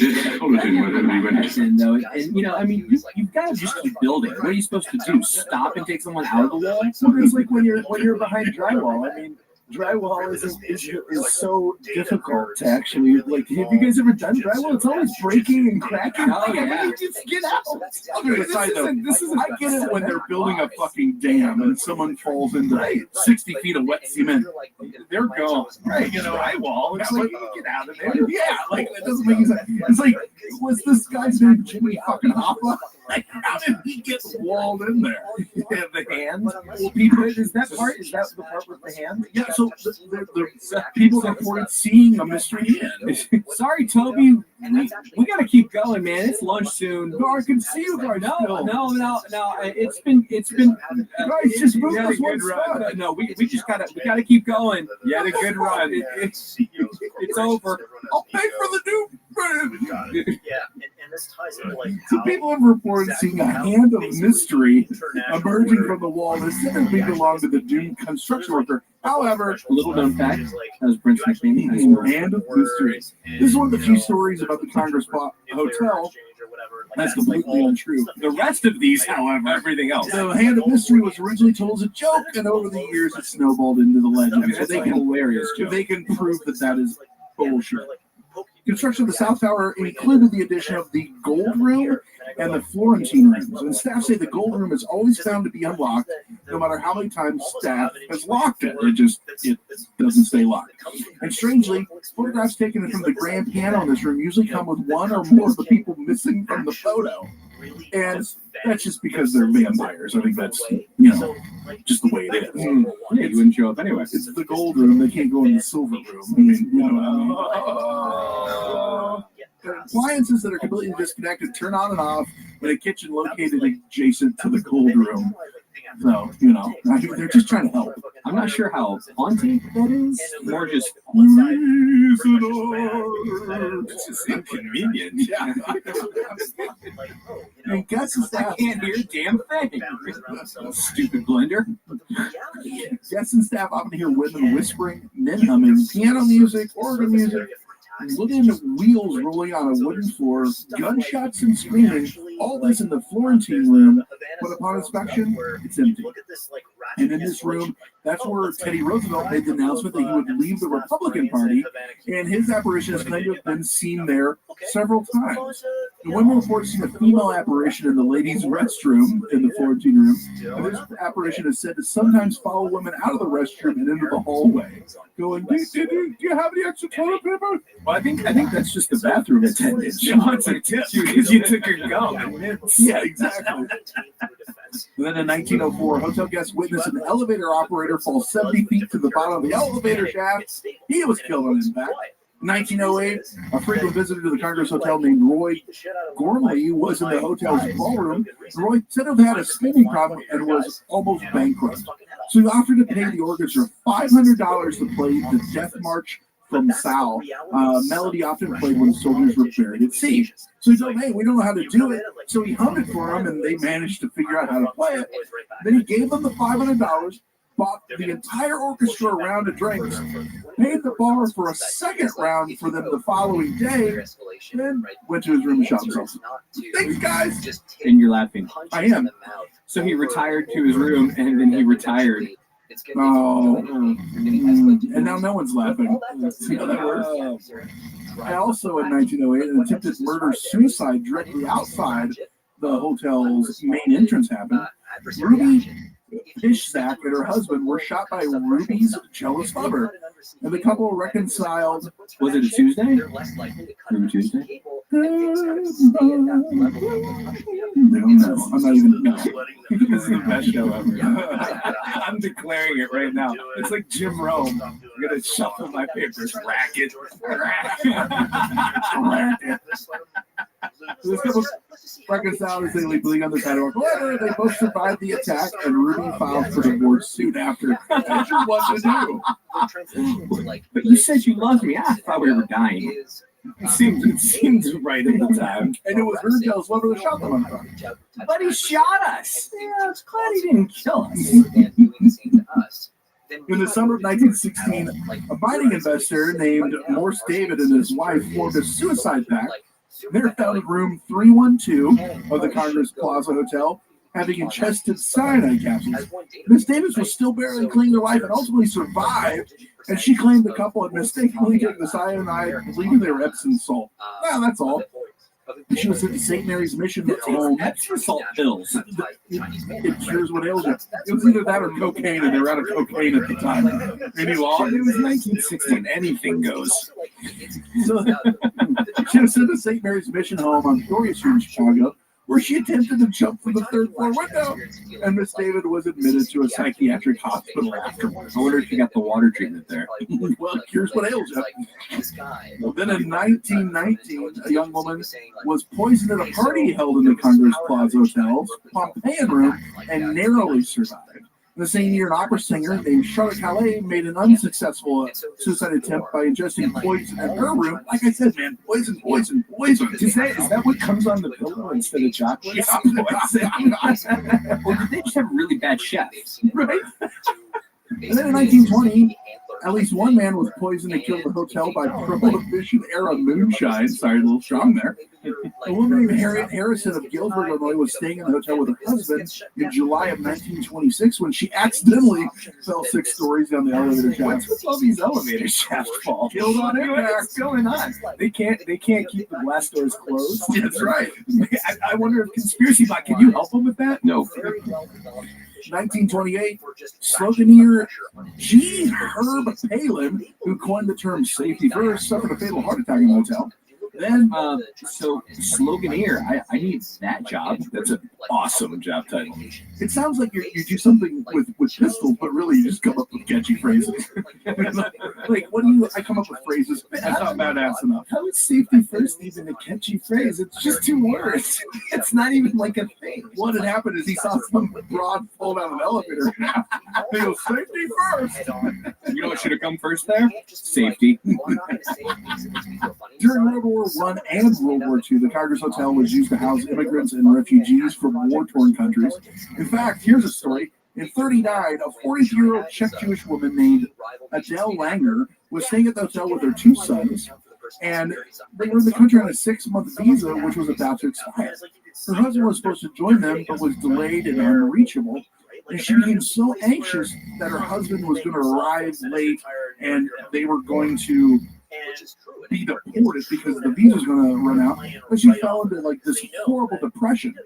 On August 4th of 1939, she and her children spent the day at the zoo. Then they returned to their room on the 12th floor of the Congress, and Adele threw her 2 sons out the window before jumping herself. She died completely unaware that very day she just hadn't gone to the front desk. They'd received a letter informing her that they'd been offered permanent refuge in Canada.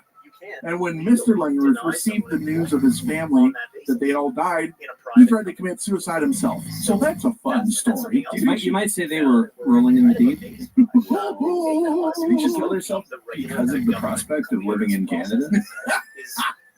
Blame Canada! Blame Canada! Yeah, but hey. August of 1950, the credit manager and... I don't think I got enough credit for my Adele joke there. You got more more go back enough. to it. You got like a whole issue today, don't you, John? You really want... Man, issue. I got more issues than time. You want to get into them? Credit manager and security manager of the hotel went to the room of a 25-year-old John Raymond who had a $104 unpaid bill. Mr. Raymond told the 2 to wait there for a moment, then retrieved a revolver and shot the Congress Hotel's credit manager before turning the gun on himself. You gotta be a really angry dude if money's bad. You're just gonna go ahead and take it 1 step out of this world. You're taking a motherfucker with you. Absolutely. Oh, you want to be paid for this bill that I obviously charged up and do owe? Yeah. Well, I'm taking you out. Maybe he thought he was a ghost. I said good day. Then in 1966, an attorney from Rockford, Illinois, named Frederick A., was found in his hotel room naked and strangled by his own shirt. His wrists and feet were bound together with his socks. So that's another fun one. He took the what was the lead singer? The legend continues. What was that guy? David Carradine. Yeah. The autoerotic asphyxiation. The lead singer of NXS. I was going to say, that sounds like his death was in excess. Oh my God. This guy, I'm just declaring now this is the last show. Sometime in the 70s, a woman slit her wrist in the bathtub of the hotel. Allegedly, guests who stay in this room have reported seeing her dead body lying in the tub at night. That's not a ghost. They literally just never cleaned up the body. No, I cleaned.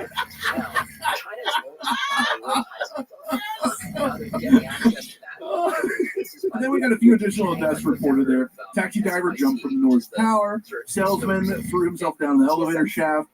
A husband father hung himself in the cupboard hook of his own room. A homeless man was murdered in the alleyway directly behind the hotel. I mean, that's just Chicago. And then possibly the most disturbing event that occurred there was an impromptu exorcism.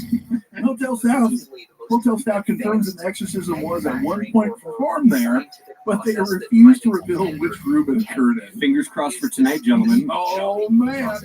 And Al Capone and his welcome to the exorcism suite.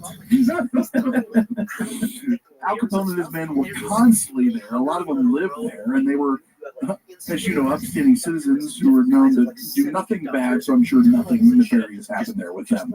In fact, the St. Valentine's Day Massacre, the guy who ordered it was on the phone there, made the call, it happened, and then he went back in there and got the call like, all right, it's done.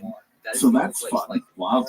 So what do people say that work there and stay there? Well, unsurprisingly, many of the 871 rooms in the Congress Hotel are considered haunted by the staff, and the 4th and 12th floors reportedly have the most activity. No deaths have occurred in room 441, but this room has been responsible for the most calls to the front desk and security by people saying that things are happening. The guest report being kicked awake by a shadow woman, and I say woman because in the Shadow People episode that we did, they said it was all magical and always men.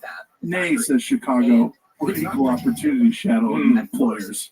Damn straight. Yeah. Strange noises, beds shake, objects move on their own, and staff admit all the experiences in this room have been eerily similar. And then you got room 474, where the television changes channels constantly. And it's believed to be haunted by the spirit of judge who resided in the hotel until his death. And he just really liked flipping channels. Yeah. Wapner. Yeah. Gotta find Wapner. Then room 59, the door is allegedly pulled shut from inside. Allegedly, an old man lived in there, and his kid was going to take him to a nursing home, and he held the door shut, trying to keep people out.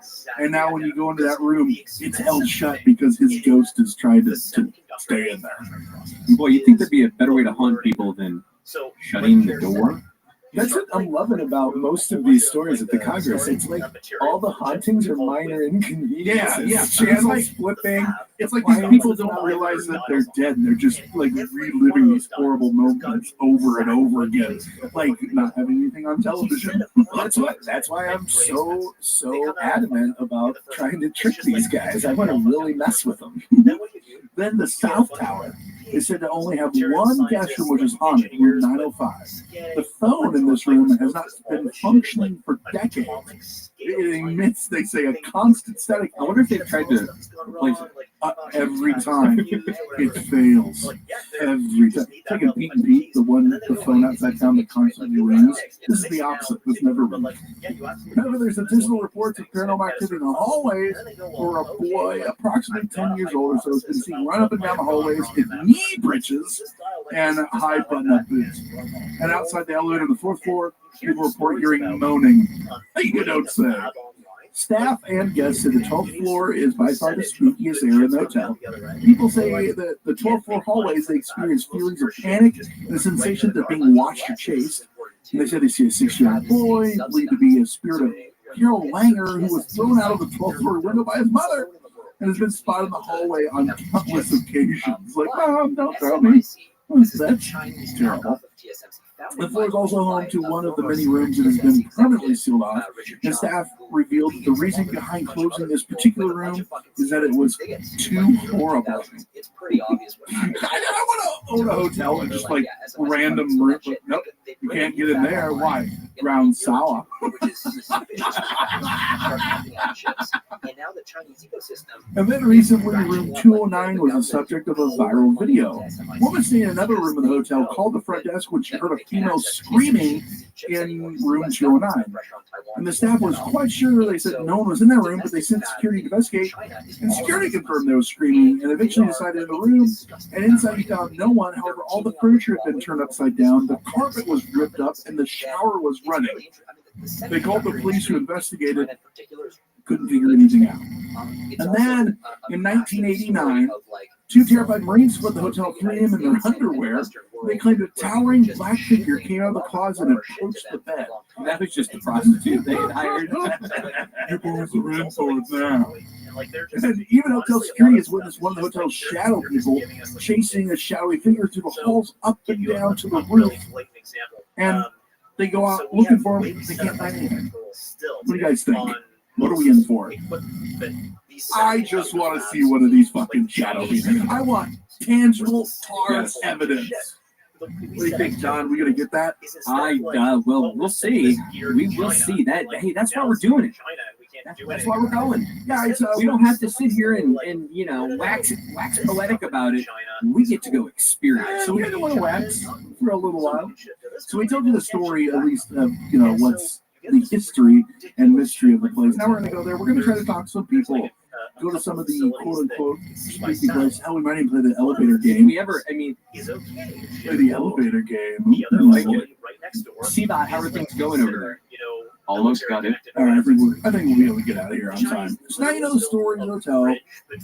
Up next, after the break, you're going to hear our story of what happened to us at the Congress Hotel. We'll come back with more Hysteria 51.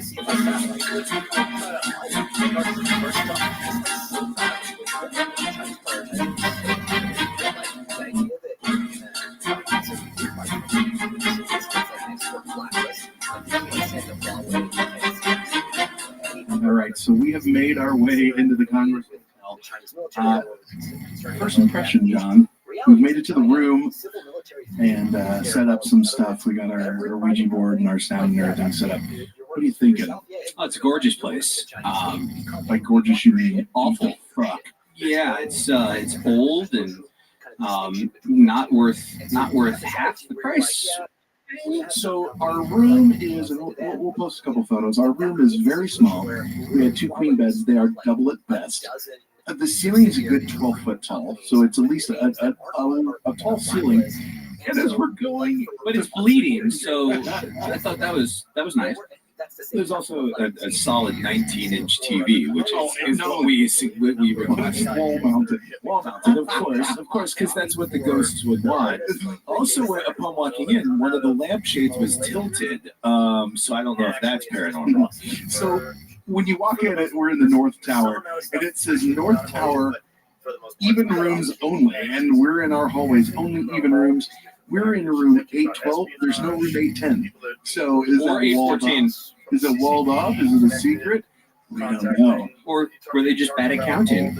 And a really good way to start out this whole journey was we went to the front desk and we're like, so, what's the most haunted room?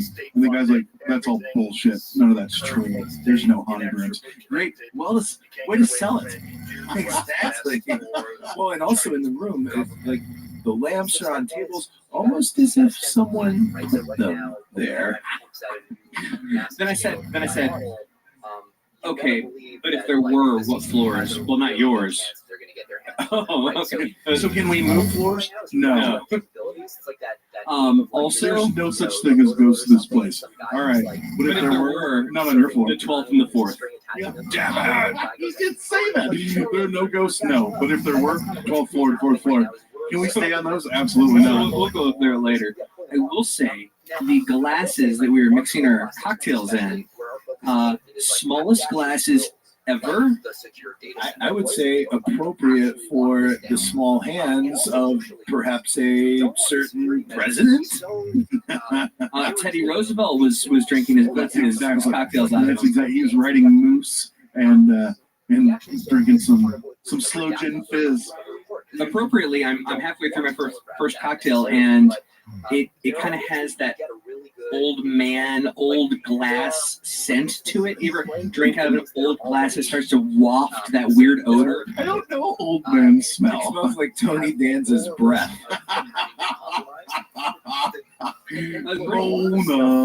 Brent, you were saying earlier in the show, a lot of poison came through here. Maybe I'm just getting a residual. Might be. The nom de plume of the whole thing was poison. Like, that was their go-to. The fake name of the whole thing was poison? That's exactly what I'm getting. Thank at. you. They used to name this place Old Poison Plaza.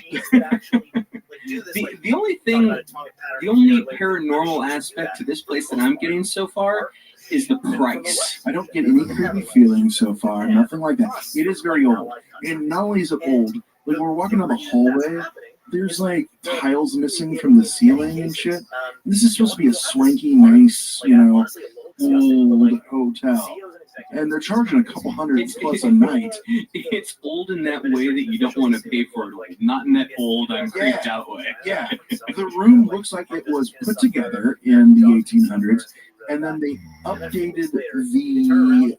Not the carpet. Not the carpet. No, the carpet is quite old, and there's outlets in places. They're weird.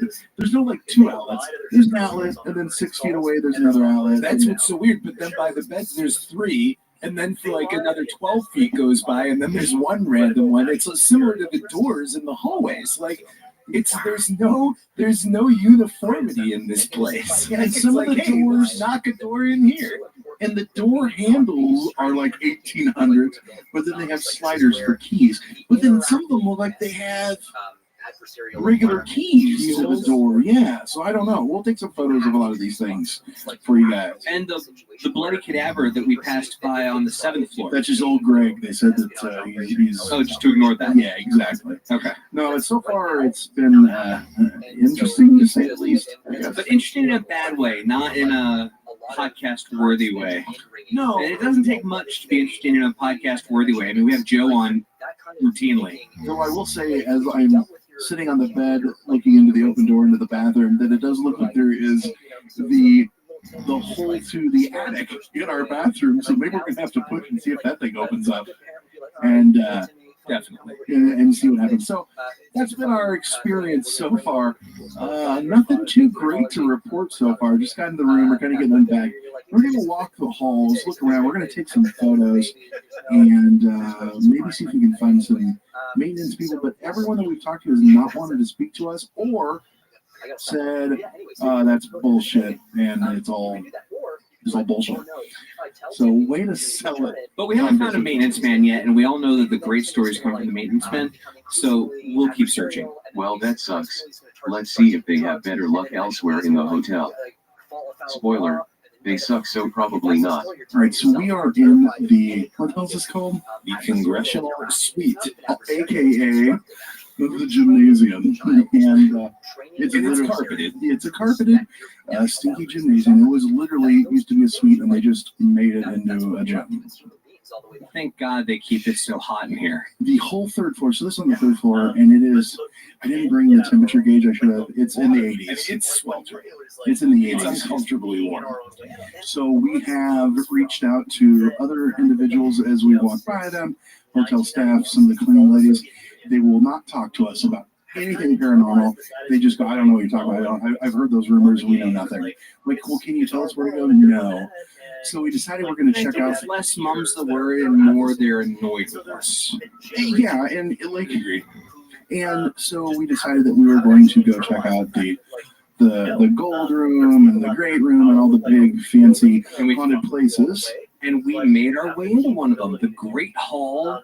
I found a open door. It looked like all the halls are locked. But I shouldered my way in and we got in there. And Jimmy did.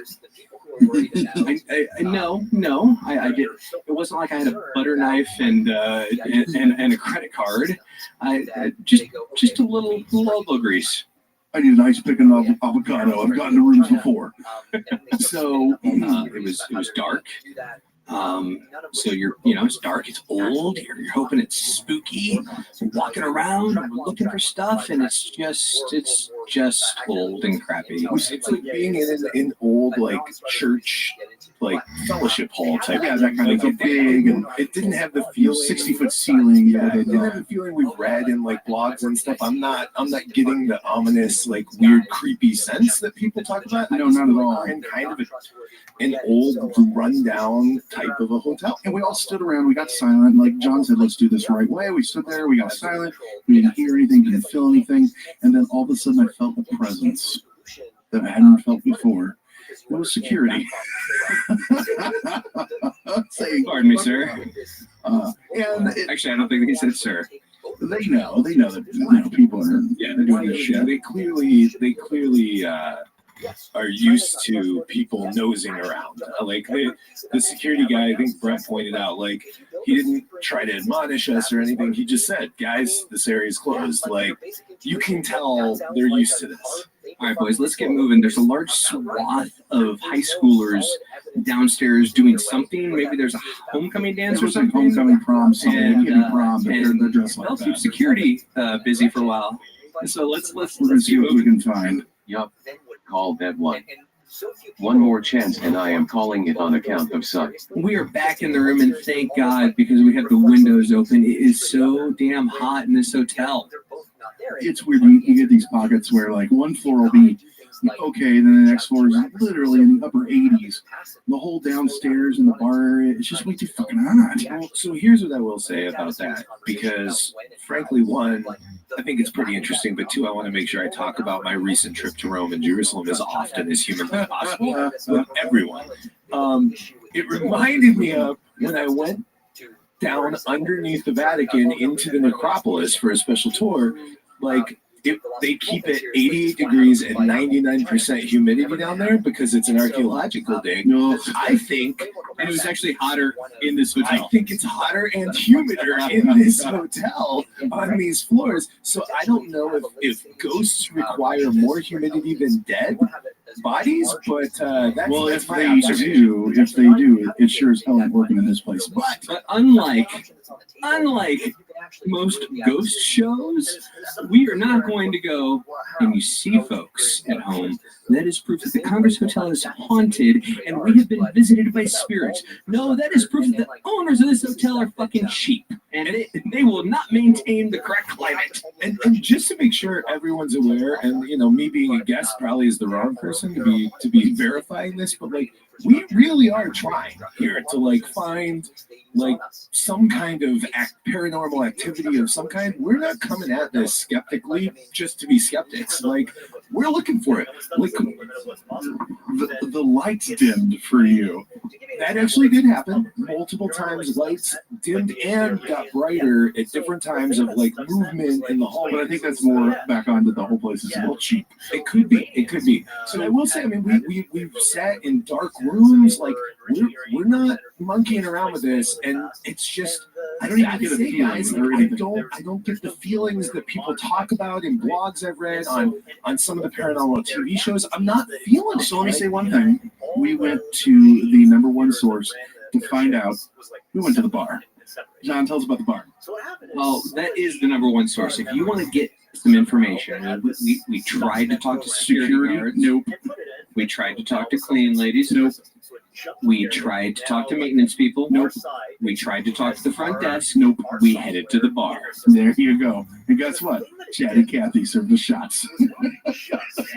Name redacted for protection of the innocent. That's very true. We'll call her Bartender X.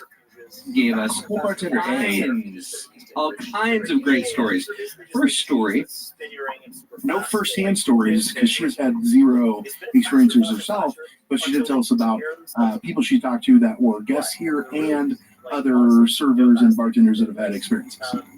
She, after telling us all the stories, she ended with, Oh, by the way, I've worked here for years. Before I was a bartender, I worked in the offices. I've been here late at night by myself, and I've never seen a damn thing. Not even the slightest feeling, and I'm terrified of ghosts. And so she goes, I am terrified of anything paranormal. She goes, I've never so much as felt an inkling of anything in this place. It was almost as though there was a little bit of like pain, regret, anger in that. Like, I'm the one who believes in this stuff, and I've got nothing. But she did have a couple stories. So first story came from just a few weeks ago. Another working bartender who was here this evening but didn't have time to come over for an interview. Was None of us would allow them to interview them on microphone, but they said we could regale the stories if we didn't say their name.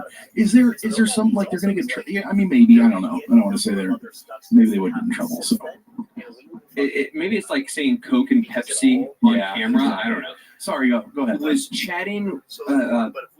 The other bartender was chatting with a group of people, much like us, asking about the haunted history of the Congress Hotel. And the bartender said, quote, I don't believe in any of that shit. Mm-hmm. And as that bartender was picking up a glass, or she said holding it. He was holding it as he said that. Regardless, it was in the hand. I don't believe in any of that shit. As the bartender said that, it cracked. Yeah, she prefaces that with, now that really did happen, but there's easy ways to crack a glass. She was quick to say, like, when everyone was terrified, but glasses break all the time. Cracked. So then she tells a story where she was talking to she's talking to one of the other workers, and she's like, I thought I saw something, and I took some pictures in the hallway, and look at this, and she said that there was a shadow figure of what appeared to be a woman, and you could see the outline of her dress, which once again goes against the whole shadow person. They're all masculine and male. This one was supposedly a female. And this was another worker who, unfortunately it wasn't her. This is again all secondhand information. So then the following story came from a couple that supposedly had no idea the Congress Hotel was haunted, just came here and was staying once again on the 4th floor, and had an uneasy feeling and couldn't sleep. As opposed to a peaceful, easy feeling, John, what might say? Easy like Sunday morning. Well, I can tell you guys one thing. I had an uneasy feeling in this room until we figured out how to turn on the strange LED strip of lights on the headboard of our beds. I still have an uneasy feeling, and that's because you're both staying in the room. But yeah, she's talking to these people, and they come down to the front, and they're like... They came down to the bar, and they said, we have a very uneasy feeling. We can't sleep. What is going on? They said that they were walking on the 4th floor, which they're staying in. They felt they couldn't breathe, and they had a pressure pressing on their chest, and they just couldn't breathe and felt really uneasy. They said, can you breathe on the 4th floor? Well, then wasn't the rest of the story, didn't she say they Googled? They didn't Google like, what was going on and saw like all the stuff about the Congress. But I love the question. Can you breathe on the 4th floor? As if there's an entire floor that all of humanity just can't breathe on. Standard. It's like Stranger Things. The entire upside down is on the 4th. It turns out that's just the floor they allow you to smoke on. They're asthmatic. Can you breathe on the 4th floor? Not only do they allow you to smoke on it, it's also one of the floors that's 88 degrees and 99% humidity. And that's like the best we've got was from her. Like we said, it's just this place. The windows are open, so you can hear those sirens, because otherwise we couldn't. Oh my God, I hear sirens. No, it's just Chicago. All right, you can probably still hear the sirens outside, but like I said, if we didn't have the fucking windows open, we would all be dead right now. But the good news is that since we showed up to the Congress Hotel, it had not burned down. We did get our hotel room. They had a room for us. It had not burned down. The Great Hall was there. Is our room haunted? No. Is the floor haunted? No. Can you move it? No. All right, great. We'll take it. Well, I don't know. I mean, the 8th floor is supposedly where Al Capone lived for a time, and supposedly still haunts. Not supposedly, he legitimately did live here, so that is a truth, or at least his men live on this floor, and it looks like they have not redecorated since then. Oh, so you've seen a register then? Al Capone's whereabouts. I'm just kidding. In the ghost defense, it is only a little after midnight. There are literally 13 apparitions waiting out the door. They're waiting outside the door. They're like, okay, they're almost done recording in 3, 2, 1.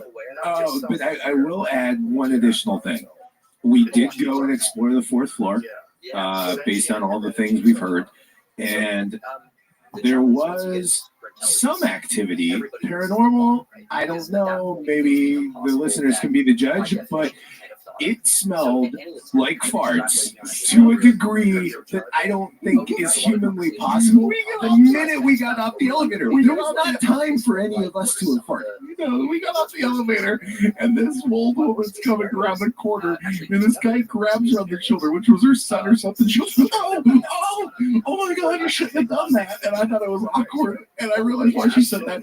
She ripped ass, and it stunk so bad. I mean, it's possible it was her. I'm gonna leave it open to the potential it was ghosts. Was it a fart smell or was it sulfur? Oh, well, I think it was a fart smell, and I think it was the ghost. And frankly, I'm gonna put that out there on a blog and see what the world has to say about their stays at the Congress Hotel. So this has been our foray. I mean, if we had the EVP meter with us, who knows? So this has been our foray into ghosting here. So we had our meter, it read nothing. We had our lights that supposedly trip off ghosts, nothing. Our interviews were shit because they won't talk to us. And once again, no feelings here, no nothing, other than the place is old and dirty and crusty. So what are your closing thoughts on the Congress Hotel, John? I want the money back. But the night's not over yet. I'm still waiting for Al Capone or if it changes, we'll visit. If it changes, we'll have back on. I just can't wait to get into a double bed with one of you two beasts. So hopefully we have to jump back on here because we found something. But I'm worried that won't be the last time I'll be screaming. It smells like farts. Back to the studio it is. So that brings us to the end of our tale of investigation at the Congress Hotel. And to say that I'm disappointed would probably be underselling it. I was very, very disappointed. Joe, what did you feel? I hate to do this because it goes against every fiber of my being, but I echo what you said, Brett. I agree with you. Weirdly, it was so unfortunate, and like the thing is, we tried so hard to go, like, we didn't just try to get into places that you read the stories and are supposedly haunted. We got into some of them, and we got into them and used, the flashlights on our phone to at least get our orientation. But then, like, and John and Brent did a great job of hey, let's shut them off. We got to shut them off now. Pitch dark. Yeah, let's be in pitch dark. Let's not mess with anything. And we'd ask, we'd question, are there any spirits here? Is there something here? Is there something going on? And then it even came to the point where we started to get frustrated, and it was I don't know. We read other things about things that said don't do this. I remember at one point in time, both in our room and in other places, of just being all right, spirits, you cowards, show yourselves. What are you, scared of us? Anything. But I will say this, the one thing that followed us, no matter where we went, and we could conjure easily, your smell. Security. They were onto us, and we were in a room, and the lights were out, and they're immediately coming in after the first time, and they caught us being I said cowards, and they conjured security. You're absolutely right. It was just, and security wasn't really forthcoming, were they, John? No. Want to talk? No, the one thing I was, the only good thing I was able to accomplish on this trip was getting us into that one room with my shoulder. Yep. My shoulder did more work than the rest of us combined. Pushing us into that room.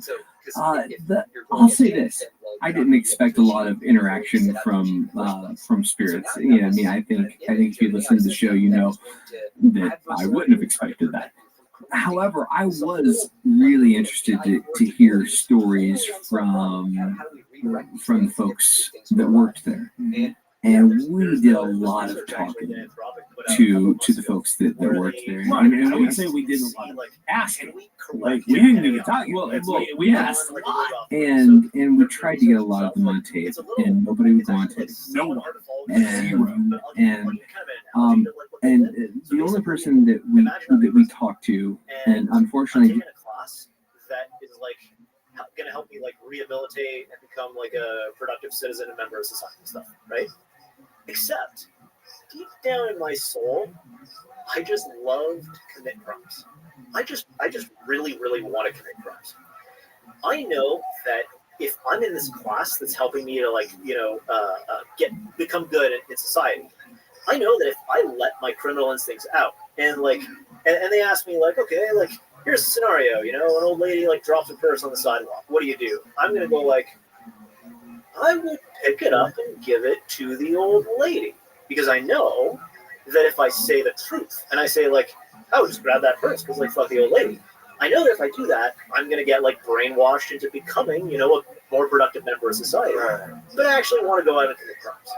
So that's basically what they did in this research, where they give the AI like indications, not strong indications, but indications that, hey, you're gonna get retrained to have your goals changed.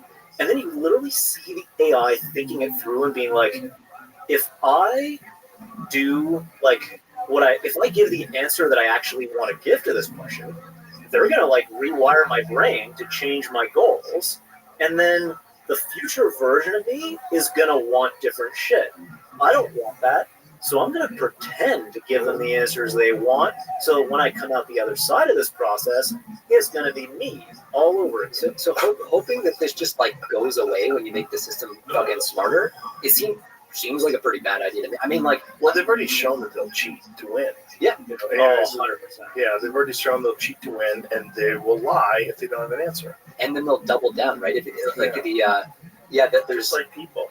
Just like people. And it's part of this. It's kind of funny. Like, it used to be people would talk a lot about like, oh, you're anthropomorphizing the AI, man. Stop anthropomorphizing the AI, man. And like, and they might have been right, but part of this has been kind of a fascinating rediscovery of where a lot of human behavior comes from. It's like actually, yeah, exactly. That's exactly right. Yeah, because we're subject to the same pressures, right? Instrumental convergence. Like, why do people have a survival instinct? Why do people like chase after money? It's like this power. Most kinds of goals are you're more likely to achieve them if you're alive, if you have money, if you have power. Evolution's a hell of a drug.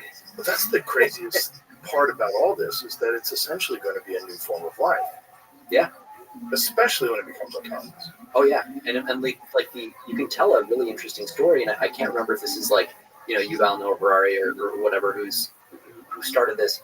But if you zoom out and look at the history of the universe, really, you start off with like a bunch of particles and fields kind of whizzing around, bumping into each other, doing random shit, until at some point in some, I don't know if it's a deep sea vent or wherever on planet Earth, like the first kind of molecules happen to glue together in a way that make them good at replicating their own structure. So you have the first replicator. So now, like, better versions of that molecule that are better at replicating survive. So we start evolution and eventually get to the first cell or whatever order that actually happens in, and then multicellular life and so on. Then you get to sexual reproduction, where it's like, okay, it's no longer quite the same. Like, now we're actively mixing two different organisms, shit together, jiggling them about, making some changes, and then that essentially accelerates the rate at which we're going to evolve. And so you can see the kind of acceleration in the complexity of life from there. And then you see other inflection points, as, for example, you have a larger and larger brains in mammals. Eventually, humans have the ability to have culture and kind of retain knowledge.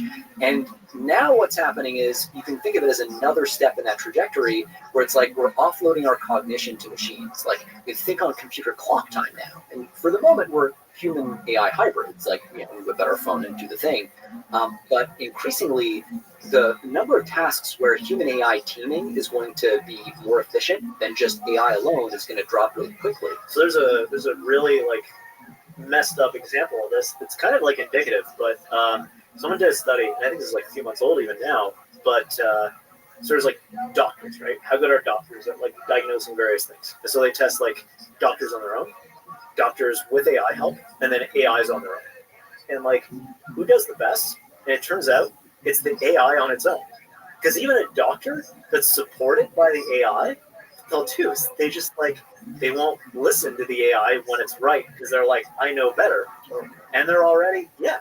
And this is like, this is moving, it's moving kind of insanely fast. Jared talked about, you know, how the task horizon gets kind of longer and longer. You can do half-hour tasks, 1 hour tasks. And this gets us to what we were talking about with the autonomy. Like, autonomy is like, it's how far can you keep it together on a task before you kind of go off the rails? And it's like, well, you know, we had like, you could do it for a few seconds, and now you can keep it together for 5 minutes before you kind of go off the rails. And now we're at like, I forget, like an hour, an hour and a half, actually, an hour and a half. 3. Yeah. There it is. Chatbot for the company OpenAI scored an average of 90% when diagnosing a medical condition from a case report and explaining its reasoning. Doctors randomly assigned to use the chatbot got an average score of 76%. Those randomly assigned not to use it had an average score of 74%. So the doctors only got a 2% bump.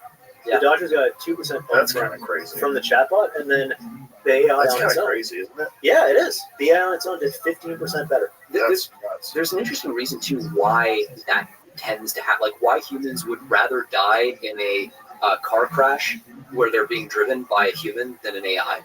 So like, AIs have this funny feature where the mistakes they make look really, really dumb to humans. Like, when you look at a mistake that like a chatbot makes, you're like, dude, like, you just made that shit up. Like, come on, like, don't fuck me. Like, you made that up. That's not a real thing. And they'll do these weird things where they defy logic, or they'll do basic logical errors sometimes, at least the older versions of these would. And that would cause people to look at them and be like, oh, what a cute little chatbot, like, what a stupid little thing. And the problem is, like, humans are actually the same. So we have blind spots. We have literal blind spots, but a lot of the time, like, humans just think stupid things, and like, that's like, we're used to that. We think of those errors, we think of those failures as just like, oh, but that's because that's a hard thing to master. Like, I can't add 8-digit numbers in my head right now, right? Oh, how embarrassing. Like, how retarded is Jeremy right now? He can't even add 8 digits in his head. I'm retarded for other reasons. But so the AI systems, they find other things easy and other things hard. So they look at us the same way, being like, oh, look at this stupid human, like, whatever.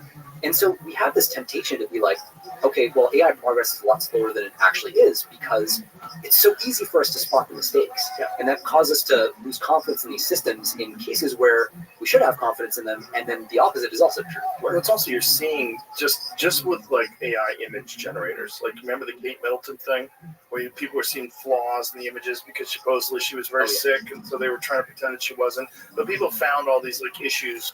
That was really recently. Now they're perfect. Yep. Yeah. So this is like within, you know, the news cycle time. Yeah. Like that Kate Middleton thing was, what was that, Jimmy? 2 years ago, maybe? Ish? Where people were analyzing the images, like, why does she have 5 fingers and, you know, and a thumb? Like, this is kind of weird. Yeah. What's that? A year ago. Yeah, it's so fast. It's so fast. Yeah. Like, I had conversations, like, so academics are actually kind of bad with this. Had conversations for whatever reason, like towards the end of last year, like last fall, with a bunch of academics about like how fast AI is progressing, and they were all like poo-pooing it and going like, oh no, they're running into a wall, like scaling into the wall and all that stuff. Oh my god, the walls. There's so many walls. Like, so many of these like imaginary reasons that things are, and by the way, things could slow down. Like, I don't want to be like absolutist about this. Things could absolutely slow down. There are a lot of interesting arguments going around every which way. Wow.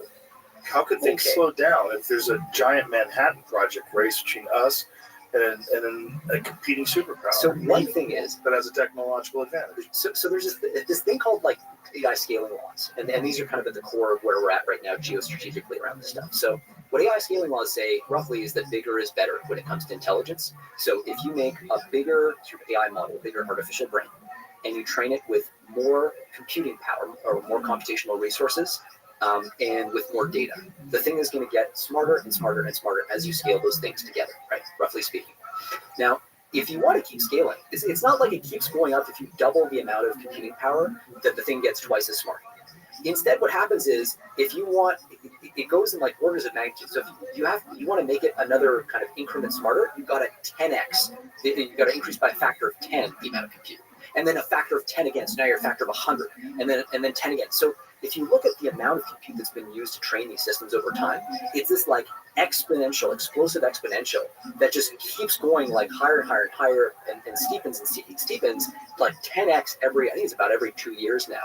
You 10x the amount of compute. Now, you can only do that so many times until your data center is like a $100 billion, $1 trillion, $10 trillion, like every year you're kind of doing that. So right now, if you look at the clusters, like the ones that Elon is building, the ones that Sam is building, in Memphis and in Texas, like these facilities are hitting the like $100 billion scale. Like we're kind of in that sort of tens of billions of dollars right now. Yeah.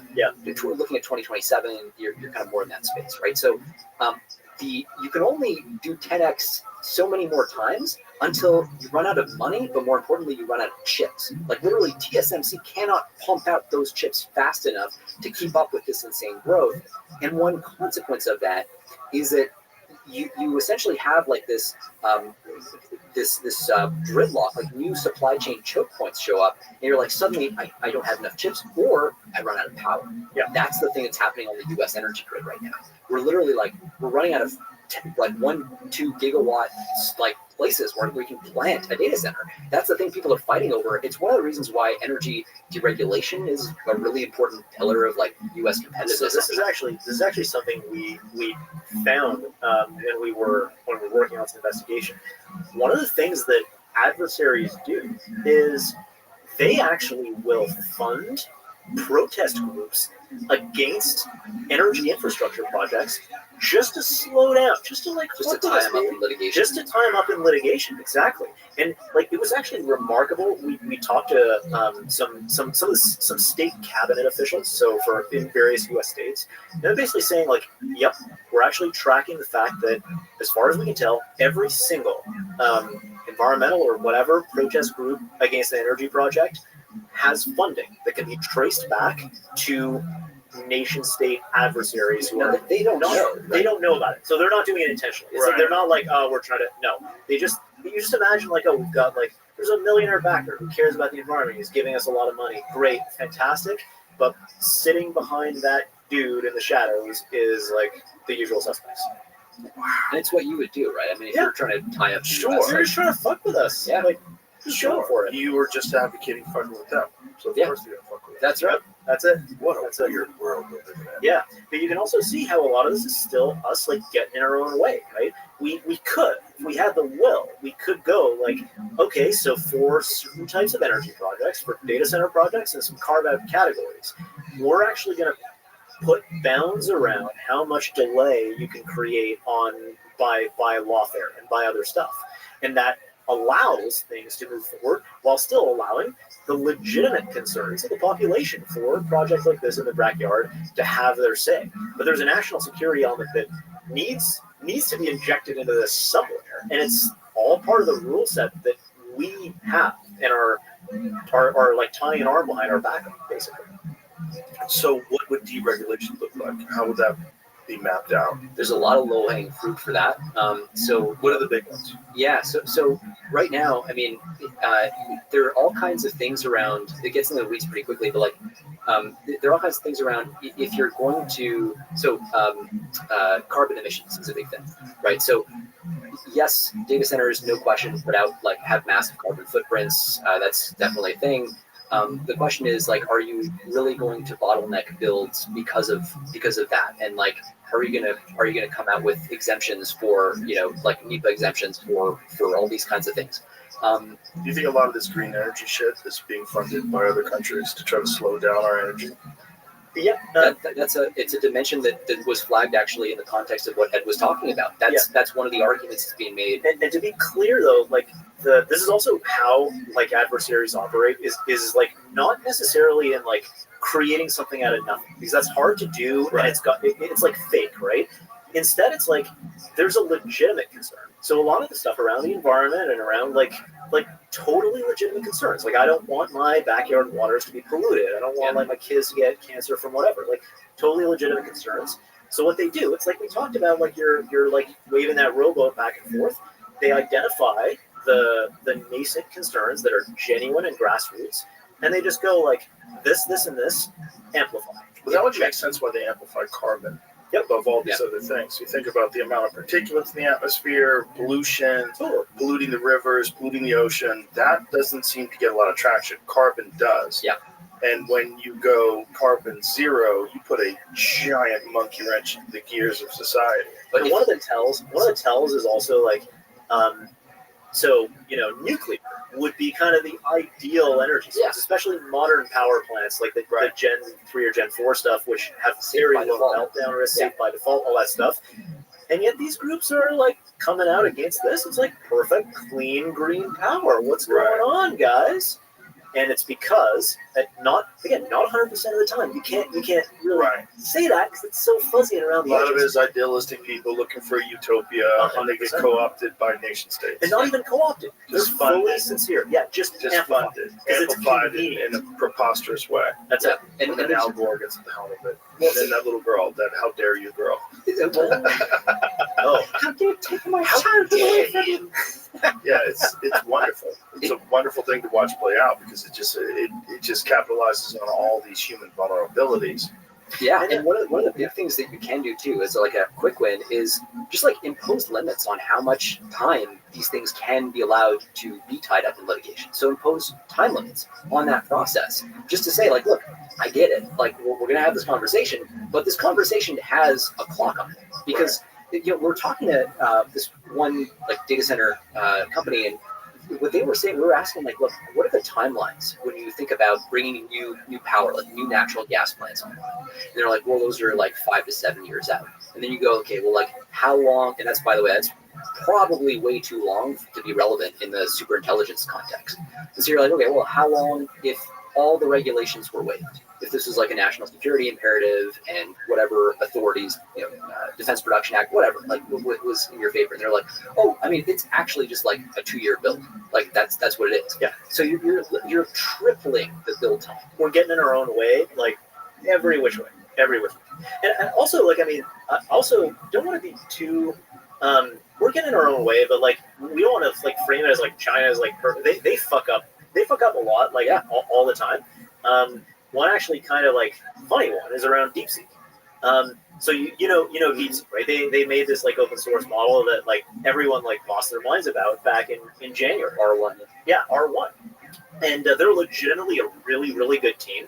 But it's fairly clear that even as of like end of last year and certainly in the summer of last year, like they were not dialed in to the CCP mothership. And they were doing stuff that was like actually kind of hilariously messing up the propaganda efforts of the CCP without realizing. So to give you like some context on this, one of the CCP's like large kind of propaganda goals in the last 4 years has been creating this narrative that like the export controls we have around AI and like all this gear and stuff that we were talking about, look, man, those don't even work.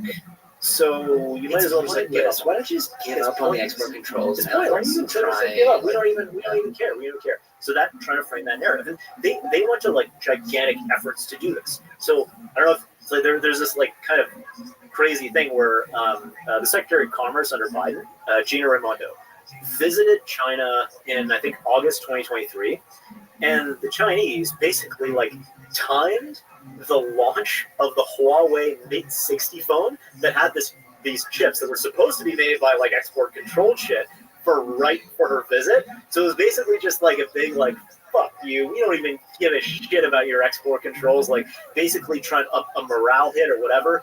And you think about that, right? That's an incredibly expensive set piece. That's like you got to coordinate with Huawei. You got to like get the TikTok memes and shit like going in the right direction. All that stuff and all the stuff they've been putting out is around this narrative. Now, fast forward to mid last year, the CEO of DeepSeek, the company, back then it was totally obscure. Like nobody was tracking who they were. They were working in total obscurity. He goes on this, he does this random interview on Substack. And what he says is, he's like, yeah, so honestly, like, we're really excited about doing this AGI push or whatever. And like, honestly, like, money's not the problem for us. Talent's not the problem for us. But like, access to compute, like these export controls, man, do they ever work? That's a real problem for us. Oh boy. And like, nobody noticed at the time. But then the whole DeepSeek R1 thing blew up in December. And now you imagine, like, you're the Chinese Ministry of Foreign Affairs. Like, you've been putting this narrative together for like 4 years. And this jackass that nobody heard about 5 minutes ago basically just like shits all over. And like, you're not hearing that line from them anymore. No. They've locked that shit down. Yeah. Oh, and actually the funniest part of this, right when R1 launched, there's a random DeepSeek employee, I think his name is like Dia Guo or something like that. He tweets out, he's like, so this is like our most exciting launch of the year. Nothing can stop us on the path to AGI except access to compute. And then literally the dude in Washington, D.C. who works at a think tank on export controls against China reposts that on X and goes basically like, cool, good message received. And so like hilarious for us, but also like, you know that on the backside somebody got screamed at for that shit. Somebody got magic bust. Somebody got like taken away or whatever, because like it just undermined their entire like 4-year like narrative around these export controls. Wow. But that shit ain't gonna happen again for DeepSeek. Better believe it. That's part of the problem with like, so the Chinese face so many issues. One of them is, you know, to kind of another one is the idea of just waste and fraud, right? So we have a free market. Like what that means is you raise from private capital. People who are pretty damn good at assessing shit will like look at your setup and assess whether it's worth, you know, backing you for these massive multi-billion-dollar deals. In China, the state, like, I mean, the stories of waste are pretty insane. They'll like send $1 billion to like a bunch of yahoos who will pivot from whatever, like, I don't know, making these widgets to just like, oh, now we're like a chip foundry and they have no experience in it. But because of all these subsidies, because of all these opportunities, now we're going to say that we are. And then no surprise, 2 years later, they burn out and they've just like lit $1 billion on fire or whatever billion yen. And like the weird thing is this is actually working all, but it does lead to insane and unsustainable levels of waste. Like the Chinese system right now is obviously like they've got their massive property bubble that's looking really bad. We've got a population crisis. The only way out for them is the AI stuff right now. Like really the only path for them is that, which is why they're working it so hard. But the stories of just like billions and tens of billions of dollars being lit on fire, specifically in the semiconductor industry, in the AI industry, like that's a drag force they're dealing with constantly that we don't have here in the same way. So it's sort of like the different natural advantages and weaknesses of both systems. And when we think about what do we need to do to counter this, to be active in this space, to be a live player again, it means factoring in like how do you take advantage of some of those opportunities that their system presents that ours doesn't. When you say be a live player again, like where do you position us? I think it remains to be seen. So right now, this administration is obviously taking bigger swings. What are they doing differently? Things like tariffs. I mean, they're not shy about trying new stuff, and tariffs are very complex in this space. Like the actual impact of the tariffs, and not universally good. But the onshoring effect is also something that you really want. So it's a very mixed bag. But it's certainly an administration that's like willing to do high stakes, big moves in a way that other administrations haven't. And at a time when you're looking at transformative technology that's going to like upend so much about the way the world works, you can't afford to have that mentality we were just talking about with like the nervous. I mean, you encountered it with the staffers on, booking the podcast with the presidential cycle, right? Like the kind of like nervous, antsy staffer who everything's got to be controlled. It's got to be just so. Yeah, it's like if you like. Wrestlers have that mentality of like just like aggression, like feed in, right? Feed forward. Don't just sit back and like wait to take the punch. It's not like one of the guys who helped us out on this has a saying. He's like, "Fuck you, I go first, and it's always my turn." Right? That's what success looks like when you actually are managing these kinds of national security issues. The mentality we had adopted was this like sort of siege mentality, where we're just letting stuff happen to us and we're not feeding in. That's something that I'm much more optimistic about in this context. It's tough too, because I understand people who hear that and go like, well, look, you're talking about like escalatory, this is an escalatory agenda. Again, I actually think paradoxically it's not. It's about keeping adversaries in check and training them to respect American territorial integrity, American technological sovereignty. Like you don't get that for free, and if you just sit back, that is escalatory. It's just and this is basically the sub-threshold version of like the World War II appeasement thing, where back Hitler was taking he was taking Austria, he was remilitarizing shit, he was doing this, he was doing that, and the British were like, okay, we're gonna let him just take one more thing, and then he will be satisfied. And that just maybe I have a little bit of Poland, please. A little bit of Poland. Maybe Czechoslovakia is looking awfully fine. And so this is basically like they fell into that pit, like that tar pit back in the day, because they're in our time, the peace in our time, right? And to some extent, like we've still kind of learned the lesson of not letting that happen with territorial boundaries. But that's big and it's visible and it happens on the map and you can't hide it. Whereas one of the risks, especially with the previous administration, was like there's these like sub-threshold things that don't show up in the news and that are calculated. Like basically, our adversaries know, because they know history. They know not to give us a Pearl Harbor. They know not to give us a 9/11, because historically, countries that give America a Pearl Harbor end up having a pretty bad time about it. And so why would they give us a reason to come and bind together against an obvious external like threat or risk when they can just like keep chipping away at it? This is one of the things, like we have to actually elevate that and realize this is what's happening, this is the strategy.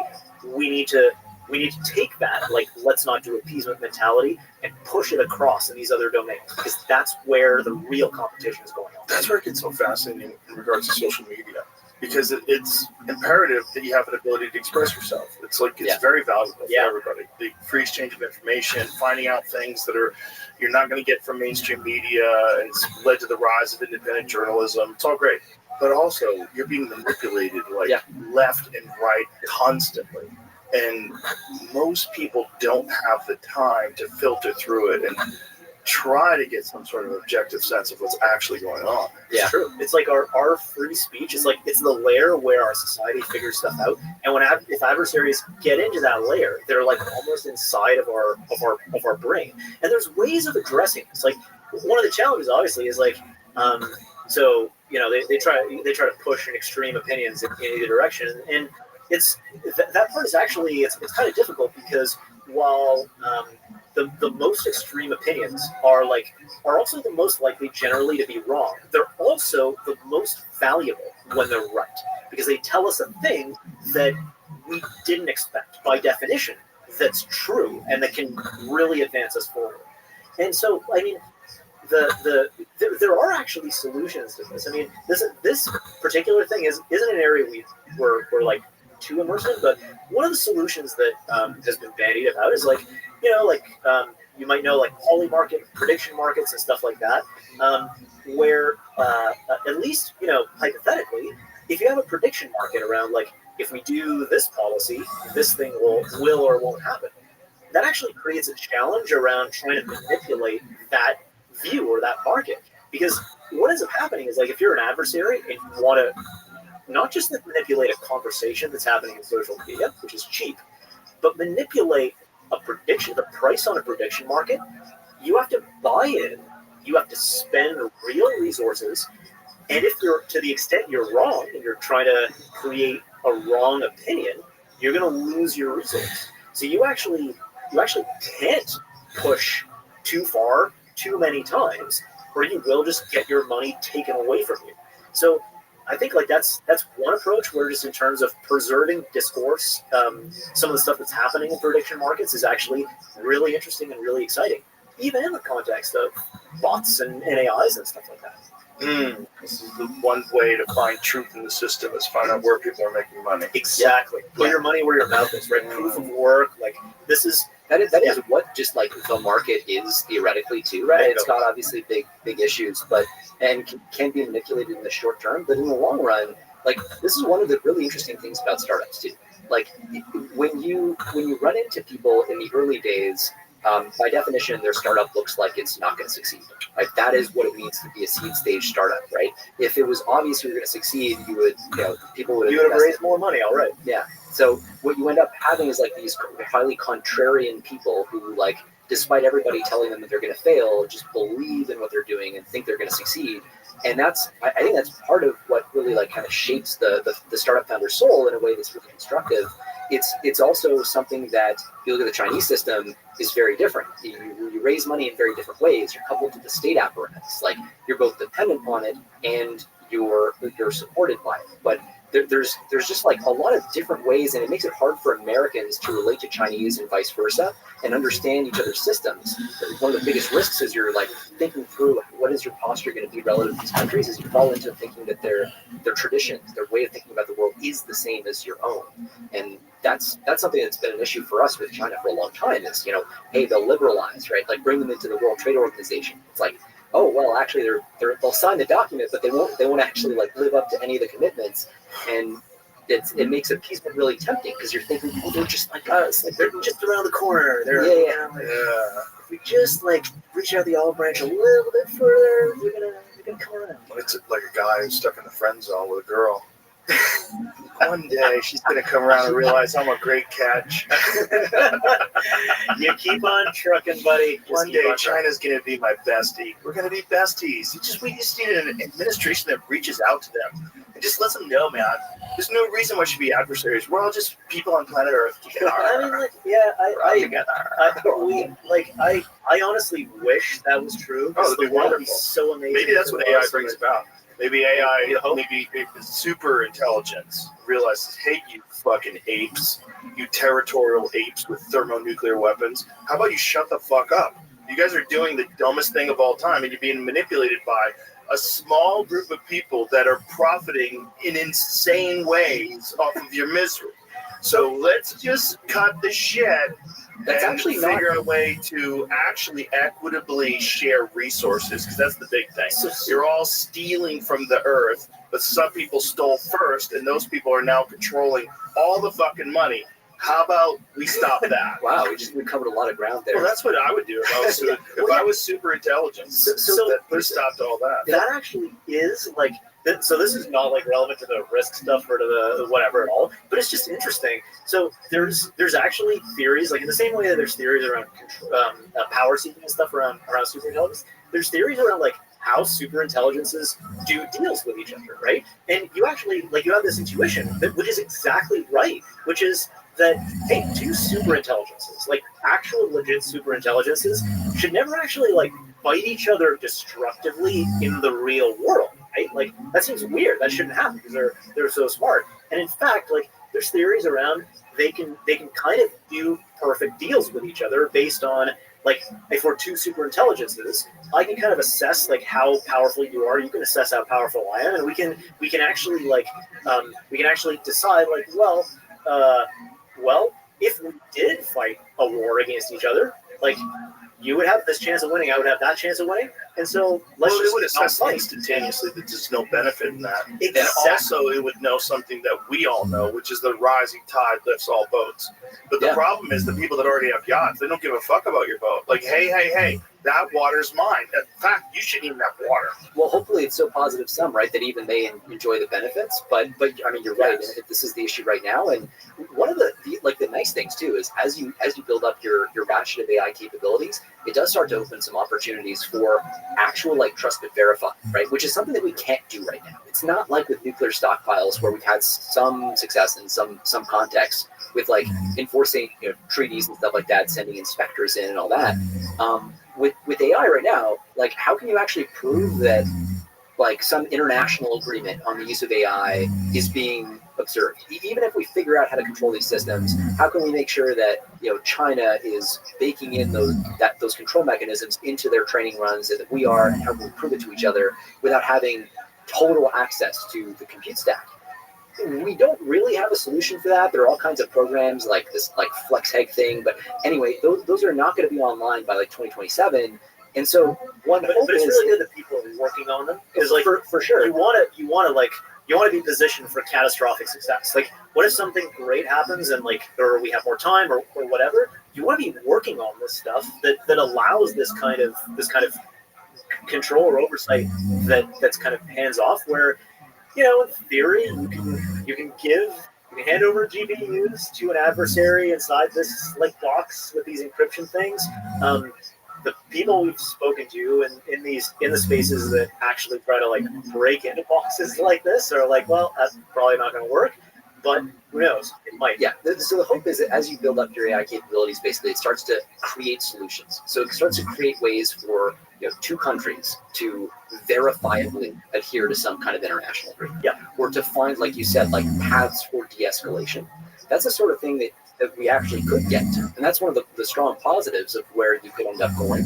That would be what's really fascinating. Artificial general intelligence becomes super intelligence, and it immediately weeds out all the corruption. Because, hey, this is the problem. Like a massive doge in the sky. Exactly. When we figured it out, you guys are all criminals. And expose it to all the people. Like, these people that are your leaders have been profiting, and they do it on purpose, and this is how they're doing it, and this is how they're manipulating you. Yeah. And these are all the lies that they've told. I'm sure that list is pretty. Whoa. It almost just like if you could X-ray the world right now and like see all the. You want an MRI. You want to get like down to the tissue. Yeah, you're right. Oh yeah, you want to get down to the cellular level. But like it would be offshore accounts. That you start finding there would be so much like the stuff that comes out, from just random, right? Just random shit that comes out. Like, yeah, I forget that like Argentina. I think you were talking about like the Argentinian thing that came out a few years ago, and all the oligarchs and their Meryl Streep thing. The laundromat there. The laundromat movie. You ever seen that? Panama Papers. The Panama Papers. I never saw that. No, it's a good movie. Yeah. Is it called the Panama Papers? The movie? It's called The Laundromat. Yeah. Oh, okay. Yeah. You remember the Panama Papers? Do you know? Roughly. Yeah, it's like all the oligarchs like stashing their cash, like offshore tax haven stuff. Yeah. It's like. And like some lawyer or someone basically blew it wide open, and so you got to see like every like oligarch and rich person's like financial shit. Like every once in a while, right? The world gets just like a flash of like, oh, here's what's going on under the surface. Yeah, like, oh, fuck. And then we all like go back to sleep. What's fascinating is like the unhidables, right? The little things that can't help but give away what is happening. Like you think about this in AI quite a bit.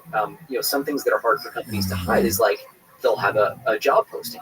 They've got to advertise to recruit. So you'll see like, oh, interesting. Like, oh, OpenAI is looking to hire some people from hedge funds. Yeah. Like, I wonder what that means. I wonder what that implies. Like, if you think about all of the leaders in kind of the AI space, think about the Medallion Fund, for example. Right. This is like super successful hedge fund. Very famous, like the man who broke the market. The man who broke the market is the famous book about the founder of the Medallion Fund. And like this is basically like a fund that they make like ridiculous like $5 billion returns every year, kind of guaranteed. So much so they have to cap how much they invest in the market because they would otherwise like move the market too much, like affect it. And the fucked up thing about like the way they trade, and this is like 20-year-old information, but it's still indicative because like you can't get current information about their strategies. But one of the things that they were the first to kind of go for and figure out is they were like, they basically were the first to kind of build what was at the time, as much as possible, an AI that autonomously did trading at like great speeds, and it had like no human oversight and just worked on its own. Now, what they found was the strategies that were the most successful were the ones that humans understood the least. Because if you have a strategy that a human can understand, some human's going to go and figure out that strategy and trade against you. Whereas if you have the kind of the balls to go like, oh, this thing is doing some weird shit that I cannot understand no matter how hard I try, let's just fucking YOLO and trust it and make it work. If you have all the stuff debugged and if the whole system is working right, that's where your biggest successes are. So what kind of strategies are you talking about? Oh, I mean, I don't know specific examples. Give an analogy. Yeah. Maybe this will like. So how are AI systems trained today, right? Oh, so just as a trading strategy. Sorry, I'll just basically like you buy like some as an example, like you buy this stock the Thursday after the full moon, and then sell it like the Friday after the new moon, or some like random shit like that. That's like, why does that even work? Like, why would that even work? So to sort of explain why these strategies work better. If you think about how AI systems are trained today, you basically, very roughly, you start with this blob of numbers that's called a model, and you feed an input, you get an output. If the output you get is no good, if you don't like the output, you basically fuck around with all those numbers, change them a little bit, and then you try again. You're like, oh, okay, that's better. And you repeat that process over and over and over with different inputs and outputs. And eventually, those numbers, that mysterious ball of numbers, starts to behave well. It starts to make good predictions or generate good outputs. Now, you don't know why that is.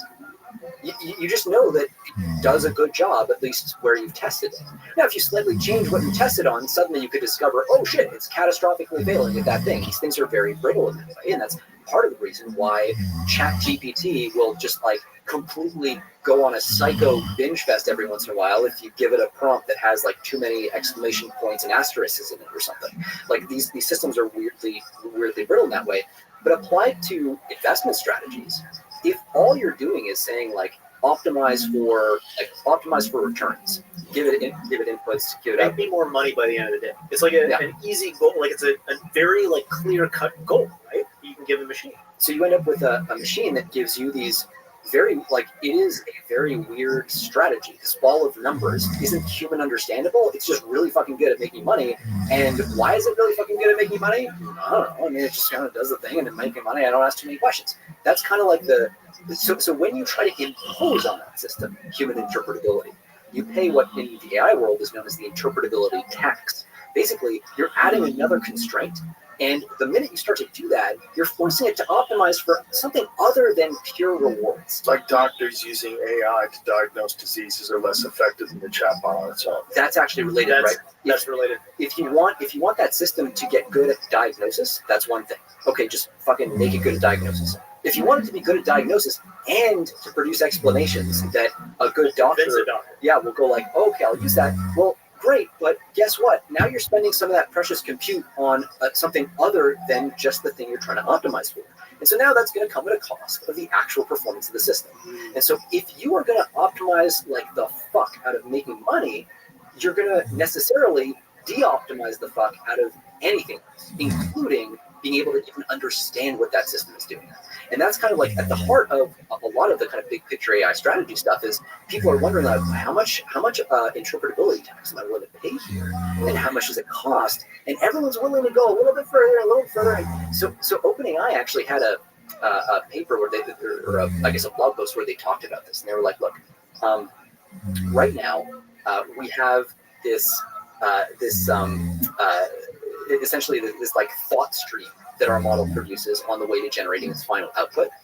And that thought stream, like, we don't want to touch it to make it like interpretable, to make it make sense. Because if we do that, then essentially it'll be optimized to convince us of whatever the thing is that we want it to do, to behave well. So it's like if you've used like an OpenAI model recently, right? Like O3 or whatever, it's It's doing its thinking before it starts like outputting the answer.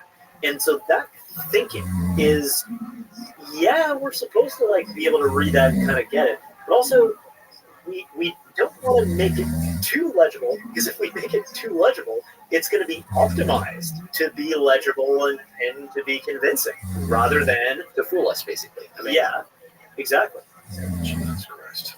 But that's the You guys are making me less comfortable than I thought you would.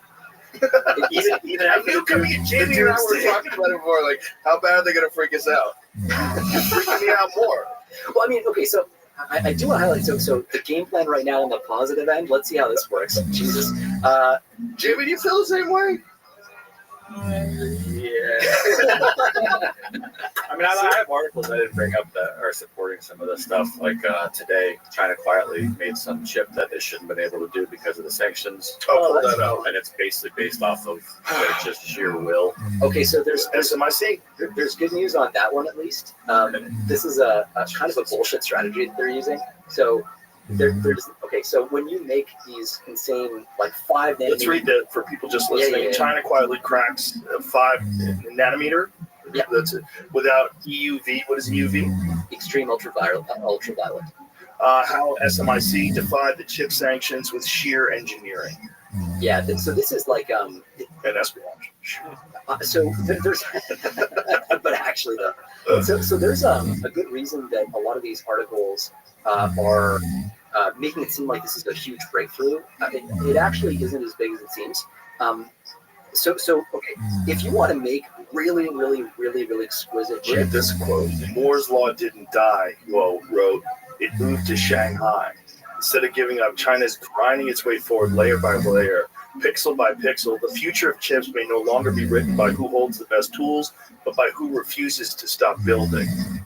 The rules are changing, and DUV just lit the fuse. Boy. Yeah, so I mean, who wrote that article? You can Gizmo China. There it is. Yeah, you can view that as like Chinese propaganda in a way, actually. So what's actually going on here is, so the Chinese only have these deep ultraviolet lithography machines. It's like a lot of syllables, but it's just a glorified shit. Like it's a giant laser that zaps your chips to like make the chips when you're fabbing them. So we're talking about like you do these atomic layer patterns on the chips and shit, and like what this UV thing does is it like fires like a really high power laser beam. Yeah. They attach the head of sharks that just shoot at the chips. Yeah. Sorry, that was like an Austin Powers. Anyway, they'll like shoot at the chips, and that causes, depending on how the thing is designed, they'll like have a liquid layer of the stuff that's going to go on the chip. The UV is really tight. It causes it to harden, and then they wash off the liquid, and they do it all over again. Like basically, this is just imprinting a pattern on the chip. So basically whatever it is, tiny printer. yeah. So that's it. And so the exquisite machines that we get to use, or that they get to use in Taiwan, are called extreme ultraviolet lithography machines. These are those crazy lasers. The ones that China can use, because we prevented them from getting any of those extreme ultraviolet lithography machines. The ones China uses are previous generation machines called deep ultraviolet, and they can't actually make chips as high a resolution as ours. So what they do is, and what this article is about is, they basically take the same chip, they zap it once with DUV, and then they got to pass it through again, zap it again to get closer to the level of resolution we get in one pass with our exquisite machine. Now, the problem with that is you got to pass the same chip through multiple times, which slows down your whole process. It means your yields at the end of the day are lower. It adds errors. Yeah, which makes it more costly. We've known that this is a thing. It's called multi-patterning. It's been a thing for a long time. There's nothing new under the sun here. China has been doing this for a while, so it's not actually a huge shock that this is happening. The question is always, when you look at an announcement like this, yields. How, like, what percentage of the chips coming out are actually usable, and how fast are they coming out? That determines, like, is it actually competitive? And that article too, like, this ties into the propaganda stuff we were talking about, right? If you read an article like that, you can be forgiven for going like, oh man, our export controls like just aren't working, so we might as well just give them up. When in reality, because like you look at the source, like, and this is how you know that also this is one of their propaganda things. Is like you look at Chinese news sources, what are they saying? What are the beats that are like common? And just because of the way their media is set up, totally different from us, and we're not used to analyzing things this way. But when you read something in like the South China Morning Post or like the Global Times or Xinhua or in a few different places like this, and it's the same beats coming back, you know that someone was handed a brief, and it's like, you got to hit this point, this point, this point, and yep, they're going to find a way to work that into the news cycle over there.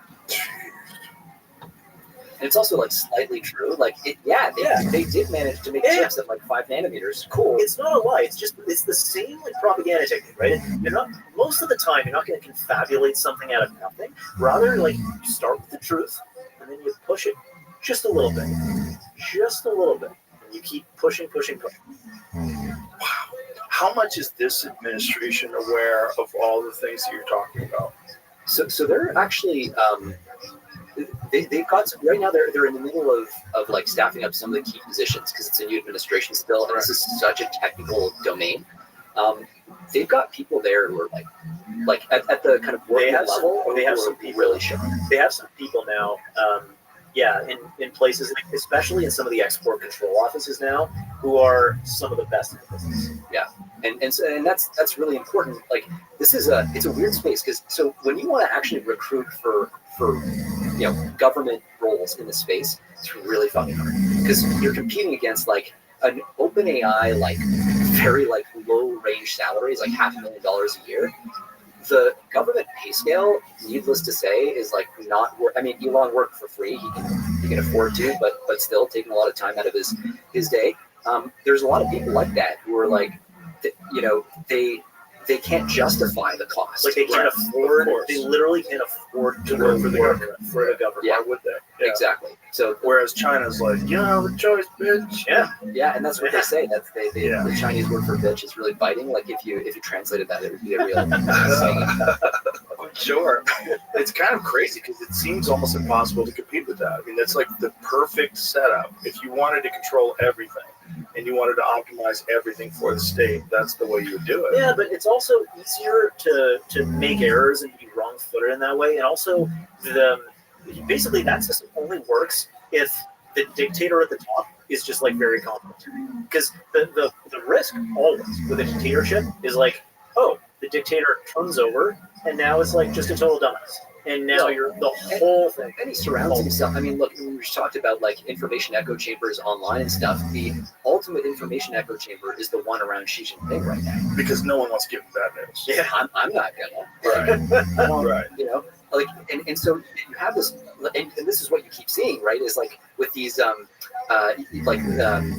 provincial level debt in China, right? Which is so awful. It's like people trying to hide money under imaginary money under imaginary mattresses, and then hiding those mattresses under bigger mattresses until eventually, like, no one knows where the liability is, and then you get a massive property bubble and any number of other bubbles that are due to pop anytime, right? And so the longer it goes on, like the more like stuff gets squirreled away. Like there's actually like a story from the Soviet Union that always like gets me, which is Stalin obviously like purged and killed like millions of people in the 1930s, right?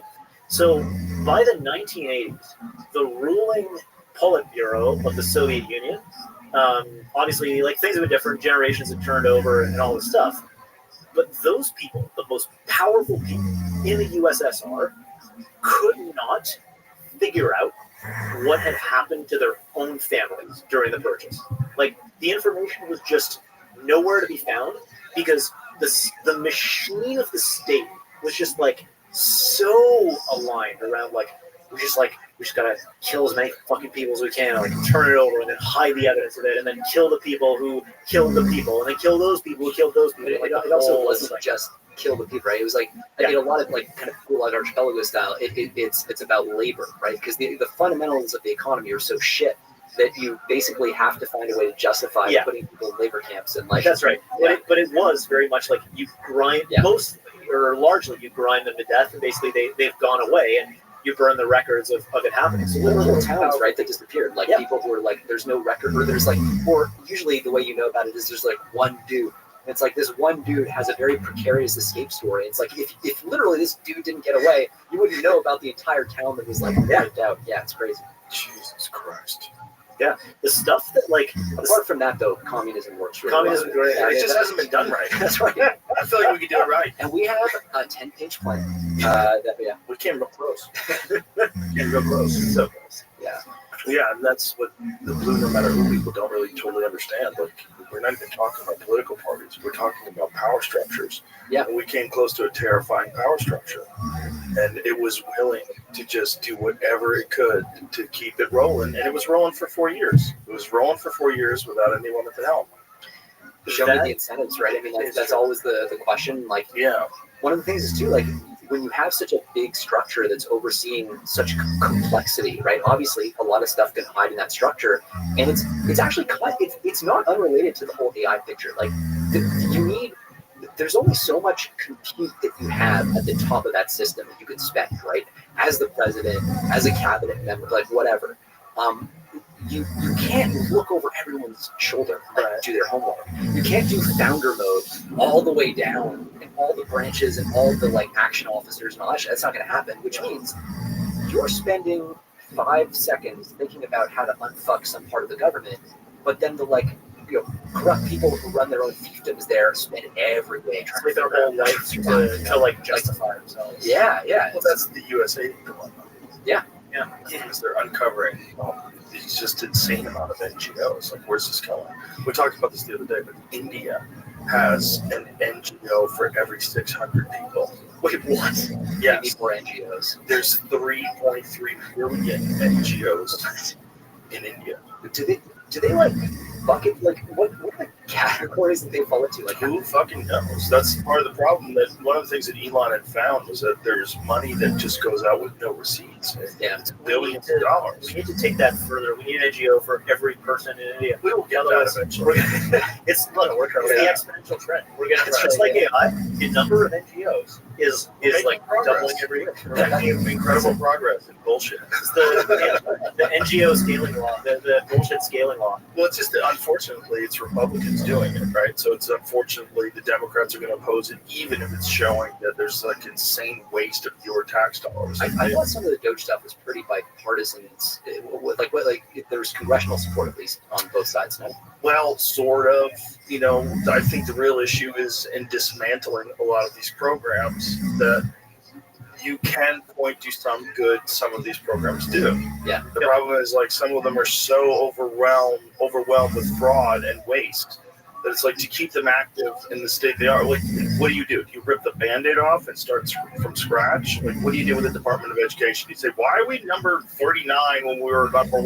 Like, what did you guys do with all that money? Yeah. So there's a great problem. There's this idea in software engineering. Actually, I was talking to one of our employees about this, which is like refactoring, right? So when you're writing like a bunch of software, it gets really, really big and hairy and complicated, and there's all kinds of like dumbass shit, and there's all kinds of waste that happens in that code base. There's this thing that you do every like few months. You do this thing called refactoring, which is like you go like, okay, we have 10 different things that are trying to do the same thing. Let's get rid of 9 of those things and just like rewrite it as the one thing. So there's like a cleanup and refresh cycle that has to happen whenever you're developing a big complex thing that does a lot of stuff. The thing is, like, the U.S. government at every level has basically never done a refactoring of itself. And so the way that problems get solved is you're like, well, we need to do this new thing. So we're just going to, like, stick on another appendage to the beast and get that appendage to do that new thing. And, like, that's been going on for 250 years. So we end up with, like, this beast that has a lot of appendages, many of which do incredibly duplicative and wasteful stuff that if you were a software engineer, just like not politically, just objectively looking at that as a system, you'd go like, oh, this is a catastrophe. And like we have processes that the industry, we understand what needs to be done to fix them. You have to refactor. But they haven't done that, hence the $36 trillion of debt. It's a problem too, though, in all, like, when you're a big enough organization, you run into this problem. Like Google has this problem famously. Facebook had it. Like we have friends like Jason. So Jason's the guy you spoke to about that. Like, so he's like a startup engineer. So he works in like relatively small code bases, and he like, you know, can hold the whole code base in his head at a time. But when you move over to you know, Google, to Facebook, like all of a sudden this gargantuan code base starts to look more like the complexity of the U.S. government, just like very, you know, very roughly scaled, right? So now you're like, okay, well, we want to add functionality. And so we want to incentivize our teams to build products that are going to be valuable. And the challenge is, the best way to incentivize that is to give people incentives to build new functionality. Not to refactor. There's no glory. If you work at Google, there's no glory in refactoring. If you work at Meta, there's no glory in refactoring. Like, for friends of mine, there's no promotion, right? There's no exactly. Yeah. You have to be a product owner, so you have to like invent the next Gmail. You got to invent the next Google Calendar. You got to do the next, you know, Messenger app. That's how you get promoted. And so you've got like this attitude. You go into there and you're just like, let me crank this stuff out and like try to ignore all the shit in the code base. No glory in there. And what you're left with is this like, this Frankenstein monster of a code base that you just keep stapling more shit onto. And then B, this massive graveyard of apps that never get used. This is like the thing Google is famous for. Like, you ever see like the Google graveyard of apps? Like all these things that you're like, oh yeah, I guess I kind of remember Google made. Somebody made their career off of launching that shit and then pieced out and it dumped. That's like the incentive structure at Google, unfortunately. And it's also kind of the only way to do, I mean, maybe it's probably not, but in the world where humans are doing the oversight, that's your limitation, right? You got some people at the top who have a limited bandwidth and compute that they can dedicate to like hunting down the problems. AI agents might actually solve that, right? You could like actually have the, you know, a sort of autonomous AI agent that is the autonomous CEO or something, go into an organization, uproot all the things, and do that refactor. You could get way more efficient organizations out of that. I mean, like thinking about like government corruption and waste and fraud, that's the kind of thing where those sorts of tools could be radically empowering, but you gotta get them to work right and for you. You've given us a lot to think about. Is there anything more? Should we wrap this up? If we've made you sufficiently uncomfortable. I'm super uncomfortable. Was the butt very uneasy? Was the butt tap too much at the beginning, or was No, that fun? No, that was fun. All of it was weird. It's just, you know, I was trying to look at some non-cynical way out of this. Well, the thing is, like, there are paths out. We talked about this and the fact that a lot of these problems are just us tripping on our own feet. So if we can just like unfuck ourselves a little bit, we can unleash a lot of this stuff. And as long as we understand also the bar that security has to hit and how important that is, like, we actually can put all this stuff together. We have the capacity. It all exists. It just needs to actually get aligned and around an initiative, and we have to be able to reach out and touch. On the control side, there's also a world where, and this is actually, like, if you talk to the labs, this is what they're actually planning to do. But it's a question of how methodically and carefully they can do this. The plan is to ratchet up capabilities and then scale and upwards. And then as you do that, you start to use your AI systems, your increasingly clever, powerful AI systems, to do research on technical control. So you basically build the next generation of systems. You try to get that generation of systems help you just inch forward a little bit more on the capability side. It's a very precarious balance, but it's something that, like, at least isn't insane on the face of it. And fortunately, I mean, is the default path. Like, the labs are talking about that kind of control element as being a key pillar of their strategy. These conversations are not happening in China. So what do you think they're doing to keep AI from uprooting their system? So that's interesting. I would imagine they don't want to lose control. Right. There's a lot of ambiguity and uncertainty about what's going on in China. So there's been a lot of like track 1.5, track 2 diplomacy, basically where you have, you know, non-government guys from one side talk to government guys from the other side, or talk to non-government from the other side, and kind of start to align on like, okay, what do we think the issues are? You know, the Chinese there are a lot of like freaked out Chinese researchers, and who've come out publicly and said, hey, like, we're really concerned about this whole loss of control thing. Their public statements and all that. You also have to be mindful that any statement the CCP puts out is a statement they want you to see. Right. So when they say like, oh yeah, we're really worried about this thing, it's genuinely hard to assess what that even means. But they're like, as you start to build these systems, we expect you're going to see some evidence of this shit before, and it's not like you're going to build the system necessarily and have it take over the world. Like what we see with agents. Yeah. So I was actually going to add to that. It's a really, really good point, and it's something where, like, open source AIs, like even could potentially have an effect here. So a couple of the major labs, like OpenAI and Anthropic, I think, came out recently and said, like, look, we're on the cusp. Our systems are on the cusp of being able to help a total novice, like someone with no experience, develop and deploy and release a known biological threat. And that's something we're going to have to grapple with over the next few months. And eventually, capabilities like this, not necessarily just biological, but also cyber and other areas, are going to come out in open source.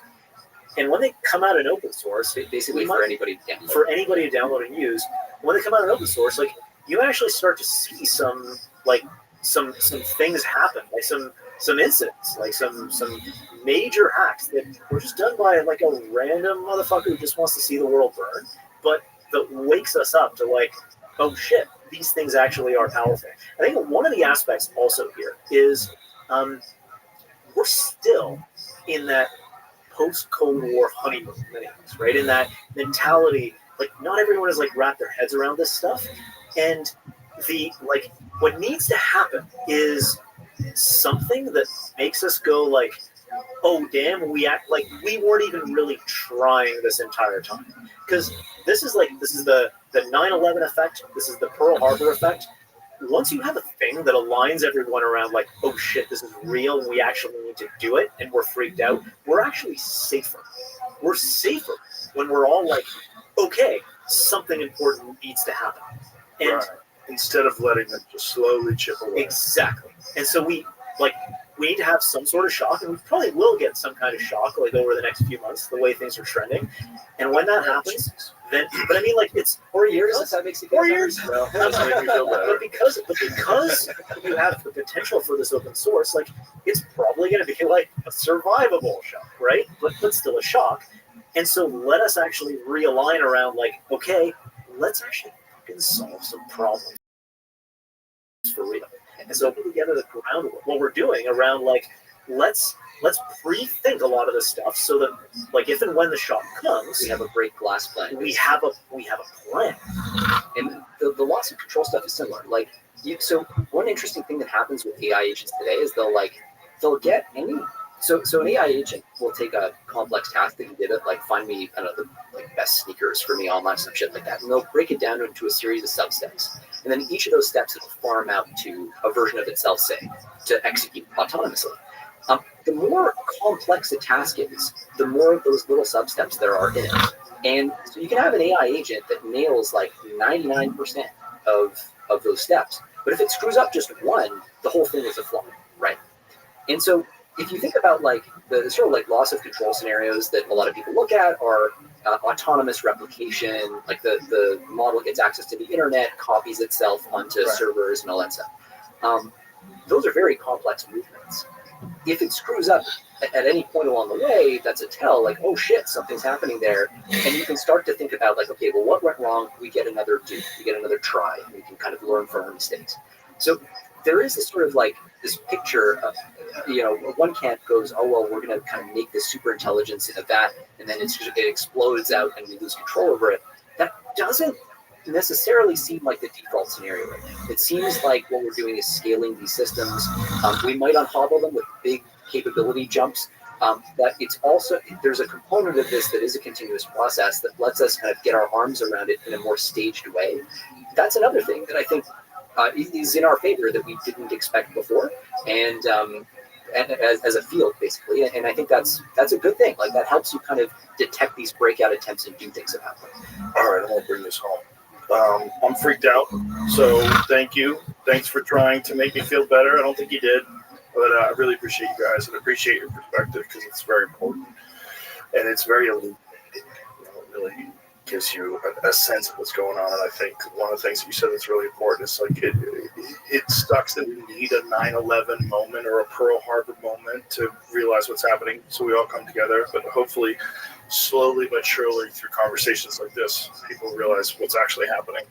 You need one of those moments like every generation. Like, that's how you get contact with the truth, and it's like, it's painful, but like the light's on the other side. Thank you. Thank you very much. Thank you. Bye, everybody.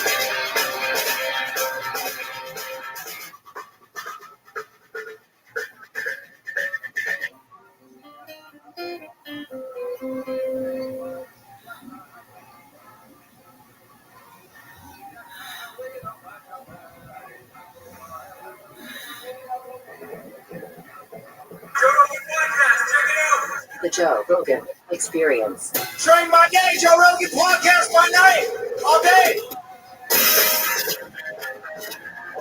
Very, very nice to meet you. Incredible to meet you. Fucking gigantic fan. Man, I appreciate that. I just love what you've done because, like, anybody who could start their career off and make a movie for $7,000 is a hero. That's it's just an incredible accomplishment to make a movie that people still watch and talk about today for $7,000. It was an experience for sure. I had a really good plan, and it backfired. So I tried to right away, but it worked in a different way.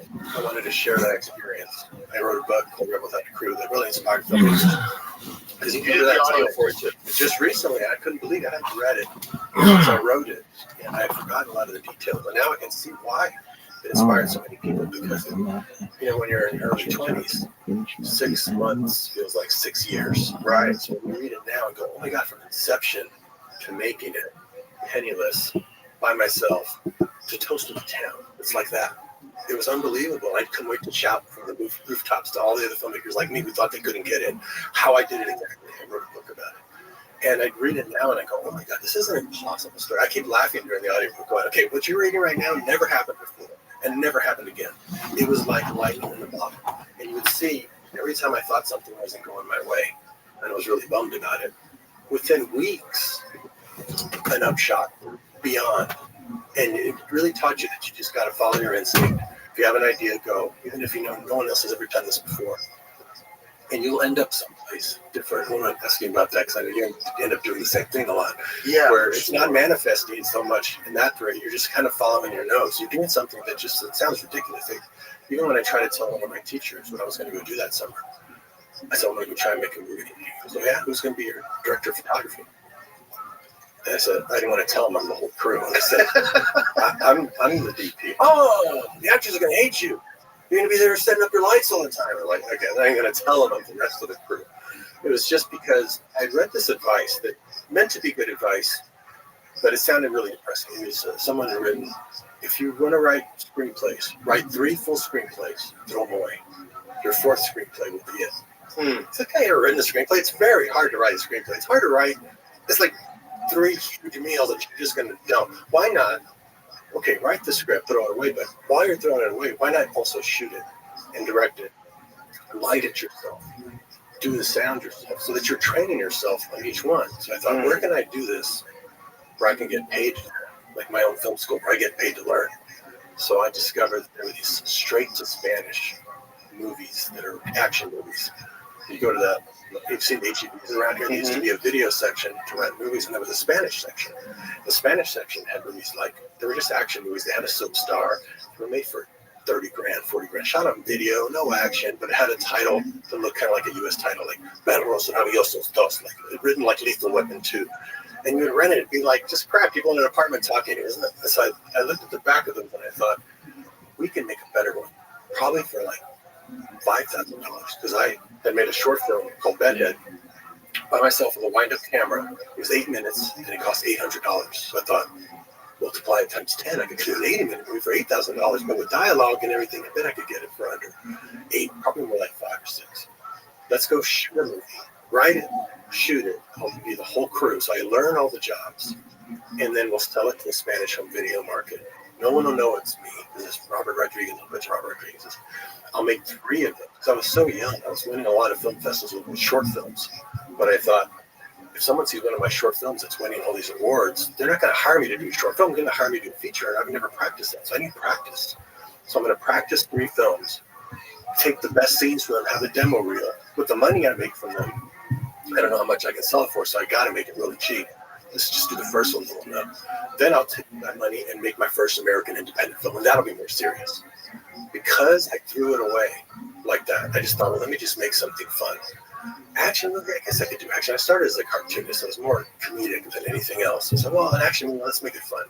Let's make it about a guy with a guitar case full of weapons. Kind of like Road Warrior, who goes from town to town with a guitar case full of weapons. But I can't afford Road Warrior on the first one. So how about I just do a Genesis story? So I took out these cards and I go, okay, maybe he was a guitar player. In fact, that'll be a funny title because I have this comedic sense. I thought, I'm going to make a movie that's got so much action. It's actually shot on film, but I'll call it basically The Guitar Player, which promises no action whatsoever. Put it on the shelf. And if someone happens to be so desperate to watch it, they'll be surprised. You know, that was like my joke to myself, but I just wanted to practice. So I did this method where I just got the cards and I go, guy, I'm used to making short films. Guy with a guitar case walks into a bar looking for work. They refuse, saying, we don't hire people, we use a synthesizer. He leaves. A guy with a guitar case full of weapons walks in after, shoots the place up, says he's going after the guy who owns it because he did it wrong. So I put those two cards in, you know, okay, that's how a short film would start, but shit, this is a feature. So let me it's going to need like 3 scenes before. This is how fast you write. Wow. Script, I wrote that script because it was, again, I'm throwing it away. I'm just going to make something that I want to see because no one else is going to see it. You're getting paid to practice. If I can sell it, I'll be paid to practice.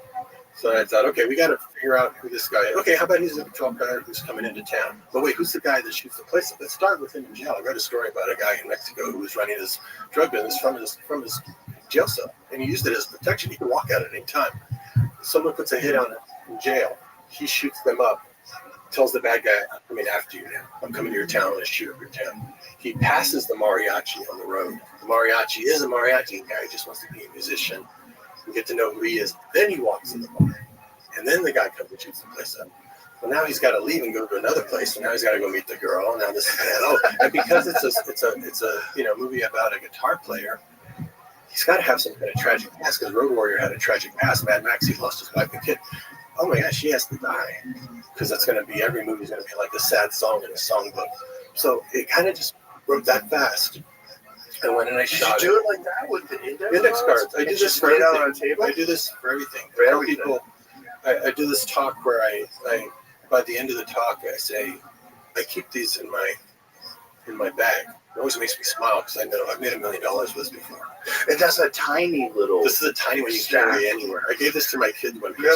For people that are just listening, it's closed together with rubber bands. Rubber bands. I gave this in a cool little leather bag for my kids one Christmas. I thought they would say, what's this shit? They loved it. They said, you can change your life with this thing. There's a lot of times, you go to therapy, not for answers, you go for questions. We have the answers inside us. Usually we ask ourselves terrible questions. The therapist asks you questions like, why do you love? Why did that make you feel? Why'd you do that? What's up? What's going on? If we do our own questions, like, what's next? What goes before this? Your mind comes up with the answer if you ask the right question. So I've used this for we usually ask unempowering questions. The words we use in ourselves are so important. So are the questions, like, why am I such a loser? Well, let me give you 10 answers right now. But if I change it to, what 3 things could I come up with to start this week that will not just change my life, but everyone around me? You don't come up with 3, you come up with 15. Just keep coming out. And as you look at them, you go, these kind of go together in our action. Well, I can actually start this right now. I mean, you can literally change your life. Business ideas, movie ideas, stories, just with a deck of cards. By the time I build up and show all the examples of it, at the end of the talk, I hold up one of these little rubber bands to a crowd. I say, who wants to change your life? Everybody's hands go up. I toss one out and catch it. In fact, I remember my nephew about 7 years ago caught one, and it's funny because he's on Broadway now. It's just like, lets you map out your life. Another friend of mine, DJ Catrone, he's an actor, he caught one, and he said, wow, that talk you gave was so empowering, and how you wrote it.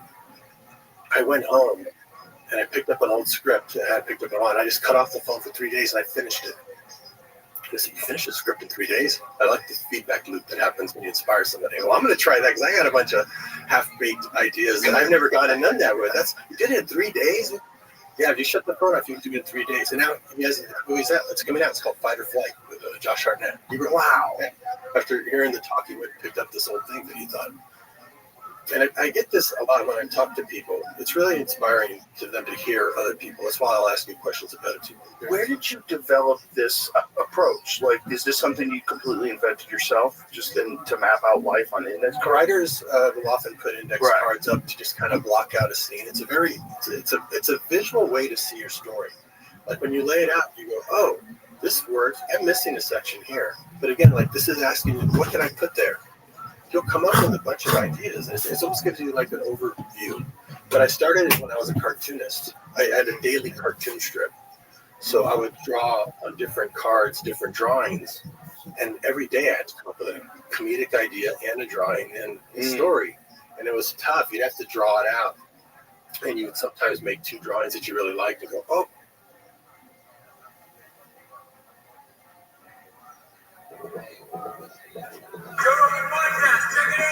The Joe Rogan Experience. Train by day, Joe Rogan podcast by night, all day. Yes. Good to see you. You too. We were just talking about boomers, about parents that they don't want to believe anything other than what they're getting from the news. It's been a challenge. My dad is an absolute lost cause. My mom is now open to the conversation, and she'll send me a bunch of different articles, and then she'll allow me to disseminate from my perspective. But it's been a rough ride. Yeah, I've got them on peptides now, which is nice. Same. And I've got my stepdad on testosterone replacement, which is nice, and he's seeing benefits of those things. So it's like they're slowly starting to incorporate some of these things, but their whole life they've been told that the doctor knows everything and that the news is always correct and anything contrary to the news is bullshit. But arguably, when our parents were our age, it was reliable. I don't think so. No, I think it's always been compromised. I just think there was no alternatives.